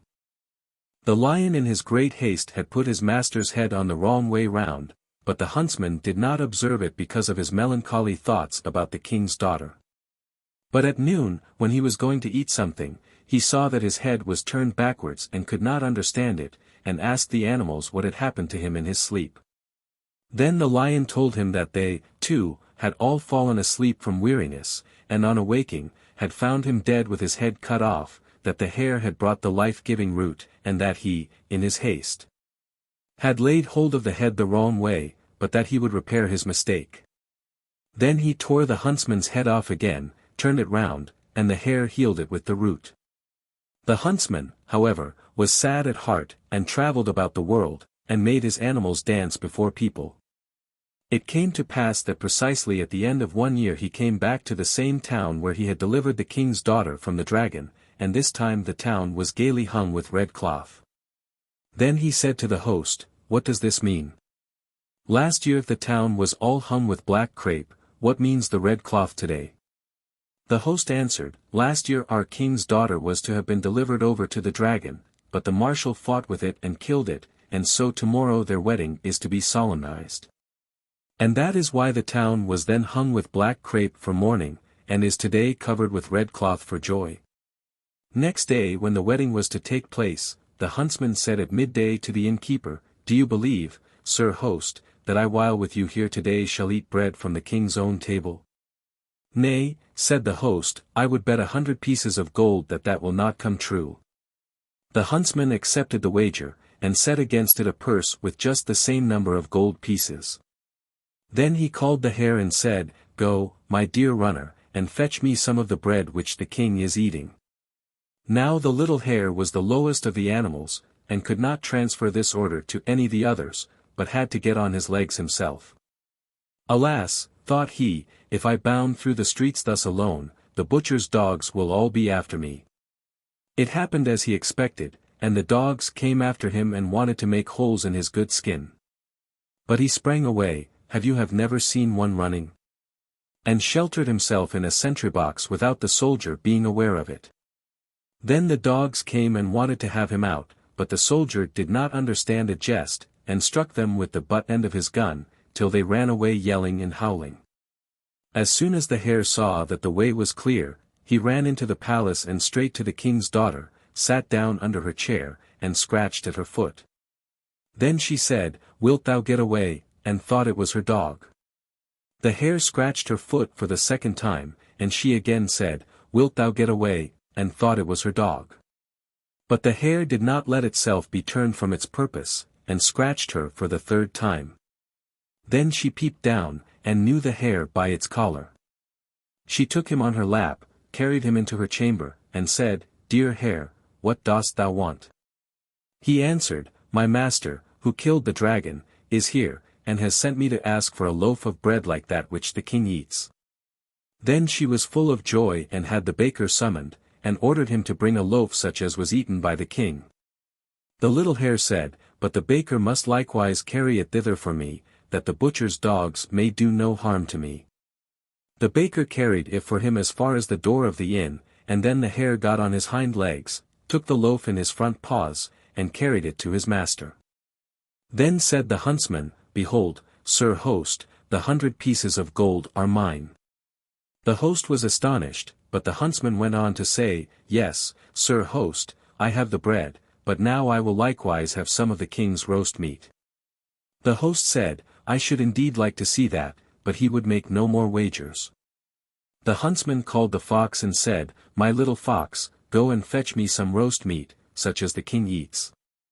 The red fox knew the byways better, and went by holes and corners without any dog seeing him, seated himself under the chair of the king's daughter, and scratched her foot. Then she looked down and recognized the fox by its collar, took him into her chamber with her and said, Dear fox, what dost thou want? He answered, My master, who killed the dragon, is here, and has sent me. I am to ask for some roast meat such as the king is eating. Then she made the cook come, who was obliged to prepare a roast joint, the same as was eaten by the king, and to carry it for the fox as far as the door. Then the fox took the dish, waved away with his tail the flies which had settled on the meat, and then carried it to his master. Behold, sir host, said the huntsman, bread and meat are here, but now I will also have proper vegetables with it, such as are eaten by the king. Then he called the wolf and said, Dear wolf, go thither and fetch me vegetables such as the king eats. Then the wolf went straight to the palace, as he feared no one, and when he got to the king's daughter's chamber, he twitched at the back of her dress, so that she was forced to look round. She recognized him by his collar, and took him into her chamber with her, and said, Dear wolf, what dost thou want? He answered, My master, who killed the dragon, is here, I am to ask for some vegetables, such as the king eats. Then she made the cook come, and he had to make ready a dish of vegetables, such as the king ate, and had to carry it for the wolf as far as the door, and then the wolf took the dish from him, and carried it to his master. Behold, sir host, said the huntsman, now I have bread and meat and vegetables, but I will also have some pastry to eat like that which the king eats. He called the bear, and said, Dear bear, thou art fond of licking anything sweet. Go and bring me some confectionery, such as the king eats. Then the bear trotted to the palace, and every one got out of his way, but when he went to the guard, they presented their muskets, and would not let him go into the royal palace. But he got up on his hind legs, and gave them a few boxes on the ears, right and left, with his paws, so that the whole watch broke up, and then he went straight to the king's daughter, placed himself behind her, and growled a little. Then she looked behind her, knew the bear, and bade him go into her room with her, and said, Dear bear, what dost thou want? He answered, My master, who killed the dragon, is here, and I am to ask for some confectionery, such as the king eats. Then she summoned her confectioner, who had to bake confectionery such as the king ate, and carry it to the door for the bear. Then the bear first licked up the comfits which had rolled down, and then he stood upright, took the dish, and carried it to his master. Behold, sir host, said the huntsman, now I have bread, meat, vegetables and confectionery, but I will drink wine also, and such as the king drinks.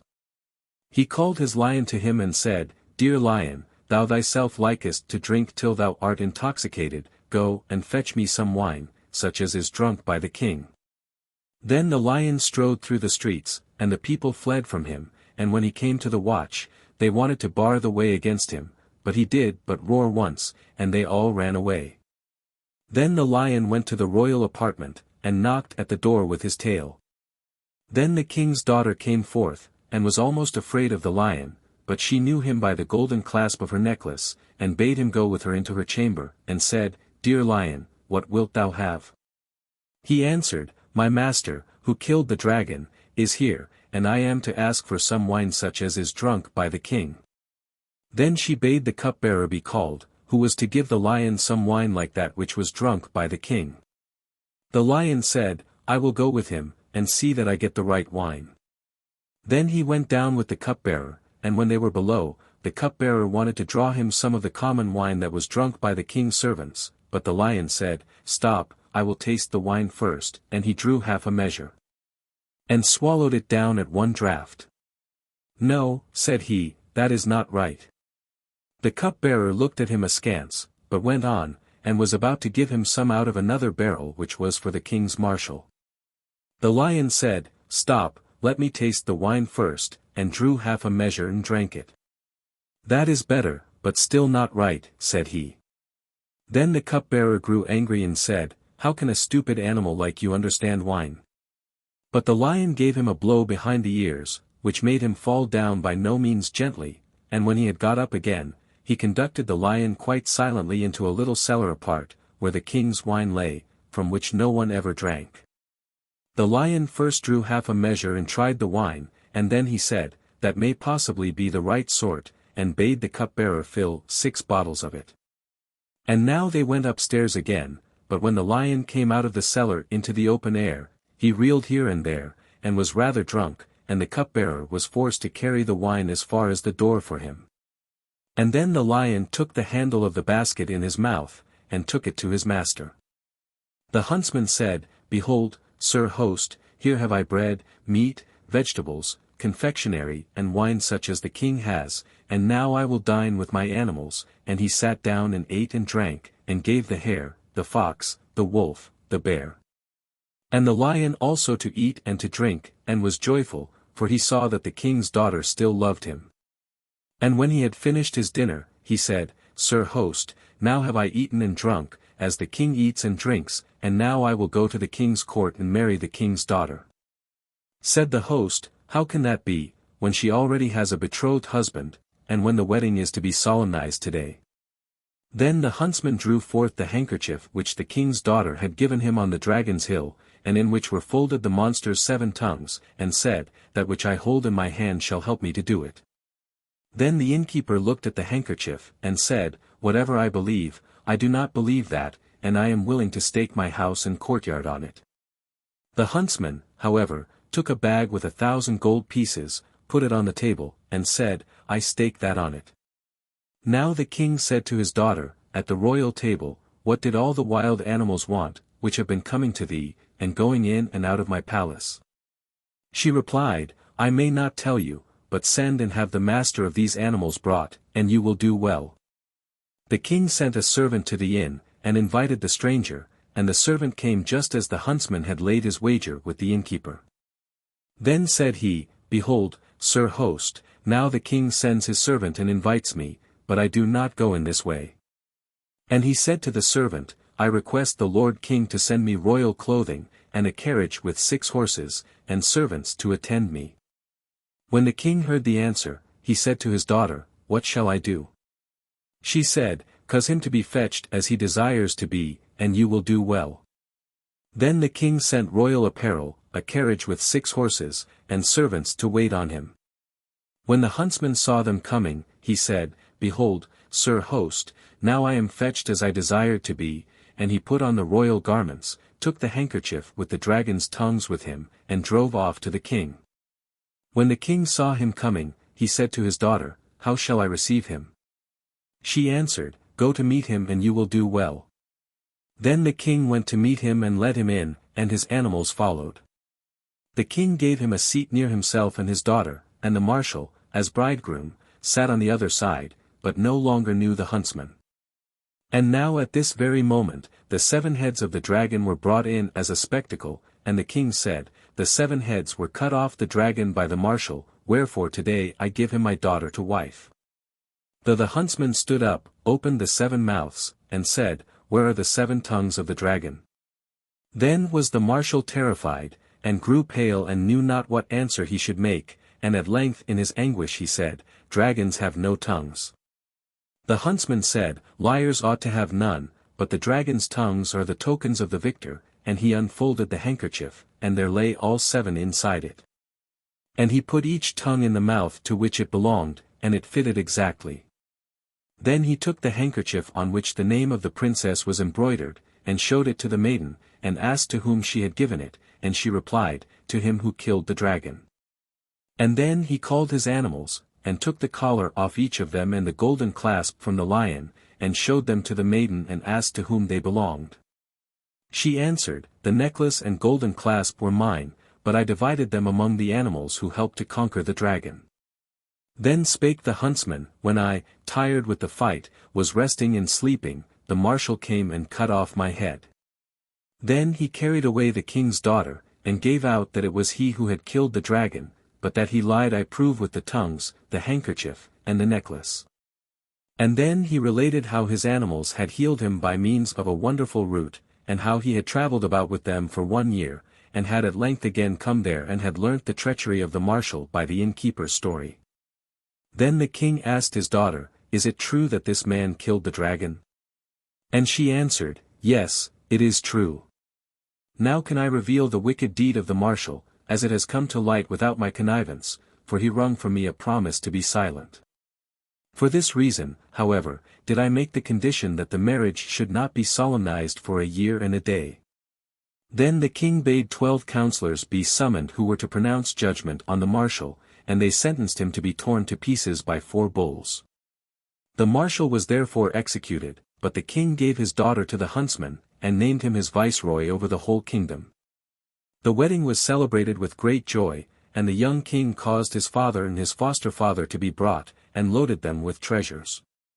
Neither did he forget the innkeeper, but sent for him and said, "Behold, sir host, I have married the king's daughter, and your house and yard are mine." The host said, "Yes, according to justice it is so." But the young king said, "It shall be done according to mercy," and told him that he should keep his house and yard, and gave him the 1,000 pieces of gold as well. And now the young king and queen were thoroughly happy, and lived in gladness together. He often went out hunting because it was a delight to him, and the faithful animals had to accompany him. In the neighborhood, however, there was a forest of which it was reported that it was haunted, and that whosoever did but enter it did not easily get out again. The young king, however, had a great inclination to hunt in it, and let the old king have no peace until he allowed him to do so. So he rode forth with a great following, and when he came to the forest, he saw a snow-white hart and said to his people, "Wait here until I return, I want to chase that beautiful creature," and he rode into the forest after it, followed only by his animals. The attendants halted and waited until evening, but he did not return, so they rode home, and told the young queen that the young king had followed a white hart into the enchanted forest, and had not come back again. Then she was in the greatest concern about him. He, however, had still continued to ride on and on after the beautiful wild animal, and had never been able to overtake it. When he thought he was near enough to aim, he instantly saw it bound away into the far distance, and at length it vanished altogether. And now he perceived that he had penetrated deep into the forest, and blew his horn, but he received no answer, for his attendants could not hear it. And as night, too, was falling, he saw that he could not get home that day, so he dismounted from his horse, lighted himself a fire near a tree, and resolved to spend the night by it. While he was sitting by the fire, and his animals also were lying down beside him, it seemed to him that he heard a human voice. He looked round, but could perceive nothing.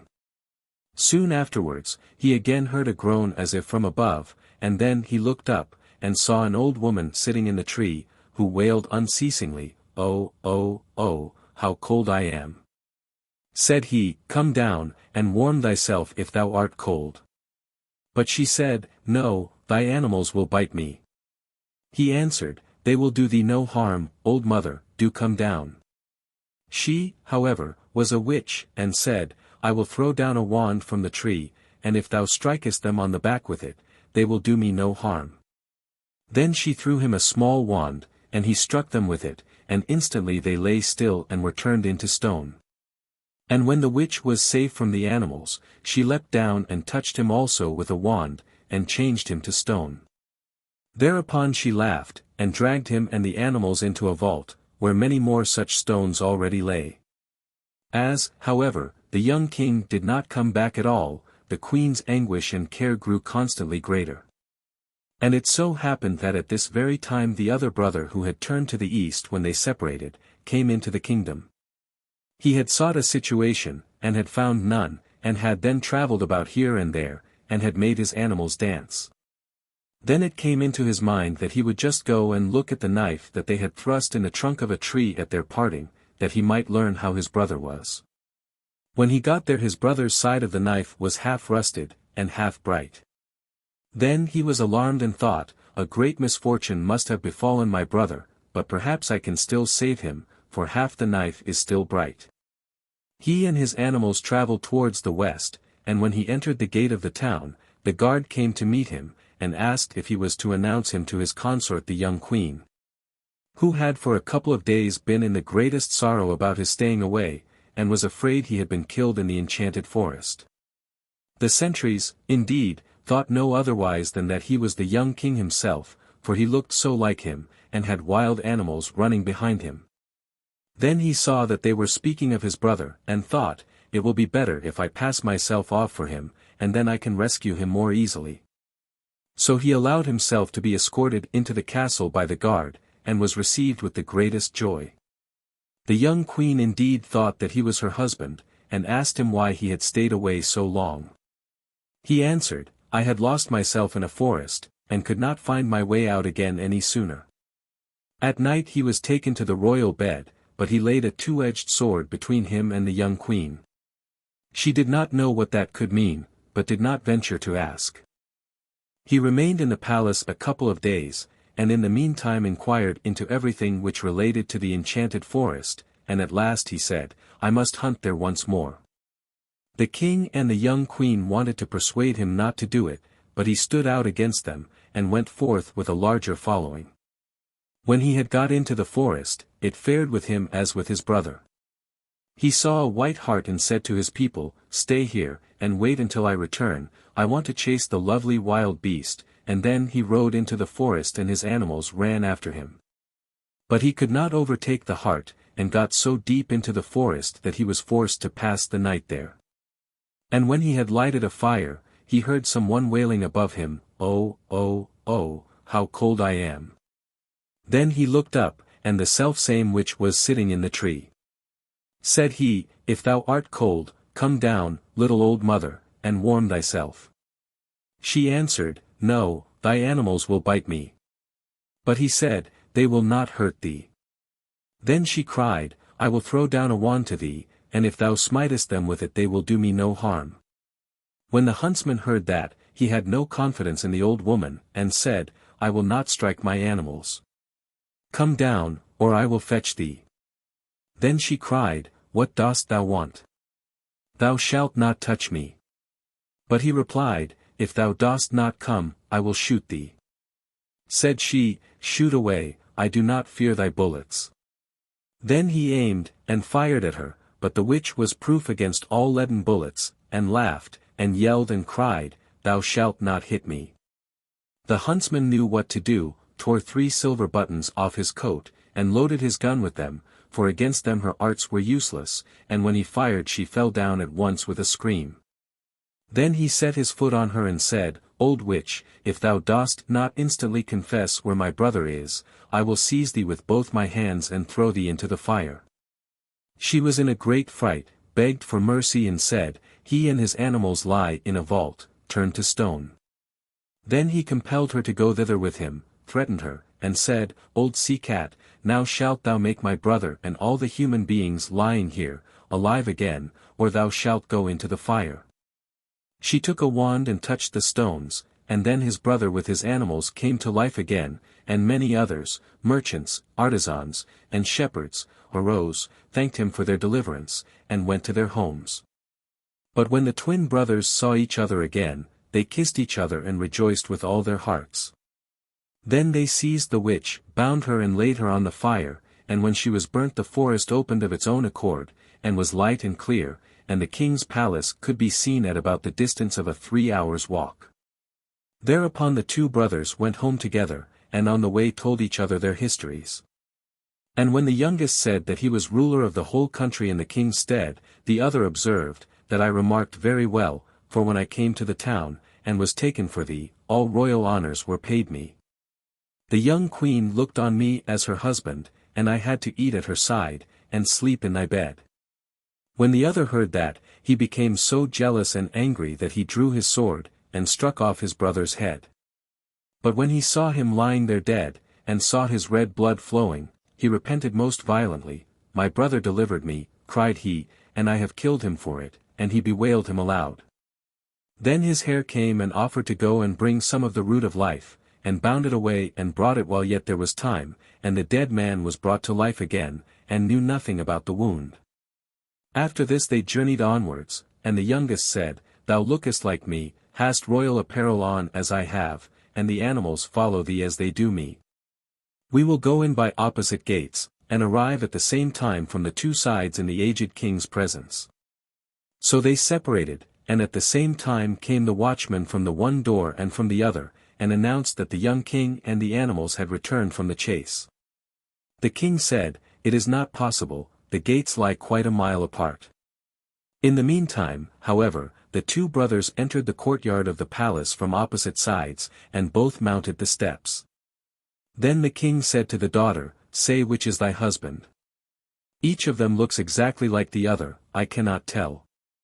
Then she was in great distress, and could not tell. But at last she remembered the necklace which she had given to the animals, and she sought for and found her little golden clasp on the lion, and she cried in her delight, He who is followed by this lion is my true husband. Then the young king laughed and said, Yes, he is the right one, and they sat down together to table, and ate and drank, and were merry. At night when the young king went to bed, his wife said, Why hast thou for these last nights always laid a two-edged sword in our bed? I thought thou hadst a wish to kill me. Then he knew how true his brother had been. 61. The Little Peasant. There was a certain village wherein no one lived but really rich peasants, and just one poor one, whom they called the Little Peasant. He had not even so much as a cow, and still less money to buy one, and yet he and his wife did so wish to have one. One day he said to her, Hark you, I have a good thought, there is our gossip the carpenter, he shall make us a wooden calf, and paint it brown, so that it look like any other, and in time it will certainly get big and be a cow. The woman also liked the idea, and their gossip the carpenter cut and planed the calf, and painted it as it ought to be, and made it with its head hanging down as if it were eating. Next morning when the cows were being driven out, the little peasant called the cowherd and said, Look, I have a little calf there, but it is still small and has still to be carried.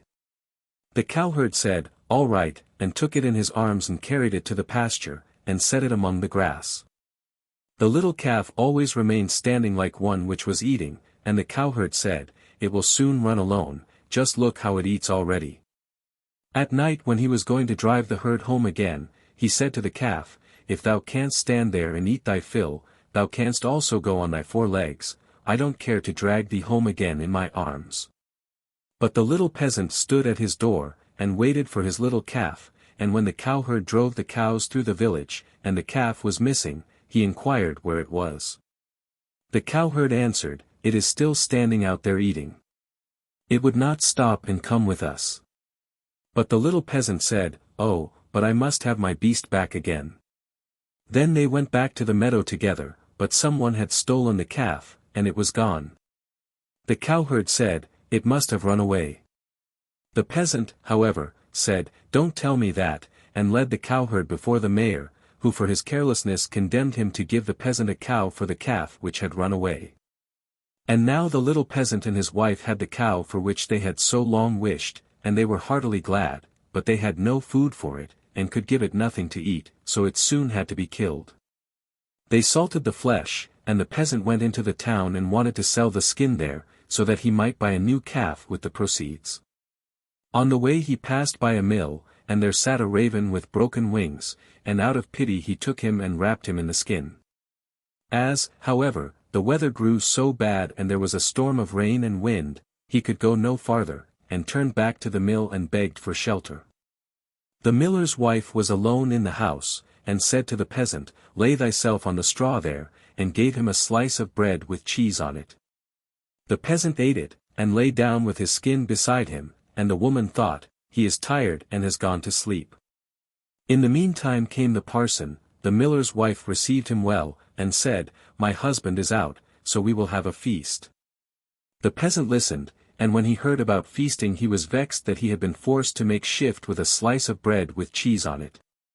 Then the woman served up 4 different things, roast meat, salad, cakes, and wine. Just as they were about to sit down and eat, there was a knocking outside. The woman said, "Oh, heavens!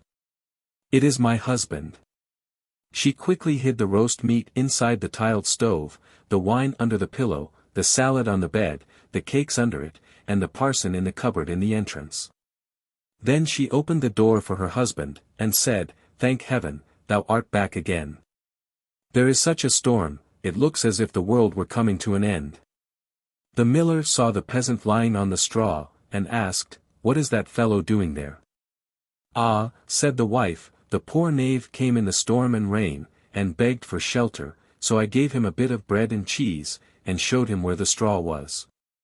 The man said, "I have no objection, but be quick and get me something to eat."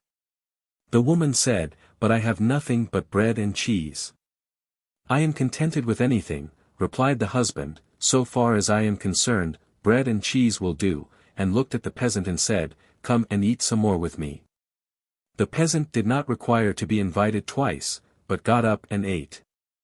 After this the miller saw the skin in which the raven was, lying on the ground, and asked, "What hast thou there?" The peasant answered, "I have a soothsayer inside it." "Can he foretell anything to me?" said the miller. "Why not?" answered the peasant, "but he only says 4 things, and the 5th he keeps to himself." The miller was curious, and said, "Let him foretell something for once." Then the peasant pinched the raven's head, so that he croaked and made a noise like krr, krr. The miller said, "What did he say?" The peasant answered, "In the first place, he says that there is some wine hidden under the pillow." "Bless me!"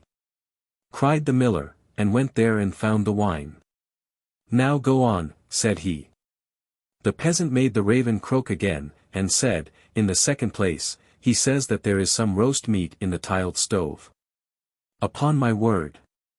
cried the miller, and went thither, and found the roast meat. The peasant made the raven prophesy still more, and said, "Thirdly, he says that there is some salad on the bed." "That would be a fine thing!" cried the miller, and went there and found the salad. At last the peasant pinched the raven once more till he croaked, and said, "Fourthly, he says that there are some cakes under the bed." "That would be a fine thing!" cried the miller, and looked there, and found the cakes. And now the two sat down to the table together, but the miller's wife was frightened to death, and went to bed and took all the keys with her. The miller would have liked much to know the 5th, but the little peasant said, "First, we will quickly eat the 4 things, for the 5th is something bad." So they ate, and after that they bargained how much the miller was to give for the 5th prophecy, until they agreed on 300 thalers. Then the peasant once more pinched the raven's head till he croaked loudly. The miller asked, "What did he say?" The peasant replied, "He says that the devil is hiding outside there in the cupboard in the entrance." The miller said, "The devil must go out," and opened the house door. Then the woman was forced to give up the keys, and the peasant unlocked the cupboard. The parson ran out as fast as he could, and the miller said, "It was true, I saw the black rascal with my own eyes." The peasant, however, made off next morning by daybreak with the 300 thalers. At home the small peasant gradually launched out. He built a beautiful house, and the peasant said, "The small peasant has certainly been to the place where golden snow falls, and people carry the gold home in shovels." Then the small peasant was brought before the mayor, and bidden to say from whence his wealth came. He answered, "I sold my cow's skin in the town, for 300 thalers." When the peasants heard that, they too wished to enjoy this great profit, and ran home, killed all their cows, and stripped off their skins in order to sell them in the town to the greatest advantage. The mayor, however, said, "But my servant must go first." When she came to the merchant in the town, he did not give her more than 2 thalers for a skin, and when the others came, he did not give them so much, and said, "What can I do with all these skins?" Then the peasants were vexed that the small peasant should have thus overreached them, wanted to take vengeance on him, and accused him of this treachery before the mayor. The innocent little peasant was unanimously sentenced to death, and was to be rolled into the water, in a barrel pierced full of holes. He was led forth, and a priest was brought who was to say a mass for his soul. The others were all obliged to retire to a distance, and when the peasant looked at the priest, he recognized the man who had been with the miller's wife. He said to him, "I set you free from the cupboard, set me free from the barrel." At this same moment up came, with a flock of sheep, the very shepherd who as the peasant knew had long been wishing to be mayor, so he cried with all his might, "No, I will not do it, if the whole world insists on it, I will not do it." The shepherd hearing that, came up to him, and asked, "What art thou about? What is it that thou wilt not do?" The peasant said, "They want to make me mayor, if I will but put myself in the barrel, but I will not do it." The shepherd said, "If nothing more than that is needful in order to be mayor, I would get into the barrel at once." The peasant said, "If thou wilt get in, thou wilt be mayor." The shepherd was willing, and got in, and the peasant shut the top down on him. Then he took the shepherd's flock for himself, and drove it away. The parson went to the crowd, and declared that the mass had been said. Then they came and rolled the barrel towards the water. When the barrel began to roll, the shepherd cried, "I am quite willing to be mayor." They believed no otherwise than that it was the peasant who was saying this, and answered, "That is what we intend, but first thou shalt look about thee a little down below there," and they rolled the barrel down into the water. After that the peasants went home, and as they were entering the village, the small peasant also came quietly in, driving a flock of sheep and looking quite contented. Then the peasants were astonished, and said, "Peasant, from whence comest thou? Hast thou come out of the water?" "Yes, truly," replied the peasant, "I sank deep, deep down, until at last I got to the bottom. I pushed the bottom out of the barrel, and crept out, and there were pretty meadows on which a number of lambs were feeding, and from thence I brought this flock away with me." Said the peasants, "Are there any more there?" "Oh, yes," said he, "more than I could do anything with." Then the peasants made up their minds that they too would fetch some sheep for themselves, a flock apiece, but the mayor said, "I come first." So they went to the water together, and just then there were some of the small fleecy clouds in the blue sky, which are called little lambs, and they were reflected in the water, whereupon the peasants cried, "We already see the sheep down below." The mayor pressed forward and said, "I will go down first, and look about me, and if things promise well I'll call you." So he jumped in, splash! Went the water. He made a sound as if he were calling them, and the whole crowd plunged in after him as one man. Then the entire village was dead, and the small peasant, as sole heir, became a rich man. 62. The Queen Bee. Two kings' sons once went out in search of adventures, and fell into a wild, disorderly way of living, so that they never came home again. The youngest, who was called Simpleton, set out to seek his brothers, but when at length he found them they mocked him for thinking that he with his simplicity could get through the world, when they too could not make their way. And yet were so much cleverer. They all three travelled away together, and came to an ant hill. The two elder wanted to destroy it, to see the little ants creeping about in their terror, and carrying their eggs away, but Simpleton said, "Leave the creatures in peace. I will not allow you to disturb them." Then they went onwards and came to a lake, on which a great number of ducks were swimming. The two brothers wanted to catch a couple and roast them, but Simpleton would not permit it, and said, "Leave the creatures in peace, I will not suffer you to kill them." At length they came to a bee's nest, in which there was so much honey that it ran out of the trunk of the tree where it was. The two wanted to make a fire beneath the tree, and suffocate the bees in order to take away the honey, but Simpleton again stopped them and said, "Leave the creatures in peace, I will not allow you to burn them." At length the three brothers arrived at a castle where stone horses were standing in the stables, and no human being was to be seen, and they went through all the halls until, quite at the end, they came to a door in which were 3 locks. In the middle of the door, however, there was a little pane, through which they could see into the room. There they saw a little grey man, who was sitting at a table. They called him, once, twice, but he did not hear. At last they called him for the 3rd time, when he got up, opened the locks, and came out. He said nothing, however, but conducted them to a handsomely spread table, and when they had eaten and drunk, he took each of them to a bedroom. Next morning the little grey man came to the eldest, beckoned to him, and conducted him to a stone table, on which were inscribed 3 tasks, by the performance of which the castle could be delivered. The first was that in the forest, beneath the moss, lay the princess's pearls, 1,000 in number, which must be picked up, and if by sunset one single pearl was wanting, he who had looked for them would be turned into stone. The eldest went thither, and sought the whole day, but when it came to an end, he had only found 100, and what was written on the table came to pass, and he was changed into stone. Next day, the second brother undertook the adventure. It did not, however, fare much better with him than with the eldest. He did not find more than 200 pearls, and was changed to stone.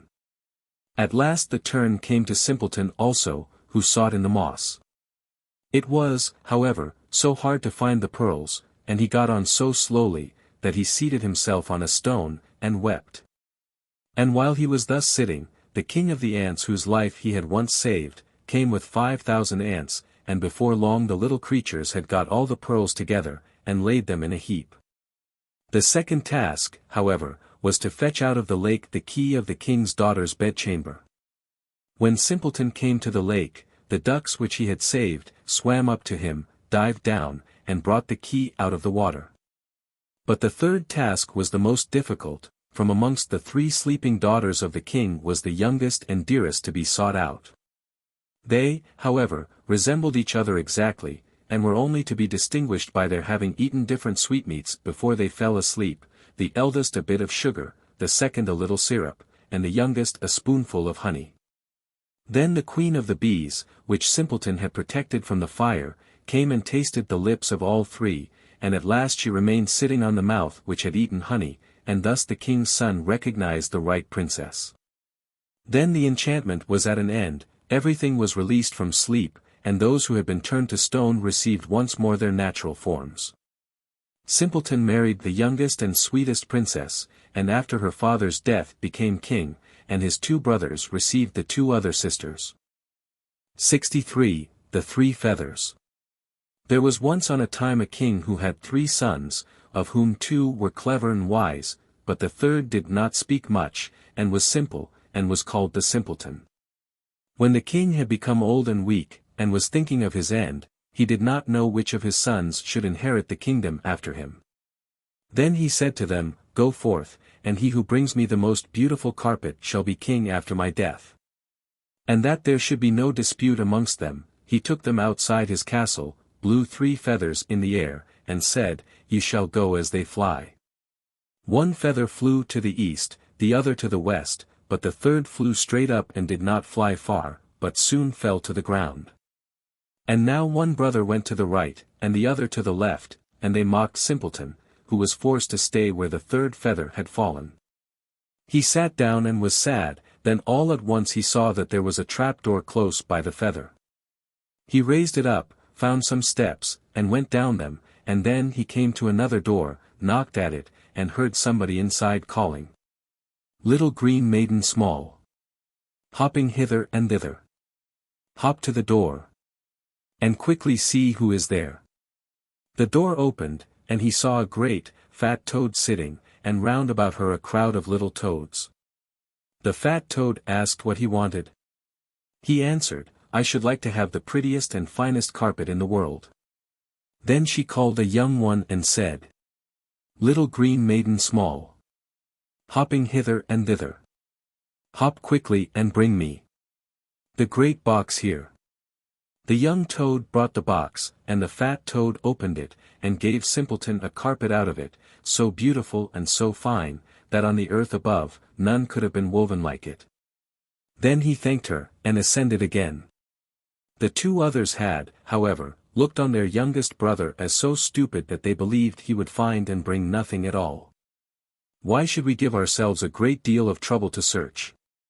said they, and got some coarse handkerchiefs from the first shepherds' wives whom they met, and carried them home to the king. At the same time Simpleton also came back, and brought his beautiful carpet, and when the king saw it he was astonished, and said, "If justice be done, the kingdom belongs to the youngest." But the 2 others let their father have no peace, and said that it was impossible that Simpleton, who in everything lacked understanding, should be king, and entreated him to make a new agreement with them. Then the father said, "He who brings me the most beautiful ring shall inherit the kingdom," and led the three brothers out, and blew into the air 3 feathers, which they were to follow. Those of the 2 eldest again went east and west, and Simpleton's feather flew straight up, and fell down near the door into the earth. Then he went down again to the fat toad, and told her that he wanted the most beautiful ring. She at once ordered her great box to be brought, and gave him a ring out of it, which sparkled with jewels, and was so beautiful that no goldsmith on earth would have been able to make it. The 2 eldest laughed at Simpleton for going to seek a golden ring. They gave themselves no trouble, but knocked the nails out of an old carriage ring, and took it to the king. But when Simpleton produced his golden ring, his father again said, "The kingdom belongs to him." The 2 eldest did not cease from tormenting the king until he made a 3rd condition, and declared that the one who brought the most beautiful woman home, should have the kingdom. He again blew the 3 feathers into the air, and they flew as before. Then Simpleton without more ado went down to the fat toad, and said, "I am to take home the most beautiful woman." "Oh," answered the toad, "the most beautiful woman. She is not at hand at the moment, but still thou shalt have her." She gave him a yellow turnip which had been hollowed out, to which 6 mice were harnessed. Then Simpleton said quite mournfully, "What am I to do with that?" The toad answered, "Just put one of my little toads into it."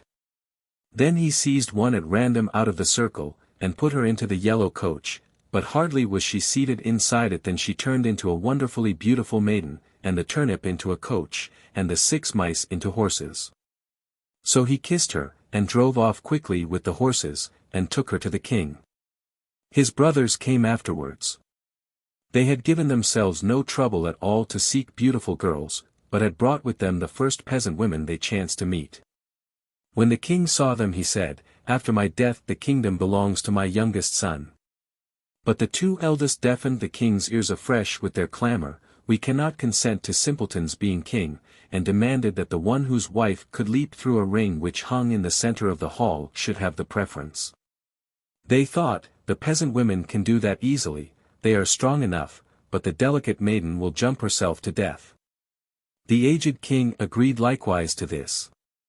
Then the 2 peasant women jumped through the ring, but were so stout that they fell, and their coarse arms and legs broke in 2. And then the pretty maiden whom Simpleton had brought with him, sprang through as lightly as a deer, and all opposition had to cease. So he received the crown, and has ruled wisely for a length of time. 64. The Golden Goose. There was a man who had 3 sons, the youngest of whom was called Dummling, and was despised, mocked, and put down on every occasion. It happened that the eldest wanted to go into the forest to Hew wood, and before he went his mother gave him a beautiful sweet cake and a bottle of wine in order that he might not suffer from hunger or thirst. When he entered the forest there met him a little grey-haired old man who bade him good day, and said, "Do give me a piece of cake out of your pocket, and let me have a draught of your wine, I am so hungry and thirsty." But the prudent youth answered, "If I give you my cake and wine, I shall have none for myself, be off with you," and he left the little man standing and went on. But when he began to hew down a tree, it was not long before he made a false stroke, and the axe cut him in the arm, so that he had to go home and have it bound up. And this was the little grey man's doing. After this the 2nd son went into the forest, and his mother gave him, like the eldest, a cake and a bottle of wine. The little old grey man met him likewise, and asked him for a piece of cake and a drink of wine. But the 2nd son, too, said with much reason, "What I give you will be taken away from myself, be off," and he left the little man standing and went on. His punishment, however, was not delayed. When he had made a few strokes at the tree he struck himself in the leg, so that he had to be carried home. Then Dummling said, "Father, do let me go and cut wood." The father answered, "Your brothers have hurt themselves with it, leave it alone, you do not understand anything about it." But Dummling begged so long that at last he said, "Just go then, you will get wiser by hurting yourself." His mother gave him a cake made with water and baked in the cinders, and with it a bottle of sour beer. When he came to the forest the little old grey man met him likewise, and greeting him, said, "Give me a piece of your cake and a drink out of your bottle, I am so hungry and thirsty." Dummling answered, "I have only cinder cake and sour beer. If that pleases you, we will sit down and eat." So they sat down, and when Dummling pulled out his cinder cake, it was a fine sweet cake, and the sour beer had become good wine. So they ate and drank, and after that the little man said, "Since you have a good heart, and are willing to divide what you have, I will give you good luck.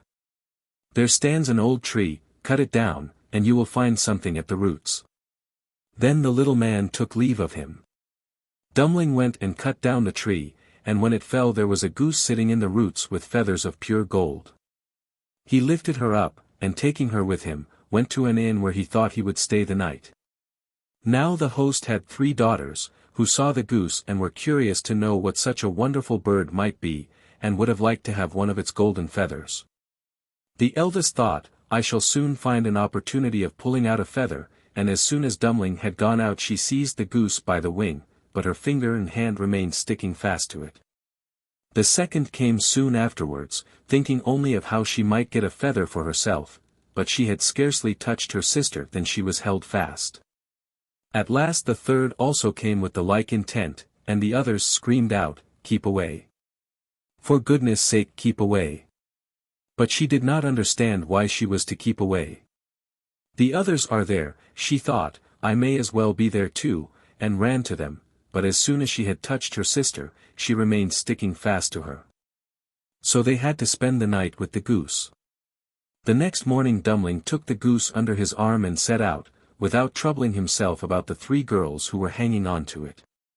They were obliged to run after him continually, now left, now right, just as he was inclined to go. In the middle of the fields the parson met them, and when he saw the procession he said, "For shame, you good-for-nothing girls, why are you running across the fields after this young man? Is that seemly?"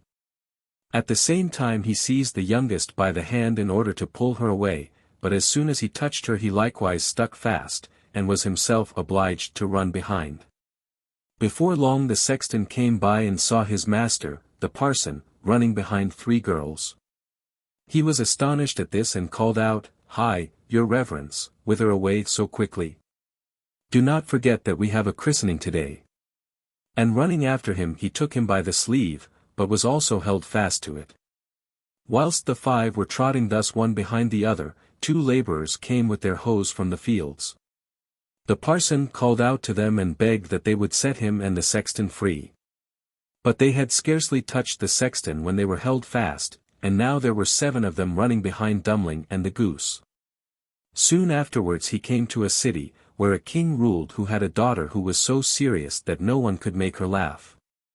So he had put forth a decree that whosoever should be able to make her laugh should marry her. When Dummling heard this, he went with his goose and all her train before the king's daughter, and as soon as she saw the 7 people running on, one behind the other, she began to laugh quite loudly, and as if she would never leave off. Thereupon Dummling asked to have her for his wife, and the wedding was celebrated. After the king's death, Dummling inherited the kingdom and lived a long time contentedly with his wife. 65. Allerlira.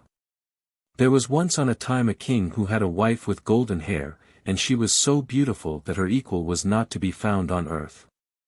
It came to pass that she lay ill, and as she felt that she must soon die, she called the king and said, "If thou wishest to marry again after my death, take no one who is not quite as beautiful as I am. And who has not just such golden hair as I have, this thou must promise me." And after the king had promised her this she closed her eyes and died. For a long time the king could not be comforted, and had no thought of taking another wife. At length his counselors said, "There is no help for it, the king must marry again, that we may have a queen." And now messengers were sent about far and wide, to seek a bride who equaled the late queen in beauty. In the whole world, however, none was to be found, and even if one had been found, still there would have been no one who had such golden hair. So the messengers came home as they went. Now the king had a daughter, who was just as beautiful as her dead mother, and had the same golden hair. When she was grown up the king looked at her one day, and saw that in every respect she was like his late wife, and suddenly felt a violent love for her. Then he spake to his counselors, I will marry my daughter, for she is the counterpart of my late wife, otherwise I can find no bride who resembles her. When the counselors heard that, they were shocked, and said, God has forbidden a father to marry his daughter, no good can come from such a crime, and the kingdom will be involved in the ruin. The daughter was still more shocked when she became aware of her father's resolution, but hoped to turn him from his design. Then she said to him, Before I fulfill your wish, I must have 3 dresses, one as golden as the sun, one as silvery as the moon, and one as bright as the stars. Besides this, I wish for a mantle of 1,000 different kinds of fur and hair joined together, and one of every kind of animal in your kingdom must give a piece of his skin for it. But she thought, to get that will be quite impossible, and thus I shall divert my father from his wicked intentions. The king, however, did not give it up, and the cleverest maidens in his kingdom had to weave the 3 dresses, one as golden as the sun, one as silvery as the moon, and one as bright as the stars. And his huntsmen had to catch one of every kind of animal in the whole of his kingdom, and take from it a piece of its skin, and out of these was made a mantle of 1,000 different kinds of fur. At length, when all was ready, the king caused the mantle to be brought, spread it out before her, and said, The wedding shall be tomorrow. When, therefore, the king's daughter saw that there was no longer any hope of turning her father's heart, she resolved to run away from him. In the night whilst every one was asleep, she got up, and took 3 different things from her treasures, a golden ring, a golden spinning wheel, and a golden reel. The 3 dresses of the sun, moon, and stars she put into a nutshell, put on her mantle of all kinds of fur, and blackened her face and hands with soot. Then she commended herself to God, and went away, and walked the whole night until she reached a great forest. And as she was tired, she got into a hollow tree, and fell asleep. The sun rose, and she slept on, and she was still sleeping when it was full day. Then it so happened that the king to whom this forest belonged, was hunting in it. When his dogs came to the tree, they sniffed, and ran barking round about it. The king said to the huntsman, Just see what kind of wild beast has hidden itself in there. The huntsman obeyed his order, and when they came back they said, A wondrous beast is lying in the hollow tree, we have never before seen one like it. Its skin is fur of 1,000 different kinds, but it is lying asleep. Said the king, See if you can catch it alive, and then fasten it to the carriage, and we will take it with us. When the huntsman laid hold of the maiden, she awoke full of terror, and cried to them, I am a poor child, deserted by father and mother, have pity on me, and take me with you. Then said they, Allerlira, thou wilt be useful in the kitchen, come with us, and thou canst sweep up the ashes. So they put her in the carriage, and took her home to the royal palace. There they pointed out to her a closet under the stairs, where no daylight entered, and said, Hairy animal, there canst thou live and sleep. Then she was sent into the kitchen, and there she carried wood and water, swept the hearth, plucked the fowls, picked the vegetables, raked the ashes, and did all the dirty work. Allerlira lived there for a long time in great wretchedness. Alas, fair princess, what is to become of thee now?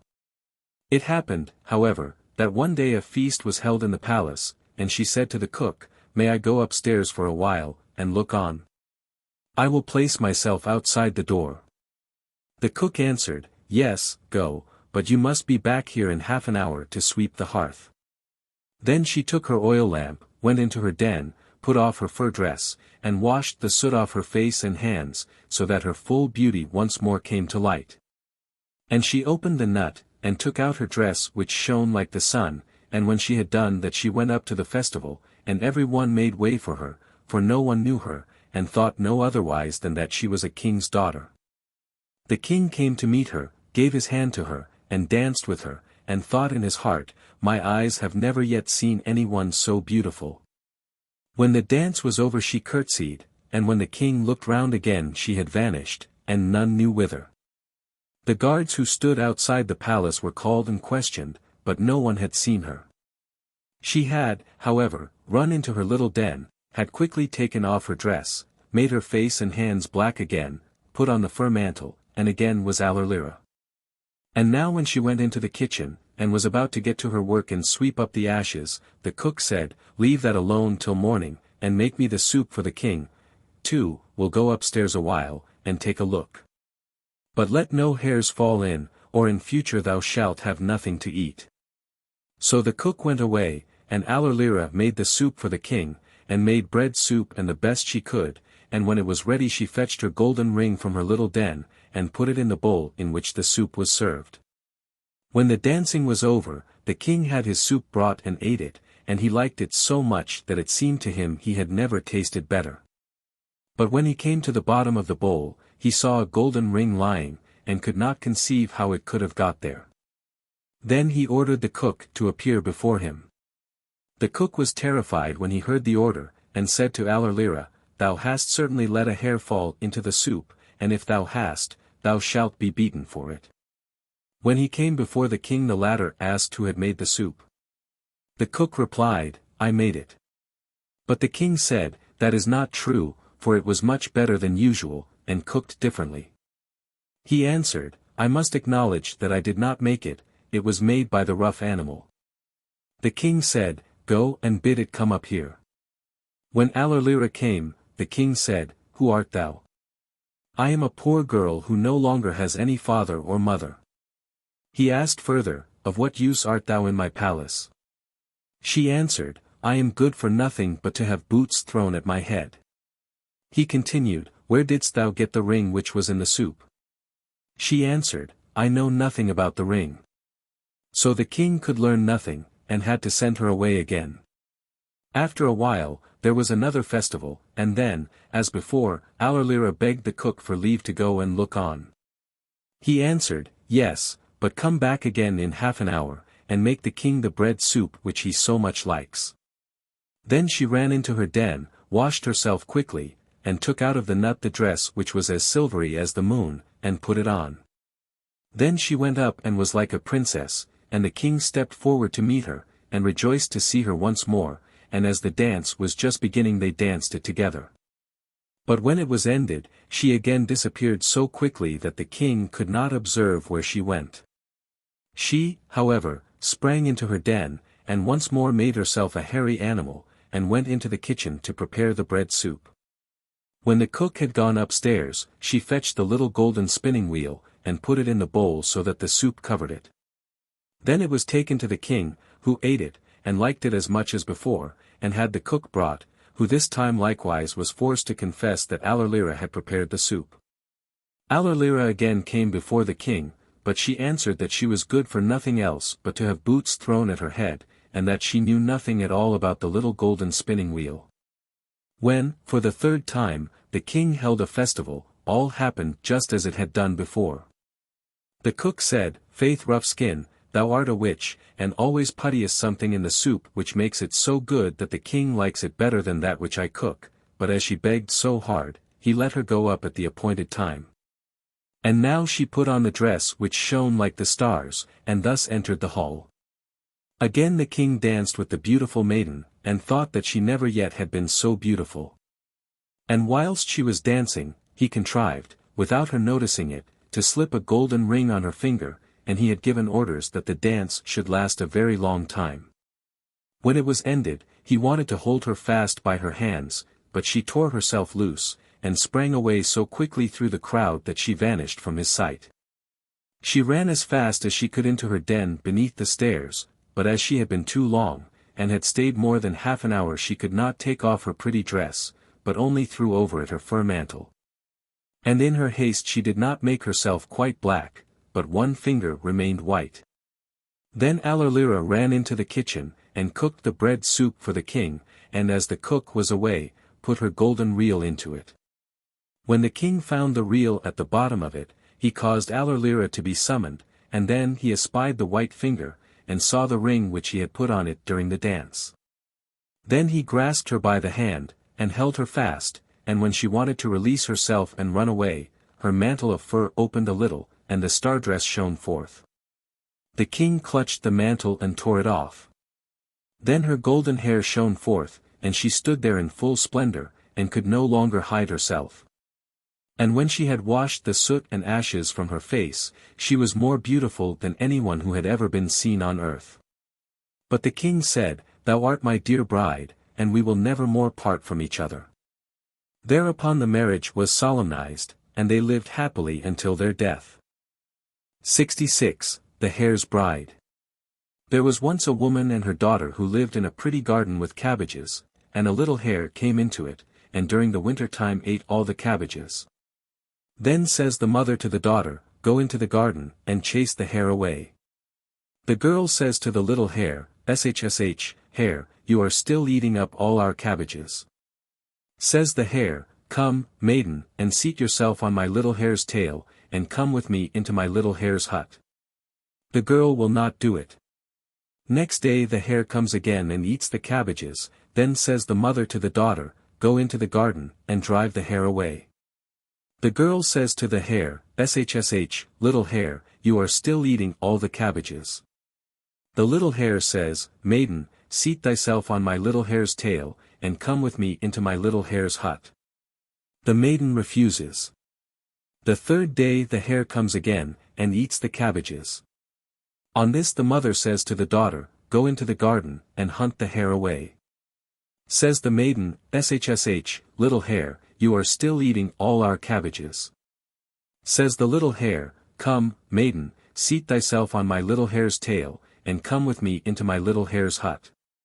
The girl seats herself on the little hare's tail, and then the hare takes her far away to his little hut, and says, "Now cook green cabbage and millet seed, and I will invite the wedding guests."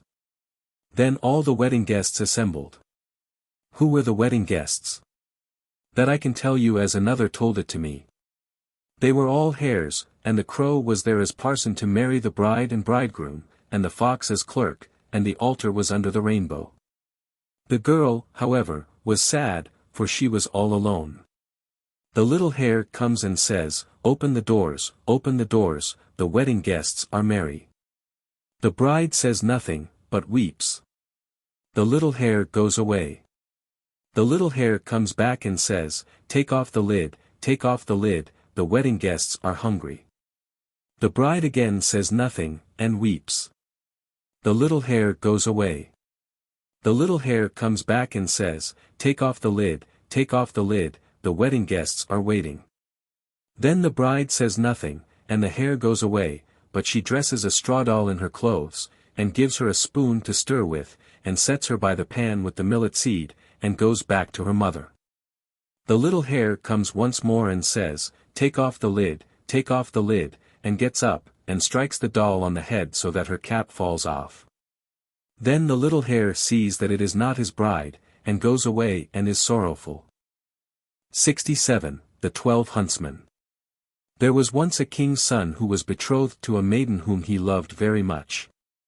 And when he was sitting beside her and very happy, news came that his father lay sick unto death, and desired to see him once again before his end. Then he said to his beloved, I must now go and leave thee, I give thee a ring as a remembrance of me. When I am king, I will return and fetch thee. So he rode away, and when he reached his father, the latter was dangerously ill, and near his death. He said to him, Dear son, I wish to see thee once again before my end, promise me to marry as I wish, and he named a certain king's daughter who was to be his wife. The son was in such trouble that he did not think what he was doing, and said, Yes, dear father, your will shall be done, and thereupon the king shut his eyes, and died. When therefore the son had been proclaimed king, and the time of mourning was over, he was forced to keep the promise which he had given his father, and caused the king's daughter to be asked in marriage, and she was promised to him. His first betrothed heard of this, and fretted so much about his faithlessness that she nearly died. Then her father said to her, Dearest child, why art thou so sad? Thou shalt have whatsoever thou wilt. She thought for a moment and said, Dear father, I wish for 11 girls exactly like myself in face, figure, and size. The father said, If it be possible, thy desire shall be fulfilled, and he caused a search to be made in his whole kingdom, until 11 young maidens were found who exactly resembled his daughter in face, figure, and size. When they came to the king's daughter, she had 12 suits of huntsmen's clothes made, all alike, and the 11 maidens had to put on the huntsman's clothes, and she herself put on the 12th suit. Thereupon she took leave of her father, and rode away with them, and rode to the court of her former betrothed, whom she loved so dearly. Then she inquired if he required any huntsmen, and if he would take the whole of them into his service. The king looked at her and did not know her, but as they were such handsome fellows, he said, yes, and that he would willingly take them, and now they were the king's 12 huntsmen. The king, however, had a lion which was a wondrous animal, for he knew all concealed and secret things. It came to pass that one evening he said to the king, Thou thinkest thou hast 12 huntsmen? Yes, said the king, they are 12 huntsmen. The lion continued, Thou art mistaken, they are 12 girls. The king said, That cannot be true. How wilt thou prove that to me? Oh, just let some peas be strewn in thy antechamber, answered the lion, and then thou wilt soon see it. Men have a firm step, and when they walk over the peas none of them stir, but girls trip and skip, and drag their feet, and the peas roll about. The king was well pleased with the counsel, and caused the peas to be strewn. There was, however, a servant of the king's who favored the huntsmen, and when he heard that they were going to be put to this test he went to them and repeated everything, and said, The lion wants to make the king believe that you are girls. Then the king's daughter thanked him, and said to her maidens, Put on some strength, and step firmly on the peas. So next morning when the king had the 12 huntsmen called before him, and they came into the antechamber where the peas were lying, they stepped so firmly on them, and had such a strong, sure walk, that not one of the peas either rolled or stirred. Then they went away again, and the king said to the lion, Thou hast lied to me, they walk just like men. The lion said, They have got to know that they were going to be put to the test, and have assumed some strength. Just let 12 spinning wheels be brought into the antechamber some day, and they will go to them and be pleased with them, and that is what no man would do. The king liked the advice, and had the spinning wheels placed in the antechamber. But the servant, who was well disposed to the huntsmen, went to them, and disclosed the project. Then when they were alone the king's daughter said to her 11 girls, Put some constraint on yourselves, and do not look round at the spinning wheels. And next morning when the king had his 12 huntsmen summoned, they went through the antechamber, and never once looked at the spinning wheels. Then the king again said to the lion, Thou hast deceived me, they are men, for they have not looked at the spinning wheels. The lion replied, They have learnt that they were going to be put to the test, and have restrained themselves. The king, however, would no longer believe the lion. The 12 huntsmen always followed the king to the chase, and his liking for them continually increased. Now it came to pass that once when they were out hunting, news came that the king's betrothed was approaching. When the true bride heard that, it hurt her so much that her heart was almost broken, and she fell fainting to the ground. The king thought something had happened to his dear huntsman, ran up to him, wanted to help him, and drew his glove off. Then he saw the ring which he had given to his first bride, and when he looked in her face he recognized her. Then his heart was so touched that he kissed her, and when she opened her eyes he said, Thou art mine, and I am thine, and no one in the world can alter that. He sent a messenger to the other bride, and entreated her to return to her own kingdom, for he had a wife already, and a man who had just found an old dish did not require a new one. Thereupon the wedding was celebrated, and the lion was again taken into favor, because, after all, he had told the truth. 68. The Thief and His Master. Hans wished to put his son to learn a trade, so he went into the church and prayed to our Lord God to know which would be most advantageous for him. Then the clerk got behind the altar, and said, Thieving, thieving. On this Hans goes back to his son, and tells him he is to learn thieving, and that the Lord God had said so. So he goes with his son to seek a man who is acquainted with thieving. They walk a long time and come into a great forest, where stands a little house with an old woman in it. Hans says, Do you know of a man who is acquainted with thieving? You can learn that here quite well, says the woman, My son is a master of it. So he speaks with the son, and asks if he knows thieving really well. The master thief says, I will teach him well. Come back when a year is over, and then if you recognize your son, I will take no payment at all for teaching him, but if you don't know him, you must give me 200 thalers. The father goes home again, and the son learns witchcraft and thieving, thoroughly. When the year is out, the father is full of anxiety to know how he is to contrive to recognize his son. As he is thus going about in his trouble, he meets a little dwarf, who says, "Man, what ails you, that you are always in such trouble?" "Oh," says Hans, "a year ago I placed my son with a master thief who told me I was to come back when the year was out, and that if I then did not know my son when I saw him, I was to pay 200 thalers. But if I did know him I was to pay nothing, and now I am afraid of not knowing him and can't tell where I am to get the money." Then the dwarf tells him to take a small basket of bread with him, and to stand beneath the chimney. There on the cross beam is a basket, out of which a little bird is peeping, and that is your son. Hans goes thither, and throws a little basket full of black bread in front of the basket with the bird in it, and the little bird comes out, and looks up. "Hallo, my son, art thou here?" says the father, and the son is delighted to see his father, but the master thief says, "The devil must have prompted you, or how could you have known your son?" "Father, let us go," said the youth. Then the father and son set out homeward. On the way a carriage comes driving by. Hereupon the son says to his father, "I will change myself into a large greyhound, and then you can earn a great deal of money by me." Then the gentleman calls from the carriage, "My man, will you sell your dog?" "Yes," says the father. "How much do you want for it?" 30 thalers. Man, that is a great deal, but as it is such a very fine dog I will have it." The gentleman takes it into his carriage, but when they have driven a little farther the dog springs out of the carriage through the window, and goes back to his father, and is no longer a greyhound. They go home together. Next day there is a fair in the neighboring town, so the youth says to his father, "I will now change myself into a beautiful horse, and you can sell me, but when you have sold me, you must take off my bridle, or I cannot become a man again." Then the father goes with the horse to the fair, and the master thief comes and buys the horse for 100 thalers, but the father forgets, and does not take off the bridle. So the man goes home with the horse, and puts it in the stable. When the maid crosses the threshold, the horse says, "Take off my bridle, take off my bridle." Then the maid stands still, and says, "What, canst thou speak?" So she goes and takes the bridle off, and the horse becomes a sparrow, and flies out at the door, and the wizard becomes a sparrow also, and flies after him.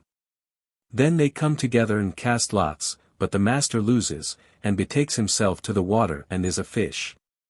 Then the youth also becomes a fish, and they cast lots again, and the master loses. So the master changes himself into a cock, and the youth becomes a fox, and bites the master's head off, and he died and has remained dead to this day. 69. Jorinda and Joringel. There was once an old castle in the midst of a large and thick forest, and in it an old woman who was a witch dwelt all alone.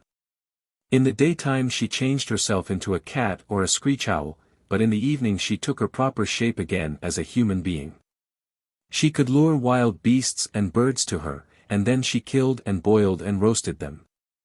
If any one came within 100 paces of the castle he was obliged to stand still, and could not stir from the place until she bade him be free. But whenever an innocent maiden came within this circle, she changed her into a bird, and shut her up in a wickerwork cage, and carried the cage into a room in the castle. She had about 7,000 cages of rare birds in the castle. Now, there was once a maiden who was called Jorinda, who was fairer than all other girls. She and a handsome youth named Joringel had promised to marry each other. They were still in the days of betrothal, and their greatest happiness was being together. One day in order that they might be able to talk together in quiet they went for a walk in the forest. "Take care," said Joringel, "that you do not go too near the castle." It was a beautiful evening. The sun shone brightly between the trunks of the trees into the dark green of the forest, and the turtle-doves sang mournfully upon the young boughs of the birch trees. Jorinda wept now and then, she sat down in the sunshine and was sorrowful. Joringel was sorrowful too, they were as sad as if they were about to die. Then they looked around them, and were quite at a loss, for they did not know by which way they should go home. The sun was still half above the mountain and half set. Joringel looked through the bushes, and saw the old walls of the castle close at hand. He was horror-stricken and filled with deadly fear. Jorinda was singing. My little bird, with the necklace red, sings sorrow, sorrow, sorrow. He sings that the dove must soon be dead. Sings sorrow, sore, jug, jug, jug. Joringel looked for Jorinda. She was changed into a nightingale, and sang, jug, jug, jug. A screech owl with glowing eyes flew 3 times round about her, and 3 times cried, to who, to who, to who. Joringel could not move, he stood there like a stone, and could neither weep nor speak, nor move hand or foot. The sun had now set. The owl flew into the thicket, and directly afterwards there came out of it a crooked old woman, yellow and lean, with large red eyes and a hooked nose, the point of which reached to her chin. She muttered to herself, caught the nightingale, and took it away in her hand. Joringel could neither speak nor move from the spot, the nightingale was gone. At last the woman came back, and said in a hollow voice, Greet thee, Zachiel. If the moon shines on the cage, Zachiel, let him loose at once. Then Joringel was freed. He fell on his knees before the woman and begged that she would give him back his Jorinda, but she said that he should never have her again, and went away. He called, he wept, he lamented, but all in vain. Ah, what is to become of me? Joringel went away, and at last came to a strange village. There he kept sheep for a long time. He often walked round and round the castle, but not too near to it. At last he dreamt one night that he found a blood-red flower, in the middle of which was a beautiful large pearl, that he picked the flower and went with it to the castle, and that everything he touched with the flower was freed from enchantment. He also dreamt that by means of it he recovered his Jorinda. In the morning, when he awoke, he began to seek over hill and dale if he could find such a flower. He sought until the 9th day, and then, early in the morning, he found the blood-red flower. In the middle of it there was a large dewdrop, as big as the finest pearl.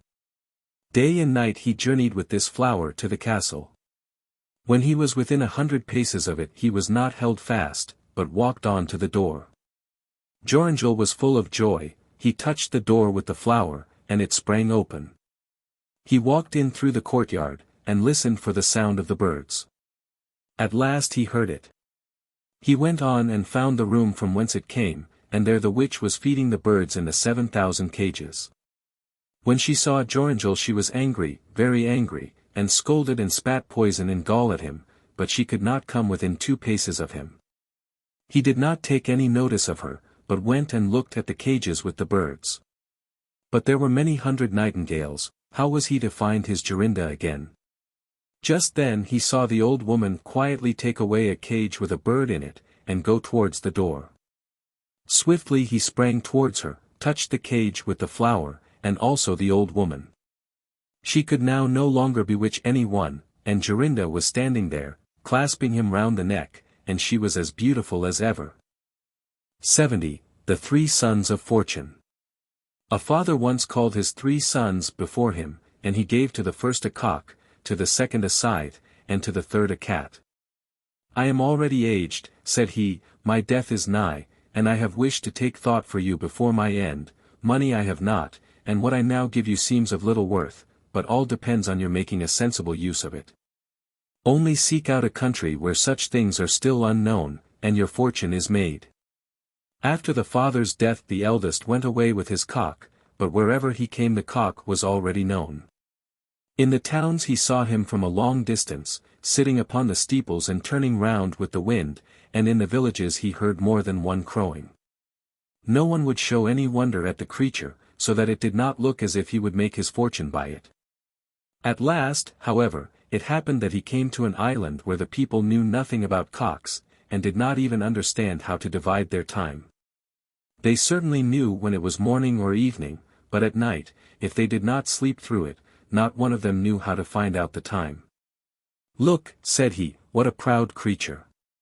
It has a ruby-red crown upon its head, and wears spurs like a knight. it calls you 3 times during the night, at fixed hours, and when it calls for the last time, the sun soon rises. But if it crows by broad daylight, then take notice, for there will certainly be a change of weather. The people were well pleased. For a whole night they did not sleep, and listened with great delight as the cock at 2, 4, and 6 o'clock, loudly and clearly proclaimed the time. They asked if the creature were for sale, and how much he wanted for it. "About as much gold as an ass can carry," answered he. A ridiculously small price for such a precious creature, they cried unanimously, and willingly gave him what he had asked. When he came home with his wealth his brothers were astonished, and the second said, "Well, I will go forth and see whether I cannot get rid of my scythe as profitably." But it did not look as if he would, for laborers met him everywhere, and they had scythes upon their shoulders as well as he. At last, however, he chanced upon an island where the people knew nothing of scythes. When the corn was ripe there, they took cannon out to the fields and shot it down. Now this was rather an uncertain affair. Many shot right over it, others hit the ears instead of the stems, and shot them away, whereby much was lost, and besides all this, it made a terrible noise. So the man set to work and mowed it down so quietly and quickly that the people opened their mouths with astonishment.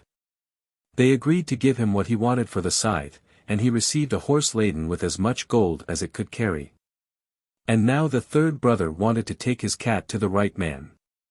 He fared just like the others, so long as he stayed on the mainland there was nothing to be done. Every place had cats, and there were so many of them that newborn kittens were generally drowned in the ponds. At last he sailed over to an island, and it luckily happened that no cats had ever yet been seen there, and that the mice had got the upper hand so much that they danced upon the tables and benches whether the master were at home or not. The people complained bitterly of the plague. The king himself in his palace did not know how to secure himself against them. Mice squeaked in every corner, and gnawed whatever they could lay hold of with their teeth. But now the cat began her chase, and soon cleared a couple of rooms, and the people begged the king to buy the wonderful beast for the country.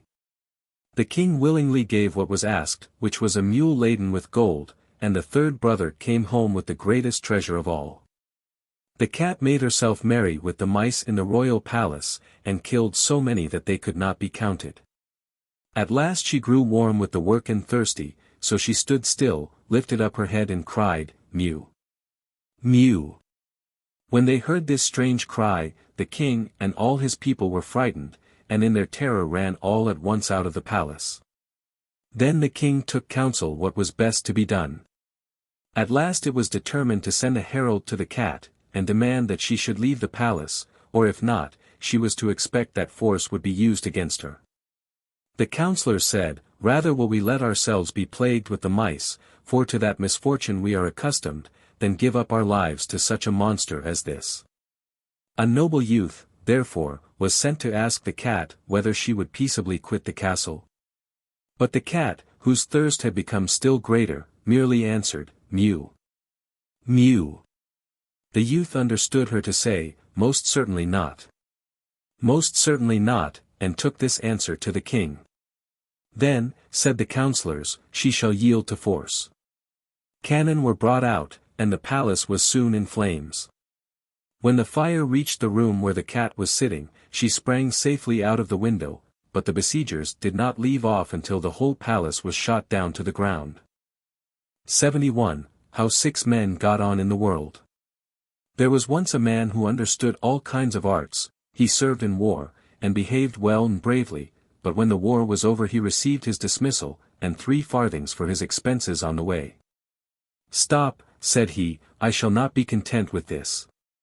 If I can only meet with the right people, the king will yet have to give me all the treasure of the country." Then full of anger he went into the forest, and saw a man standing therein who had plucked up 6 trees as if they were blades of corn. He said to him, "Wilt thou be my servant and go with me?" "Yes," he answered, "but, first, I will take this little bundle of sticks home to my mother," and he took one of the trees, and wrapped it round the 5 others, lifted the bundle on his back, and carried it away. Then he returned and went with his master, who said, "We 2 ought to be able to get through the world very well, and when they had walked on for a short while they found a huntsman who was kneeling, had shouldered his gun, and was about to fire. The master said to him, "Huntsman, what art thou going to shoot?"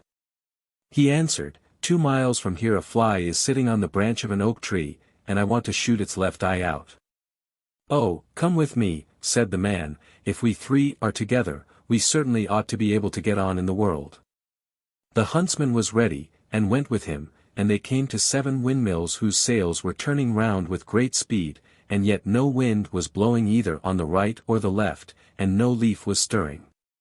Then said the man, "I know not what is driving the windmills, not a breath of air is stirring," and he went onwards with his servants, and when they had walked 2 miles they saw a man sitting on a tree who was shutting one nostril and blowing out of the other. "Good gracious! What are you doing up there?" He answered, 2 miles from here are 7 windmills, look, I am blowing them till they turn round. "Oh, come with me," said the man. "If we 4 are together, we shall carry the whole world before us." Then the blower came down and went with him, and after a while they saw a man who was standing on one leg and had taken off the other, and laid it beside him. Then the master said, "You have arranged things very comfortably to have a rest." "I am a runner," he replied, "and to stop myself running far too fast, I have taken off one of my legs, for if I run with both, I go quicker than any bird can fly." "Oh, go with me. If we 5 are together, we shall carry the whole world before us." So he went with them, and it was not long before they met a man who wore a cap, but had put it quite on one ear. Then the master said to him, "Gracefully, gracefully, don't stick your cap on one ear, you look just like a tomfool." "I must not wear it otherwise," said he, "for if I set my hat straight, a terrible frost comes on, and all the birds in the air are frozen, and drop dead on the ground." "Oh, come with me," said the master. "If we 6 are together, we can carry the whole world before us." Now the 6 came to a town where the king had proclaimed that whosoever ran a race with his daughter and won the victory, should be her husband, but whosoever lost it, must lose his head. Then the man presented himself and said, "I will, however, let my servant run for me." The king replied, "Then his life also must be staked, so that his head and thine are both set on the victory." When that was settled and made secure, the man buckled the other leg on the runner, and said to him, "Now be nimble, and help us to win." It was fixed that the one who was first to bring some water from a far distant well was to be the victor. The runner received a pitcher, and the king's daughter one too, and they began to run at the same time, but in an instant, when the king's daughter had got a very little way, the people who were looking on could see no more of the runner. And it was just as if the wind had whistled by. In a short time he reached the well, filled his pitcher with water, and turned back. Halfway home, however, he was overcome with fatigue, and set his pitcher down, lay down himself, and fell asleep. He had, however, made a pillow of a horse's skull which was lying on the ground, in order that he might lie uncomfortably, and soon wake up again. In the meantime the king's daughter, who could also run very well, quite as well as any ordinary mortal can, had reached the well, and was hurrying back with her pitcher full of water, and when she saw the runner lying there asleep, she was glad and said, "My enemy is delivered over into my hands," emptied his pitcher, and ran on. And now all would have been lost if by good luck the huntsman had not been standing at the top of the castle, and had not seen everything with his sharp eyes. Then said he, "The king's daughter shall still not prevail against us." And he loaded his gun, and shot so cleverly, that he shot the horse's skull away from under the runner's head without hurting him. Then the runner awoke, leapt up, and saw that his pitcher was empty, and that the king's daughter was already far in advance. He did not lose heart, however, but ran back to the well with his pitcher, again drew some water, and was at home again, 10 minutes before the king's daughter. "Behold," said he, "I have not bestirred myself till now, it did not deserve to be called running before." But it pained the king, and still more his daughter, that she should be carried off by a common disbanded soldier like that. So they took counsel with each other how to get rid of him and his companions. Then said the king to her, "I have thought of a way, don't be afraid, they shall not come back again." And he said to them, Ye shall now make merry together, and eat and drink, and he conducted them to a room which had a floor of iron, and the doors also were of iron, and the windows were guarded with iron bars. There was a table in the room covered with delicious food, and the king said to them, Go in, and enjoy yourselves. And when they were inside, he ordered the doors to be shut and bolted. Then he sent for the cook, and commanded him to make a fire under the room until the iron became red-hot. This the cook did, and the 6 who were sitting at table began to feel quite warm, and they thought the heat was caused by the food. But as it became still greater, and they wanted to get out, and found that the doors and windows were bolted, they became aware that the king must have an evil intention, and wanted to suffocate them. He shall not succeed, however, said the one with the cap. I will cause a frost to come, before which the fire shall be ashamed, and creep away. Then he put his cap on straight, and immediately there came such a frost that all heat disappeared, and the food on the dishes began to freeze. When an hour or 2 had passed by, and the king believed that they had perished in the heat, he had the doors opened to behold them himself. But when the doors were opened, all 6 were standing there, alive and well, and said that they should very much like to get out to warm themselves, for the very food was fast frozen to the dishes with the cold. Then, full of anger, the king went down to the cook, scolded him, and asked why he had not done what he had been ordered to do. But the cook replied, There is heat enough there, just look yourself. Then the king saw that a fierce fire was burning under the iron room, and perceived that there was no getting the better of the 6 in this way. Again the king considered how to get rid of his unpleasant guests, and caused their chief to be brought and said, If thou wilt take gold and renounce my daughter, thou shalt have as much as thou wilt. Oh, yes, Lord King, he answered, give me as much as my servant can carry, and I will not ask for your daughter. On this the king was satisfied, and the other continued, In 14 days, I will come and fetch it. Thereupon he summoned together all the tailors in the whole kingdom, and they were to sit for 14 days and sew a sack. And when it was ready, the strong one who could tear up trees had to take it on his back, and go with it to the king. Then said the king, Who can that strong fellow be who is carrying a bundle of linen on his back that is as big as a house? And he was alarmed and said, What a lot of gold he can carry away. Then he commanded a ton of gold to be brought. It took 16 of his strongest men to carry it, but the strong one snatched it up in one hand, put it in his sack, and said, Why don't you bring more at the same time? That hardly covers the bottom.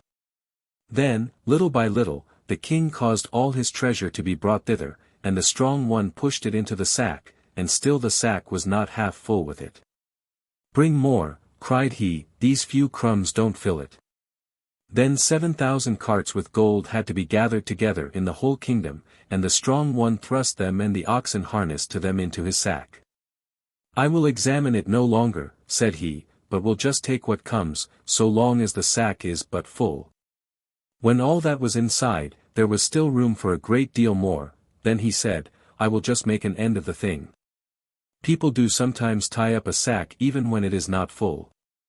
So he took it on his back, and went away with his comrades.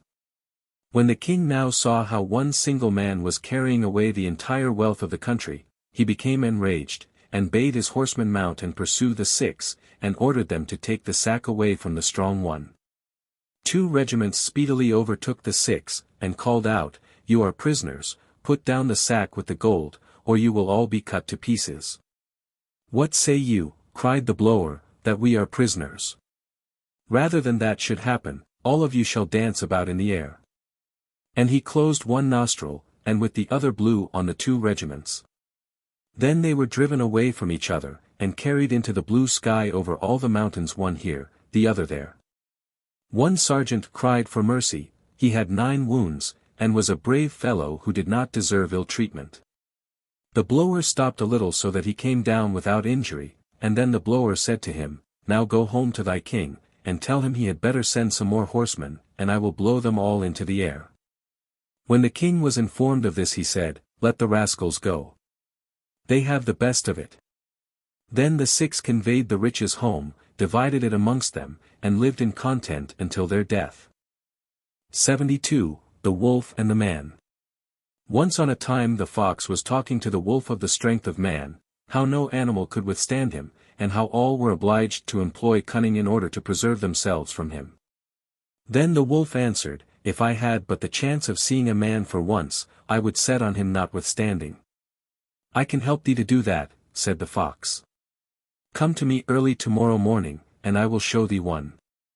The wolf presented himself betimes, and the fox took him out on the road by which the huntsman went daily. First came an old discharged soldier. Is that a man? Inquired the wolf.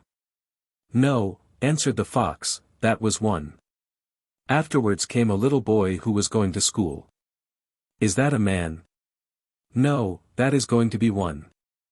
At length came a hunter with his double-barreled gun at his back, and hanger by his side. Said the fox to the wolf, Look, there comes a man, thou must attack him, but I will take myself off to my hole. The wolf then rushed on the man. When the huntsman saw him he said, It is a pity that I have not loaded with a bullet, aimed, and fired his small shot in his face. The wolf pulled a very wry face, but did not let himself be frightened, and attacked him again, on which the huntsman gave him the second barrel. The wolf swallowed his pain, and rushed on the huntsman, but he drew out his bright hanger, and gave him a few cuts with it right and left, so that, bleeding everywhere, he ran howling back to the fox. Well, brother wolf, said the fox, how hast thou got on with man? Ah, replied the wolf, I never imagined the strength of man to be what it is. First, he took a stick from his shoulder, and blew into it, and then something flew into my face which tickled me terribly, then he breathed once more into the stick, and it flew into my nose like lightning and hail. When I was quite close, he drew a white rib out of his side, and he beat me so with it that I was all but left lying dead. See what a braggart thou art, said the fox. Thou throwest thy hatchet so far that thou canst not fetch it back again. 73. The Wolf and the Fox. The wolf had the fox with him, and whatsoever the wolf wished, that the fox was compelled to do, for he was the weaker, and he would gladly have been rid of his master.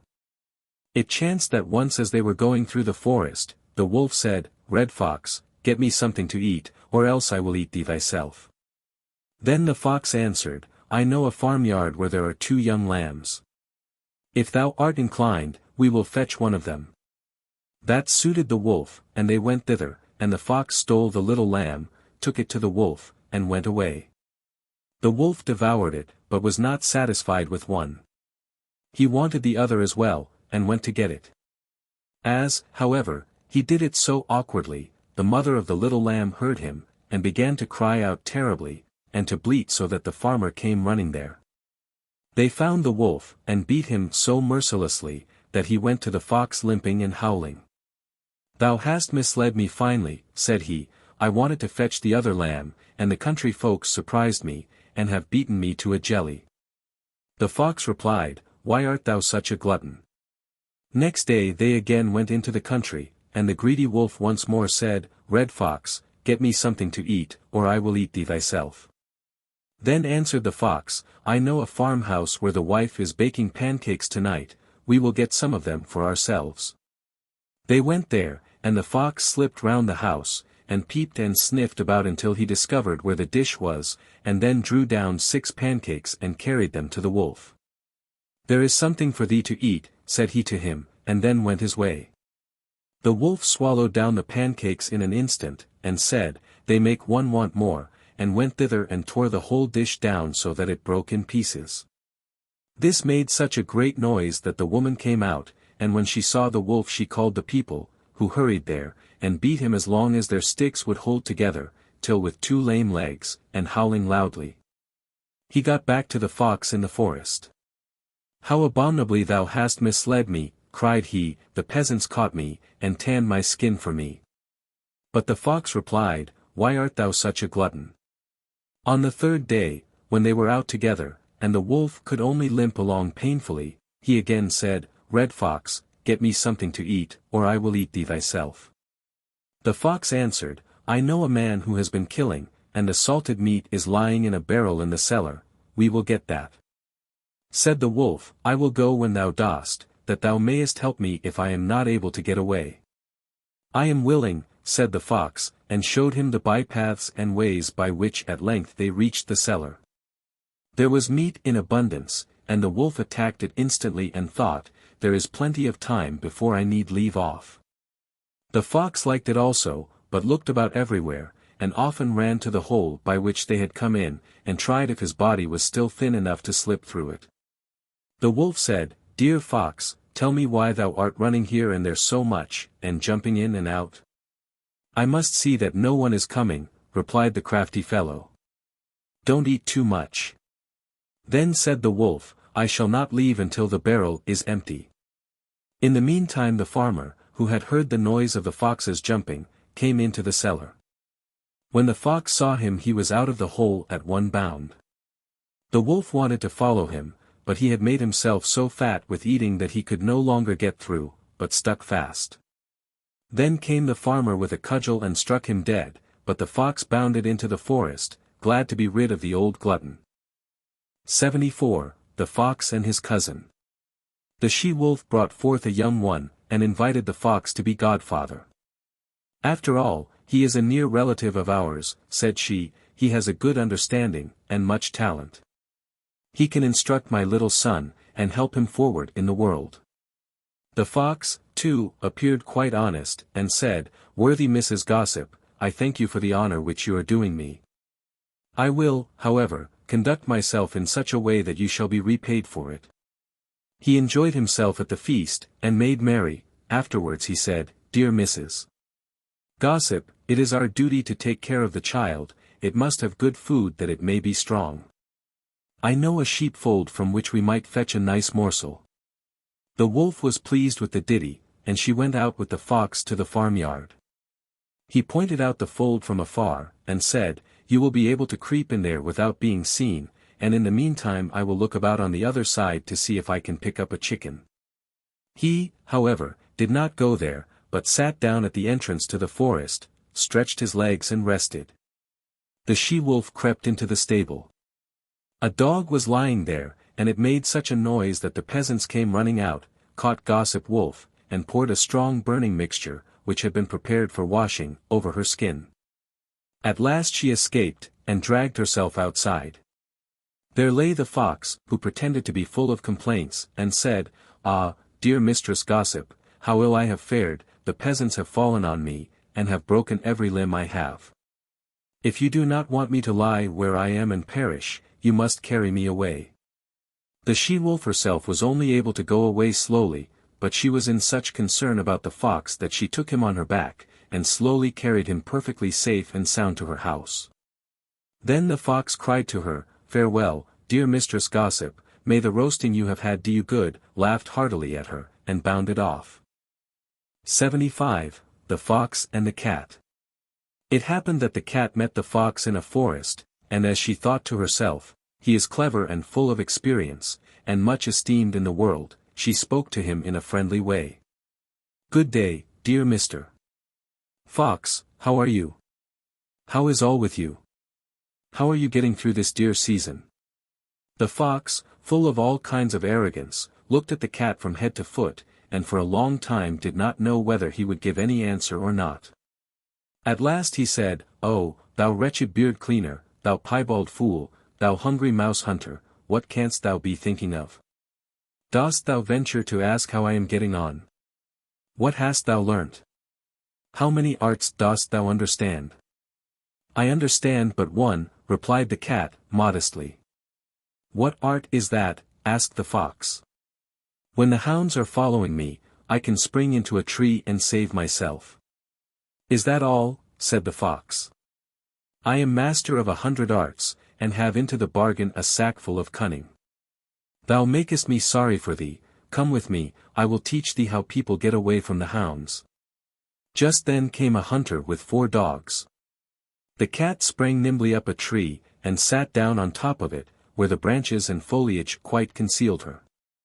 "Open your sack, Mr. Fox, open your sack," cried the cat to him, but the dogs had already seized him, and were holding him fast. "Ah, Mr. Fox," cried the cat. "You with your 100 arts are left in the lurch. Had you been able to climb like me, you would not have lost your life." 76, The Pink. There was once on a time a queen to whom God had given no children. Every morning she went into the garden and prayed to God in heaven to bestow on her a son or a daughter. Then an angel from heaven came to her and said, "Be at rest, thou shalt have a son with the power of wishing, so that whatsoever in the world he wishes for, that shall he have." Then she went to the king, and told him the joyful tidings, and when the time was come she gave birth to a son, and the king was filled with gladness. Every morning she went with the child to the garden where the wild beasts were kept, and washed herself there in a clear stream. It happened once when the child was a little older, that it was lying in her arms and she fell asleep. Then came the old cook, who knew that the child had the power of wishing, and stole it away, and he took a hen, and cut it in pieces, and dropped some of its blood on the queen's apron and on her dress. Then he carried the child away to a secret place, where a nurse was obliged to suckle it, and he ran to the king and accused the queen of having allowed her child to be taken from her by the wild beasts. When the king saw the blood on her apron, he believed this, fell into such a passion that he ordered a high tower to be built, in which neither sun nor moon could be seen, and had his wife put into it, and walled up. Here she was to stay for 7 years without meat or drink, and die of hunger. But God sent 2 angels from heaven in the shape of white doves, which flew to her twice a day, and carried her food until the 7 years were over. The cook, however, thought to himself, "If the child has the power of wishing, and I am here, he might very easily get me into trouble." So he left the palace and went to the boy, who was already big enough to speak, and said to him, "Wish for a beautiful palace for thyself with a garden, and all else that pertains to it." Scarcely were the words out of the boy's mouth, when everything was there that he had wished for. After a while the cook said to him, "It is not well for thee to be so alone, wish for a pretty girl as a companion." Then the king's son wished for one, and she immediately stood before him, and was more beautiful than any painter could have painted her. The two played together, and loved each other with all their hearts, and the old cook went out hunting like a nobleman. The thought, however, occurred to him that the king's son might some day wish to be with his father, and thus bring him into great peril. So he went out and took the maiden aside, and said, "Tonight when the boy is asleep, go to his bed and plunge this knife into his heart, and bring me his heart and tongue, and if thou dost not do it, thou shalt lose thy life." Thereupon he went away, and when he returned next day she had not done it, and said, "Why should I shed the blood of an innocent boy who has never harmed anyone?" The cook once more said, "If thou dost not do it, it shall cost thee thy own life." When he had gone away, she had a little hind brought to her, and ordered her to be killed, and took her heart and tongue, and laid them on a plate, and when she saw the old man coming, she said to the boy, "Lie down in thy bed, and draw the clothes over thee." Then the wicked wretch came in and said, "Where are the boy's heart and tongue?"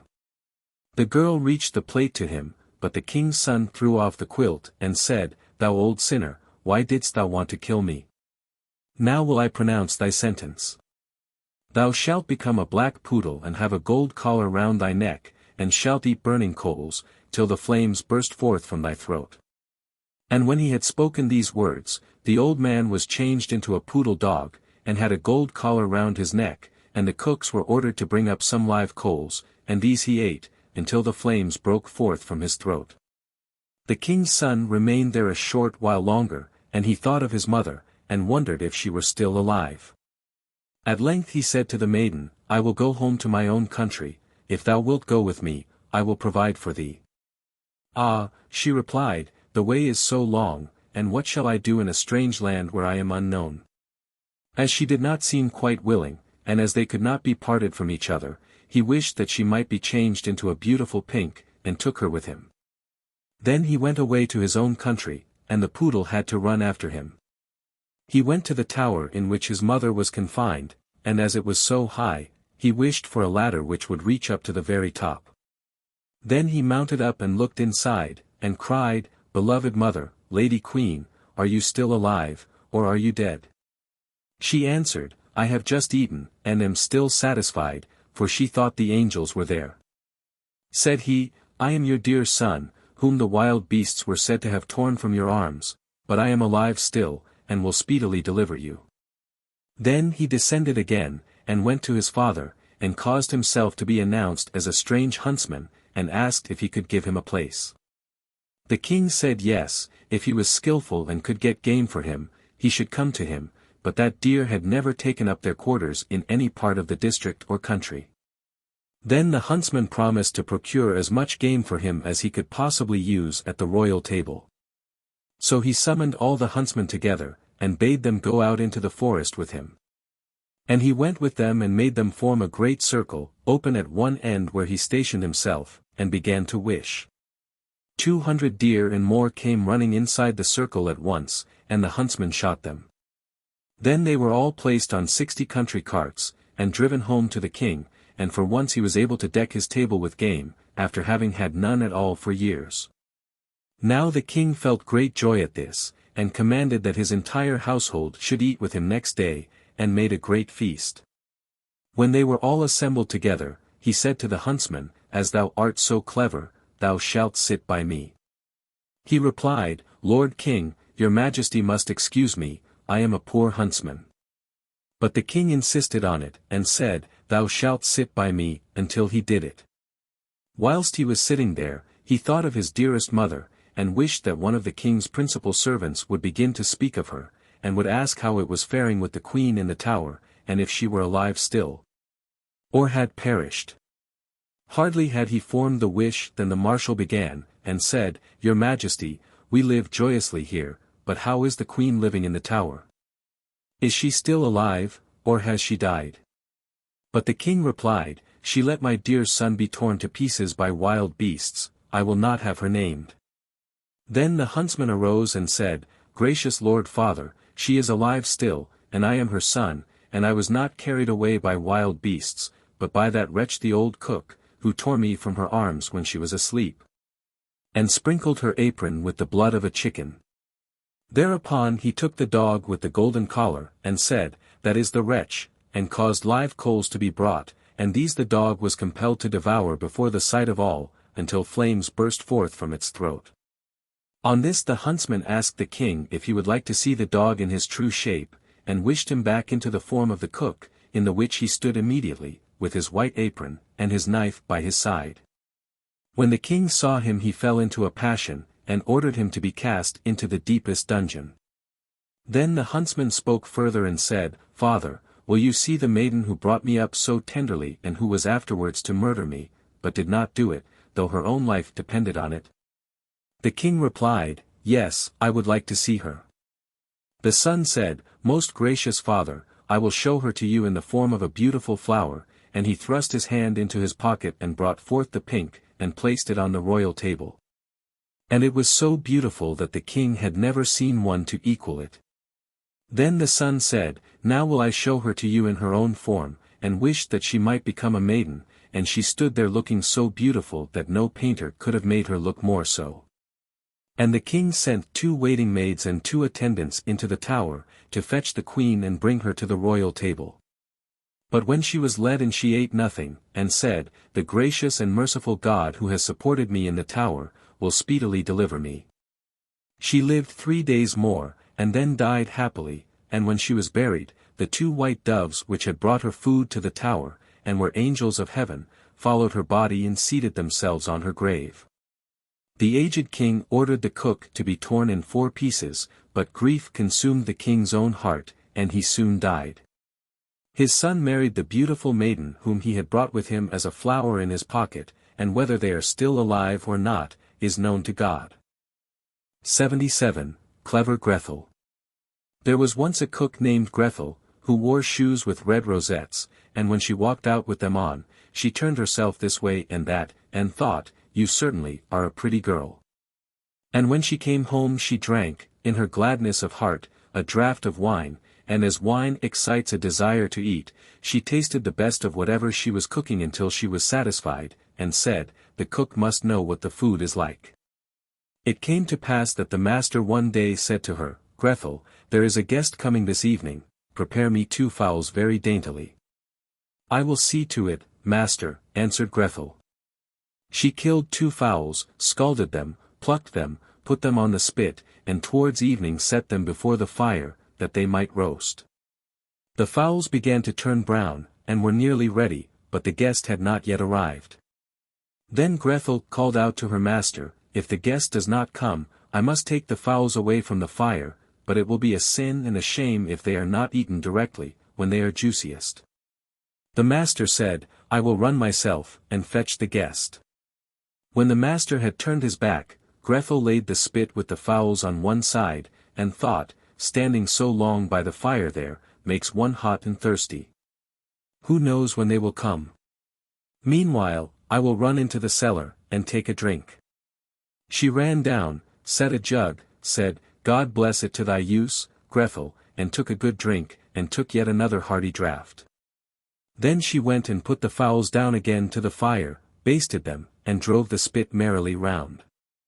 But as the roast meat smelt so good, Grethel thought, something might be wrong, it ought to be tasted. She touched it with her finger, and said, "Ah! How good fowls are! It certainly is a sin and a shame that they are not eaten directly." She ran to the window, to see if the master was not coming with his guest, but she saw no one, and went back to the fowls and thought, "One of the wings is burning. I had better take it off and eat it." So she cut it off, ate it, and enjoyed it, and when she had done, she thought, "The other must go down too, or else master will observe that something is missing." When the 2 wings were eaten, she went and looked for her master, and did not see him. It suddenly occurred to her, who knows? They are perhaps not coming at all, and have turned in somewhere. Then she said, "Hullo, Grethel, enjoy yourself, one fowl has been cut into, take another drink, and eat it up entirely, when it is eaten you will have some peace, why should God's good gifts be spoilt?" So she ran into the cellar again, took an enormous drink and ate up the one chicken in great glee.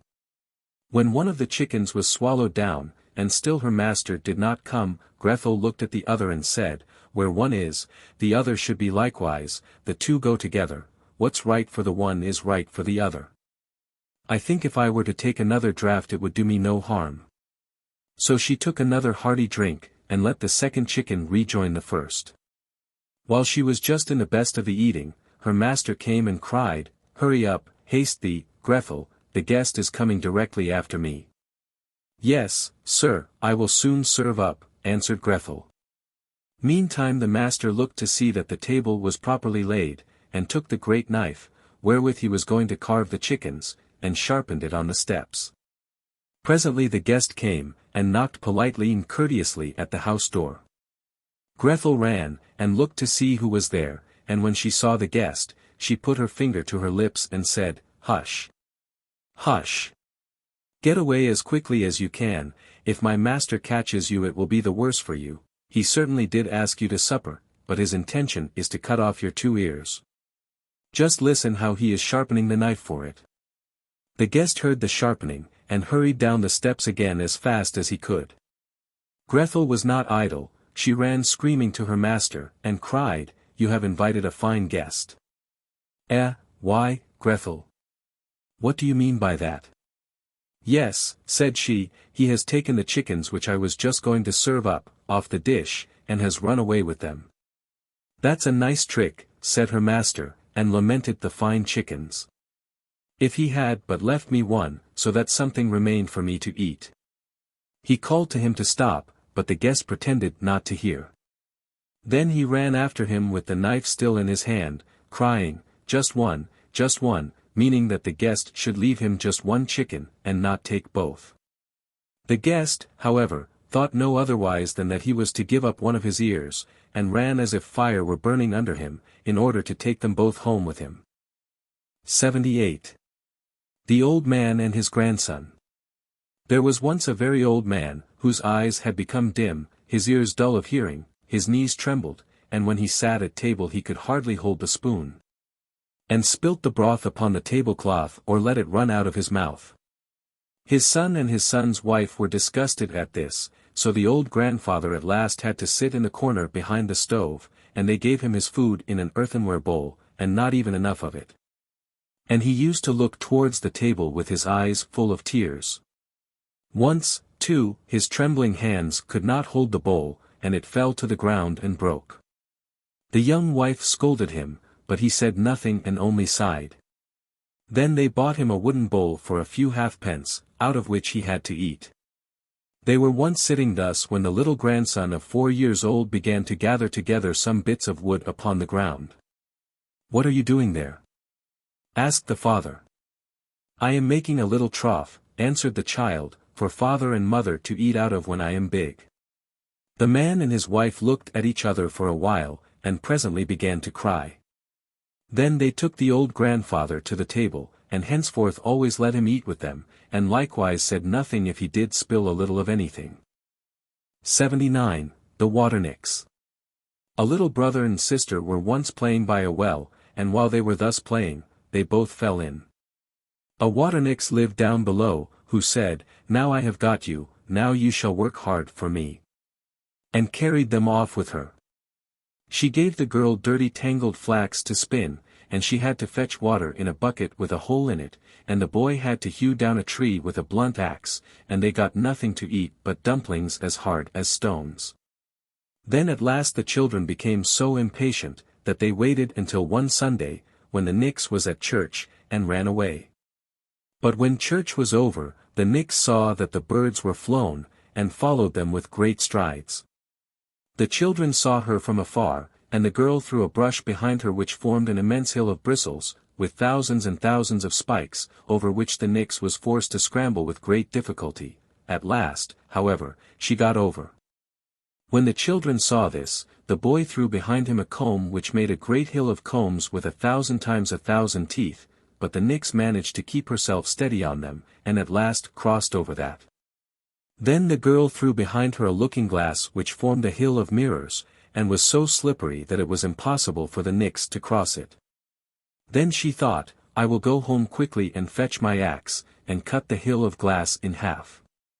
Long before she returned, however, and had hewn through the glass, the children had escaped to a great distance, and the Water-Nix was obliged to betake herself to her well again. 80. The Death of the Little Hen. Once upon a time the little hen went with the little cock to the nut-hill, and they agreed together that whichsoever of them found a kernel of a nut should share it with the other. Then the hen found a large, large nut, but said nothing about it, intending to eat the kernel herself. The kernel, however, was so large that she could not swallow it, and it remained sticking in her throat, so that she was alarmed lest she should be choked. Then she cried, "Cock, I entreat thee to run as fast thou canst, and fetch me some water, or I shall choke." The little cock did run as fast as he could to the spring, and said, "Stream, thou art to give me some water. The little hen is lying on the nut-hill, and she has swallowed a large nut, and is choking." The well answered, "First run to the bride, and get her to give thee some red silk." The little cock ran to the bride and said, "Bride, you are to give me some red silk. I want to give red silk to the well is to give me some water, I am to take the water to the little hen who is lying on the nut-hill and has swallowed a great nut kernel, and is choking with it." The bride answered, "First run and bring me my little wreath which is hanging to a willow." So the little cock ran to the willow, and drew the wreath from the branch and took it to the bride, and the bride gave him some water for it. Then the little cock took the water to the hen, but when he got there the hen had choked in the meantime, and lay there dead and motionless. Then the cock was so distressed that he cried aloud, and every animal came to lament the little hen, and 6 mice built a little carriage to carry her to her grave, and when the carriage was ready they harnessed themselves to it, and the cock drove. On the way, however, they met the fox, who said, "Where art thou going, little cock?"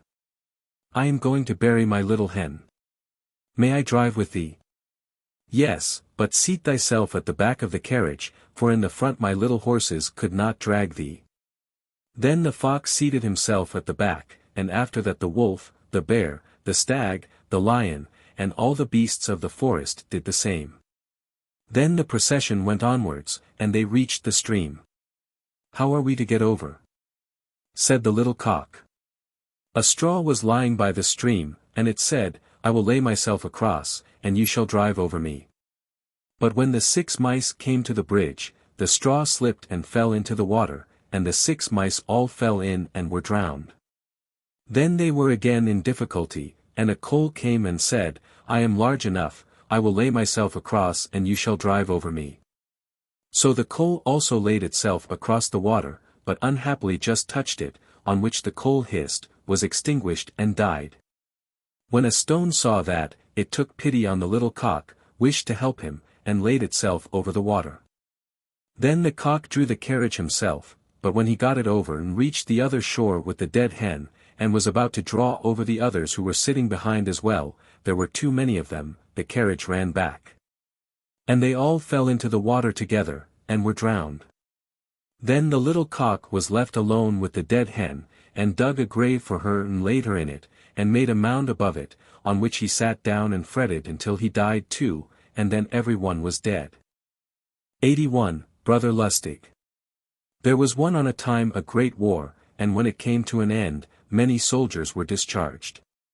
Then Brother Lustig also received his dismissal, and besides that, nothing but a small loaf of contract bread, and 4 kreuzers in money, with which he departed. St. Peter had, however, placed himself in his way in the shape of a poor beggar, and when Brother Lustig came up, he begged alms of him. Brother Lustig replied, Dear beggarman, what am I to give you? I have been a soldier, and have received my dismissal, and have nothing but this little loaf of contract bread, and 4 kreuzers of money. When that is gone, I shall have to beg as well as you. Still I will give you something. Thereupon he divided the loaf into 4 parts, and gave the apostle one of them, and a kreutzer likewise. St. Peter thanked him, went onwards, and threw himself again in the soldier's way as a beggar, but in another shape. And when he came up begged a gift of him as before. Brother Lustig spoke as he had done before, and again gave him a quarter of the loaf and 1 kreutzer. St. Peter thanked him, and went onwards, but for the 3rd time placed himself in another shape as a beggar on the road, and spoke to Brother Lustig. Brother Lustig gave him also the 3rd quarter of bread and the 3rd kreutzer.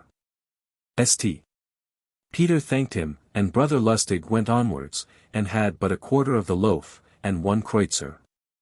With that he went into an inn, ate the bread, and ordered 1 kreutzer's worth of beer. When he had had it, he journeyed onwards, and then St. Peter, who had assumed the appearance of a discharged soldier, met and spoke to him thus, Good day, comrade, canst thou not give me a bit of bread, and a kreutzer to get a drink? Where am I to procure it? Answered Brother Lustig. I have been discharged, and I got nothing but a loaf of ammunition bread and 4 kreutzers in money. I met 3 beggars on the road, and I gave each of them a quarter of my bread, and 1 kreutzer. The last quarter I ate in the inn, and had a drink with the last kreutzer. Now my pockets are empty, and if thou also hast nothing we can go a-begging together. No, answered St. Peter, we need not quite do that. I know a little about medicine, and I will soon earn as much as I require by that. Indeed, said Brother Lustig, I know nothing of that, so I must go and beg alone. Just come with me, said St. Peter, and if I earn anything, thou shalt have half of it. All right, said Brother Lustig, so they went away together. Then they came to a peasant's house inside which they heard loud lamentations and cries. So they went in, and there the husband was lying sick unto death, and very near his end, and his wife was crying and weeping quite loudly. Stop that howling and crying, said St. Peter, I will make the man well again, and he took a salve out of his pocket, and healed the sick man in a moment, so that he could get up, and was in perfect health. In great delight the man and his wife said, How can we reward you? What shall we give you? But St. Peter would take nothing, and the more the peasant folks offered him, the more he refused. Brother Lustig, however, nudged St. Peter, and said, Take something, sure enough we are in need of it. At length the woman brought a lamb and said to St. Peter that he really must take that, but he would not. Then Brother Lustig gave him a poke in the side, and said, Do take it, you stupid fool, we are in great want of it. Then St. Peter said at last, Well, I will take the lamb, but I won't carry it. If thou wilt insist on having it, thou must carry it. That is nothing, said Brother Lustig. I will easily carry it, and took it on his shoulder. Then they departed and came to a wood, but Brother Lustig had begun to feel the lamb heavy, and he was hungry, so he said to St. Peter, "Look, that's a good place, we might cook the lamb there, and eat it." "As you like," answered St. Peter, "but I can't have anything to do with the cooking. If thou wilt cook, there is a kettle for thee, and in the meantime I will walk about a little until it is ready. Thou must, however, not begin to eat until I have come back, I will come at the right time." "Well, go, then," said Brother Lustig, "I understand cookery, I will manage it." Then St. Peter went away, and Brother Lustig killed the lamb, lighted a fire, threw the meat into the kettle, and boiled it.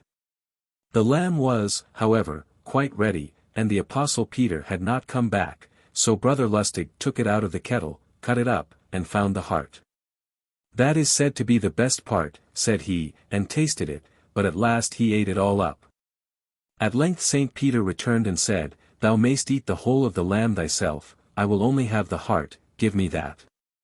Then Brother Lustig took a knife and fork, and pretended to look anxiously about amongst the lamb's flesh, but not to be able to find the heart, and at last he said abruptly, "There is none here." "But where can it be?" said the apostle. "I don't know," replied Brother Lustig, "but look, what fools we both are, to seek for the lamb's heart, and neither of us to remember that a lamb has no heart." "Oh," said St. Peter, "that is something quite new. Every animal has a heart, why is a lamb to have none?" "No, be assured, my brother," said Brother Lustig, "that a lamb has no heart, just consider it seriously, and then you will see that it really has none." "Well, it is all right," said St. Peter, "if there is no heart, then I want none of the lamb, thou mayst eat it alone." "What I can't eat now, I will carry away in my knapsack," said Brother Lustig, and he ate half the lamb, and put the rest in his knapsack.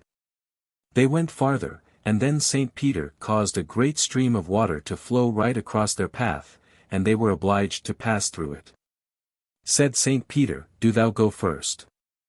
"No," answered Brother Lustig, "thou must go first," and he thought, "If the water is too deep I will stay behind." Then St. Peter strode through it, and the water just reached to his knee. So Brother Lustig began to go through also, but the water grew deeper and reached to his throat. Then he cried, "Brother, help me." St. Peter said, "Then wilt thou confess that thou hast eaten the lamb's heart?" "No," said he, "I have not eaten it." Then the water grew deeper still and rose to his mouth. "Help me, brother," cried the soldier. St. Peter said, "Then wilt thou confess that thou hast eaten the lamb's heart?" "No," he replied, "I have not eaten it." St. Peter, however, would not let him be drowned, but made the water sink and helped him through it. Then they journeyed onwards, and came to a kingdom where they heard that the king's daughter lay sick unto death. "Hollo, brother," said the soldier to St. Peter, "this is a chance for us, if we can heal her we shall be provided for life." But St. Peter was not half quick enough for him. "Come, lift your legs, my dear brother," said he, "that we may get there in time." But St. Peter walked slower and slower, though Brother Lustig did all he could to drive and push him on, and at last they heard that the princess was dead. "Now we are done for," said Brother Lustig, "that comes of thy sleepy way of walking." "Just be quiet," answered St. Peter, "I can do more than cure sick people, I can bring dead ones to life again." "Well, if thou canst do that," said Brother Lustig, "it's all right, but thou shouldst earn at least half the kingdom for us by that." Then they went to the royal palace, where every one was in great grief, but St. Peter told the king that he would restore his daughter to life. He was taken to her, and said, "Bring me a kettle and some water," and when that was brought, he bade everyone go out, and allowed no one to remain with him but Brother Lustig. Then he cut off all the dead girls' limbs, and threw them in the water, lighted a fire beneath the kettle, and boiled them. And when the flesh had fallen away from the bones, he took out the beautiful white bones, and laid them on a table, and arranged them together in their natural order. When he had done that, he stepped forward and said 3 times, "In the name of the Holy Trinity, dead woman, arise." And at the 3rd time, the princess arose, living, healthy and beautiful. Then the king was in the greatest joy, and said to St. Peter, ask for thy reward, even if it were half my kingdom, I would give it thee.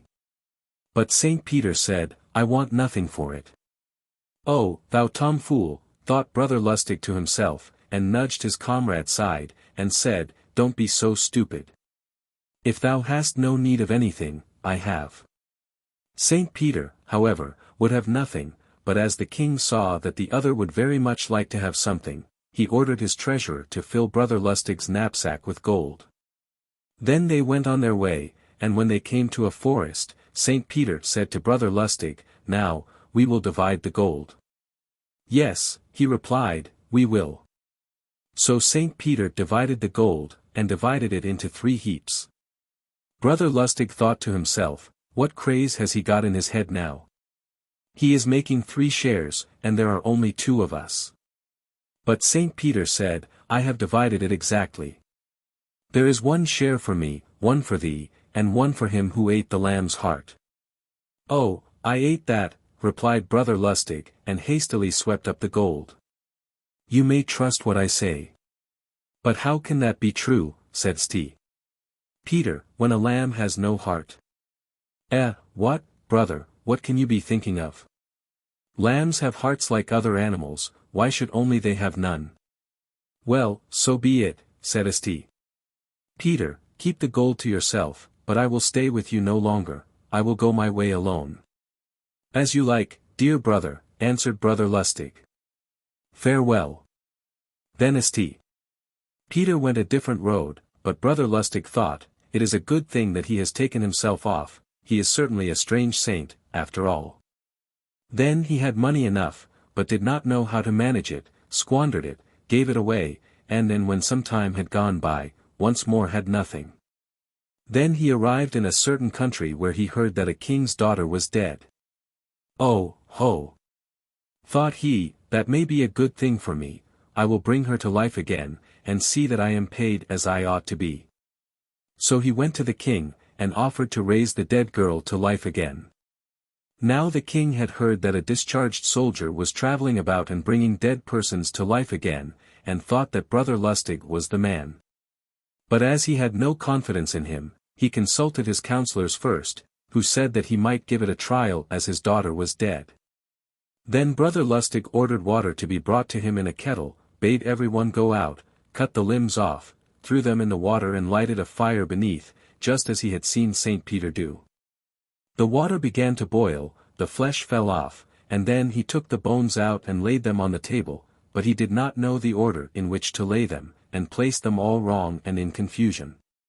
Then he stood before them and said, in the name of the most holy Trinity, dead maiden, I bid thee arise, and he said this thrice, but the bones did not stir. So he said it thrice more, but also in vain, confounded girl that you are, get up. Cried he, get up, or it shall be worse for you. When he had said that, St. Peter suddenly appeared in his former shape as a discharged soldier. He entered by the window and said, Godless man, what art thou doing? How can the dead maiden arise, when thou hast thrown about her bones in such confusion?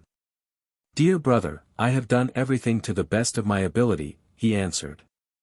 This once, I will help thee out of thy difficulty, but one thing I tell thee, and that is that if ever thou undertakest anything of the kind again, it will be the worse for thee. And also that thou must neither demand nor accept the smallest thing from the king for this. Thereupon St. Peter laid the bones in their right order, said to the maiden 3 times, in the name of the most holy Trinity, dead maiden, arise, and the king's daughter arose, healthy and beautiful as before. Then St. Peter went away again by the window, and Brother Lustig was rejoiced to find that all had passed off so well, but was very much vexed to think that after all he was not to take anything for it. I should just like to know, thought he, what fancy that fellow has got in his head, for what he gives with one hand he takes away with the other, there is no sense whatever in it. Then the king offered Brother Lustig whatsoever he wished to have, but he did not dare to take anything. However, by hints and cunning, he contrived to make the king order his knapsack to be filled with gold for him, and with that he departed. When he got out, St. Peter was standing by the door, and said, Just look what a man thou art, did I not forbid thee to take anything, and there thou hast thy knapsack full of gold. How can I help that, answered Brother Lustig, if people will put it in for me? Well, I tell thee this, that if ever thou saidst about anything of this kind again thou shalt suffer for it. Brother, have no fear, now I have money, why should I trouble myself with washing bones? Faith, said St. Peter, the gold will last a long time. In order that after this thou mayst never tread in forbidden paths, I will bestow on thy knapsack this property, namely, that whatsoever thou wishest to have inside it, shall be there. Farewell, thou wilt now never see me more.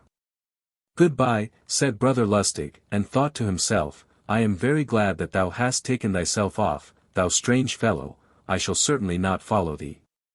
But of the magical power which had been bestowed on his knapsack, he thought no more. Brother Lustig travelled about with his money, and squandered and wasted what he had as before.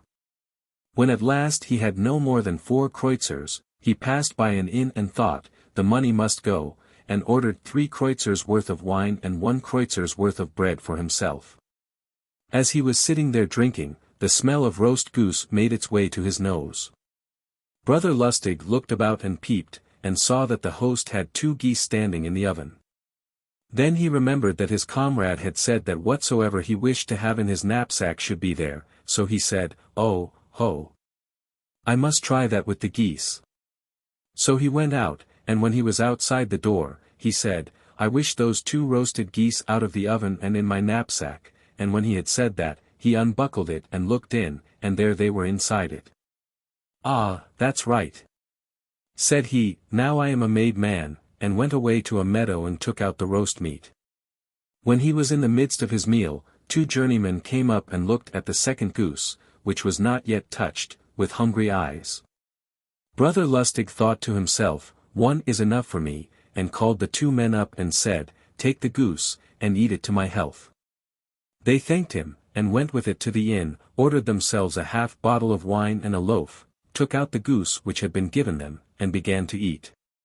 The hostess saw them and said to her husband, Those 2 are eating a goose. Just look and see if it is not one of ours, out of the oven. The landlord ran thither, and behold the oven was empty. What, cried he, you thievish crew, you want to eat goose as cheap as that? Pay for it this moment. Or I will wash you well with green hazel sap. The 2 said, We are no thieves, a discharged soldier gave us the goose, outside there in the meadow. You shall not throw dust in my eyes that way.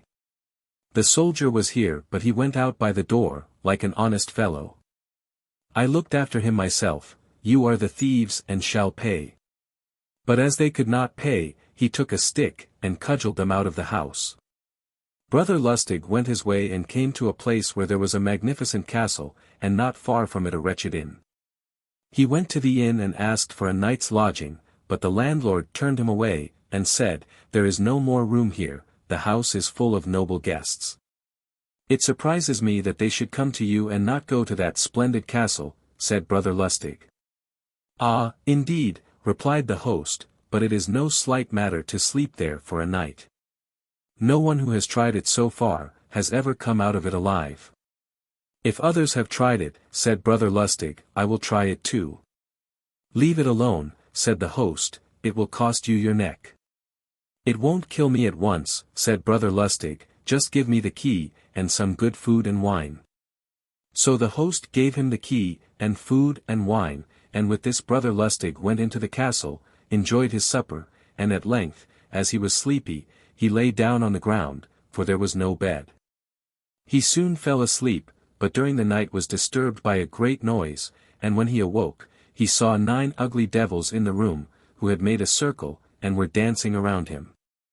Brother Lustig said, Well, dance as long as you like, but none of you must come too close. But the devils pressed continually nearer to him, and almost stepped on his face with their hideous feet. Stop, you devils' ghosts, said he, but they behaved still worse. Then Brother Lustig grew angry, and cried, Ola! But I will soon make it quiet, and got the leg of a chair and struck out into the midst of them with it. But 9 devils against 1 soldier were still too many, and when he struck those in front of him, the others seized him behind by the hair, and tore it unmercifully. "Devil's crew," cried he, "it is getting too bad, but wait. Into my knapsack, all 9 of you." In an instant they were in it, and then he buckled it up and threw it into a corner. After this all was suddenly quiet, and Brother Lustig lay down again, and slept till it was bright day. Then came the innkeeper, and the nobleman to whom the castle belonged, to see how he had fared, but when they perceived that he was merry and well they were astonished, and asked, "Have the spirits done you no harm, then?" "The reason why they have not," answered Brother Lustig, "is because I have got the whole 9 of them in my knapsack. You may once more inhabit your castle quite tranquilly, none of them will ever haunt it again." The nobleman thanked him, made him rich presents, and begged him to remain in his service, and he would provide for him as long as he lived. "No," replied Brother Lustig, "I am used to wandering about, I will travel farther." Then he went away, and entered into a smithy, laid the knapsack, which contained the 9 devils on the anvil, and asked the smith and his apprentices to strike it. So they smote with their great hammers with all their strength, and the devils uttered howls which were quite pitiable. When he opened the knapsack after this, 8 of them were dead, but one which had been lying in a fold of it, was still alive, slipped out, and went back again to hell. Thereupon Brother Lustig travelled a long time about the world, and those who know them can tell many a story about him, but at last he grew old, and thought of his end, so he went to a hermit who was known to be a pious man, and said to him, "I am tired of wandering about, and want now to behave in such a manner that I shall enter into the kingdom of heaven." The hermit replied, "There are 2 roads, one is broad and pleasant, and leads to hell, the other is narrow and rough, and leads to heaven." "I should be a fool," thought Brother Lustig, "if I were to take the narrow, rough road." So he set out and took the broad and pleasant road, and at length came to a great black door, which was the door of hell. Brother Lustig knocked, and the doorkeeper peeped out to see who was there. But when he saw Brother Lustig, he was terrified, for he was the very same 9th devil who had been shut up in the knapsack, and had escaped from it with a black eye. So he pushed the bolt in again as quickly as he could, ran to the devil's lieutenant, and said, "There is a fellow outside with a knapsack, who wants to come in, but as you value your lives don't allow him to enter. Or he will wish the whole of hell into his knapsack. He once gave me a frightful hammering when I was inside it." So they called out to Brother Lustig that he was to go away again, for he should not get in there. "If they won't have me here," thought he, "I will see if I can find a place for myself in heaven, for I must be somewhere." So he turned about and went onwards until he came to the door of heaven, where he knocked. St. Peter was sitting hard by as doorkeeper. Brother Lustig recognized him at once, and thought, "Here I find an old friend, I shall get on better." But St. Peter said, "I really believe that thou wantest to come into heaven. Let me in, brother. I must get in somewhere, if they would have taken me into hell, I should not have come here." "No," said St. Peter, "thou shalt not enter." "Then if thou wilt not let me in, take thy knapsack back, for I will have nothing at all from thee." "Give it here, then," said St. Peter. Then Brother Lustig gave him the knapsack into heaven through the bars, and St. Peter took it, and hung it beside his seat. Then said Brother Lustig, "And now I wish myself inside my knapsack," and in a second he was in it, and in heaven, and St. Peter was forced to let him stay there. 82. Gambling Hansel. Once upon a time there was a man who did nothing but gamble, and for that reason people never called him anything but Gambling Hansel, and as he never ceased to gamble, he played away his house and all that he had. Now the very day before his creditors were to take his house from him, came the Lord and St. Peter, and asked him to give them shelter for the night.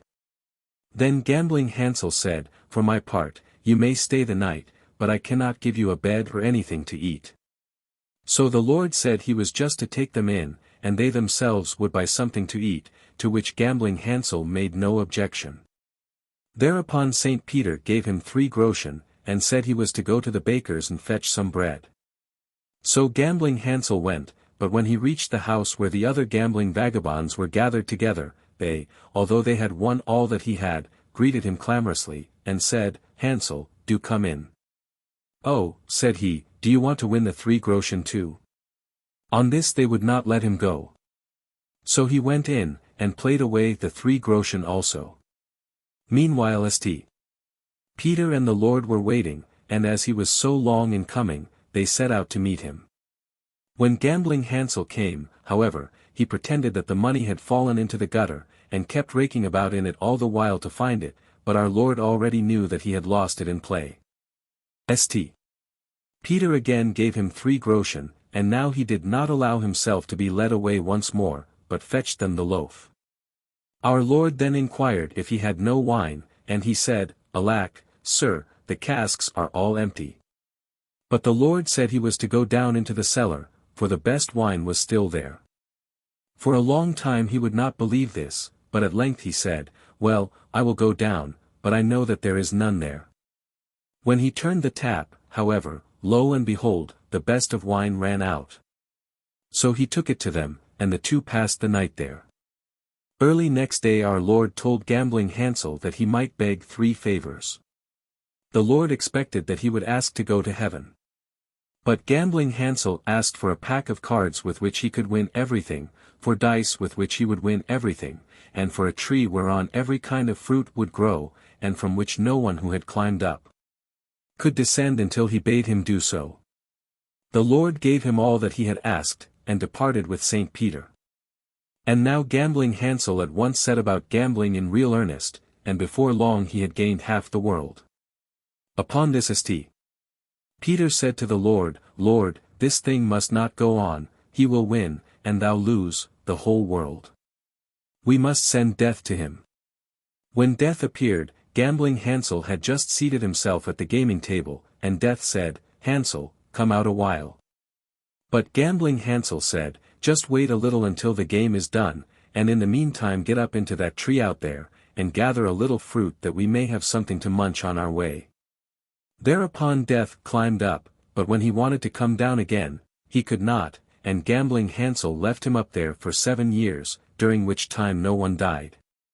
So St. Peter said to the Lord, Lord, this thing must not go on. People no longer die, we must go ourselves. And they went themselves, and the Lord commanded Hansel to let Death come down. So Hansel went at once to Death and said to him, Come down, and Death took him directly and put an end to him. They went away together and came to the next world, and then gambling Hansel made straight for the door of heaven, and knocked at it. Who is there? Gambling Hansel. Ah, we will have nothing to do with him. Begone. So he went to the door of purgatory, and knocked once more. Who is there? Gambling Hansel.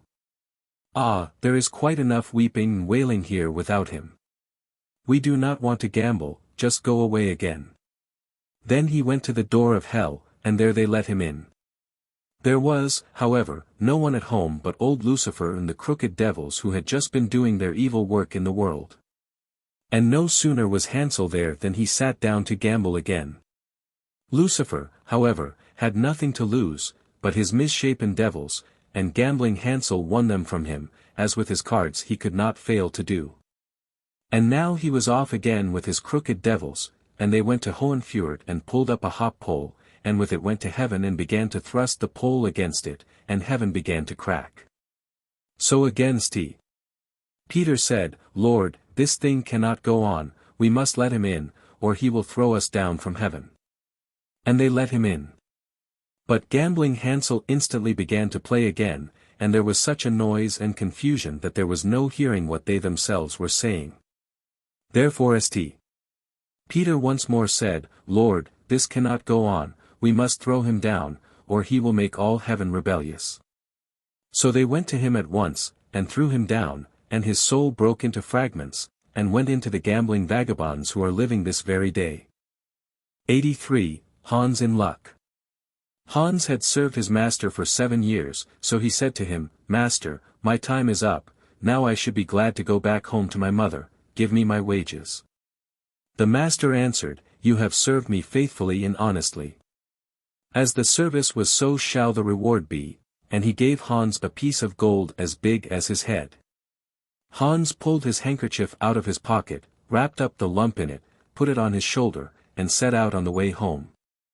As he went on, always putting one foot before the other, he saw a horseman trotting quickly and merrily by on a lively horse. "Ah," said Hans quite loud, "what a fine thing it is to ride. There you sit as on a chair. You stumble over no stones, you save your shoes, and get on, you don't know how." The rider, who had heard him, stopped and called out, "Hollow! Hans, why do you go on foot, then?" "I must," answered he, "for I have this lump to carry home. It is true that it is gold, but I cannot hold my head straight for it, and it hurts my shoulder." "I will tell you what," said the rider, "we will exchange, I will give you my horse, and you can give me your lump." "With all my heart," said Hans, "but I can tell you, you will have to crawl along with it." The rider got down, took the gold, and helped Hans up. Then gave him the bridle tight in his hands and said, "If you want to go at a really good pace, you must click your tongue and call out, 'Jup! Jup!'" Hans was heartily delighted as he sat upon the horse and rode away so bold and free. After a little while he thought that it ought to go faster, and he began to click with his tongue and call out, "Jup! Jup!" The horse put himself into a sharp trot, and before Hans knew where he was thrown off and lying in a ditch which separated the field from the highway. The horse would have gone off too if it had not been stopped by a countryman, who was coming along the road and driving a cow before him. Hans got his limbs together and stood up on his legs again, but he was vexed, and said to the countryman, "It is a poor joke, this riding, especially when one gets hold of a mare like this, that kicks and throws one off, so that one has a chance of breaking one's neck. Never again will I mount it. Now I like your cow, for one can walk quietly behind her, and have, over and above, one's milk, butter and cheese every day without fail. What would I not give to have such a cow?" "Well," said the countryman, "if it would give you so much pleasure, I do not mind giving the cow for the horse." Hans agreed with the greatest delight. The countryman jumped upon the horse, and rode quickly away. Hans drove his cow quietly before him, and thought over his lucky bargain. "If only I have a morsel of bread, and that can hardly fail me, I can eat butter and cheese with it as often as I like. If I am thirsty, I can milk my cow and drink the milk. Good heart, what more can I want?" When he came to an inn he made a halt, and in his great content ate up what he had with him, his dinner and supper, and all he had, and with his last few farthings had half a glass of beer. Then he drove his cow onwards along the road to his mother's village. As it drew nearer midday, the heat was more oppressive, and Hans found himself upon a moor which it took about an hour to cross. He felt it very hot and his tongue clave to the roof of his mouth with thirst. "I can find a cure for this," thought Hans, "I will milk the cow now and refresh myself with the milk." He tied her to a withered tree, and as he had no pail he put his leather cap underneath, but try as he would, not a drop of milk came.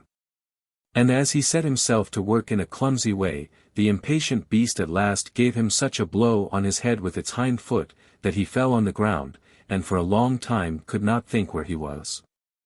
By good fortune a butcher just then came along the road with a wheelbarrow, in which lay a young pig. "What sort of a trick is this?" cried he, and helped the good Hans up. Hans told him what had happened. The butcher gave him his flask and said, "Take a drink and refresh yourself. The cow will certainly give no milk, it is an old beast, at the best it is only fit for the plough, or for the butcher." "Well, well," said Hans, as he stroked his hair down on his head, "who would have thought it? Certainly it is a fine thing when one can kill a beast like that at home, what meat one has. But I do not care much for beef, it is not juicy enough for me. A young pig like that now is the thing to have, it tastes quite different, and then there are the sausages." "Hark ye, Hans," said the butcher, "out of love for you I will exchange, and will let you have the pig for the cow." "Heaven repay you for your kindness," said Hans as he gave up the cow, whilst the pig was unbound from the barrow, and the cord by which it was tied was put in his hand. Hans went on, and thought to himself how everything was going just as he wished. If he did meet with any vexation it was immediately set right. Presently there joined him a lad who was carrying a fine white goose under his arm. They said good morning to each other, and Hans began to tell of his good luck, and how he had always made such good bargains. The boy told him that he was taking the goose to a christening feast. "Just lift her," added he, and laid hold of her by the wings. "How heavy she is, she has been fattened up for the last 8 weeks. Whoever has a bit of her when she is roasted will have to wipe the fat from both sides of his mouth." "Yes," said Hans, as he weighed her in one hand, "she is a good weight, but my pig is no bad one." Meanwhile the lad looked suspiciously from one side to the other, and shook his head. "Look here," he said at length, "it may not be all right with your pig. In the village through which I passed, the mayor himself had just had one stolen out of its sty. I fear that you have got hold of it there. They have sent out some people and it would be a bad business if they caught you with the pig. At the very least, you would be shut up in the dark hole." The good Hans was terrified. "Goodness," he said, "help me out of this fix. You know more about this place than I do, take my pig and leave me your goose." "I shall risk something at that game," answered the lad, "but I will not be the cause of your getting into trouble." So he took the cord in his hand, and drove away the pig quickly along a bypath. The good Hans, free from care, went homewards with the goose under his arm. "When I think over it properly," said he to himself, "I have even gained by the exchange. First there is the good roast meat, then the quantity of fat which will drip from it, and which will give me dripping for my bread for a quarter of a year, and lastly the beautiful white feathers.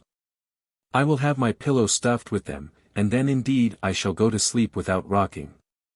How glad my mother will be." As he was going through the last village, there stood a scissors grinder with his barrow. As his will word he sang.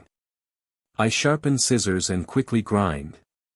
My coat blows out in the wind behind."